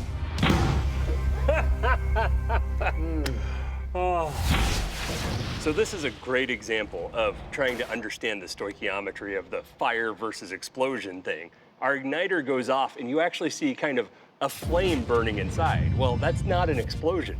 But as that flame uses up some of the oxygen, right at the bottom in that firebox, that magic moment happens and boom, we actually get explosive stoichiometry. So where are we now? Well, we just figured out that our Goldilocks ratio was about 5% propane and 95% air. We discovered a chimney with a blocked flue will give us a beautiful, energetic explosion. The next step is to build our full-scale chimney and our full-scale firebox so that when our burglar's stuck in there, we can introduce our mixture and hopefully it'll just send him sky high. Yeah, I think we're done here. Yeah, full-scale chimney, here we come. to see if a man really could be accidentally launched from a chimney, 3, 2, 1. The guys have been testing the explosive potential of propane. Beautiful. So far, we've done a bunch of small-scale tests that let us know that the perfect mix of propane to air is around 5% propane and 95% air. So next step, we're gonna take that information and start building our full-scale firebox and our full-scale chimney. The trickiest part of the build is assembling a full-scale chimney in the workshop. The answer? Make the smokestack in segments. This is a flue tile, an extruded clay tile that's just about lining every chimney out there. We gotta glue 12 of these together to get the height we need. So just a little tip, I'm using a polyurethane-based construction adhesive. It works great for this clay, but that clay is real porous, so a quick spritz with water helps activate that adhesive. 1 down, 3 to go. When we get in the field, we'll remove some support straps, use the same frame, glue 4 of these modules together, and that's how we get our whole chimney. In the meantime, John's getting into some heavy metal. This is our firebox. Well, it's our footprint of the firebox for now. Everything that's in our chimney, the flute tiles, all the structure, all 12 feet of it is gonna be sitting on top of this box, so it needs to be extra sturdy. Starting to get the idea, right? Doors here, chimney there, and then hopefully we fill it with gas and boom. In fact, there's just one piece of the puzzle missing. A volunteer to plug their chimney. Yeah, that's not bad. You know, if we're gonna do this right, we're gonna need a human analog. Yeah, Buster would have been perfect. Whatever happened to that guy? More to the point, what didn't happen to that guy? After many a glorious and painful adventure, Whoa! Buster Mark I is finally tagged, "Do not resuscitate." Oh, yeah. Poor guy. Wish we could get a new Buster. If only there was a way. Look! Bo, hit it! Manufactured in a top-secret location. Made from courage, grit, and state-of-the-art materials, meet Buster, the next generation. All systems ready.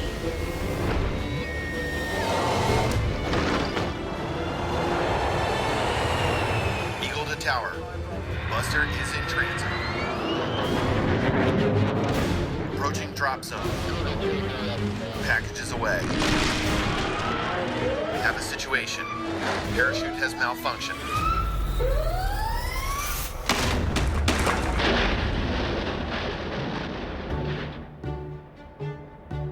See if we can put them back together. Before Buster even begins day one, he's off to rehab. So the boys have some free time to take to the woods and rekindle the myth of the lethal chainsaw bullet. Remember, our myth is about a hunting bullet being lodged in a tree. Our weapon of choice, the World War II Russian Mosin Nagant.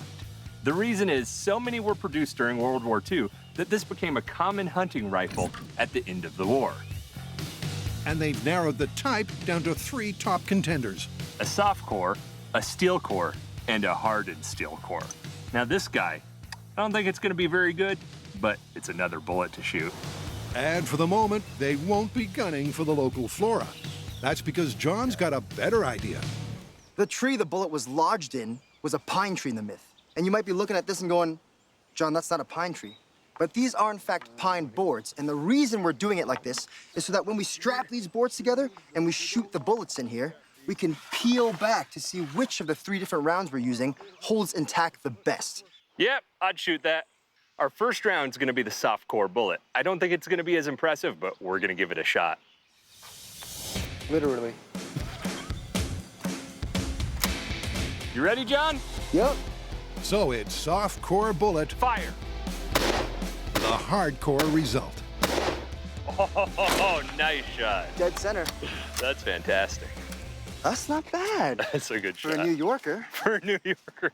So, shall we peel them back? Let's do it. 1, 8, 9. Oh, here we go. Look, the boards are stuck together. That's cool. It's pinned it together. Doesn't look like much of a bullet anymore. But it is a sizable chunk of metal. That's true. I'm not gonna kid with you. If that got shot out of a chainsaw and hit me, I'd be a little bit concerned, but I kind of think a chainsaw will go just right through that soft lead. So it's Brian's turn to try a more resilient, mild steel core round. Mild steel core round, firing in 3, 2, 1. Oh, you want to count the boards? You want to count boards? Let's count them. Yeah, you go ahead and count them there, John. Yeah. 3. All right. 5. Come down here. 7. Look, actually exited the entire thing. 8. He's going to be counting a while. 21. 22. 23. 24. I think it's over there. So somewhere out there is something that looks like a bullet. Seems a 1.5 foot of solid pine is no match for a speeding bullet. Fingers? The solution? Double down. Oh, fantastic. You think you can get it right this time? We got this. Mild steel core firing to 48 boards. In 3, 2, 1. Again, Brian's right on target. And right through it.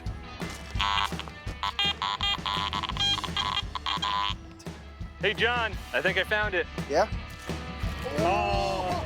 But they still need a bullet to stick in a stump. That means strapping together a staggering stack of 72 boards.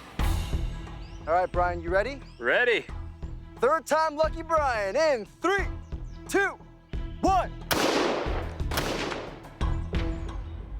Oh. Come here. Look at that. Perfectly preserved. They finally got a slug to stick.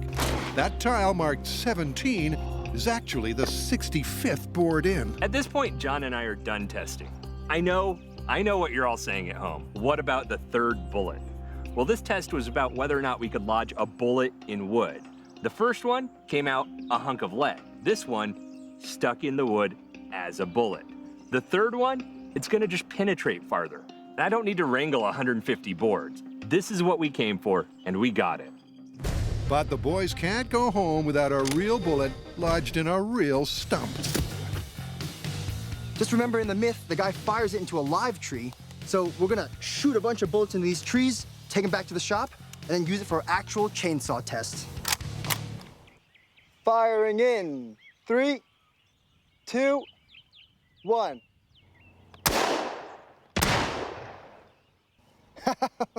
That looks like an exit wound if I've ever seen one. We need a bigger log. And that turns out to be the understatement of the day. Think slow thoughts. Because even with 2 logs taped together,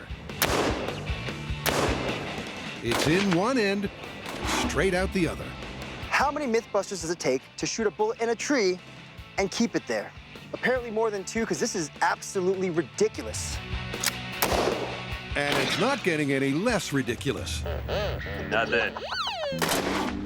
Because try as they might, I think it tumbled as it went between the 2 logs.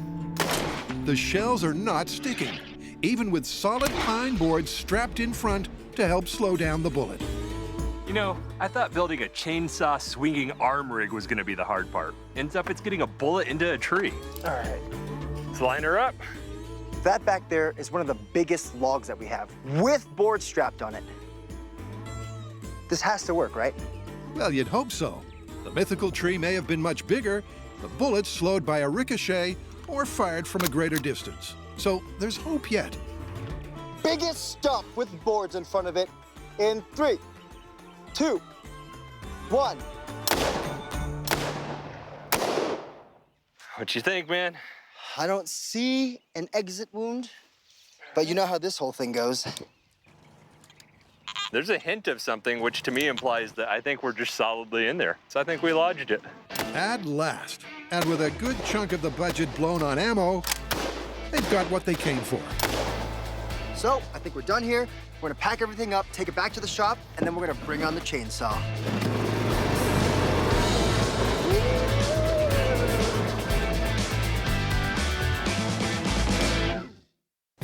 Hey, John.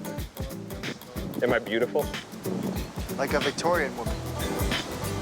Back at Chainsaw Central, the guys have called in some expert assistance. So, gentlemen, what I understand is you fired a bullet into the log, and now you're trying to figure out where in the log's the bullet. That's it in a nutshell. In and no out. Brian and John finally got a rifle bullet to stick in a stump. And Dr. Bradley Perdue has a portable X-ray machine to help find it.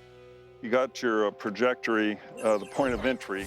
We'll work off of that, but we're going to have to get 2 angles on it to determine both our horizontal and vertical planes to determine the depth. So the doc goes to work. Well, here we go. Ready, and okay, that should do it. Turns out it's as quick and easy as falling off a you-know-what. What we've determined is your bullet is sitting somewhere right there in that log at this depth. Now we just gotta dig through these logs and find them. All right, you guys are the brains. They're also the brawn.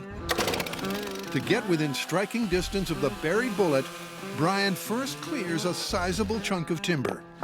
All right, if this worked out, our bullet's somewhere right under here. At this point, it comes down to a little bit of gentle surgery. Gonna slice in until we get to that bullet. Our x-ray work put the bullet somewhere in this region, so I had to take special tiny little chops until we found it, but there she is. We'll cut the rest of this off, get that plastic on there, give us a nice clear window of what's going on, and then try to fire a bullet out of a piece of wood. I'm excited. And that's the challenge at the core of this tall tale, that a chainsaw could dislodge an embedded bullet with enough velocity to liquidate a lumberjack. We're finally gonna test a chainsaw against a real bullet in a real tree. So I'm gonna adapt this rig, get our chainsaw to swing properly, and then we're gonna finally put this myth to the test. Brian's repurposed that acrylic plate, so whatever happens, we'll get a woodpecker's eye view. Okay, that's great. But just popping the bullet out won't be enough. It has to go fast. Let's talk about bullet lethality. The bullet from our gun travels around 2,500 feet per second, with the lowest bar we can set being an old musket loader, around 400 feet per second. That's the bar we're gonna set at the bottom. If we don't achieve 400 feet per second from that bullet off the chainsaw, it's not lethal.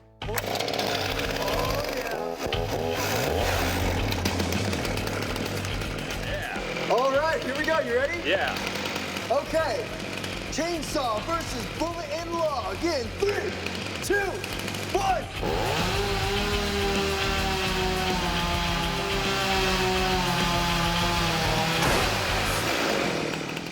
Ooh, I got you.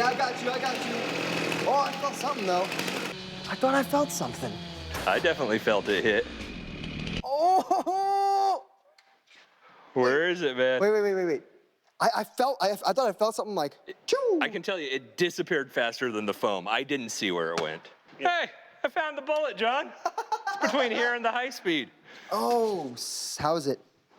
Oh, definitely got a piece of it. Look at that. The bullet's in pretty good shape, but can the same be said for the myth? Oh!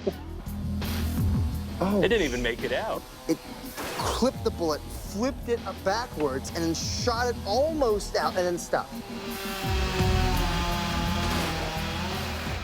That was an interesting result. We watched the saw blade come down, engage the bullet, send it flying until it jammed, stuck in one spot. So we looked at the high-speed footage, traced the path of the bullet, did the math, and we got 132 feet per second, way below our lethality threshold. So, can I say the B word now?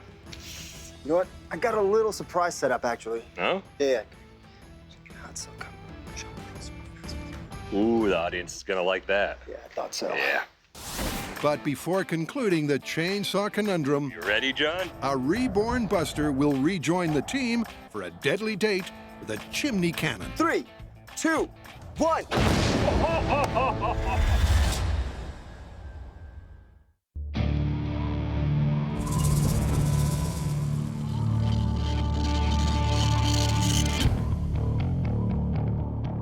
To find out if a propane-powered fireplace can actually shoot a man from a chimney, John and Brian need the right kind of house in the right kind of neighborhood.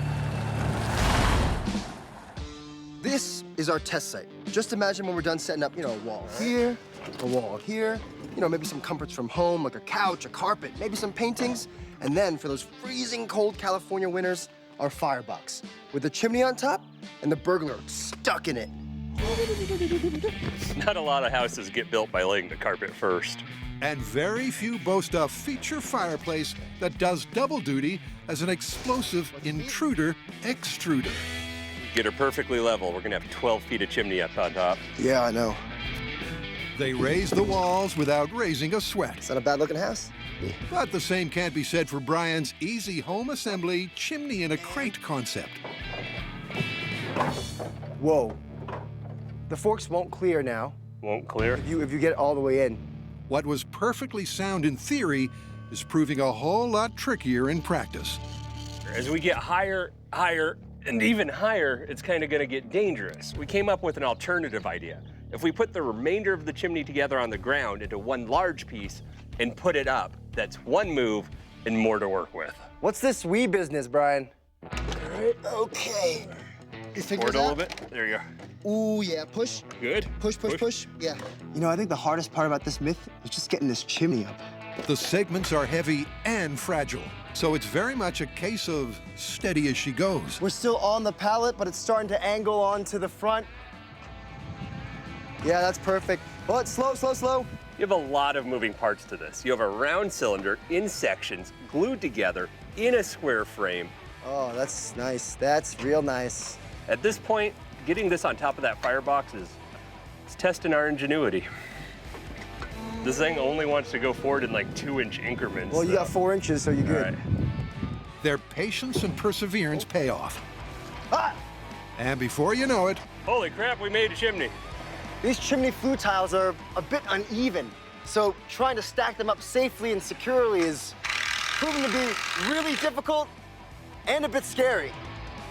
John soon in harness to strip back the scaffold, while Brian gets down to the nuts and bolts. An important aspect of this myth is that leaky fireplace. Now remember, theirs was a propane retrofit. It's about time for us to do the same. Got to put a couple of holes in here for the propane in the igniter, then we'll have the same setup they did. Ignition, gas. In a final flourish, the ceramic smokestack gets brick veneered. You know, I had no idea John was a master brick mason. And their living room launch pad is ready for action. We have our chimney up and we're ready for our first test.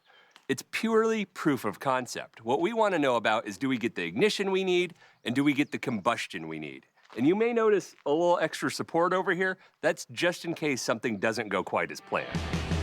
And that's always a possibility. Whatever fate awaits our jumpin' jack Flash, Oh, I see him struggling. Actually, that's me struggling. rest assured, it'll be a gas.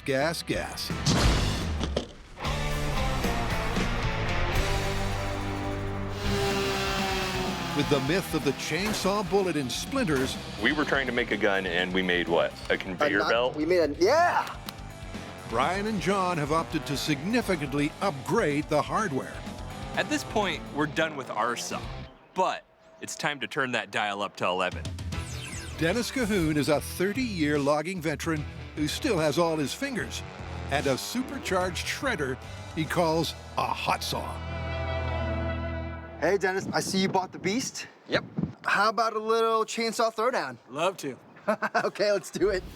To see what makes Dennis's hot saw so hot, they've set up a challenge.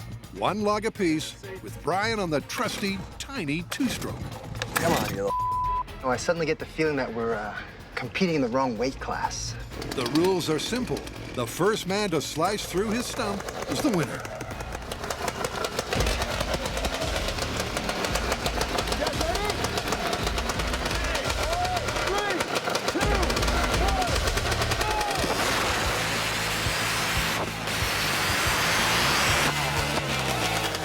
Dennis went all the way through, all the way back up, and then went home, made a cup of tea, read the newspaper, took a shower, came all the way back, and I think Brian was about 3 inches into his log.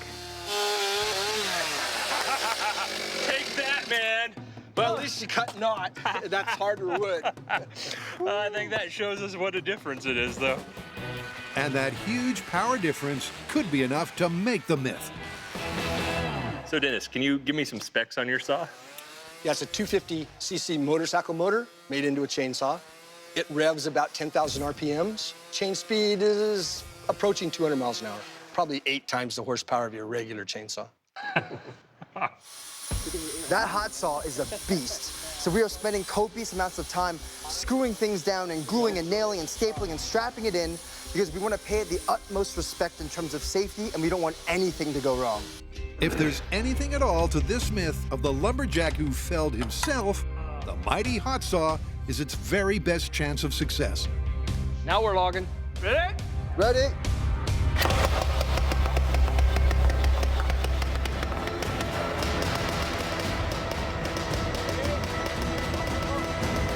They inch the speeding chain towards the embedded bullet.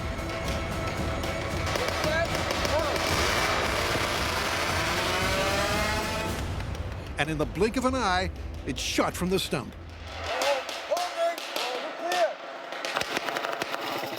Oh, everything happened extremely quickly. We revved the chainsaw up, smoke blowing in my face, and all of a sudden, done. How did we do? It hit it, bullet disappeared. Sure not in here. It's not long before Brian's eagle eye spots the missing missile. Ah, guys, found it. Looks a little different than the other ones. It peeled the jacket off of it. That sounds more than promising. There it goes. Oh, It's in trajectory. It goes straight. It shot it. It did. And it hit right off the saw. Yeah. And then it went sideways. guys, I think we shot a bullet with a chainsaw. Yeah, I think so too. Or did they? It was so promising. It just disappeared in real time and even looked good on the high speed. It was just gone. But then Brian and the camera crew did the math, and the bullet peaks at 193 feet per second. Now, it's twice as fast as a standard chainsaw, but it's still way below our lethality benchmark. At this point, we've given this myth its best shot. An extreme chainsaw, an extreme rig, everything as precise as possible. But this thing, it might give you a shave, hurt your eye, but not much else. So, what do you think? It's conclusive. We had a chainsaw so powerful, it was built around a motorcycle engine. And still only got half the speed of an old-timey musket ball. So what you're saying is that this myth is totally Busted. And to the relief of all the loggers who are still out there. That too. So that's one myth diffused and another about to be detonated. Coming up, will Buster survive his comeback as a cork in a chimney?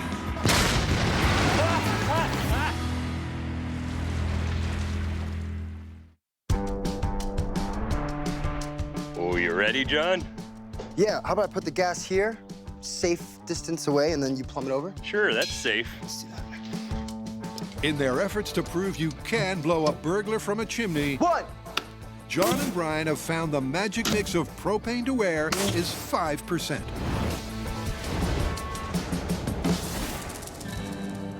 So here's how this whole thing's gonna work. I'm gonna flip this switch. It's gonna open a valve over there, sending propane to the firebox. And this gas will be ignited by a tiny electric charge that I've stuffed up in that chimney. In order to know how much propane we're using, we're gonna measure it through this flow meter. And when we get 5% propane in that chimney, I'm gonna hit this switch. And boom. Proof of concept with unsealed chimney. In 3, 2, 1, go. That was good. Whoosh!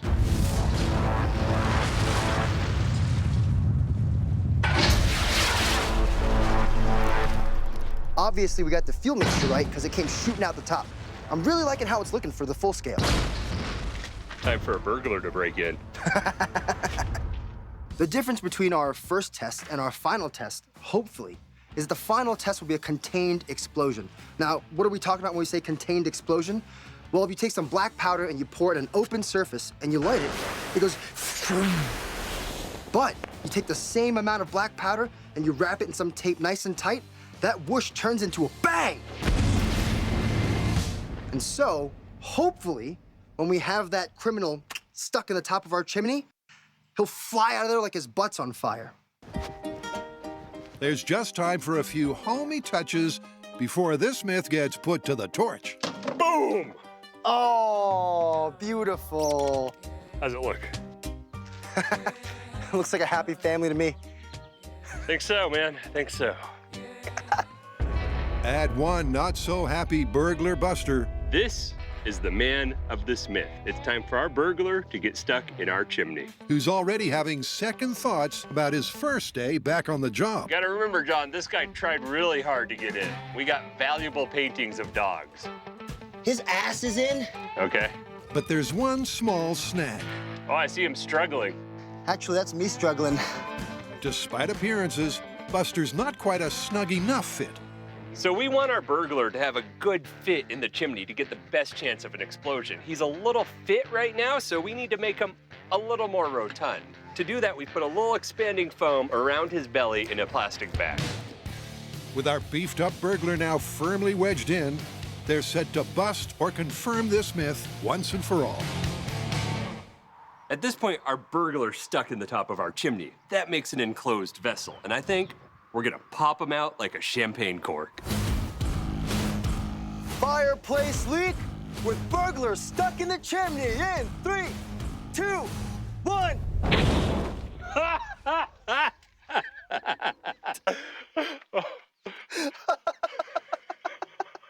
Well, there you go.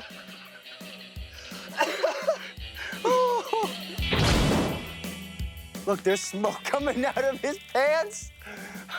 Straight out of the cartoons. Oh, John. Yeah? Our living room. Closed picture. Oh, really?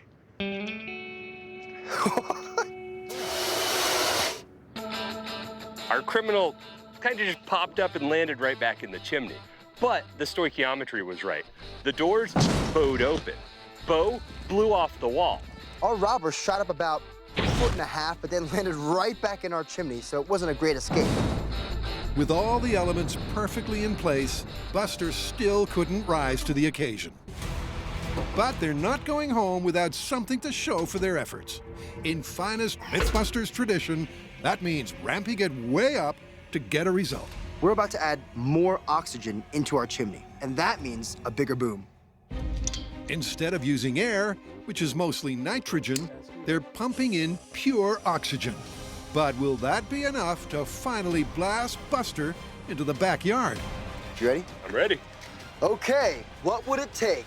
In 3, 2, 1. I felt that one in the chest. That probably goes for everyone in a 1-mile radius.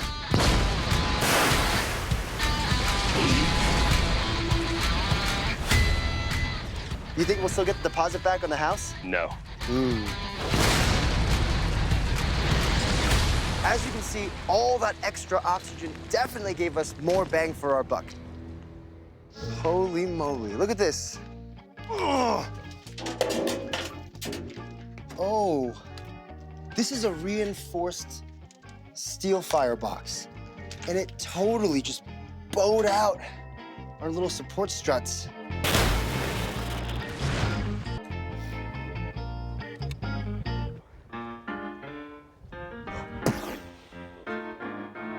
So the house is gone, and come on.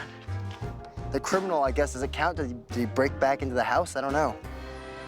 But it did blow his pants off, so that's a win for me and Brian. Look at the burglar. It blew his pants off.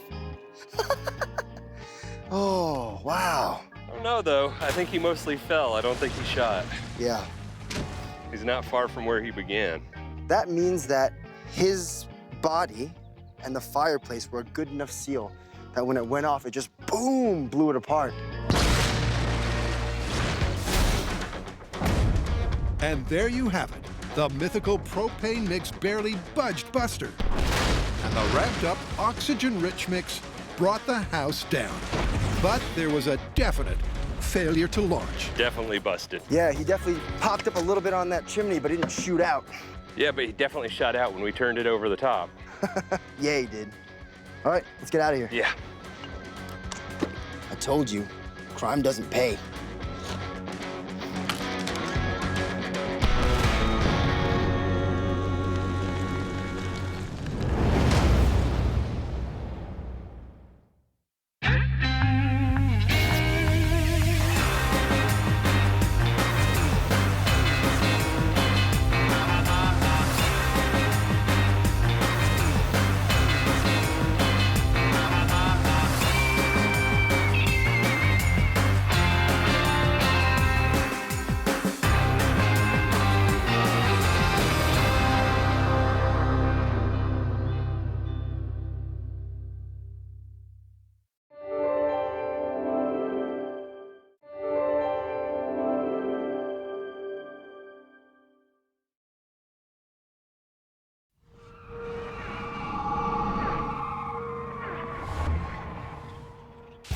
on this wet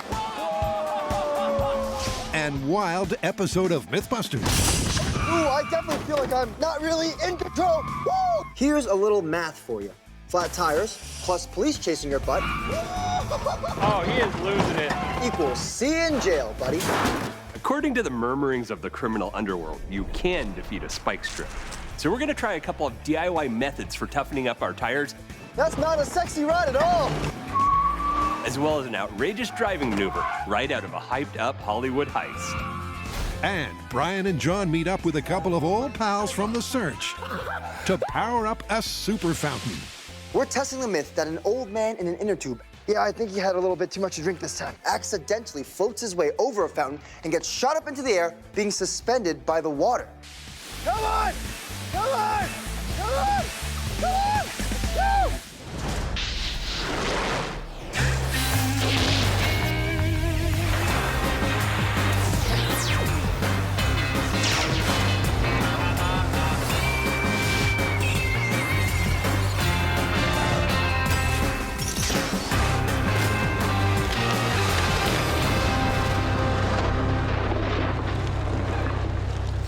The first myth off the blocks involves an enticing yet highly dangerous cocktail: alcohol and water.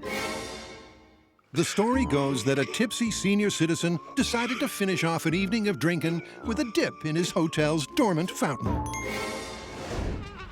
Floating in an inflatable ring, he bobbed across the water's surface in a gentle stupor.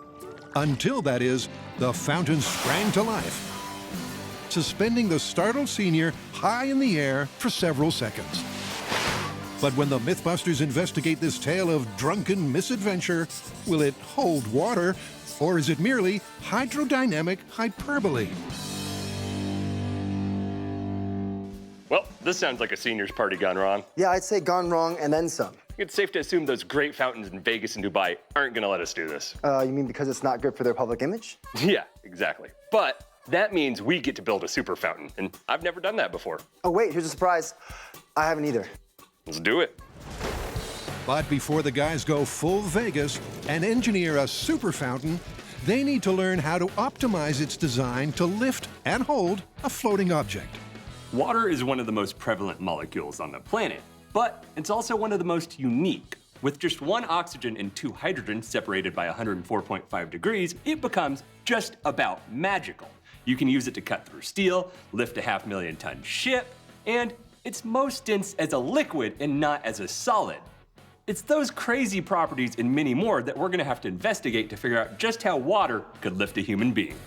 Luckily for us, we have a custom-built Mythbusters fountain right here, including a powerful pump, a flow regulator valve, a reservoir with enough water for continuous flow, and a series of interchangeable nozzles that will help us find the optimum stream to give this myth the best chance.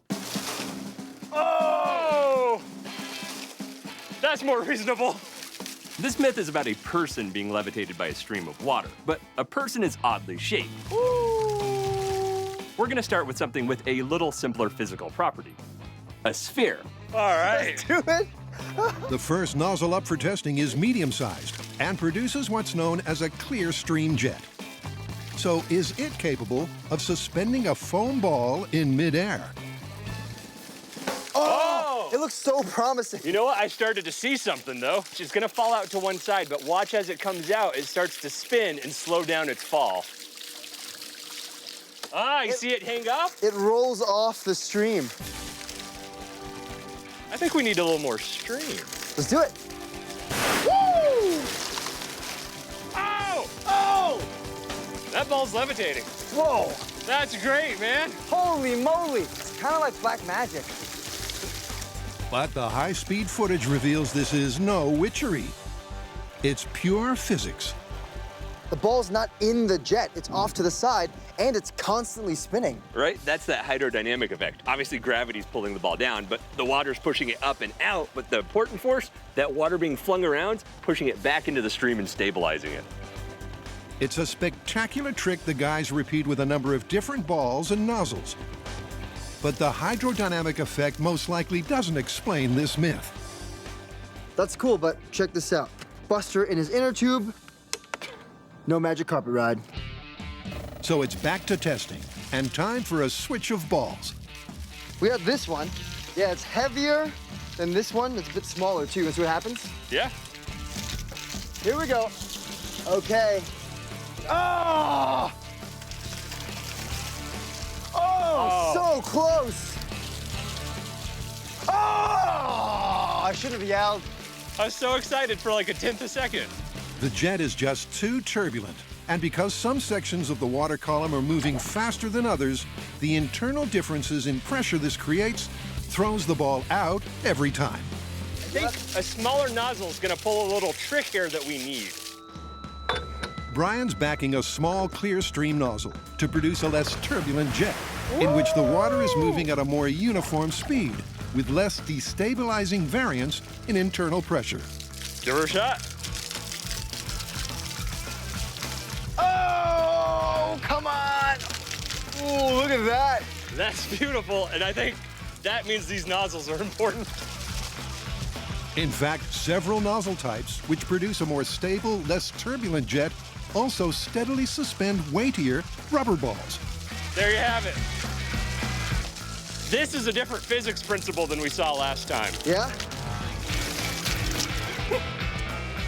And a comparison with the hydrodynamic effect reveals why these differing physics could be crucial to solving this myth. That's the hydrodynamic effect, and that's Bernoulli effect. It almost doesn't look like the ball's moving, it's just water moving up and around it. The Bernoulli effect's, it's like cupped hands. That top of that stream holds the ball in the center, and if it's pushed off to the side, there's actually extra force from that movement and less force on the other side because the ball's moved over, making that ball want to shift back into the center, holding it steady. And that Bernoulli force is exactly what we want to take advantage of. But before Mini Buster gets a ride in the jet flow, let's swerve over to a myth about fleeing the 5-0. They're every getaway driver's nightmare, road spikes. Yet some felons claim to have beaten a blowout and the best efforts of the boys in blue. Their secret? DIY toughened tires. But when the Mythbusters investigate, will these criminal claims hold firm or hit the skids? This is John Lung reporting live for Mythbusters News at what appears to be a horrific accident involving an overturned tanker trailer just a quarter-mile outside of Hazmat City. Actually, this is John Lung reporting for Mythbusters at Del Val Disaster Training Facility, where firefighters train every day for real-life disasters just like this. And it's the perfect place for us to have our own little disaster involving some spike strips. The best stuff. This is a real spike strip. Wow, that's nothing but business, huh? Look at this, the spikes come right out and they're hollow to bleed the air out. These little feet actually get caught so it can tilt either way as that wheel comes in, lining up those spikes perfectly. It's genius. And it's these design nuances which make the spike strip such an effective car-killing tool. When the Mythbusters first tested the tire-busting prowess of road spikes, Adam dropped them from a fleeing spy car. There we go. But they failed to stop Jamie's hot pursuit. Okay, we got you. Bang, bang, bang, bang, bang. And both Adam and the myth were busted. Here it goes. But when the myth was retested, this time Jamie dropped hollow spikes. Oh, yeah. Oh, I feel them in my tires. And this single enhancement made all the difference. The hollow spikes allowed air to escape from the tires of Adam's chasing car, immobilizing it within 15 seconds. In fact, they're so effective that run over them slow or run over them fast, and you're on a highway to nowhere but Flatsville. You hear that, Brian? Yeah. That's the overwhelming sound of our car getting its butt kicked by that spike strip. Those spikes, they're hollow, so that they're like a soda straw. That way, a small sip of air can come out, and you don't have a boom, uncontrolled blowout. You have a nice, steady, slow stop. That's pretty neat. Unsurprisingly, when it comes to beating the spike strip, air-filled tires proved a real letdown. But there's no need to feel deflated. When the Mythbusters return, If you can raise a house with it, you could probably spike-proof a tire. They'll toughen up a set of tires with AB foam. It's time to roll up the welcome mat. And then run this roadblock for real. And in the myth of the Geezer Geyser, Look at that! the fun continues at a pool party with old pals. Definitely enough force to push and hold Buster up. You think?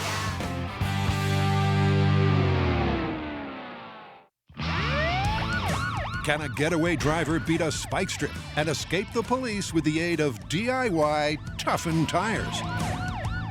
Brian and John are going to make their own and put them to the test.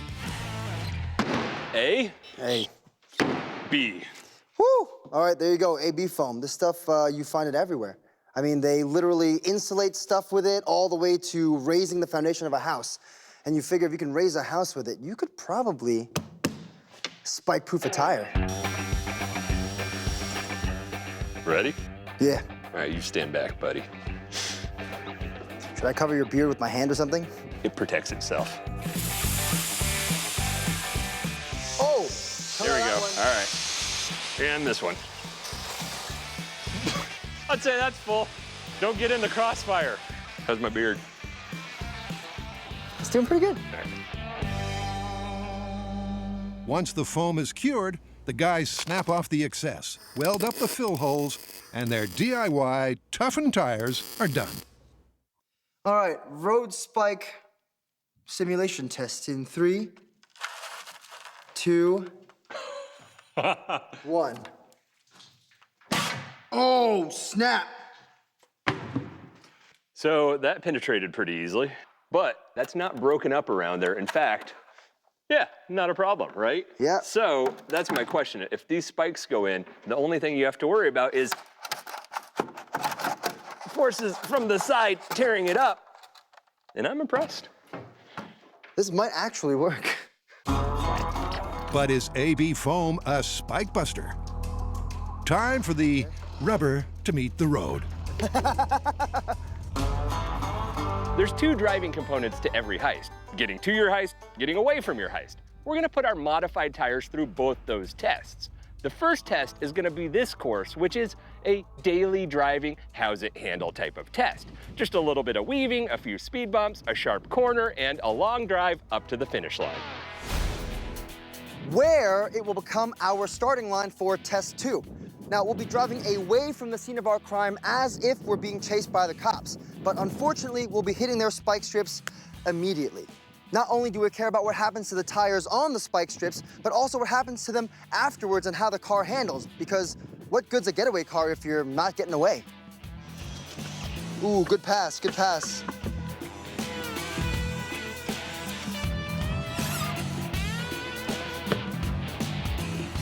It's good to go.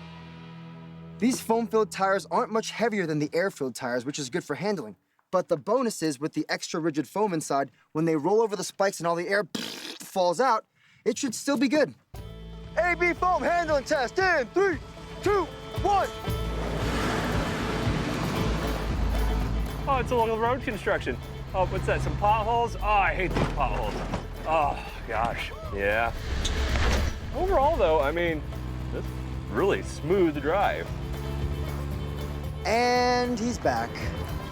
So on the leisurely drive to the heist, the AB foam-filled tires performed well. It's time to roll up the welcome mat. But how will they fare on a high-speed getaway? Ooh, look at that peel off. And, ooh, I can hear the air leaving those tires. What a satisfying sound. Oh, oh, snap. Oh. I don't know how much control he really has left because it looks like he just barreled through all that stuff. Oh, good Lord. All right, here it comes. Well, look at that. The front one's running a little flat, but the back two seem like they're doing fine. But the sound on that term suggests otherwise. Oh, goodness. Woo-wee! The high-speed footage shows the AB foam tires seem to stand up pretty well to the spike strip. Can you hear that, Brian? It's the sound of us going to prison.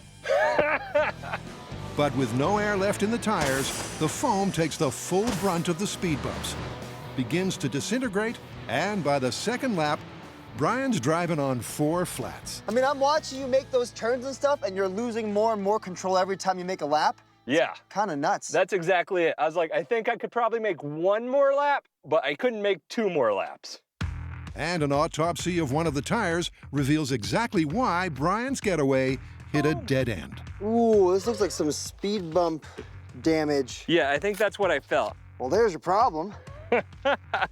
Yeah, this, even if it didn't crumble, still not enough structure to go that far, but you could have driven on that. You can't drive on that. So the AB foam tires gets an EF grade as Spikebusters. Epic fail. Time for a new set of tires. The guys have settled on a heavyweight option. Do you want to start mixing concrete while I drill holes in this tire? Yeah, that sounds good. But will concrete-filled tires deal a knockout blow to the spike strips and make for a clean getaway? Each one of these concrete-filled tires is 185 pounds more than a tire just filled with air. Now, to put that into perspective, I'm 185 pounds, so that means before anyone even gets in the car to drive it, there's already 4 of me sitting on the car. Now, I have no doubts these things will survive those spike strips, but I feel like they'll totally just shear off the threads that hold them onto the car itself and roll away. I mean, if I don't get away from the cops, I'm sure these tires will. Momentum! Oh, yeah! Whoop. All right, John, concrete tire handling test in 3, 2, 1. Here comes my very slow, very deliberate start. Probably a smart move. With each concrete tire adding 180 pounds, the wheels could easily shear clean off the car. How's it looking from the outside? Well, John, I've got to be honest. Like my grandmother's driving. So while old Rollin' Thunder makes his way to the heist, All right, here we go, first speed bump. there's plenty of time to check back into the myth of the geezer geyser. A tipsy senior citizen had a drink-addled brainwave. Why not go for a dip in the hotel fountain? He bobbed happily across the water surface in his inflatable ring until, that is, the jets fired up, lifting him skywards and suspending him in the powerful stream for several seconds. Or at least that's the story. But does this tale of hijinks and H2O actually hold water? All right. The Mythbusters have discovered how to stably suspend a rubber ball in a jet of water. Ooh, look at that! That's beautiful, and I think that means these nozzles are important. But can they pull the same levitational trick That looks beautiful. on something a little more like the drunken old geezer in the myth?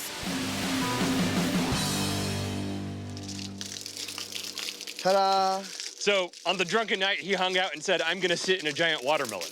Yeah, he's drunk. Yeah, okay. Gas it a little. Gas it a little. Feels like it's gonna take the weight. You ready? Yeah. I'm gonna let go. Oh, snap! That's something right there. I think this actually applies to this myth really well, because if Mini Buster was drunk, he wouldn't be hanging on to that, would he? I mean, he literally just fell off of it. I don't think a single nozzle is gonna cut it. I think there's a fair amount of physics and engineering that's gonna have to be done to make this work, but I have an idea. The Mythbusters are going to rebuild the small-scale fountain with an array of jets encircling a central jet to better replicate the Vegas fountain in the myth. Woo! And that process starts with a complex design. Right. Our small-scale rig consists of 2 distinct parts, an outer array of nozzles and a single inner nozzle. Now, that outside array has a manifold to help distribute water and pressure evenly among the 6 individual nozzles, which are built like this. Hose, reducer, PVC pipe, and the most important part, the flow straightener to make sure we get the most laminar flow out the top. Now, the inside nozzle is the same thing as that, except it has its own pump and its own flow control valve so that we can regulate the outside and the inside pressure differently.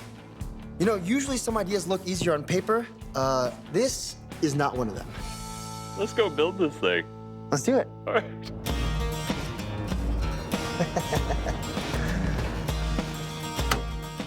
Ooh, fancy. After you, sir.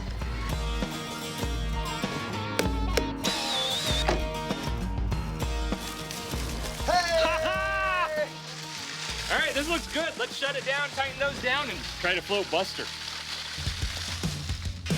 Coming up, the guys get some expert help from old pals I just like hugging it. to upsize their small-scale fountain to Vegas proportions. And okay, here we go. It's concrete tires versus spike strip. But will this heavyweight duel Spike strips engage! end in a knockout or a blowout? Oh, yes! The Mythbusters are investigating a tall tale of drunken misadventure in a water feature.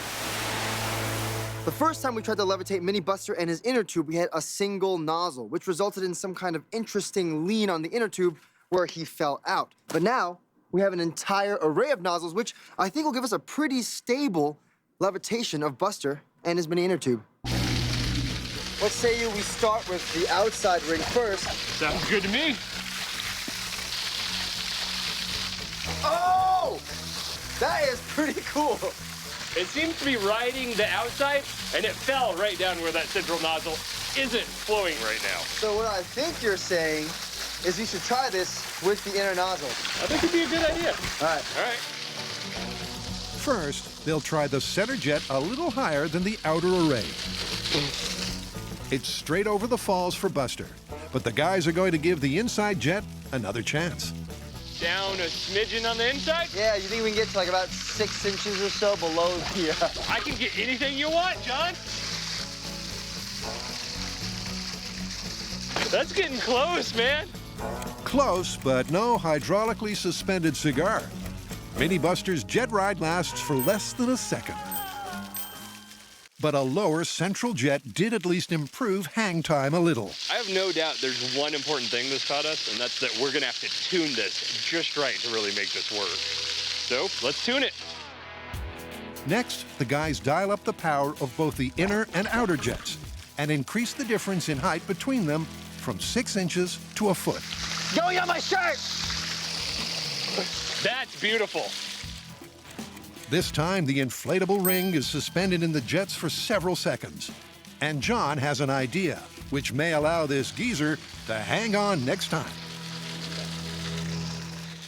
I think we benefit from a slightly more realistic weight Mini Buster because he's pretty light.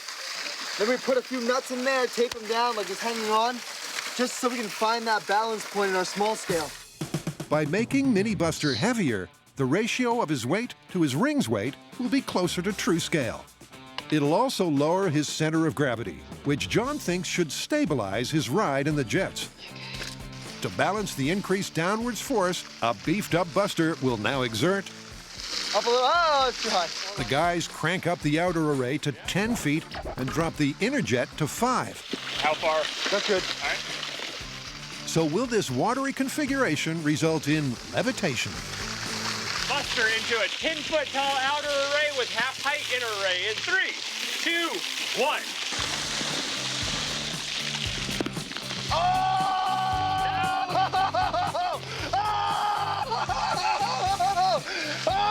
What do you call that?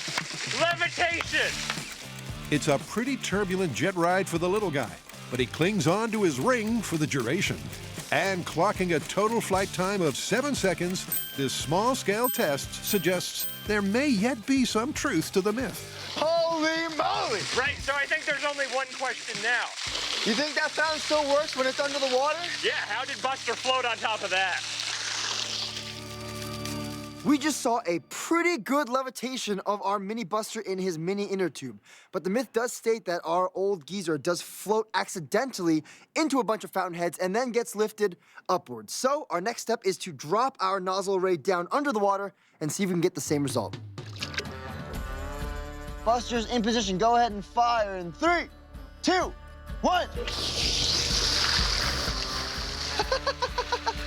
That looks different. More like a wave pool than a beautiful fountain.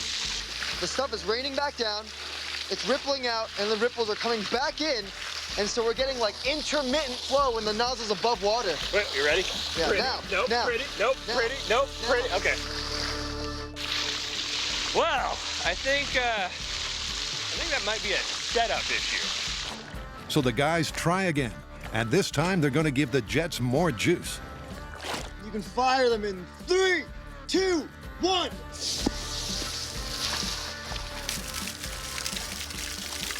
All right, so despite that effect of whatever's going on here, for a moment until he starts getting wish-washed around by all this, it's kind of working. Yeah, I mean, he floated in there, got shot up, and he lasted just long enough for those waves to come crashing back, destroying his laminar flow, sending him back into the pool. So, problem? I think we should try this in a bigger pool so that there's less splash, and then we can try it with full-size nozzles. Texas-sized fountain? I like that.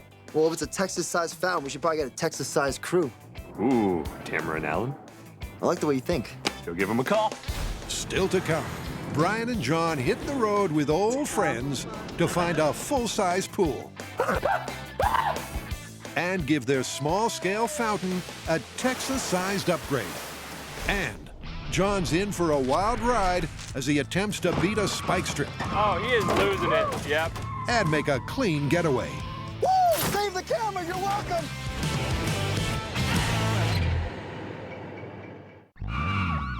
The Mythbusters are attempting to foil a police spike strip and make a successful getaway using DIY toughened tires. But their first effort with AB foam-filled tires fell flat. Can you hear that, Brian? It's the sound of us going to prison. Now the guys have switched to concrete-filled tires, adding 740 pounds to the weight of the car.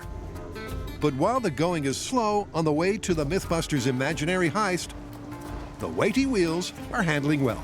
The tires are awfully stiff, but the suspension's doing its job. It doesn't look too bad. A little rumble towards the end when I picked up speed, but other than that, it drives fine.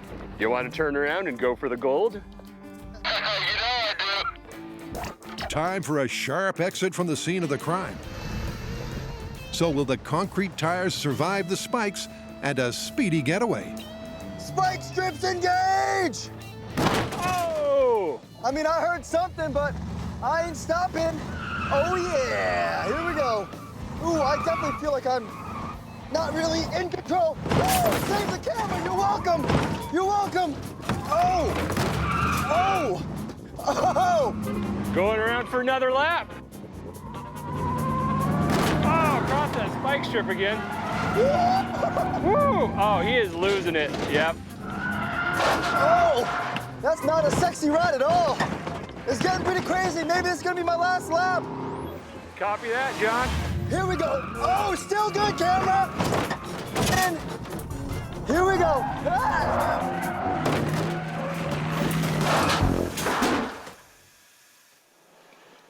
Well, what do you say about that, Mr. New York driver?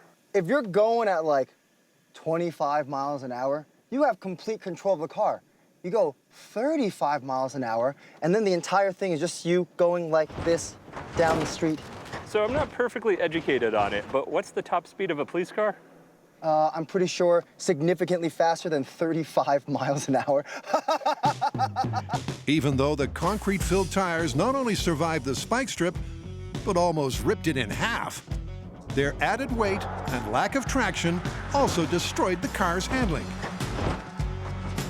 So it looks like it could be the end of the road for this myth. DIY tires versus spike strips. Well, the concrete tires rolled right over the spikes and nearly cut the strip in two. Yeah, but what about after you got up to some speed? Yeah, after that, not so much. I mean, anything over 35 miles an hour, you can't control the car. There's no way you're escaping the law. Then there's the AB foam-filled tires. Once the spikes did their work and there's no air left in the tires, it couldn't get over the obstacles. Yep, destroyed by the weight of the car and the bumps in the road in under a minute. So, concrete tires, busted. And AB foam-filled tires, busted. But the Mythbusters haven't given up on getting away just yet. Coming up, a second spike-busting myth. Can a Hollywood skid skip the strip?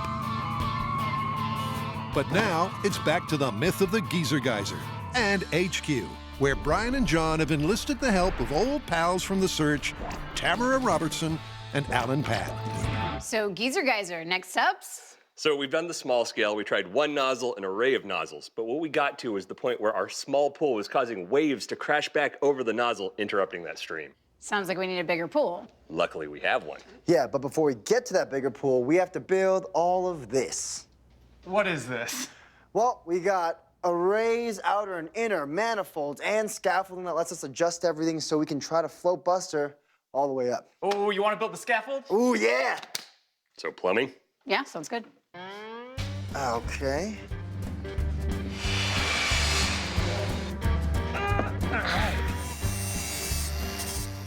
Right now, John and I, hi John, are using perforated C-channel to build a scaffolding system to hold our middle nozzles in place and keep our outer nozzles adjustable so that we can actually dial in the streams to give Buster the best possible chance of actually being shot up and suspended with water.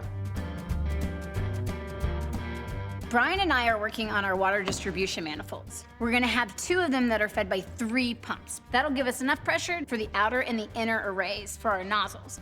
Tamara and I have to spend a lot of time making sure every connection here is right. I just like hugging it. We're not dealing with a ton of pressure. I mean, it's a fair amount, but not insane. It's a ton of water. Each of our pumps can handle about 900 gallons per minute of water. Any little leak, and one of those nozzles might not be right. No flying Buster. It's a demanding and complex build. But after some serious number crunching, Right, so it's 2x squared equals 18. Oh, actually, that's a pretty smart way to think about that. and some not-so-serious plumbing, Now, the fountain gods will honor us. the scaffolding and pipework for a Vegas-sized fountain are complete. Cool. Looks like we got all the pieces. Why don't we bring them out there and put them together? Let's do it. But you can't just build a super fountain anywhere. Time for a drive out to the country where the Mythbusters have teed up a location for final testing. Oh, that's a nice looking pool. Yeah, it reminds me of when I was a kid going to summer camp. You went to summer camp? Nope, too many allergies, couldn't go. With summer long gone, the pool's deserted, and the perfect spot to build a fountain of Vegas proportions. All right. The fountain's inner jet array will be powered by a single pump, while the outer array can take either 1 or 2. Clear. So the Mythbusters have ordered in 2 large units and 1 very large unit, which they'll use in different combinations. 3 massive pumps in place. While Tamara gets to grips with the oversized pipework and Brian supervises, Oh, that's using everything you got. All right. John and Alan make a start in the pool. So hopefully, John's not allergic to cold water. So this is a pretty big build in itself, but add in the element of water and it gets even more intense. It's cold. It is cold. Everything that you're doing is actually just zapping the energy and heat out of you. Far away. I can come over plenty, whatever you need. Your hands start to cramp up, which takes you longer to actually screw everything in, which then means that you're in the cold water even longer, getting colder, taking longer, getting colder, taking longer. It's a process, but we're almost done. All right. Oh, that last hose is attached. Ready to test the center manifold? Yeah, before we hook the rest of it up and see if it all explodes apart. Let's do it. Okay, let's go. Ah! I can't feel my foot. Is that bad? Yeah. Brian and John developed the fountain's design during small-scale testing to provide the best shot at levitating Buster and his ring. But with a combined maximum output of 3,000 gallons per minute, these pumps are big league, and there's no guarantee the Mythbusters' scaled-up fountain will handle such massive force. Well, there's only one way to find out. I'm ready. On your mark. Center manifold integrity test in 3, 2, 1. First, Brian will fire the inner array hooked up to one of the large pumps. So far, so good. But next, the real test. Both arrays firing simultaneously with the outer jets hooked up to the extra large pump.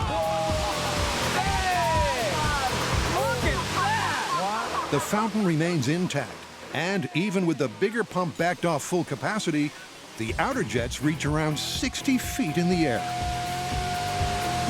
Definitely enough force to push and hold Buster up. You think? And coming up next, Go, go, go, go, go, go, go! Come on! it's time to find out.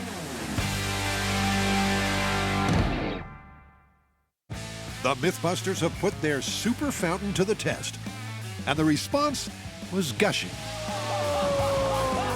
But are its powerful jets capable of suspending a drunken old guy in an inflatable ring, as claimed in the myth? According to this myth, this geezer has to float exactly on top of a fountain right when it goes off. To make sure that happens, me and John and Tamara are going to be guiding the float with these lines. But for initial testing, there'll be no Buster, just his inflatable ring. And the Mythbusters will start small, firing only the outer jets powered by one of the large pumps. In 3, 2, 1. All right, let it go. Go, go, go, go, go. Come on, baby! But even with the large pump at close to full power, the outer jets fail to lift the inflatable ring. What if we trapped it with the outer like that and then actually use the center to start raising it? So use both sets of pumps. Yep, so I'll bring up the power on the outer array too to lock it well in. Copy that. All right, let's do it. All right, let go. Come on. Oh! The inner jets did provide extra lift, but not the sustained, stable suspension described in the myth. Do you think the weight of Buster would help? Let's throw Buster in there. In earlier phases of testing, a realistic scale-weight mini Buster with a lower center of gravity was critical to successful levitation. So could the addition of this guy make all the difference? This guy's got to get that partying under control. Yeah, I think he had a little bit too much to drink this time. And what better way to sober up than with a relaxing float in a super fountain? After a bunch of preliminary tests to hone in everything, I think we're ready to go full scale. That means both array of nozzles, full-size inner tube, and full-size Buster. I think he's gonna go pretty high up since we got that good stabilizing outer ring and a pretty powerful inner array. Well, there's only one way to find out. Hit the jets, Tex.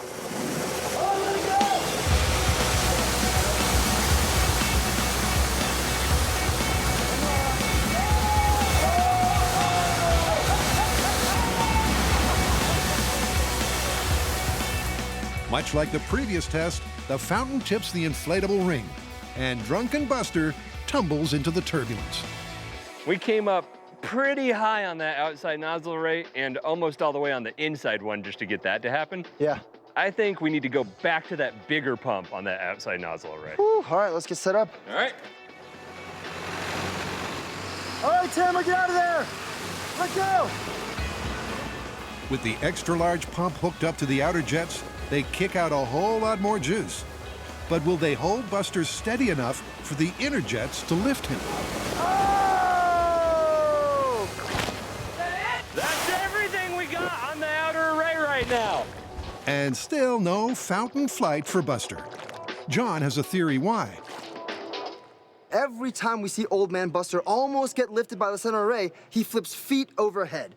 Now that's because he's heavier in the chest than his legs are, just like a normal human being is. When the small-scale fountain successfully suspended Mini Buster, John had first carefully balanced the weight distribution in his ring. But as an old dude sitting in an inflatable ring would be imbalanced, just like Buster, using counterweights to even things out would be cheating the myth. So the Mythbusters instead decide to both reconfigure the fountain and hook it up to all 3 pumps to attempt to lift Buster one last time.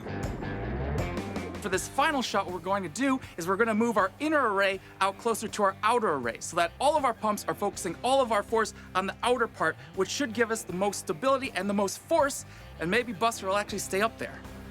All right, you guys ready? Yeah. All right, this is the big one. In 3, 2, 1. This is the final call for Drunken Buster. Will he make his flight or get ditched in the drink to drown his sorrows? Oh yeah! Let go! Go, go, go, go, go, go, go! Come on! Come on! Come on! Come on! Come on! Come on! Go! Go!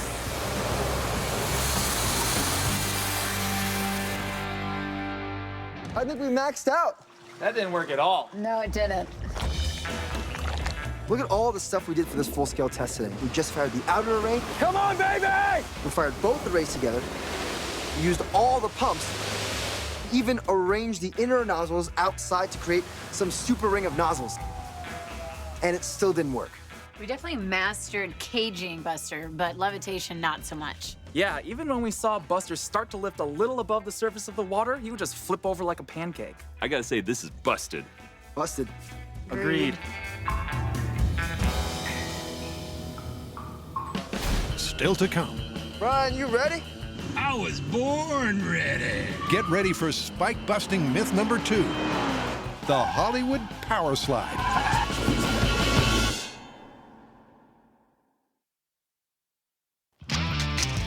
When the Mythbusters tested if DIY toughened tires could beat police road spikes, Oh!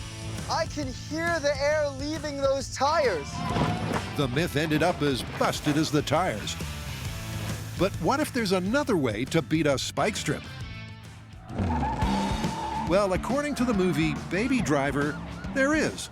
All you need is a high-powered car, a skilled driver with nerves of steel, and you can drift those spikes clean off the road, then escape to freedom. Using one of our rear tires to brush aside a spike strip is sort of like trying to do surgery with a sledgehammer, because we're using a full-size vehicle to brush aside something that's about this tall and this wide. To get this right, we need perfect timing and a whole lot of coordination. And that sounds like a whole bundle of Brian Baby. The Mythbusters' very own trainee stunt driver will get expert coaching from law enforcement pursuit and evasion driving instructor Marcus Smith. All right, first thing is a precision move. You have to get the back end to rotate in an oversteer skid. The problem is if you don't rotate enough, you get a spike. If you rotate too much, the car's gonna be facing in the wrong direction. Let's do it. Before Brian gets a run at the spikes, he'll hone his technique on a softer target. Okay, the track is clear. Copy that. Ready to go. Oh boy. Here we go. Ooh, Brian, swing and a miss, man. Ooh, so close. Ooh, that was a good one. Rotation was good, maybe recovered just a little bit too early. What's needed is a little less caution and a little more approach speed.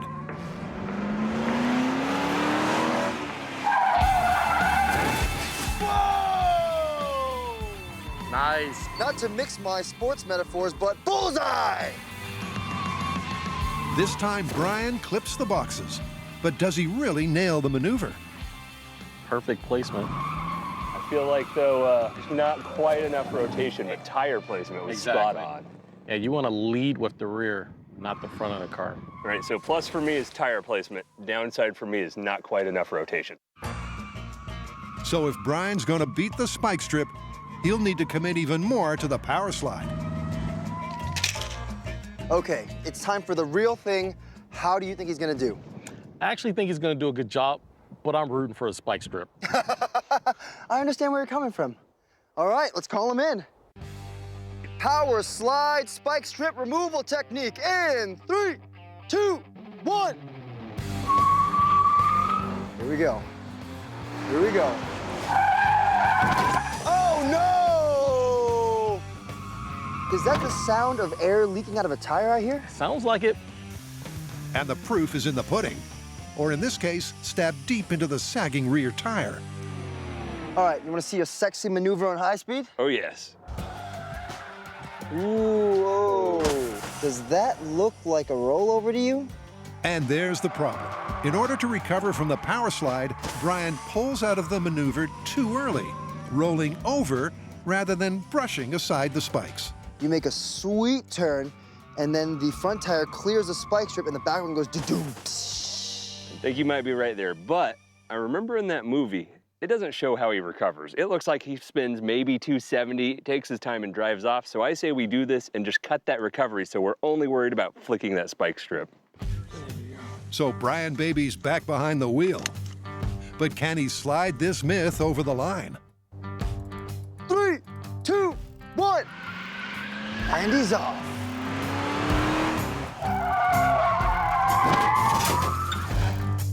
Don't move your car, Brian.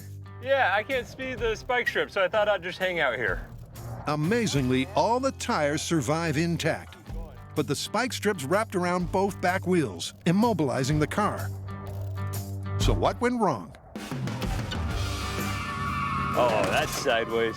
Brian nails the maneuver, sliding the sidewall of his rear tire into the strip, but he still fails to beat the spikes. Yeah, you're hitting real nice sideways, but you hit it right in the middle of the strip. So, Folded it around. exactly, which makes your getaway a little bit difficult, I'm gonna say. Yeah, I don't think I could have gone anywhere, but there's a chance I think if I hit it closer to the edge, that'd go differently, huh? Yeah, good thing you didn't pop any of those tires. You wanna hop back in and give it another go? No.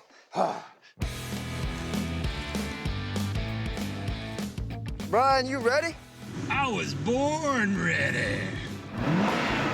Ooh, he's got the rev. I think he forgot to take it out of park.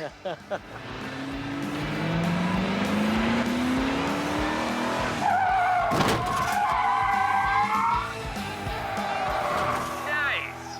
That's not good for this myth. No, sir, it is not. Even though Brian slides in perfectly sideways and hits the very end of the strip, just like in Baby Driver, multiple spikes bite into the tire. I think they caught you, man. Yeah, I was a little scared to keep going. It's weird. It's like these spike strips were designed to stop cars no matter what they did. As though years of engineering and rehearsal and trial and error have caused this to work so well. So you don't have to be the sharpest spike in the strip to work out the verdict on this movie myth. So, beating a spike strip with a power slide. I mean, it seems pretty easy in the movies. Yeah, but even with Brian Baby behind the wheel, nearly impossible in real life. Yeah, you have to get the rotation of that slide just right to brush the spike strip, but not roll over it. Not easy. And you have to hit the very end of that spike strip with the tire to have a chance of brushing it away. Also not easy. Even if you get the accuracy and the rotation of that power slide right, you end up with spikes in your tire. So, this mythical move might work in blockbusters, but in real life, it's just plain busted. Just like those tires. So, Brian, baby, you ready to try and make another getaway? Yeah, never gonna catch me, copper. Yeah, you know I'm not gonna use the spike strip this time, right? Whoa, whoa, whoa! Uncool!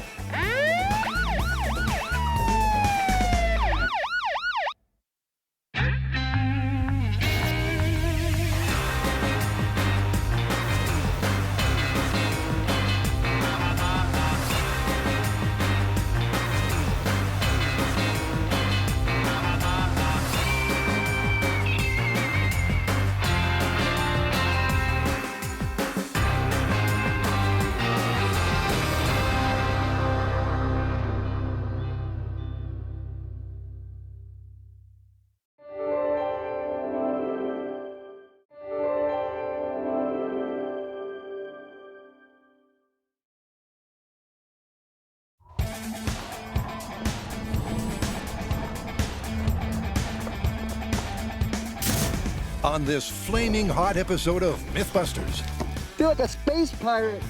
Brian and John test two tall tales of bows and arrows. Ha! First up, a fiery fable. We know that a car can burst into flames. 3. But the question is, 2. can a single fire arrow 1. cause that burn? Oh yeah, it's on fire. Oh! Direct hit. And then, Doink! a supposedly death-defying rite of passage. Ooh, nice. If you fire an arrow straight up, I found it. are you in mortal danger? If it penetrates this much, we're gonna call it lethal. Ooh.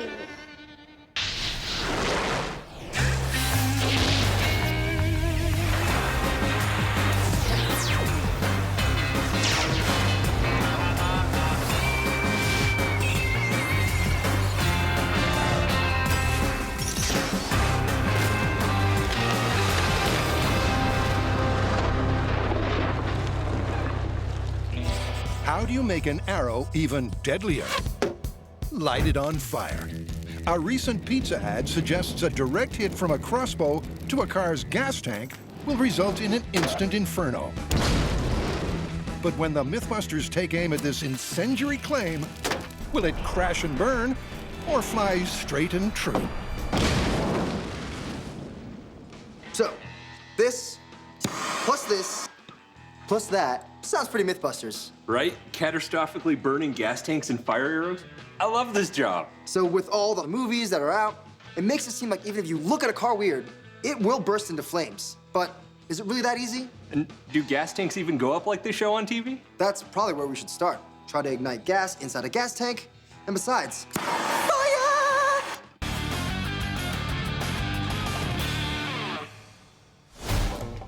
Brian and John will investigate if it's possible for a flaming arrow to both puncture a car's gas tank, ooh, bullseye, and stay lit during flight. But first, they're kicking off with a small-scale test. What would it take for a gas tank to go up in a Hollywood-style fireball? A small-scale, see-through gas tank.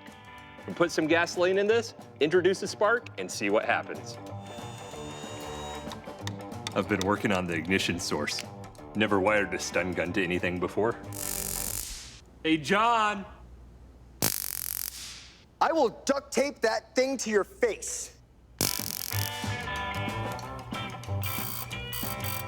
Lightning in a bottle. All right, one mini gas tank. I'm getting your gas set up right here. Excellent. As long as I get more in this little Erlenmeyer flask than I do on the table. I think I'm gonna choose self-service next time. Done. You know what? Everyone always assumes the more gas there is, the bigger the boom. Let's just start there. Maybe almost to the top, right under the electrodes. Sounds good to me. With the gas tank wired for stun gun ignition, this small-scale test is sure to be shocking. Let's get out of here. But will there be fire?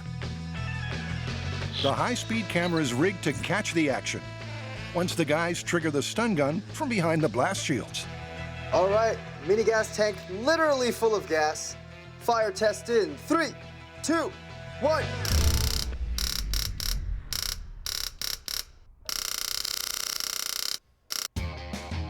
Well, spark worked fine.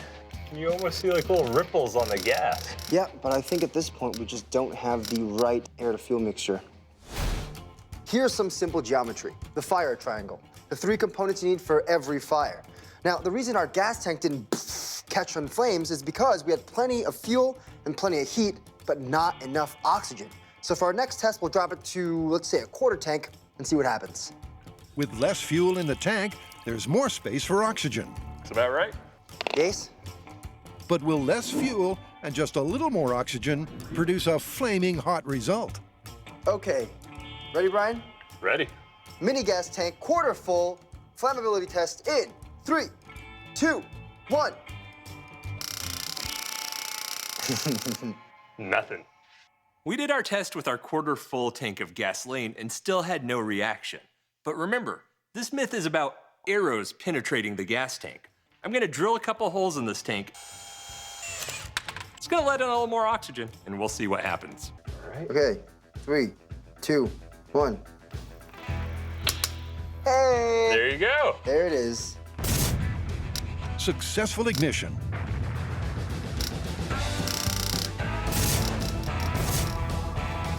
But the flames were short-lived, burning out in a split second. We got fire, just not that Hollywood burn. The flame consumed all the oxygen inside the gas tank and it put itself out. But this myth does call for someone shooting arrows into a gas tank, which would probably lead to some, spillage. And that exposes the gasoline to as much oxygen as it needs to combust. Add a fire arrow to that and, That's a car on fire. So the small-scale tests show this myth is only plausible if a flaming arrow ruptures the gas tank, causing fuel to spill out. If the gas remains in the tank, there'll be no fireball. Aw, am I the only one in this cloud? Blah. Amateur. There's good news and bad news. The good news is gasoline burns way better when it's outside of the car. The bad news is we don't even know if an arrow can penetrate the side and go into the gas tank. So that's our next step. But before the guys get gung-ho with a fiery crossbow, cue arrow-themed myth number 2. It originates from a supposedly death-defying South American tribal initiation. The ceremony demands new recruits fire a bow vertically upwards and remain rooted to the spot as the arrow plummets back to earth. But are initiates actually risking their life, or is a falling arrow less than lethal? The Mythbusters aim to get to the pointy end. Ouch! So this myth definitely falls under the do not try at home. Yeah, this is one initiation I'd be ducking out on. I value my eyes. Yeah, but it's pretty unlikely you'd be hit by a falling arrow. But what I want to know is if you're that unlucky dude, does a falling arrow have enough force to actually kill you? We could go Dr. Frankenstein on this and build a human analog head. That way we can fire an arrow straight into it. Yeah, but before we can mimic the force of a plummeting arrow, we need to see how fast they actually fall out of the sky.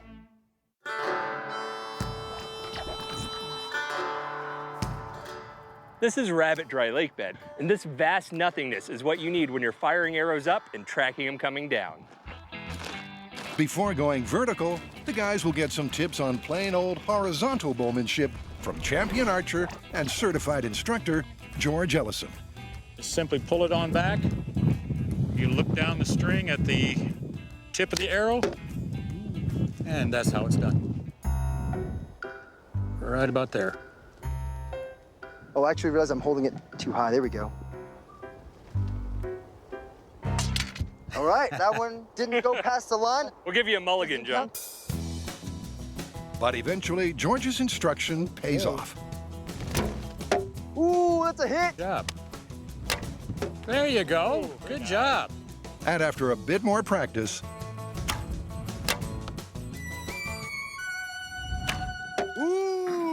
Beautiful shot. Beautiful shot. Thank you. now that they can handle a bow, it's testing time. And the data they need is speed. The plan is to fire an arrow directly up and then measure its impact velocity when it hits the ground. To do this, the arrow must land in the target zone of a high-speed scale. It's about 7.5 to this one. Before they set up for real, the guys lay out a mock target zone, gauge the sweet desert breeze, I could stand here all day. and have a practice run. Hey, looks like a square. I want to be the first one to fire this arrow straight into the air. And if everything works out, it should land somewhere in these 4 boxes. But don't worry, as soon as I fire it, I'm gonna run in the bunker, because this is definitely not my bravery test. Okay, arrow straight up test, and then run and hide. In 3, 2, 1. Go in, go in. Ooh, I see it. It's right there. It's coming down. Not far from target. That's not bad. Firing an arrow straight up into the air is pretty nerve-wracking because the whole myth is whether an arrow falling from the sky can kill you. We're good. Now, wait a second. How is it? Not on target. And also, it's not particularly accurate. In fact, it appears the guys have set themselves a task even an expert archer would find close to impossible. Every arrow they test fire lands outside the target zone. So they'll need a more accurate means of arrow delivery if they're going to successfully measure impact velocity. Good penetration, straight down, but no accuracy anywhere. Yeah, we definitely need some kind of mechanical assistance. I'm in. Coming up, Search and destroy tiny robot. say hello to the mechanical assistants. Oh, it's burning a hole in the thing. A laser-toting drone. Holy though, it set that thing on fire. And the guys test the gas tank piercing punch of a high-powered crossbow. Oh, bullseye!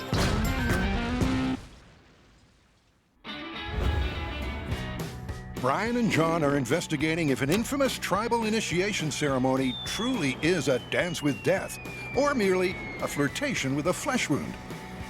Okay.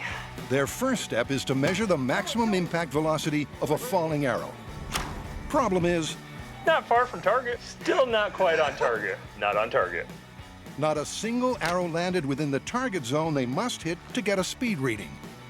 Turns out firing arrows straight up into the air is, harder than it looks. And that's why we have this new toy. Search and destroy tiny robot. Whoa. No, not cool. But before they can take aim with the drone, they need to determine the correct height to drop the arrow from. This rig's designed to steady the bow. That's gonna allow the arrow to go up as far as possible, because the higher it goes up, the faster it's gonna come down. This is a pico altimeter. It's used in drones and amateur rocketry, and this is gonna tell us how far this goes up in the air. This goes on here. Vertical arrow with altimeter. Keep drawing. Yeah. Ooh, nice. That looked like a good one. I have no idea. I don't know either. I found it. And that's what the bunker's for. Here we go. 232.8 feet. It's not bad. But they're not stopping there. Some people see an arrow. I see data. The guys each fire off 3 arrows That's some good acceleration. and take their highest reading of 300 feet as a fair maximum altitude for the arrow in the mythical initiation. Brian and John's next job is to set up the drop zone.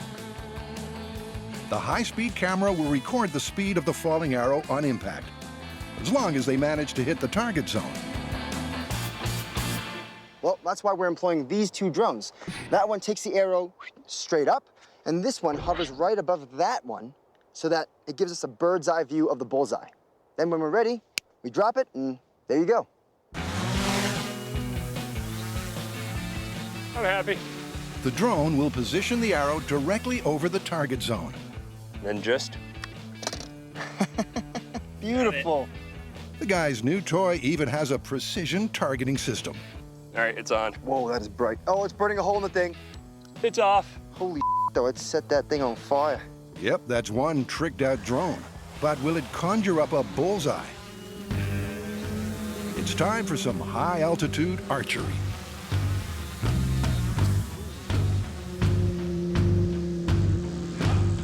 Copter forward a hair. I'm getting close to you there, buddy. You're close. Okay, copter left. God, was that them touching?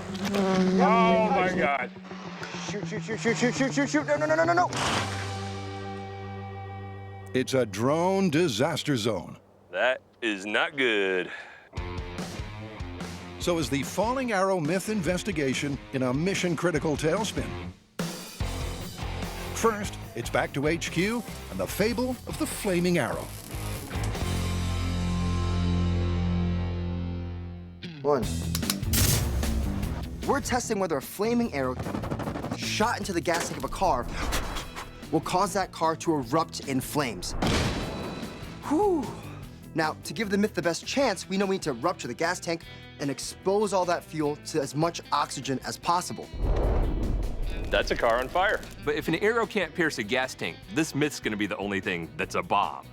That's why we're gonna do a series of puncture tests with different arrowheads to determine which one can pierce a gas tank and leave the biggest hole for fuel to flow out of. What time is it, you ask? It's arrow firing time. First, the guys line up a vehicle for some medieval modification. Hey, Brian. And this schmuck is right out of luck. Yo, what up, Brian? Whoa. Looks like my college roommate. Remember that time you almost got hit crossing the street by someone chasing a yellow? Yeah, you got his arm? Yeah. Or that time someone cut you off on the highway and wasn't using their turn signals? It's perfect. Well, that was this guy. Say hello to Jerkbag Buster and his sweet ride that we'll be shooting arrows into. In the pizza ad from which this myth originates, the flaming arrow is fired from a crossbow. And the Mythbusters' crossbow of choice, well, it ain't short on power. This is a bow with 45 pounds of draw. It's about what your standard adult male would use. This is a crossbow with 185 pounds of draw. It produces significantly more energy, launching a bolt at 410 feet per second. So they'll be packing plenty of punch. Obviously, we can't go through the frame. But to successfully puncture the gas tank, that's your target area. Each arrow must also impact with near pinpoint accuracy. Ta-da! We get a whole car and give ourselves a target the size of a quarter. Next, it's over to the Archer's Buffet, where there's a smorgasbord of arrows to choose from. Pointed tips, cutting tips, broad tips. All right, so let's say we start with the most basic field tip and work our way up. This is the hard part of firing a crossbow. Puncture tests into car and gas tank with field tip in 3, 2, 1. Oh, bullseye! My biggest concern was that with both the car and the gas tank, the arrow wouldn't make it through. It had no problem making through both. Good start. How's the hole look? Pretty clean. Yeah, but nowhere for anything to flow around it.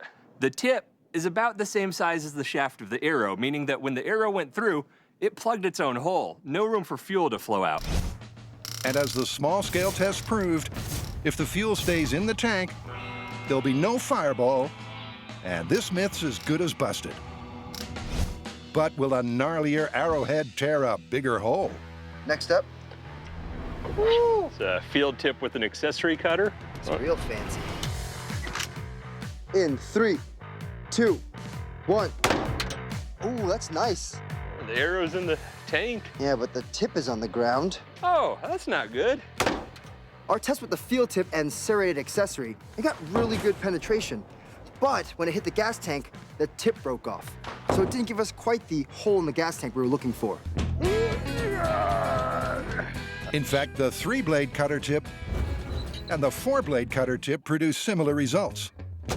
Both puncture the car and rupture the gas tank with ease, but only leave a small hole.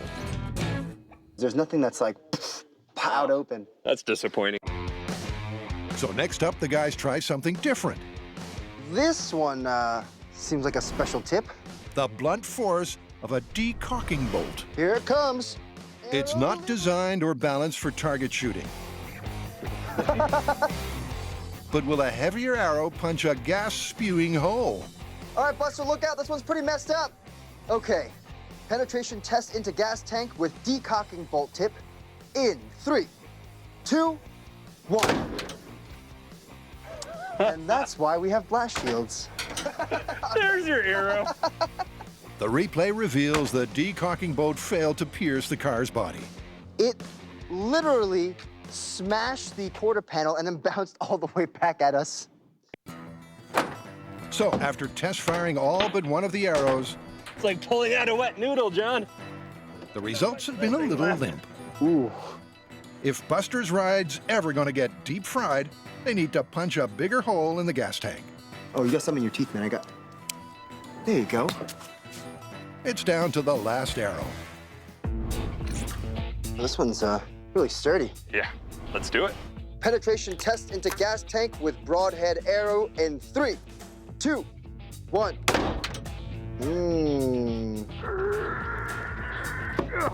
Dude, this is one of our better holes. Ooh. It's not just a point, it is an ellipse. So we'll probably get a lot of air traveling through the rest of the shaft, letting the gas out. That's what we need. Think we might be able to do better? Oh, we can do better. Now that we've done the penetration test, we know that none of those arrowheads really give us that hole we're looking for that lets a lot of gas out at once. So my job is to create the ultimate arrowhead that lets more gas out without compromising the arrow itself or its trajectory. Ta-da! This is the fuller, AKA the gap, that'll help gas flow out of the gas tank after it pierces it.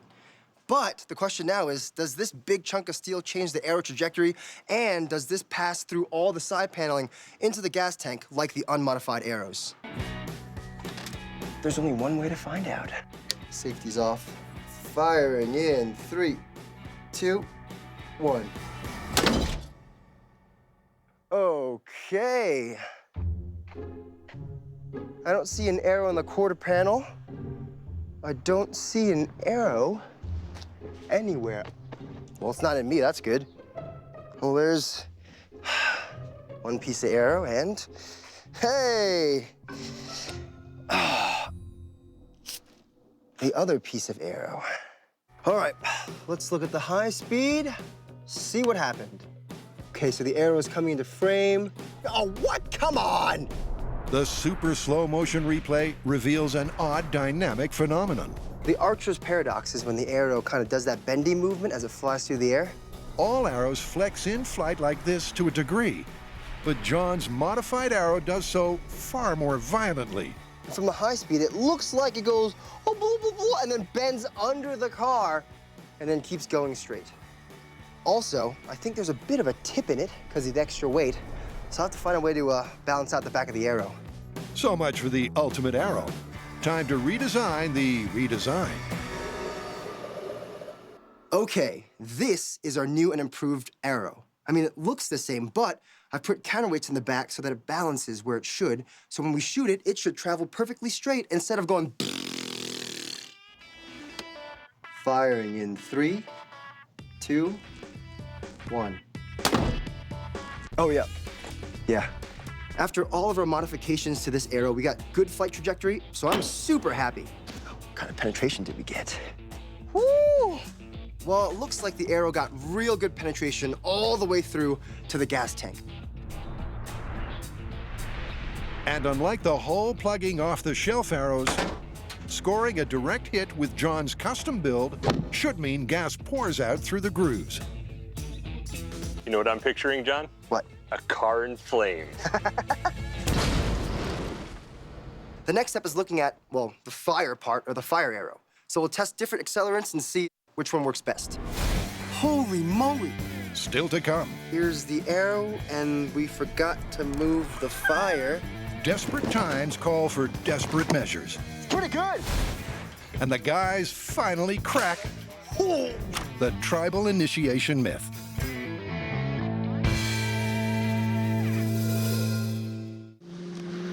Wow, was that them touching? Oh my God. Shoot, shoot, shoot, shoot, shoot, shoot, shoot, shoot. No, no, no, no, no, no. John and Brian are investigating if an arrow fired straight up could be lethal on its way back down. All right, coming into land. They're attempting to measure the impact velocity of a falling arrow. Kill it! But their first shot at dropping one into the target zone ended with an RIP drone, resting in pieces. Oh, no. That is not good. Oh, man. Little drone. You were still so new. The camera assembly. That did not take it well at all.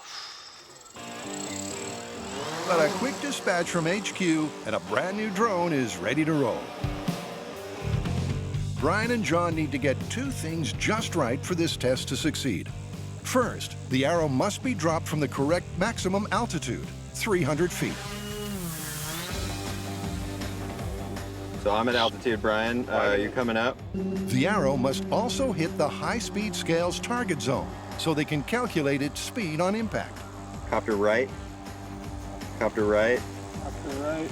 And got a little more. A little more forward, tiny bit forward. Release. Release! Get back. Hoo-ah! Ooh, it clipped the edge of the scale and still managed to punch into the ground. But you know what's the most important? What? It's right in front of the high-speed scale. Bullseye. But before they crunch the numbers from the speed scale, All right, dropping in 3, 2, 1. Arrow away. the guys drop a couple more arrows so they can calculate an average speed. Beautiful. I feel like we know what we're doing now. Time to look at the data. Perfect. That is a solid hit. All right, let's see if we can get some speed off of this stuff. By measuring the time it takes for the arrow to cross the 4-foot-tall high-speed scale, the guys can extrapolate its speed on impact. Our high speed gave us 3 different speeds for our arrows: 88 miles per hour, 110 miles per hour, and 116 miles per hour. It's just like it's raining arrows. Very slowly, one at a time. There's some variance from winds and other factors, but we're gonna take an average, use 105 miles per hour, and that's the target we're gonna look for. All right, we got our arrow speed. Now back to the shop. All right.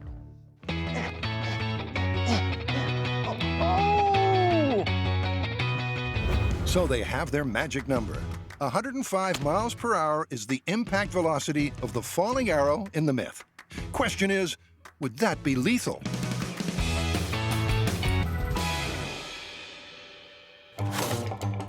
To find out, Brian must first work out how to fire an arrow horizontally at exactly this speed.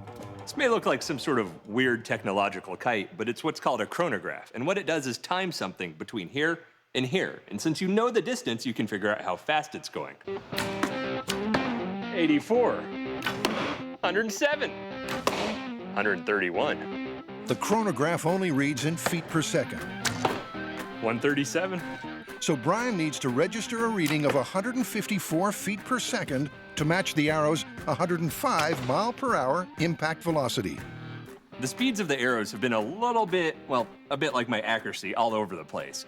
We need that 154 feet per second or 105 miles per hour. So I think I'm gonna go build a rig that I can dial that speed right in. Meanwhile, John's prepping for surgery. Is it gonna hurt, John? You can't feel pain. Before we shoot this guy in the head with an arrow, I'm gonna put some meat on his bones. He's made of a polymer and wood fiber composite that accurately represents the strength of a human skull. Look at this handsome guy. Model him after me. Now for la pièce de résistance, I'm gonna put skin on him. I think I only got 8 minutes before it sets, so I gotta work fast. Ooh, there we go. This is definitely how you perform eye surgery. And then for real authenticity, glow-in-the-dark eyeballs. This isn't creepy at all. Which one's the real John? No one can tell. It's perfect. All right, I'm out. You take over. But John doesn't get to scrub out just yet, because his new doppelganger's missing one vital ingredient: analog blood, which will be pressurized to match human circulation. How are the heads coming along? Great, I think we're ready. You ready, man? No! No, we're good. Let's go shoot some arrows into some heads. We need to get 105 miles per hour out of our arrow every time to test this myth. Okay, you're at 5. That means we need to determine exactly how far back we need to draw on our bow to get that speed. 203, we gotta go a little less. Okay. We'll be using this as a tape measure. Keep going, 4, 5. Determine what point gives us that, and then we can repeat it every time we draw. You're at the end of your 7.5. 7, that's it, there you go. 158. Yeah? 154 is what we needed. Ooh, nice. So 7 3/4. Sweet spot.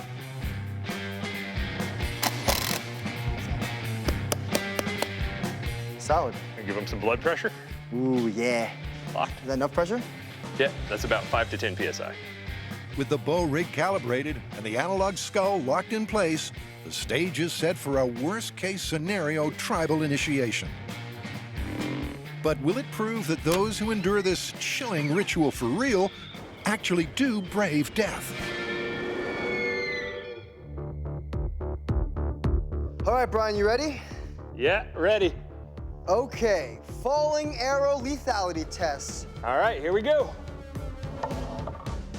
4, 5, 6. You're at 7. Good, good, good, good. Whenever you're good to fire.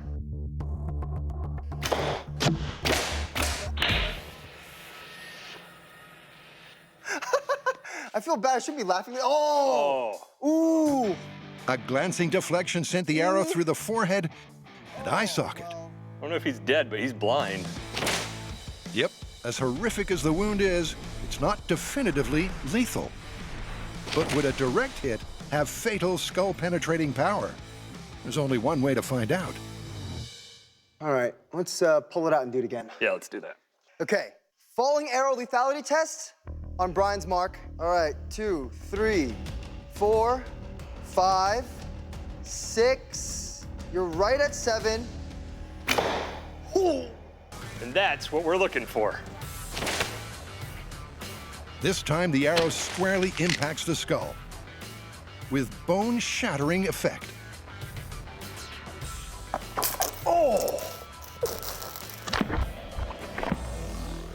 Yeah, he did. That's not good. Look at this. Well, let's see what happened to the skull. Yeah, I want to know. Trust me, I'm a trained professional. You ready? Well, okay, John's clearly not. But Brian's a trained emergency medic. It's a bit like a bullet wound to the head. It's not just a hole, it shattered the skull. The second arrow inflicted such a gruesome wound, there's little doubt over the verdict of this myth. Where'd we land on this one? Well, if you fire an arrow straight into the air, odds that it'll hit you, not so much. But if it does hit you... You dead. Yep, confirmed. Dead right. But you still gotta be pretty brave to stand underneath an arrow. Yeah. Seems like it's not... Bubba. Still to come. Feel like a space pirate. John gets suited up for a red-hot date Firing in 3, 2, 1. with a flaming arrow. Holy moly.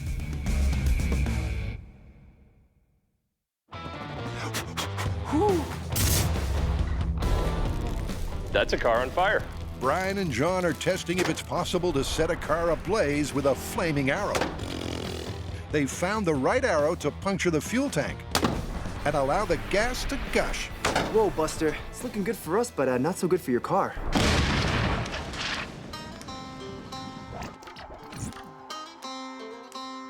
Now the question is, what sort of flammable material can we actually put on the tip of that arrow that will survive its flight? We're gonna be shooting fire arrows into flammable targets, so we're gonna need some gas. Does Mel know we're here? No? Oh well. Let's get started. Fresh cup of kerosene. John and Brian's first test will compare the burn temperatures of different flammable materials. And to do that, they've got a state-of-the-art thermal camera. Is my deodorant working? Oh, look at that. You're 102 degrees there, man. You're rocking the Mohawks, though. 112. Really? Oh, yeah. Whoa, that's insane. Oh, it's hot in the Mythbusters kitchen, all right. Ready? Ready. And it's about to get hotter. Rope soaked with kerosene. Oh, it's on fire. Gasoline-soaked rag. Ooh. Contact cement. Oh. So, which combustible course burned best? The rope soaked with kerosene performed really well. Pretty consistent in terms of temperature and burn. Good burn time. Really is. The rope itself absorbed a lot of the fuel, and it gave us a great burn. And plus, in all this wind, the entire thing stayed lit.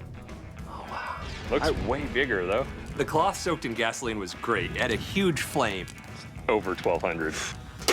But I'm worried because the cloth itself didn't burn, and I think it's the vapors burning off it, and that might blow out easy. The contact cement seemed to have a mind of its own. It almost looks like it's alive. Help me! It's kind of messed up. But overall, the fire's a lot cooler on this one. 1,100 degrees right now. They're murder giggles, John, and they're worth it. We got some really good results from our burn test. Each material showed interesting characteristics, but what it all comes down to is how each one performs in flight.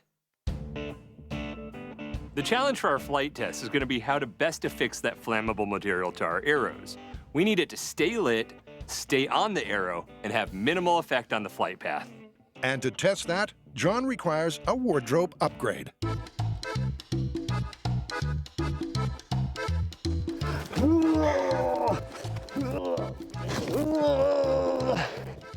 Feel like a space pirate.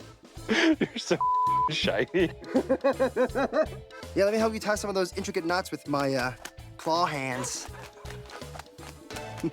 I feel like, just like if I'm right here, the sun, get a nice tan. Yeah, dude. Yeah. All right, you ready to tie some knots? Yeah, let's do it. Tie it off. Get a knot. Arrowhead sharp. Is it? The first flammable material on the fire arrow test slate is rope. It worked. Knot City. Okay, pop it on our arrow shaft. This looks pretty great. Here we go. Woo! I'm gonna go soak this in gasoline.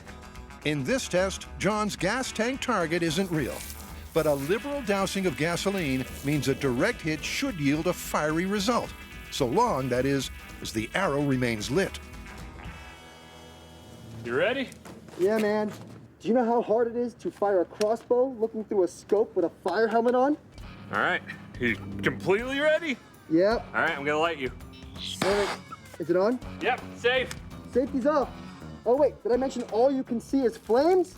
Firing in 3, 2, 1. Incoming! Where's the trigger? Oh, here it is.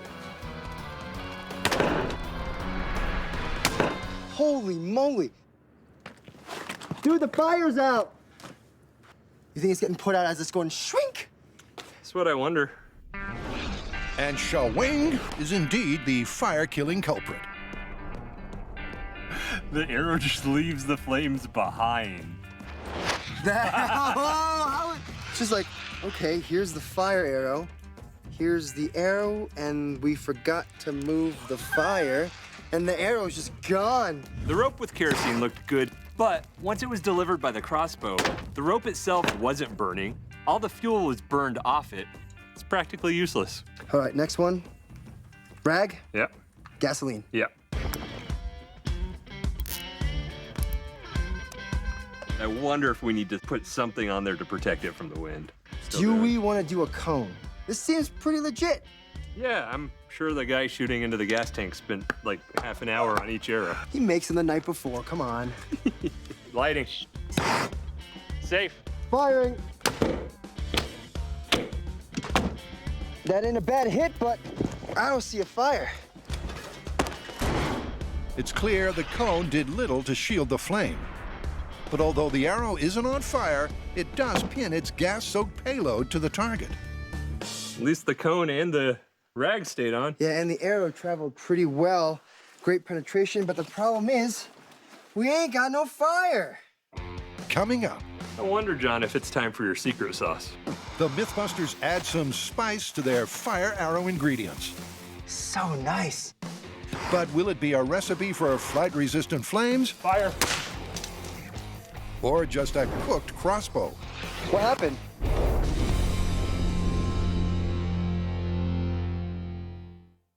John and Brian are on a mission to build the perfect fire arrow, The problem is, we ain't got no fire. but have yet to find a recipe for flying flames. Next flammable material? I think so. This time it's a slathering of contact cement. Served flambé. Safe. Fire. Well, there's your fire. It's a familiar story. So there's a trail of goop, but the fire's in the same place. Is this burning or just ribbons of... I think it's ribbons of goo. But the testing so far hasn't been a complete failure. The arrow delivered a small blob of contact cement all the way to the target. But the gas rag did even better. It delivered the entire payload all the way down. So we know we can get fuel down to the target, but the problem now is keeping it all lit. But we're not gonna give up yet. I wonder, John, if it's time for your secret sauce. And this stuff is hotter than habanero. Cannon fuse. Notoriously hard to blow out, and I heard it stays lit when it's submerged in a liquid. Let's test it. There it goes. Once ignited, the chemicals the cannon fuse is made from release enough oxygen for combustion, enabling it to stay lit even underwater. All the way to the end. So nice. So in theory, the cannon fuse should also stay lit when attached to a speeding arrow. We got the most fuel to our target with the gas-soaked rag, so by adding the cannon fuse to the mix, well, that gas tank might just be going up in flames. You good? Yes, sir. All right. But there's only one way to find out if the special sauce will really bring the sizzle. Lighting. Tell me when to fire. Fire. What happened? Oh, God. The problem with shooting fire arrows is that fire's hot, and it sometimes melts things, like your crossbow. That looks great, though. The arrow works. So now we need a plan B. Well, we don't have the crossbow anymore, but we do have this old school bow. It might not be as powerful, but it'll still help us to see if that arrow stays lit after it hits the target. All right, safe. Ah! Brian, are you looking? Hey, you broke the bow, but you lit the target. The cannon fuse remains lit in flight, reigniting the gas-soaked rag on impact. Dude, I think we found our flammable material. I think so.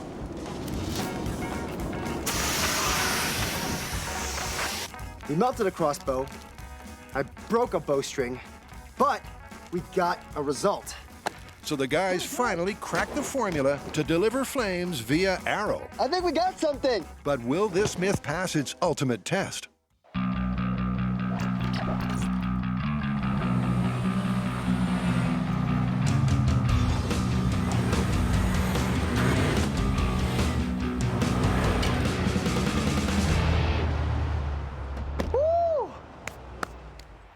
always love it out here, man. Yeah, it's a perfect place to set a car on fire. Oh, yeah. Oh, dude, this guy again? And he parked in the only handicap spot in this entire dry lake bed. I really think this guy has it coming. Him and his car. So they can ignite and fire each arrow from a safe distance, Brian's built something special. Got the remote crossbow rig ready to go, remote igniter with a wireless camera to make sure our arrow's actually lit, remote trigger pull. All right. Test in 3, 2, 1. Oh, works. High five. Oh. So far, so good. Now all they gotta do is add fire.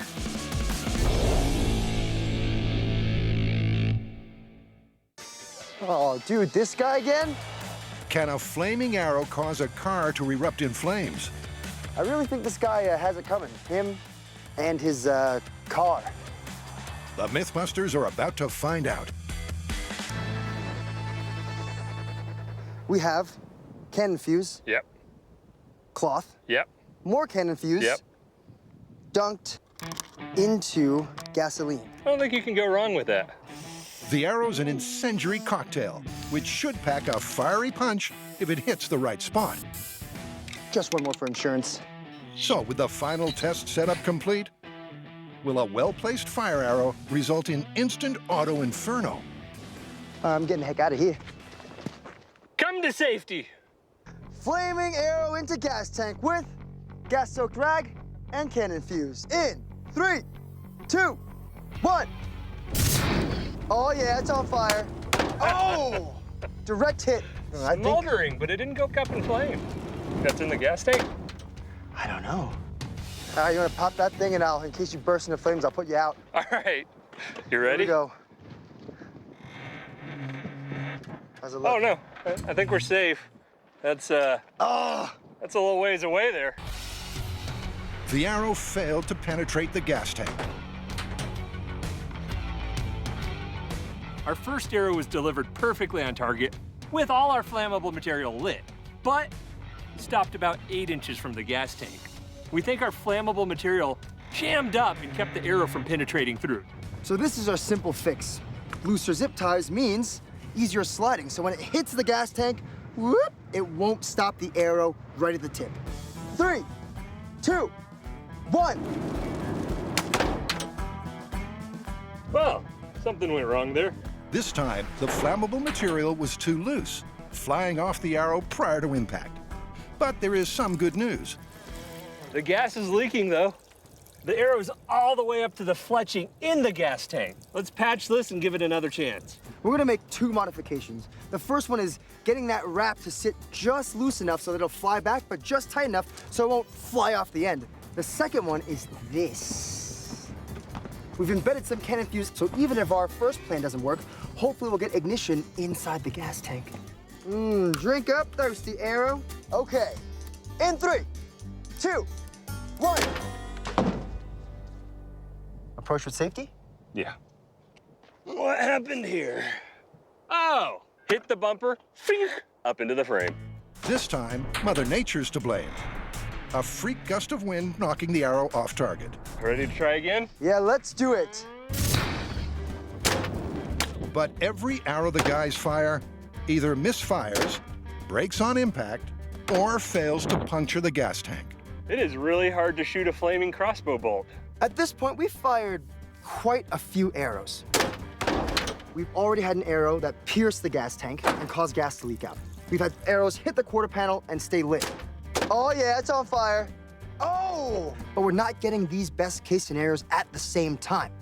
I think we combined our best case scenarios to give us the ultimate best case scenario.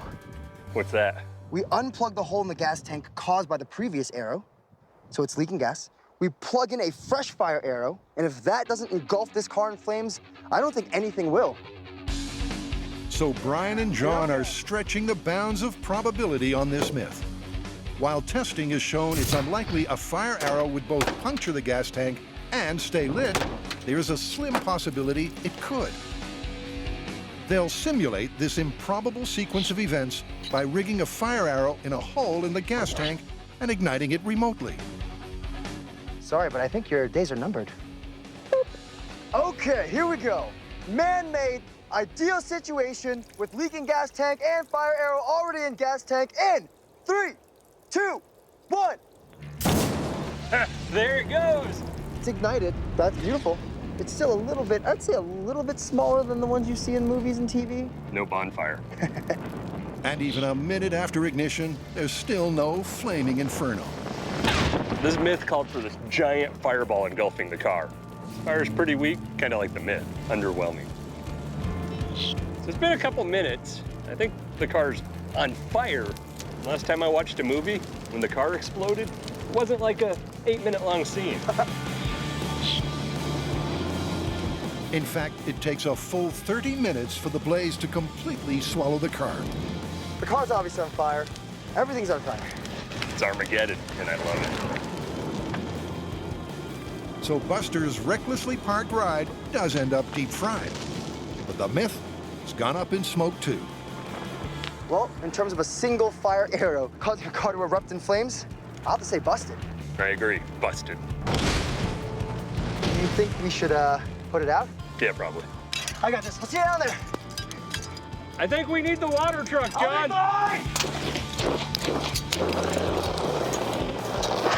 Maybe get the water truck! Maybe get the water truck now!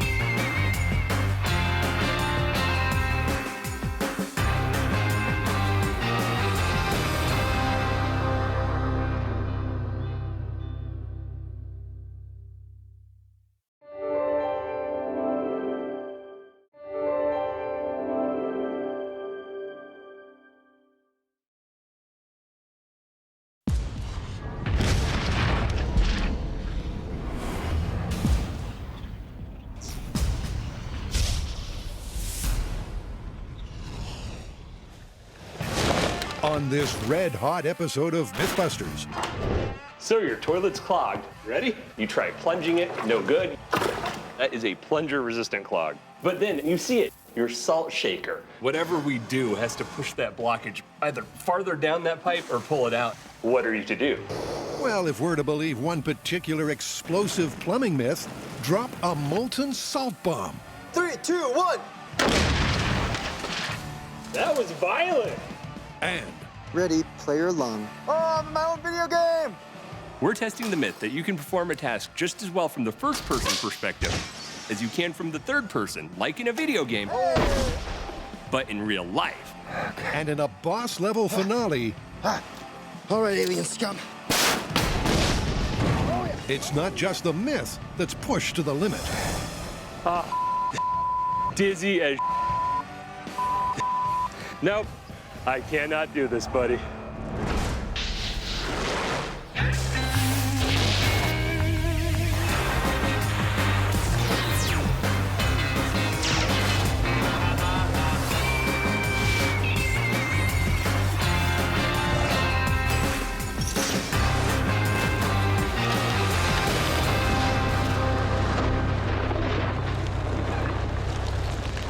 Dude, blast him, blast him!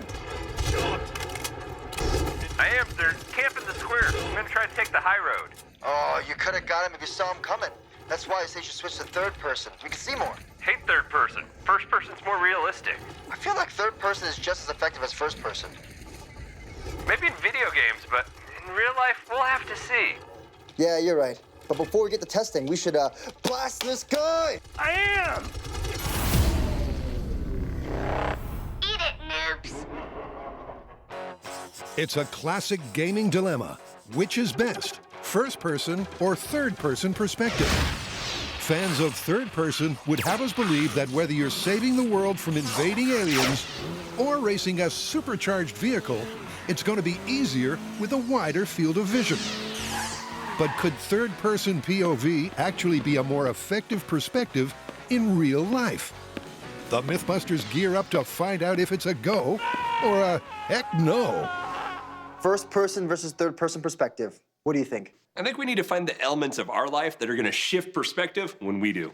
I mean, even things you might take for granted, like depth perception, reaction time, manual dexterity. It sounds like the perfect list for us to start with on small scale. Before Brian and John start testing, they'll need a third-person camera rig to provide an out-of-body point of view IRL. For the noobs, that's in real life. So, camera up the top goes to a transmitter. Transmitter goes out to the video headset and to the screen so we can see what you're seeing on here. Great, let's try it out. Yeah? Come over this way. No! So back, camera up slightly. Up, good. Wait, this is gonna be our Down. ground position? Oh, wait, no, that's good. That's good. Oh, I'm in my own video game!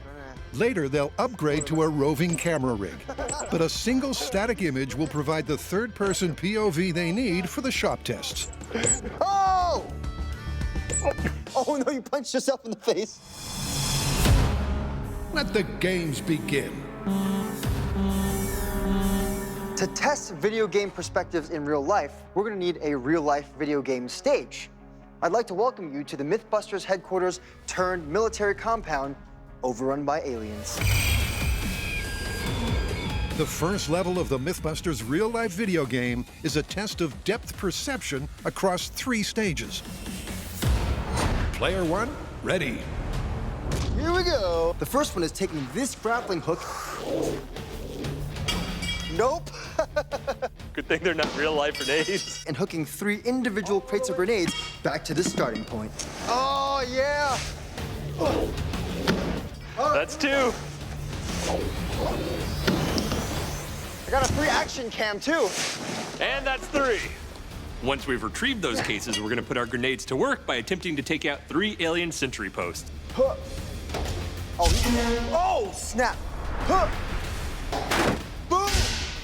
And done. With all the aliens defeated, our last objective will be to grab 3 of these science tubes scattered all over the map with this extending arm grabber and put them into our biohazard container, blowing this place to smithereens. Nope. 1. 2. Oh, no! Okay. Bring it in. Oh. Timing. Woo! And that's in first person. Player 2, ready. With each task needed to be completed in full before moving to the next one, Yeah! we're going to be able to use time as our metric Oh, yeah! to compare first person to third person Woo! Here we go. when it comes to depth perception challenges. So Brian wins bragging rights for the first-person run. But remember, these times are just a baseline to measure their third-person performance against. Now, to repeat the level, Let's see, we have picture and we have picture. this time from a third-person POV. Awesome. Player 1, ready. Player 2, ready. Here we go. Let the third-person mayhem commence. Slightly more difficult the second time around. But first, when you gotta go, you gotta go. But what do you do when you can't? Unable to unclog his blocked toilet with a conventional plunger, an amateur scientist instead turned to the contents of his kitchen cupboards and physics. The now desperate dude superheated a cup of table salt to melting point, then tipped the red-hot liquid into the toilet bowl and blasted the blockage free. But is plumbing with a molten salt bomb actually effective or plain mentally defective? So, unclogging toilets with molten salt. Yeah, apparently this guy thought it was a clever technique. I say it's worth giving it a shot. Putting the plumbing into science. Or possibly the stupidity into plumbing. We're all used to seeing salt on our kitchen table. It's a solid, it's powdery, it's sodium and chloride, and it dissolves readily in water. But what we don't think about is when salt is a liquid. You apply enough heat to it, like any rock, in the case of salt, 1,747 degrees, and you get a liquid. So why don't I show you that? Transforming salt from solid to liquid requires a slow transfer of a lot of thermal energy. And when the liquid salt hits cold water and resolidifies, this energy will transfer again, but this time much faster and with explosive effect. We don't know exactly how volatile molten salt is in water, so I've built us a Go-Go Mythbuster arm extension rig so that we can pour it from a safe distance. I mean, like a real safe distance. Brian and John's first task is to gauge the magnitude and nature of the reaction between water and molten salt. All right, cut it. So they've evicted the Mythbusters goldfish to stage a small-scale test in their tank. And then, this is our molten salt rig. First, Brian will put salt in this crucible, which will go into our furnace powered by propane, which will heat it up to a very, very substantial temperature. Then, when it's ready, of course, with safety equipment, he will take these tongs, take the crucible out, and put it into our Go-Go Mythbuster arm extending rig, which we will sweep over to the water and dump from the safety of our blast shield. All right, I'm gonna clear the area. All right, I'm gonna melt some salt. Be safe. It's molten. In 3, 2, 1. That sounded like a gunshot. That did sound like a gunshot. It's an impressive blast in real time. And viewed at 25,000 frames per second, the unfolding physical reaction gets even more interesting. Wow, that is legit molten salt. It is pouring out like a liquid. That's beautiful. Oh, wow, look at that. The second it hits, it's just exploding. Snap. The gunshot sound is actually a supersonic shockwave. It's caused when water enters cracks in the surface of the molten salt and flash vaporizes into steam, expanding to 1,800 times its volume, faster than the speed of sound. When that molten salt hit that water, there was that sudden bam, and it was so much more explosive than I expected. That's a ton of energy. This myth's getting interesting. But while the explosion was dramatic, it released most of its energy at the water's surface. No good for clearing a blocked toilet. So I'm thinking we raise this up so that the salt has more momentum and gets deeper into the water. So we see something cooler further down? Exactly. Dope, let's do it. All right. There it is. Yeah. Seems legit. Is it a spoonful of salt that helps the medicine go down?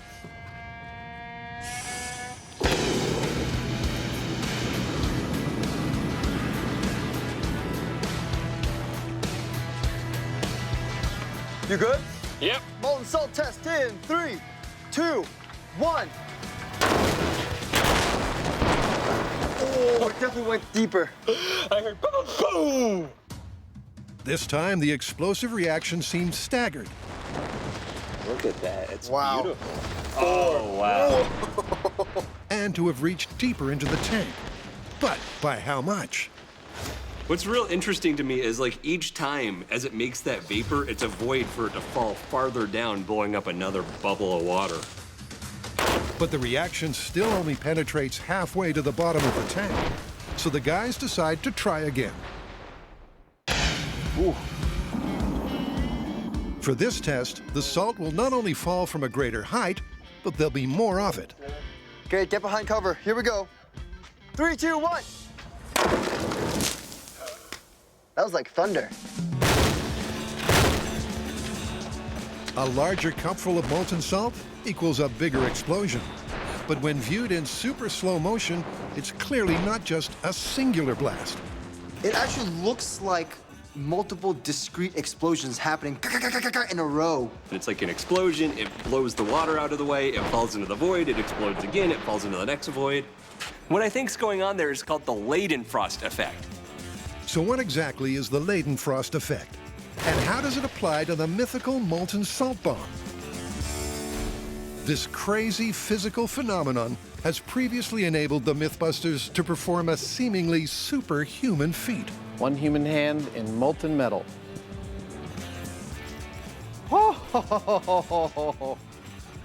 That's freaky. You can feel the water boiling against your fingers. You can feel that right there. Let me demonstrate what happens when you apply water to a hot plate. It simply boils away. The water turns into steam. It's 1,800 times the volume, but it just poof, and it's gone. Hot plate has now gone from hot to extra hot. Note the difference with the water. This is significantly hotter than it was before, but this bubble in the middle is protected by a layer of steam underneath it that insulates it, so it's staying nice and cool, and it's kind of like our molten salt going into that aquarium. Super hot salt, layer of steam, and then all that water. In the last test, the insulating effect of a steam vapor layer is clearly visible, allowing the molten salt to fall 1/3 of the way into the tank before it flash vaporizes the surrounding water. Several smaller explosions occur as the process repeats and the molten salt continues to fall. The molten salt's pushing through that vapor and going deeper every time, so it's almost like a boom, boom, boom, boom, boom, boom, boom, boom, boom, boom, boom, all the way down to the center until you run out of salt. We suspect that the Leidenfrost effect is turning our molten salt into essentially a depth charge inside our aquarium. It's going bloonk, releasing energy, bloonk, releasing more energy until it hits the bottom of our tank. That seems like it might be helpful for unclogging toilets. Coming up. I see you've stolen gasoline before. I don't know what you're talking about, John. The Mythbusters pit the humble toilet plunger That is actually not bad. against the clogged shifting power of molten salt. 3, 2, 1. And in the myth of effective perspective, will third-person POV prove the real-life choice of winners, I love having this viewpoint. or just result in Butterfingers? Uh-oh.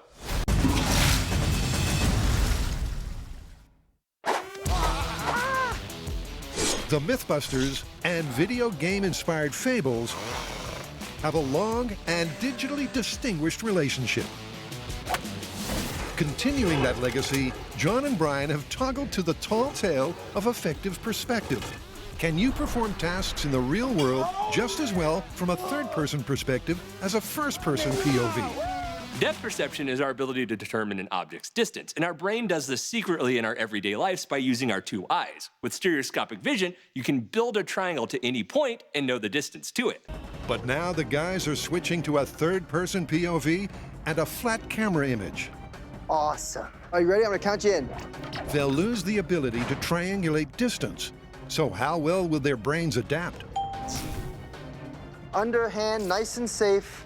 I think this seems the best. Yeah, the bounce back.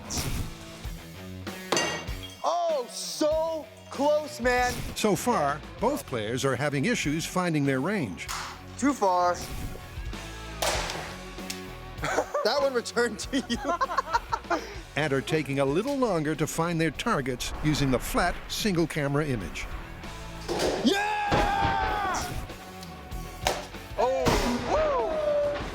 Losing the stereoscopic benefit of 2 eyes is a minor disadvantage. That's not in the barrel, is it? Nothing but net. This might take a while. Everyone should get a seat and a cup of tea. But it doesn't prevent them from saving the world. Yeah, save the world. Take that, aliens! Alien invasion squashed. That's all right, we did a good job. But it was a lot more difficult when you're looking in third person to judge how far things are, because I could not gauge the depth of where those science tubes were. And this was borne out in both John and Brian's third-person level times. Yeah, that change in perspective definitely had an effect on how long it took us to do these tasks. So I think it's time to move on to a new skill. Let's do it. Next up, the guys test their reaction speeds We gotta go, Brian! as they bust into an alien base. All right, John, I'm gonna hotwire the door panel. All right. First up, in first person. Like any good alien base in a video game, it's got an impenetrable door. Well, almost impenetrable. If the guys react fast enough to the sequence of lights and push the corresponding button in time, they'll gain access. I'm gonna get us through this door, Brian. You got it, you got it. That's it, I did it! And then we're gonna move on to these very special laser human body probing alien turrets that can only be disarmed Sucker. with these highly advanced alien disarming weapons. Oh! Yeah! Oh, snap. After these bad boys are down, there's only one challenge left. And that's taking out the squad of invading aliens.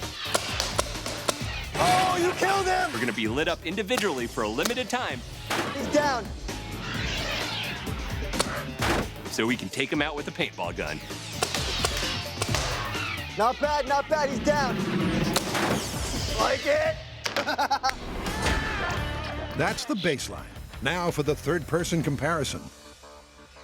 Let the festivities begin!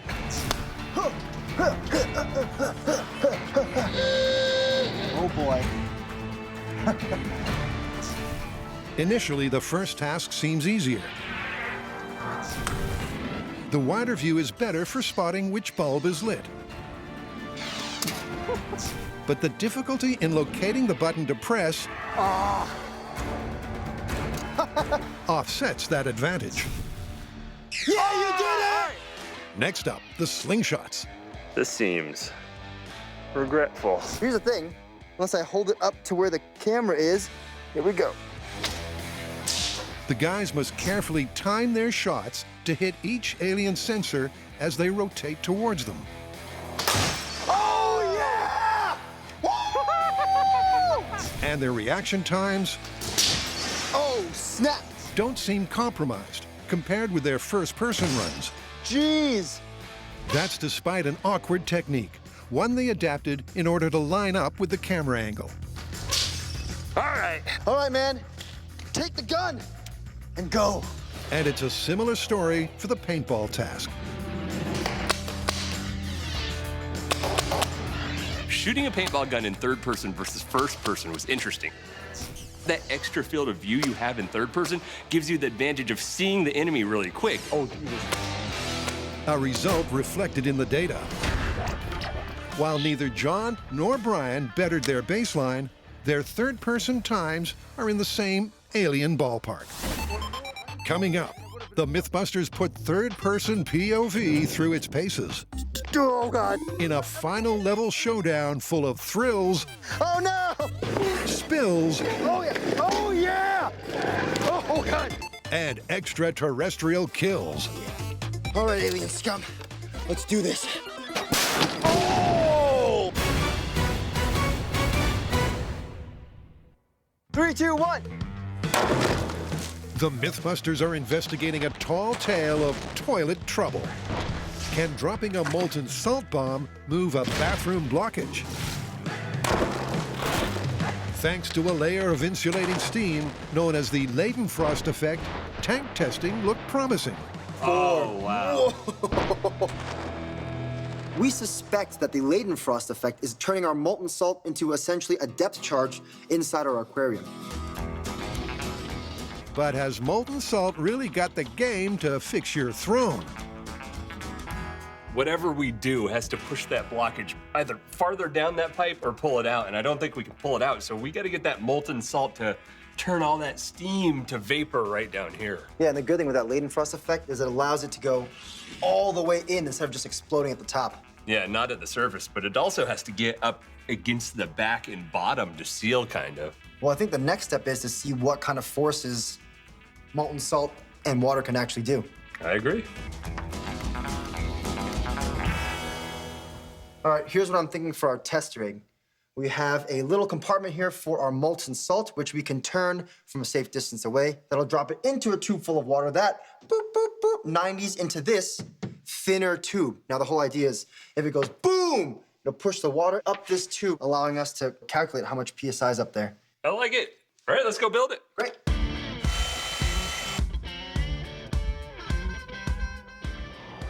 Hey, John.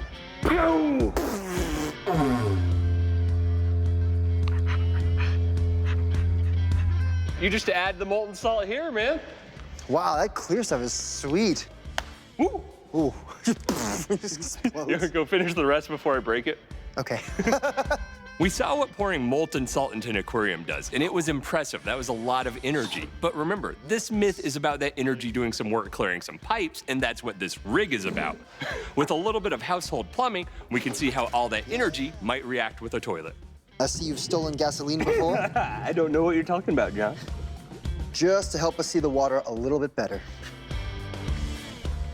The pressure gauge is ready to go. Time to find out just how much clog-busting force that molten salt reaction generates. Molten salt in pressure rig in 3, 2, 1. It's a perfect measure. Yeah. The molten salt triggers a steam reaction in the U-bend, which pushes water clear out the top of the smaller measuring tube. So exactly how much pressure was produced? Now, we did the math and we found out that for every 1 inch down in the 3-inch tube, it goes up 9 inches in the 1-inch tube. And that equates to about 2 psi's worth of pressure to push it all the way up and out. Is that 2 psi going to do the job? Well, who knows, but that's why every experiment has a standard. And for us, that's a plunger. We can compare that molten salt to the plunger, see just how much work you would do normally clearing your pipes. Let's do it. All right, okay. How about start with 1 plunge? 1 single plunge. Yeah, and I'll mark it. All right. 3, 2, 1. Ooh, that is actually not bad. All right. Next, the triple tap. Ooh. And finally, a plunging frenzy. 2 inches above the 3 plunge mark. I'll take that. That's pretty impressive. How did our pressure test compare? Well, when using the hand plunger and giving it our best go, we got about 10 inches of head. Head being the total height traveled by our column of water. That gave us about 0.36 psi of pressure. When you compare that to the results from our molten salt, which cleared our tube, we'll call it 54 inches plus, and a result of 2 psi. That 2 psi is 5 times more than the results from our plunger. And that data is real interesting. So compared with the pressure generated by molten salt, it looks like plungers are for suckers. But coming up, John Lung, professional toilet clogger. will final testing result in an explosive plumbing success? 3, 2, 1. Or just a big old mess? First, it's time to rack up some more XP in the myth of effective perspective. Oh, my own video game! Is third-person POV as successful in real life as it is in a video game? So far, the Mythbusters' depth perception was hampered. That one returned to you. This might take a while. But their reaction times were comparable. Oh, yeah! Next up, just how good are our players with their hands? It's a test of manual dexterity. In order to defeat the oncoming mob of aliens, John and I have 3 tasks left. The first is to build this catapult from these parts in this frame. 1. I wish I had dramatic action music. Do. Nope.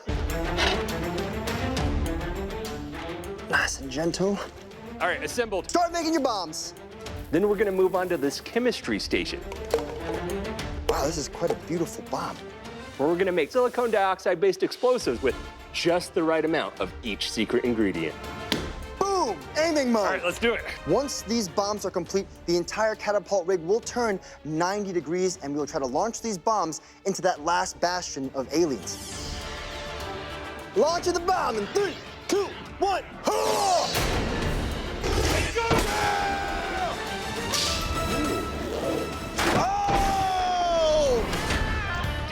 The scores are in, the baseline laid.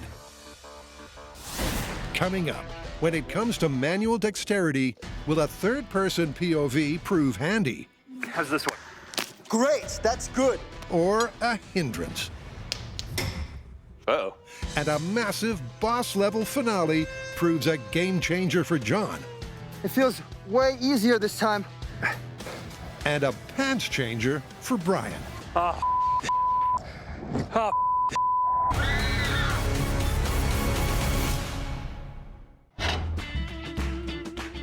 John and Brian completed the manual dexterity level in first person with relative ease. Manual dexterity is a measurement of our hands' ability to manipulate objects. That's pretty easy in the first person because we do it every day of our lives. Here we go. But move to the third person and our brain has to get a whole new grasp on what our hands are doing. Ready, player lung. So that little change might be a lot of work. It might be pretty easy. 3, 2, 1. And right from the get-go, John hits problems. Uh-oh. That's unfortunate. Well, that's over. From a third-person perspective, some tasks that require fine motor skills seem a little tougher. I like how you still hold that in front of your face like you're normally looking. Yeah, right? Bada boom! That's a catapult. Done! But when the camera angle is right, it may be an advantage for others. I mean, I love having this viewpoint here. This camera is so convenient. And I'm definitely super comfortable inside my little out-of-body experience. Aiming mode! All right, John, how's this one? Great! Here we go. So how will a third-person perspective affect our players' ability to aim with the catapult? Firing. Your ammo fell out. Really? You missed the ball. Is this not in? Oh, man! Look at that. Look at that little perspective trick. Here we go.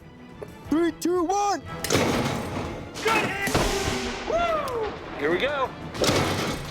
Boom! Third person high five. So manual dexterity. I almost thought I did a great job until I loaded the bomb in the second run in third person and managed to not make it into the bucket, dropping it straight onto the floor, which the last time I checked is not great for bomb making. No, I thought that was gonna be the easy part, launching the bomb, and then you missed. Should we look at the numbers? Lay it on me. All right. Yep, both Brian and John took far longer to complete the manual dexterity level in third person. So having negatively affected performance in all 3 tests, this myth is on shaky ground. But Brian and John aren't convinced it's busted just yet.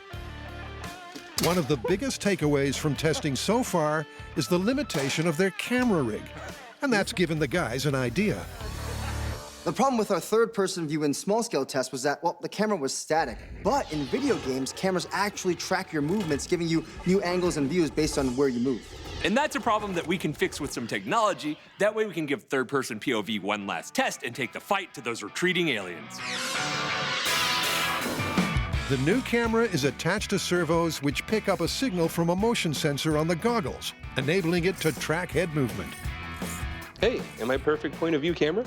Yes. Is this test gonna be easy? No.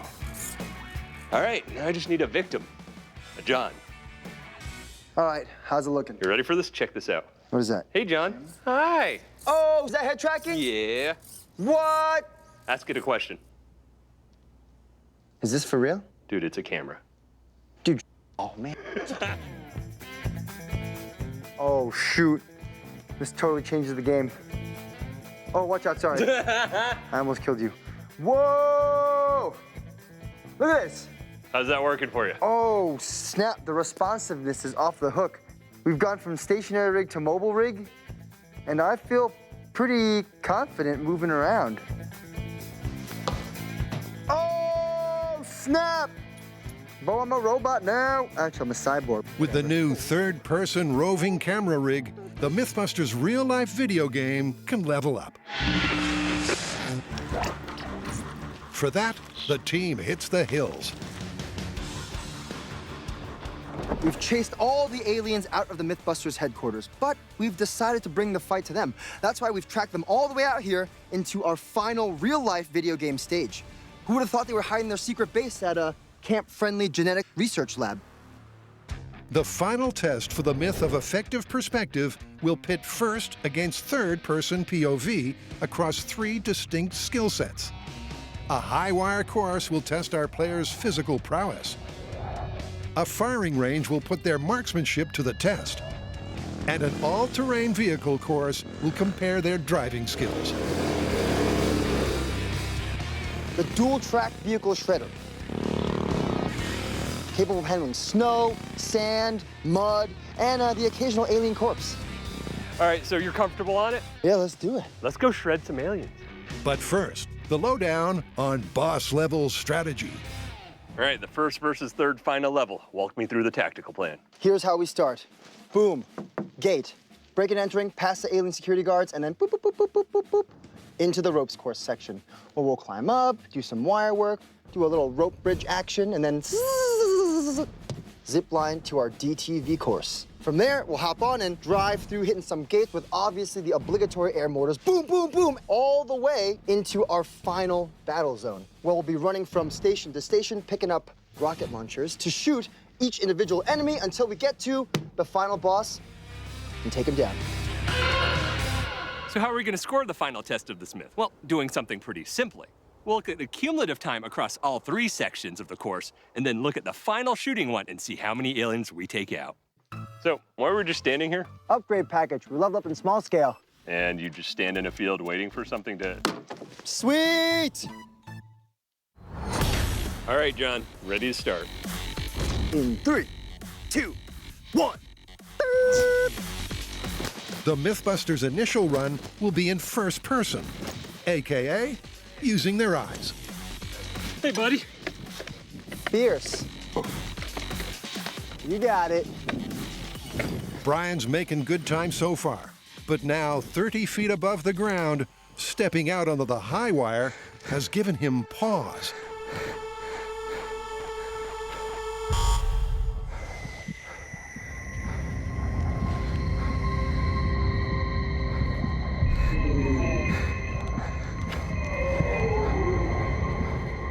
Oh,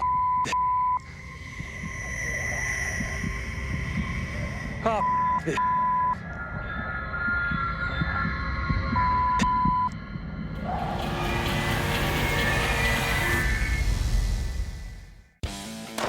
Oh, snap. That seems like it might be helpful for unclogging toilets. John and Brian have discovered that just 2 tablespoons of molten salt tipped into water generates 5 times more pressure than the humble plunger. Ooh, ready? But this myth could yet prove a stinker if dropping a liquid salt bomb fails to unclog the commode. The guys have set up the toilet with a waste pipe. Flushing in 3, 2, 1. So if the molten salt blasts the blockage free, it'll drain the bowl. John Lung, professional toilet clogger. Shove it in there. All right, this is a new toilet. Right, Brian? Right.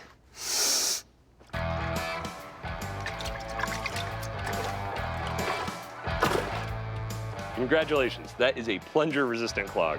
We should throw some molten salt in there. Seems like the only logical next step. So with bomb dropping time fast approaching, what are the odds it'll shift the stoppage? Based on our small-scale test, I can't wait to see what happens. Even with just 2 tablespoons of molten salt, we got a pretty big pop.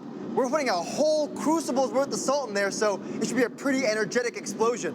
What do I think's gonna happen? I think we put the crucible in the holder, turn it, pour it in, that molten salt hits, and bam! That same explosive release we saw earlier in the aquarium, but it's all out of the bowl and none of it down the pipe. Oh boy. Molten salt and clogged toilet. 3, 2, 1. That was violent. It's an impressive explosive reaction and causes the type of carnage that makes clean freaks cringe. But did it blow out the blockage? Even though the toilet water is very warm, the clog is still very much intact, so we still got a problem. You ready for some beautiful high speed? Oh, always. All right, great, here we go. That is an insane amount of energy. And the beautiful part is you can see the molten salt continuing to pour into the hole. Whoa! Formed by the explosion from the salt before it. You mean the Leidenfrost effect? Yeah, and it's acting like a depth charge, as we saw on the small scale, trying to bust that clog open. It was like that first one blew out a little bit and you could see some water, and then that next blob fell through it, and then boof! Molten salt in a toilet in real time, epic. Molten salt in a toilet in high speed, ooh, much more revealing. The entire time we've been talking about the Leidenfrost effect, preserving the energy of our molten salt, boom, boom, boom, boom, boom, going all the way down our water into the bottom of our tank. And for our full scale, that's exactly what we saw. Except at that quantity of molten salt, it was much more of an explosion. The first drop hits the top of the water, boom, exploding a large empty cavity, allowing the rest of the molten salt to essentially punch our clog. Even so, most of the energy from the supersonic shockwave propagates upwards out of the bowl, and the toilet remains blocked. But the guys aren't flushing this myth just yet.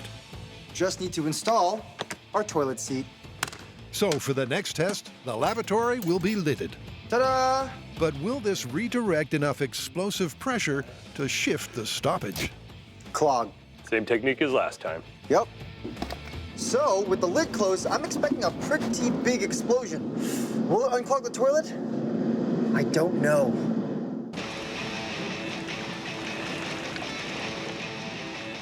Lid closed, unclogged toilet seat, molten salt in 3, 2, 1.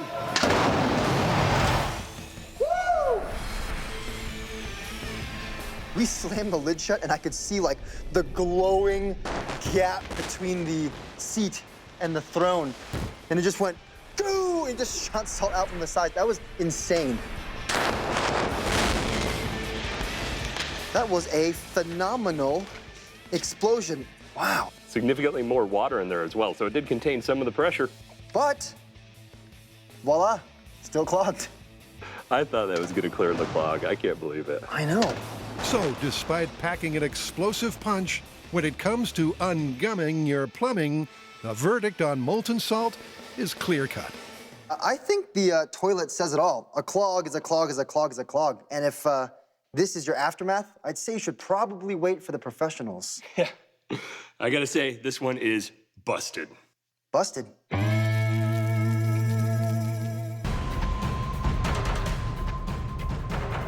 Oh, this. The high wire is a test of balance and depth perception. Nope. I'm done. I'm done. And at a knee-wobbling 30 feet, I am dizzy as it's clear that Brian's struggling. You're on your way down. I cannot do this, buddy. Heights and hirsute Mythbusters have a troubled relationship. Whoa, that really is quite hairy. I absolutely hate it. The Hyneman had several bouts of paralyzing vertigo while on the job. This is a long way down. But after a quick consultation with the medic, my recommendation is I don't think you should be getting up on any kind of heights today. It turns out vertigo isn't Brian's issue. He's running a fever, meaning it's game over for the big guy. So it's down to John to rid the world of aliens. 3, 2, 1.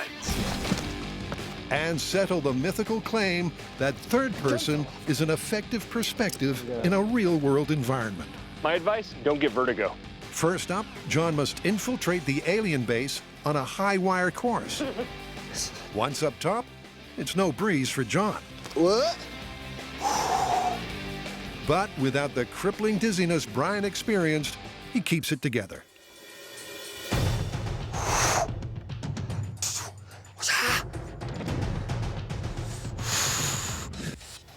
You like that? I like that. I call it the human bridge. And gets through stage 1.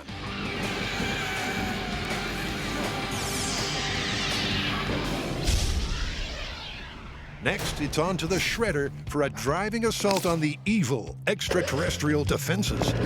Woo! Final level, first-person run-through. Oops. Can I do it? Probably. Oh, yeah. How fast can I do it? Bye. Oh, yeah. Oh, yeah. Oh, God. We're good.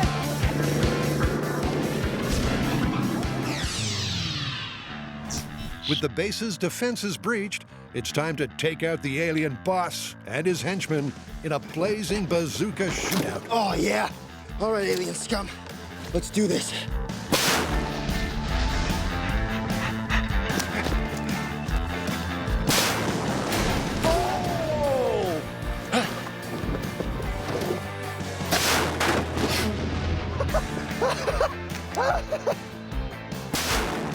Having shot up 2 of the boss's sidekicks, but missed the other 2. Okay, here's where it counts, kiddo. It's down to a showdown with the big guy. Yeah! First person, baby! Woo! It took John 15 minutes and 17 seconds to rid the world of the alien scourge. And in the final shootout, he took down 3 out of 5 aliens. Creditable marksmanship. Cummerbund in place. So, how will his abilities be affected with a third-person perspective? Time to strap into the new and improved roving camera rig and find out. Can I do it? Oh, God. Here we go. Oh, boy. I don't know. Is a third-person perspective really as effective as it is in a video game? I don't know. Well, let's find out. All right, in 3, 2, 1. Holy moly. Huh. Huh. The camera is tracking with John's head movements, the image typical for a video game third-person perspective. Camera holding steady? So far, so good. Okay. But is this really a useful point of view in the real world? Okay. Here we go. Oh, yeah. All right. Woo! Here we go. Holy moly. Oh, commit. Yeah.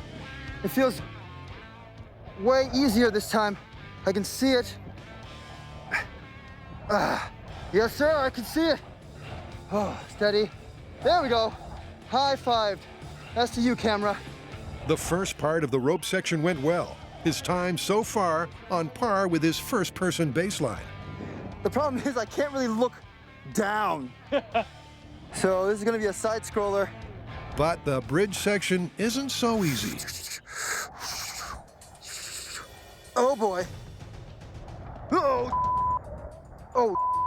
Here we go. Oh God. All right, get your tiny feet on those faraway boards, John. You can do it. Before, when I was on the tightrope, if I listed back or forward, my view would match.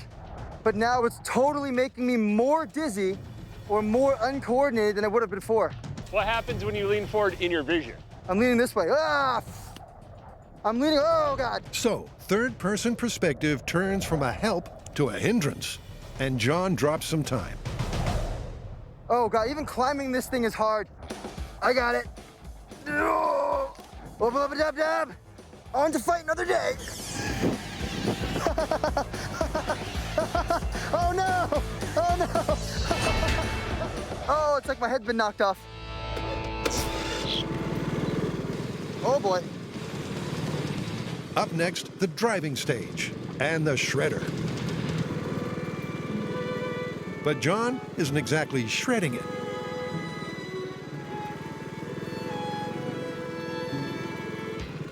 Once again, the disorienting effects of a third-person POV are an issue. Here we go! Yeah! What up, son? The lack of depth perception means he's forced to crouch to keep balance, and to a crawl to keep from a fall.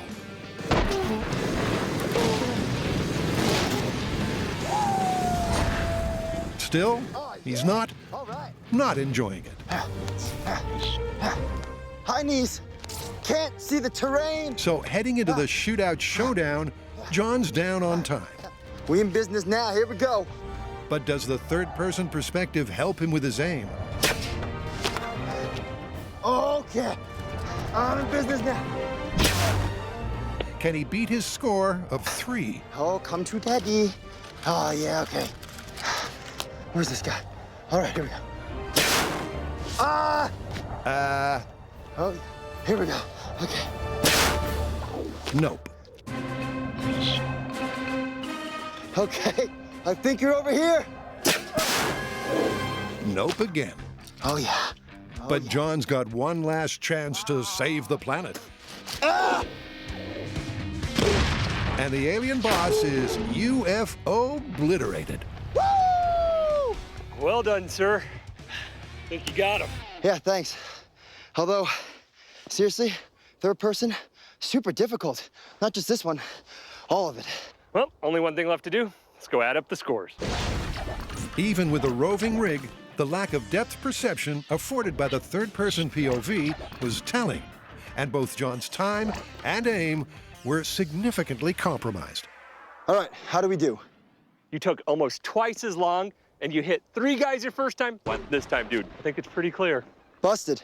Absolutely busted. I'm gonna stick to my eyes. They seem better in general. Okay, you're part of Mythbusters team now. You stay here, we'll go get help.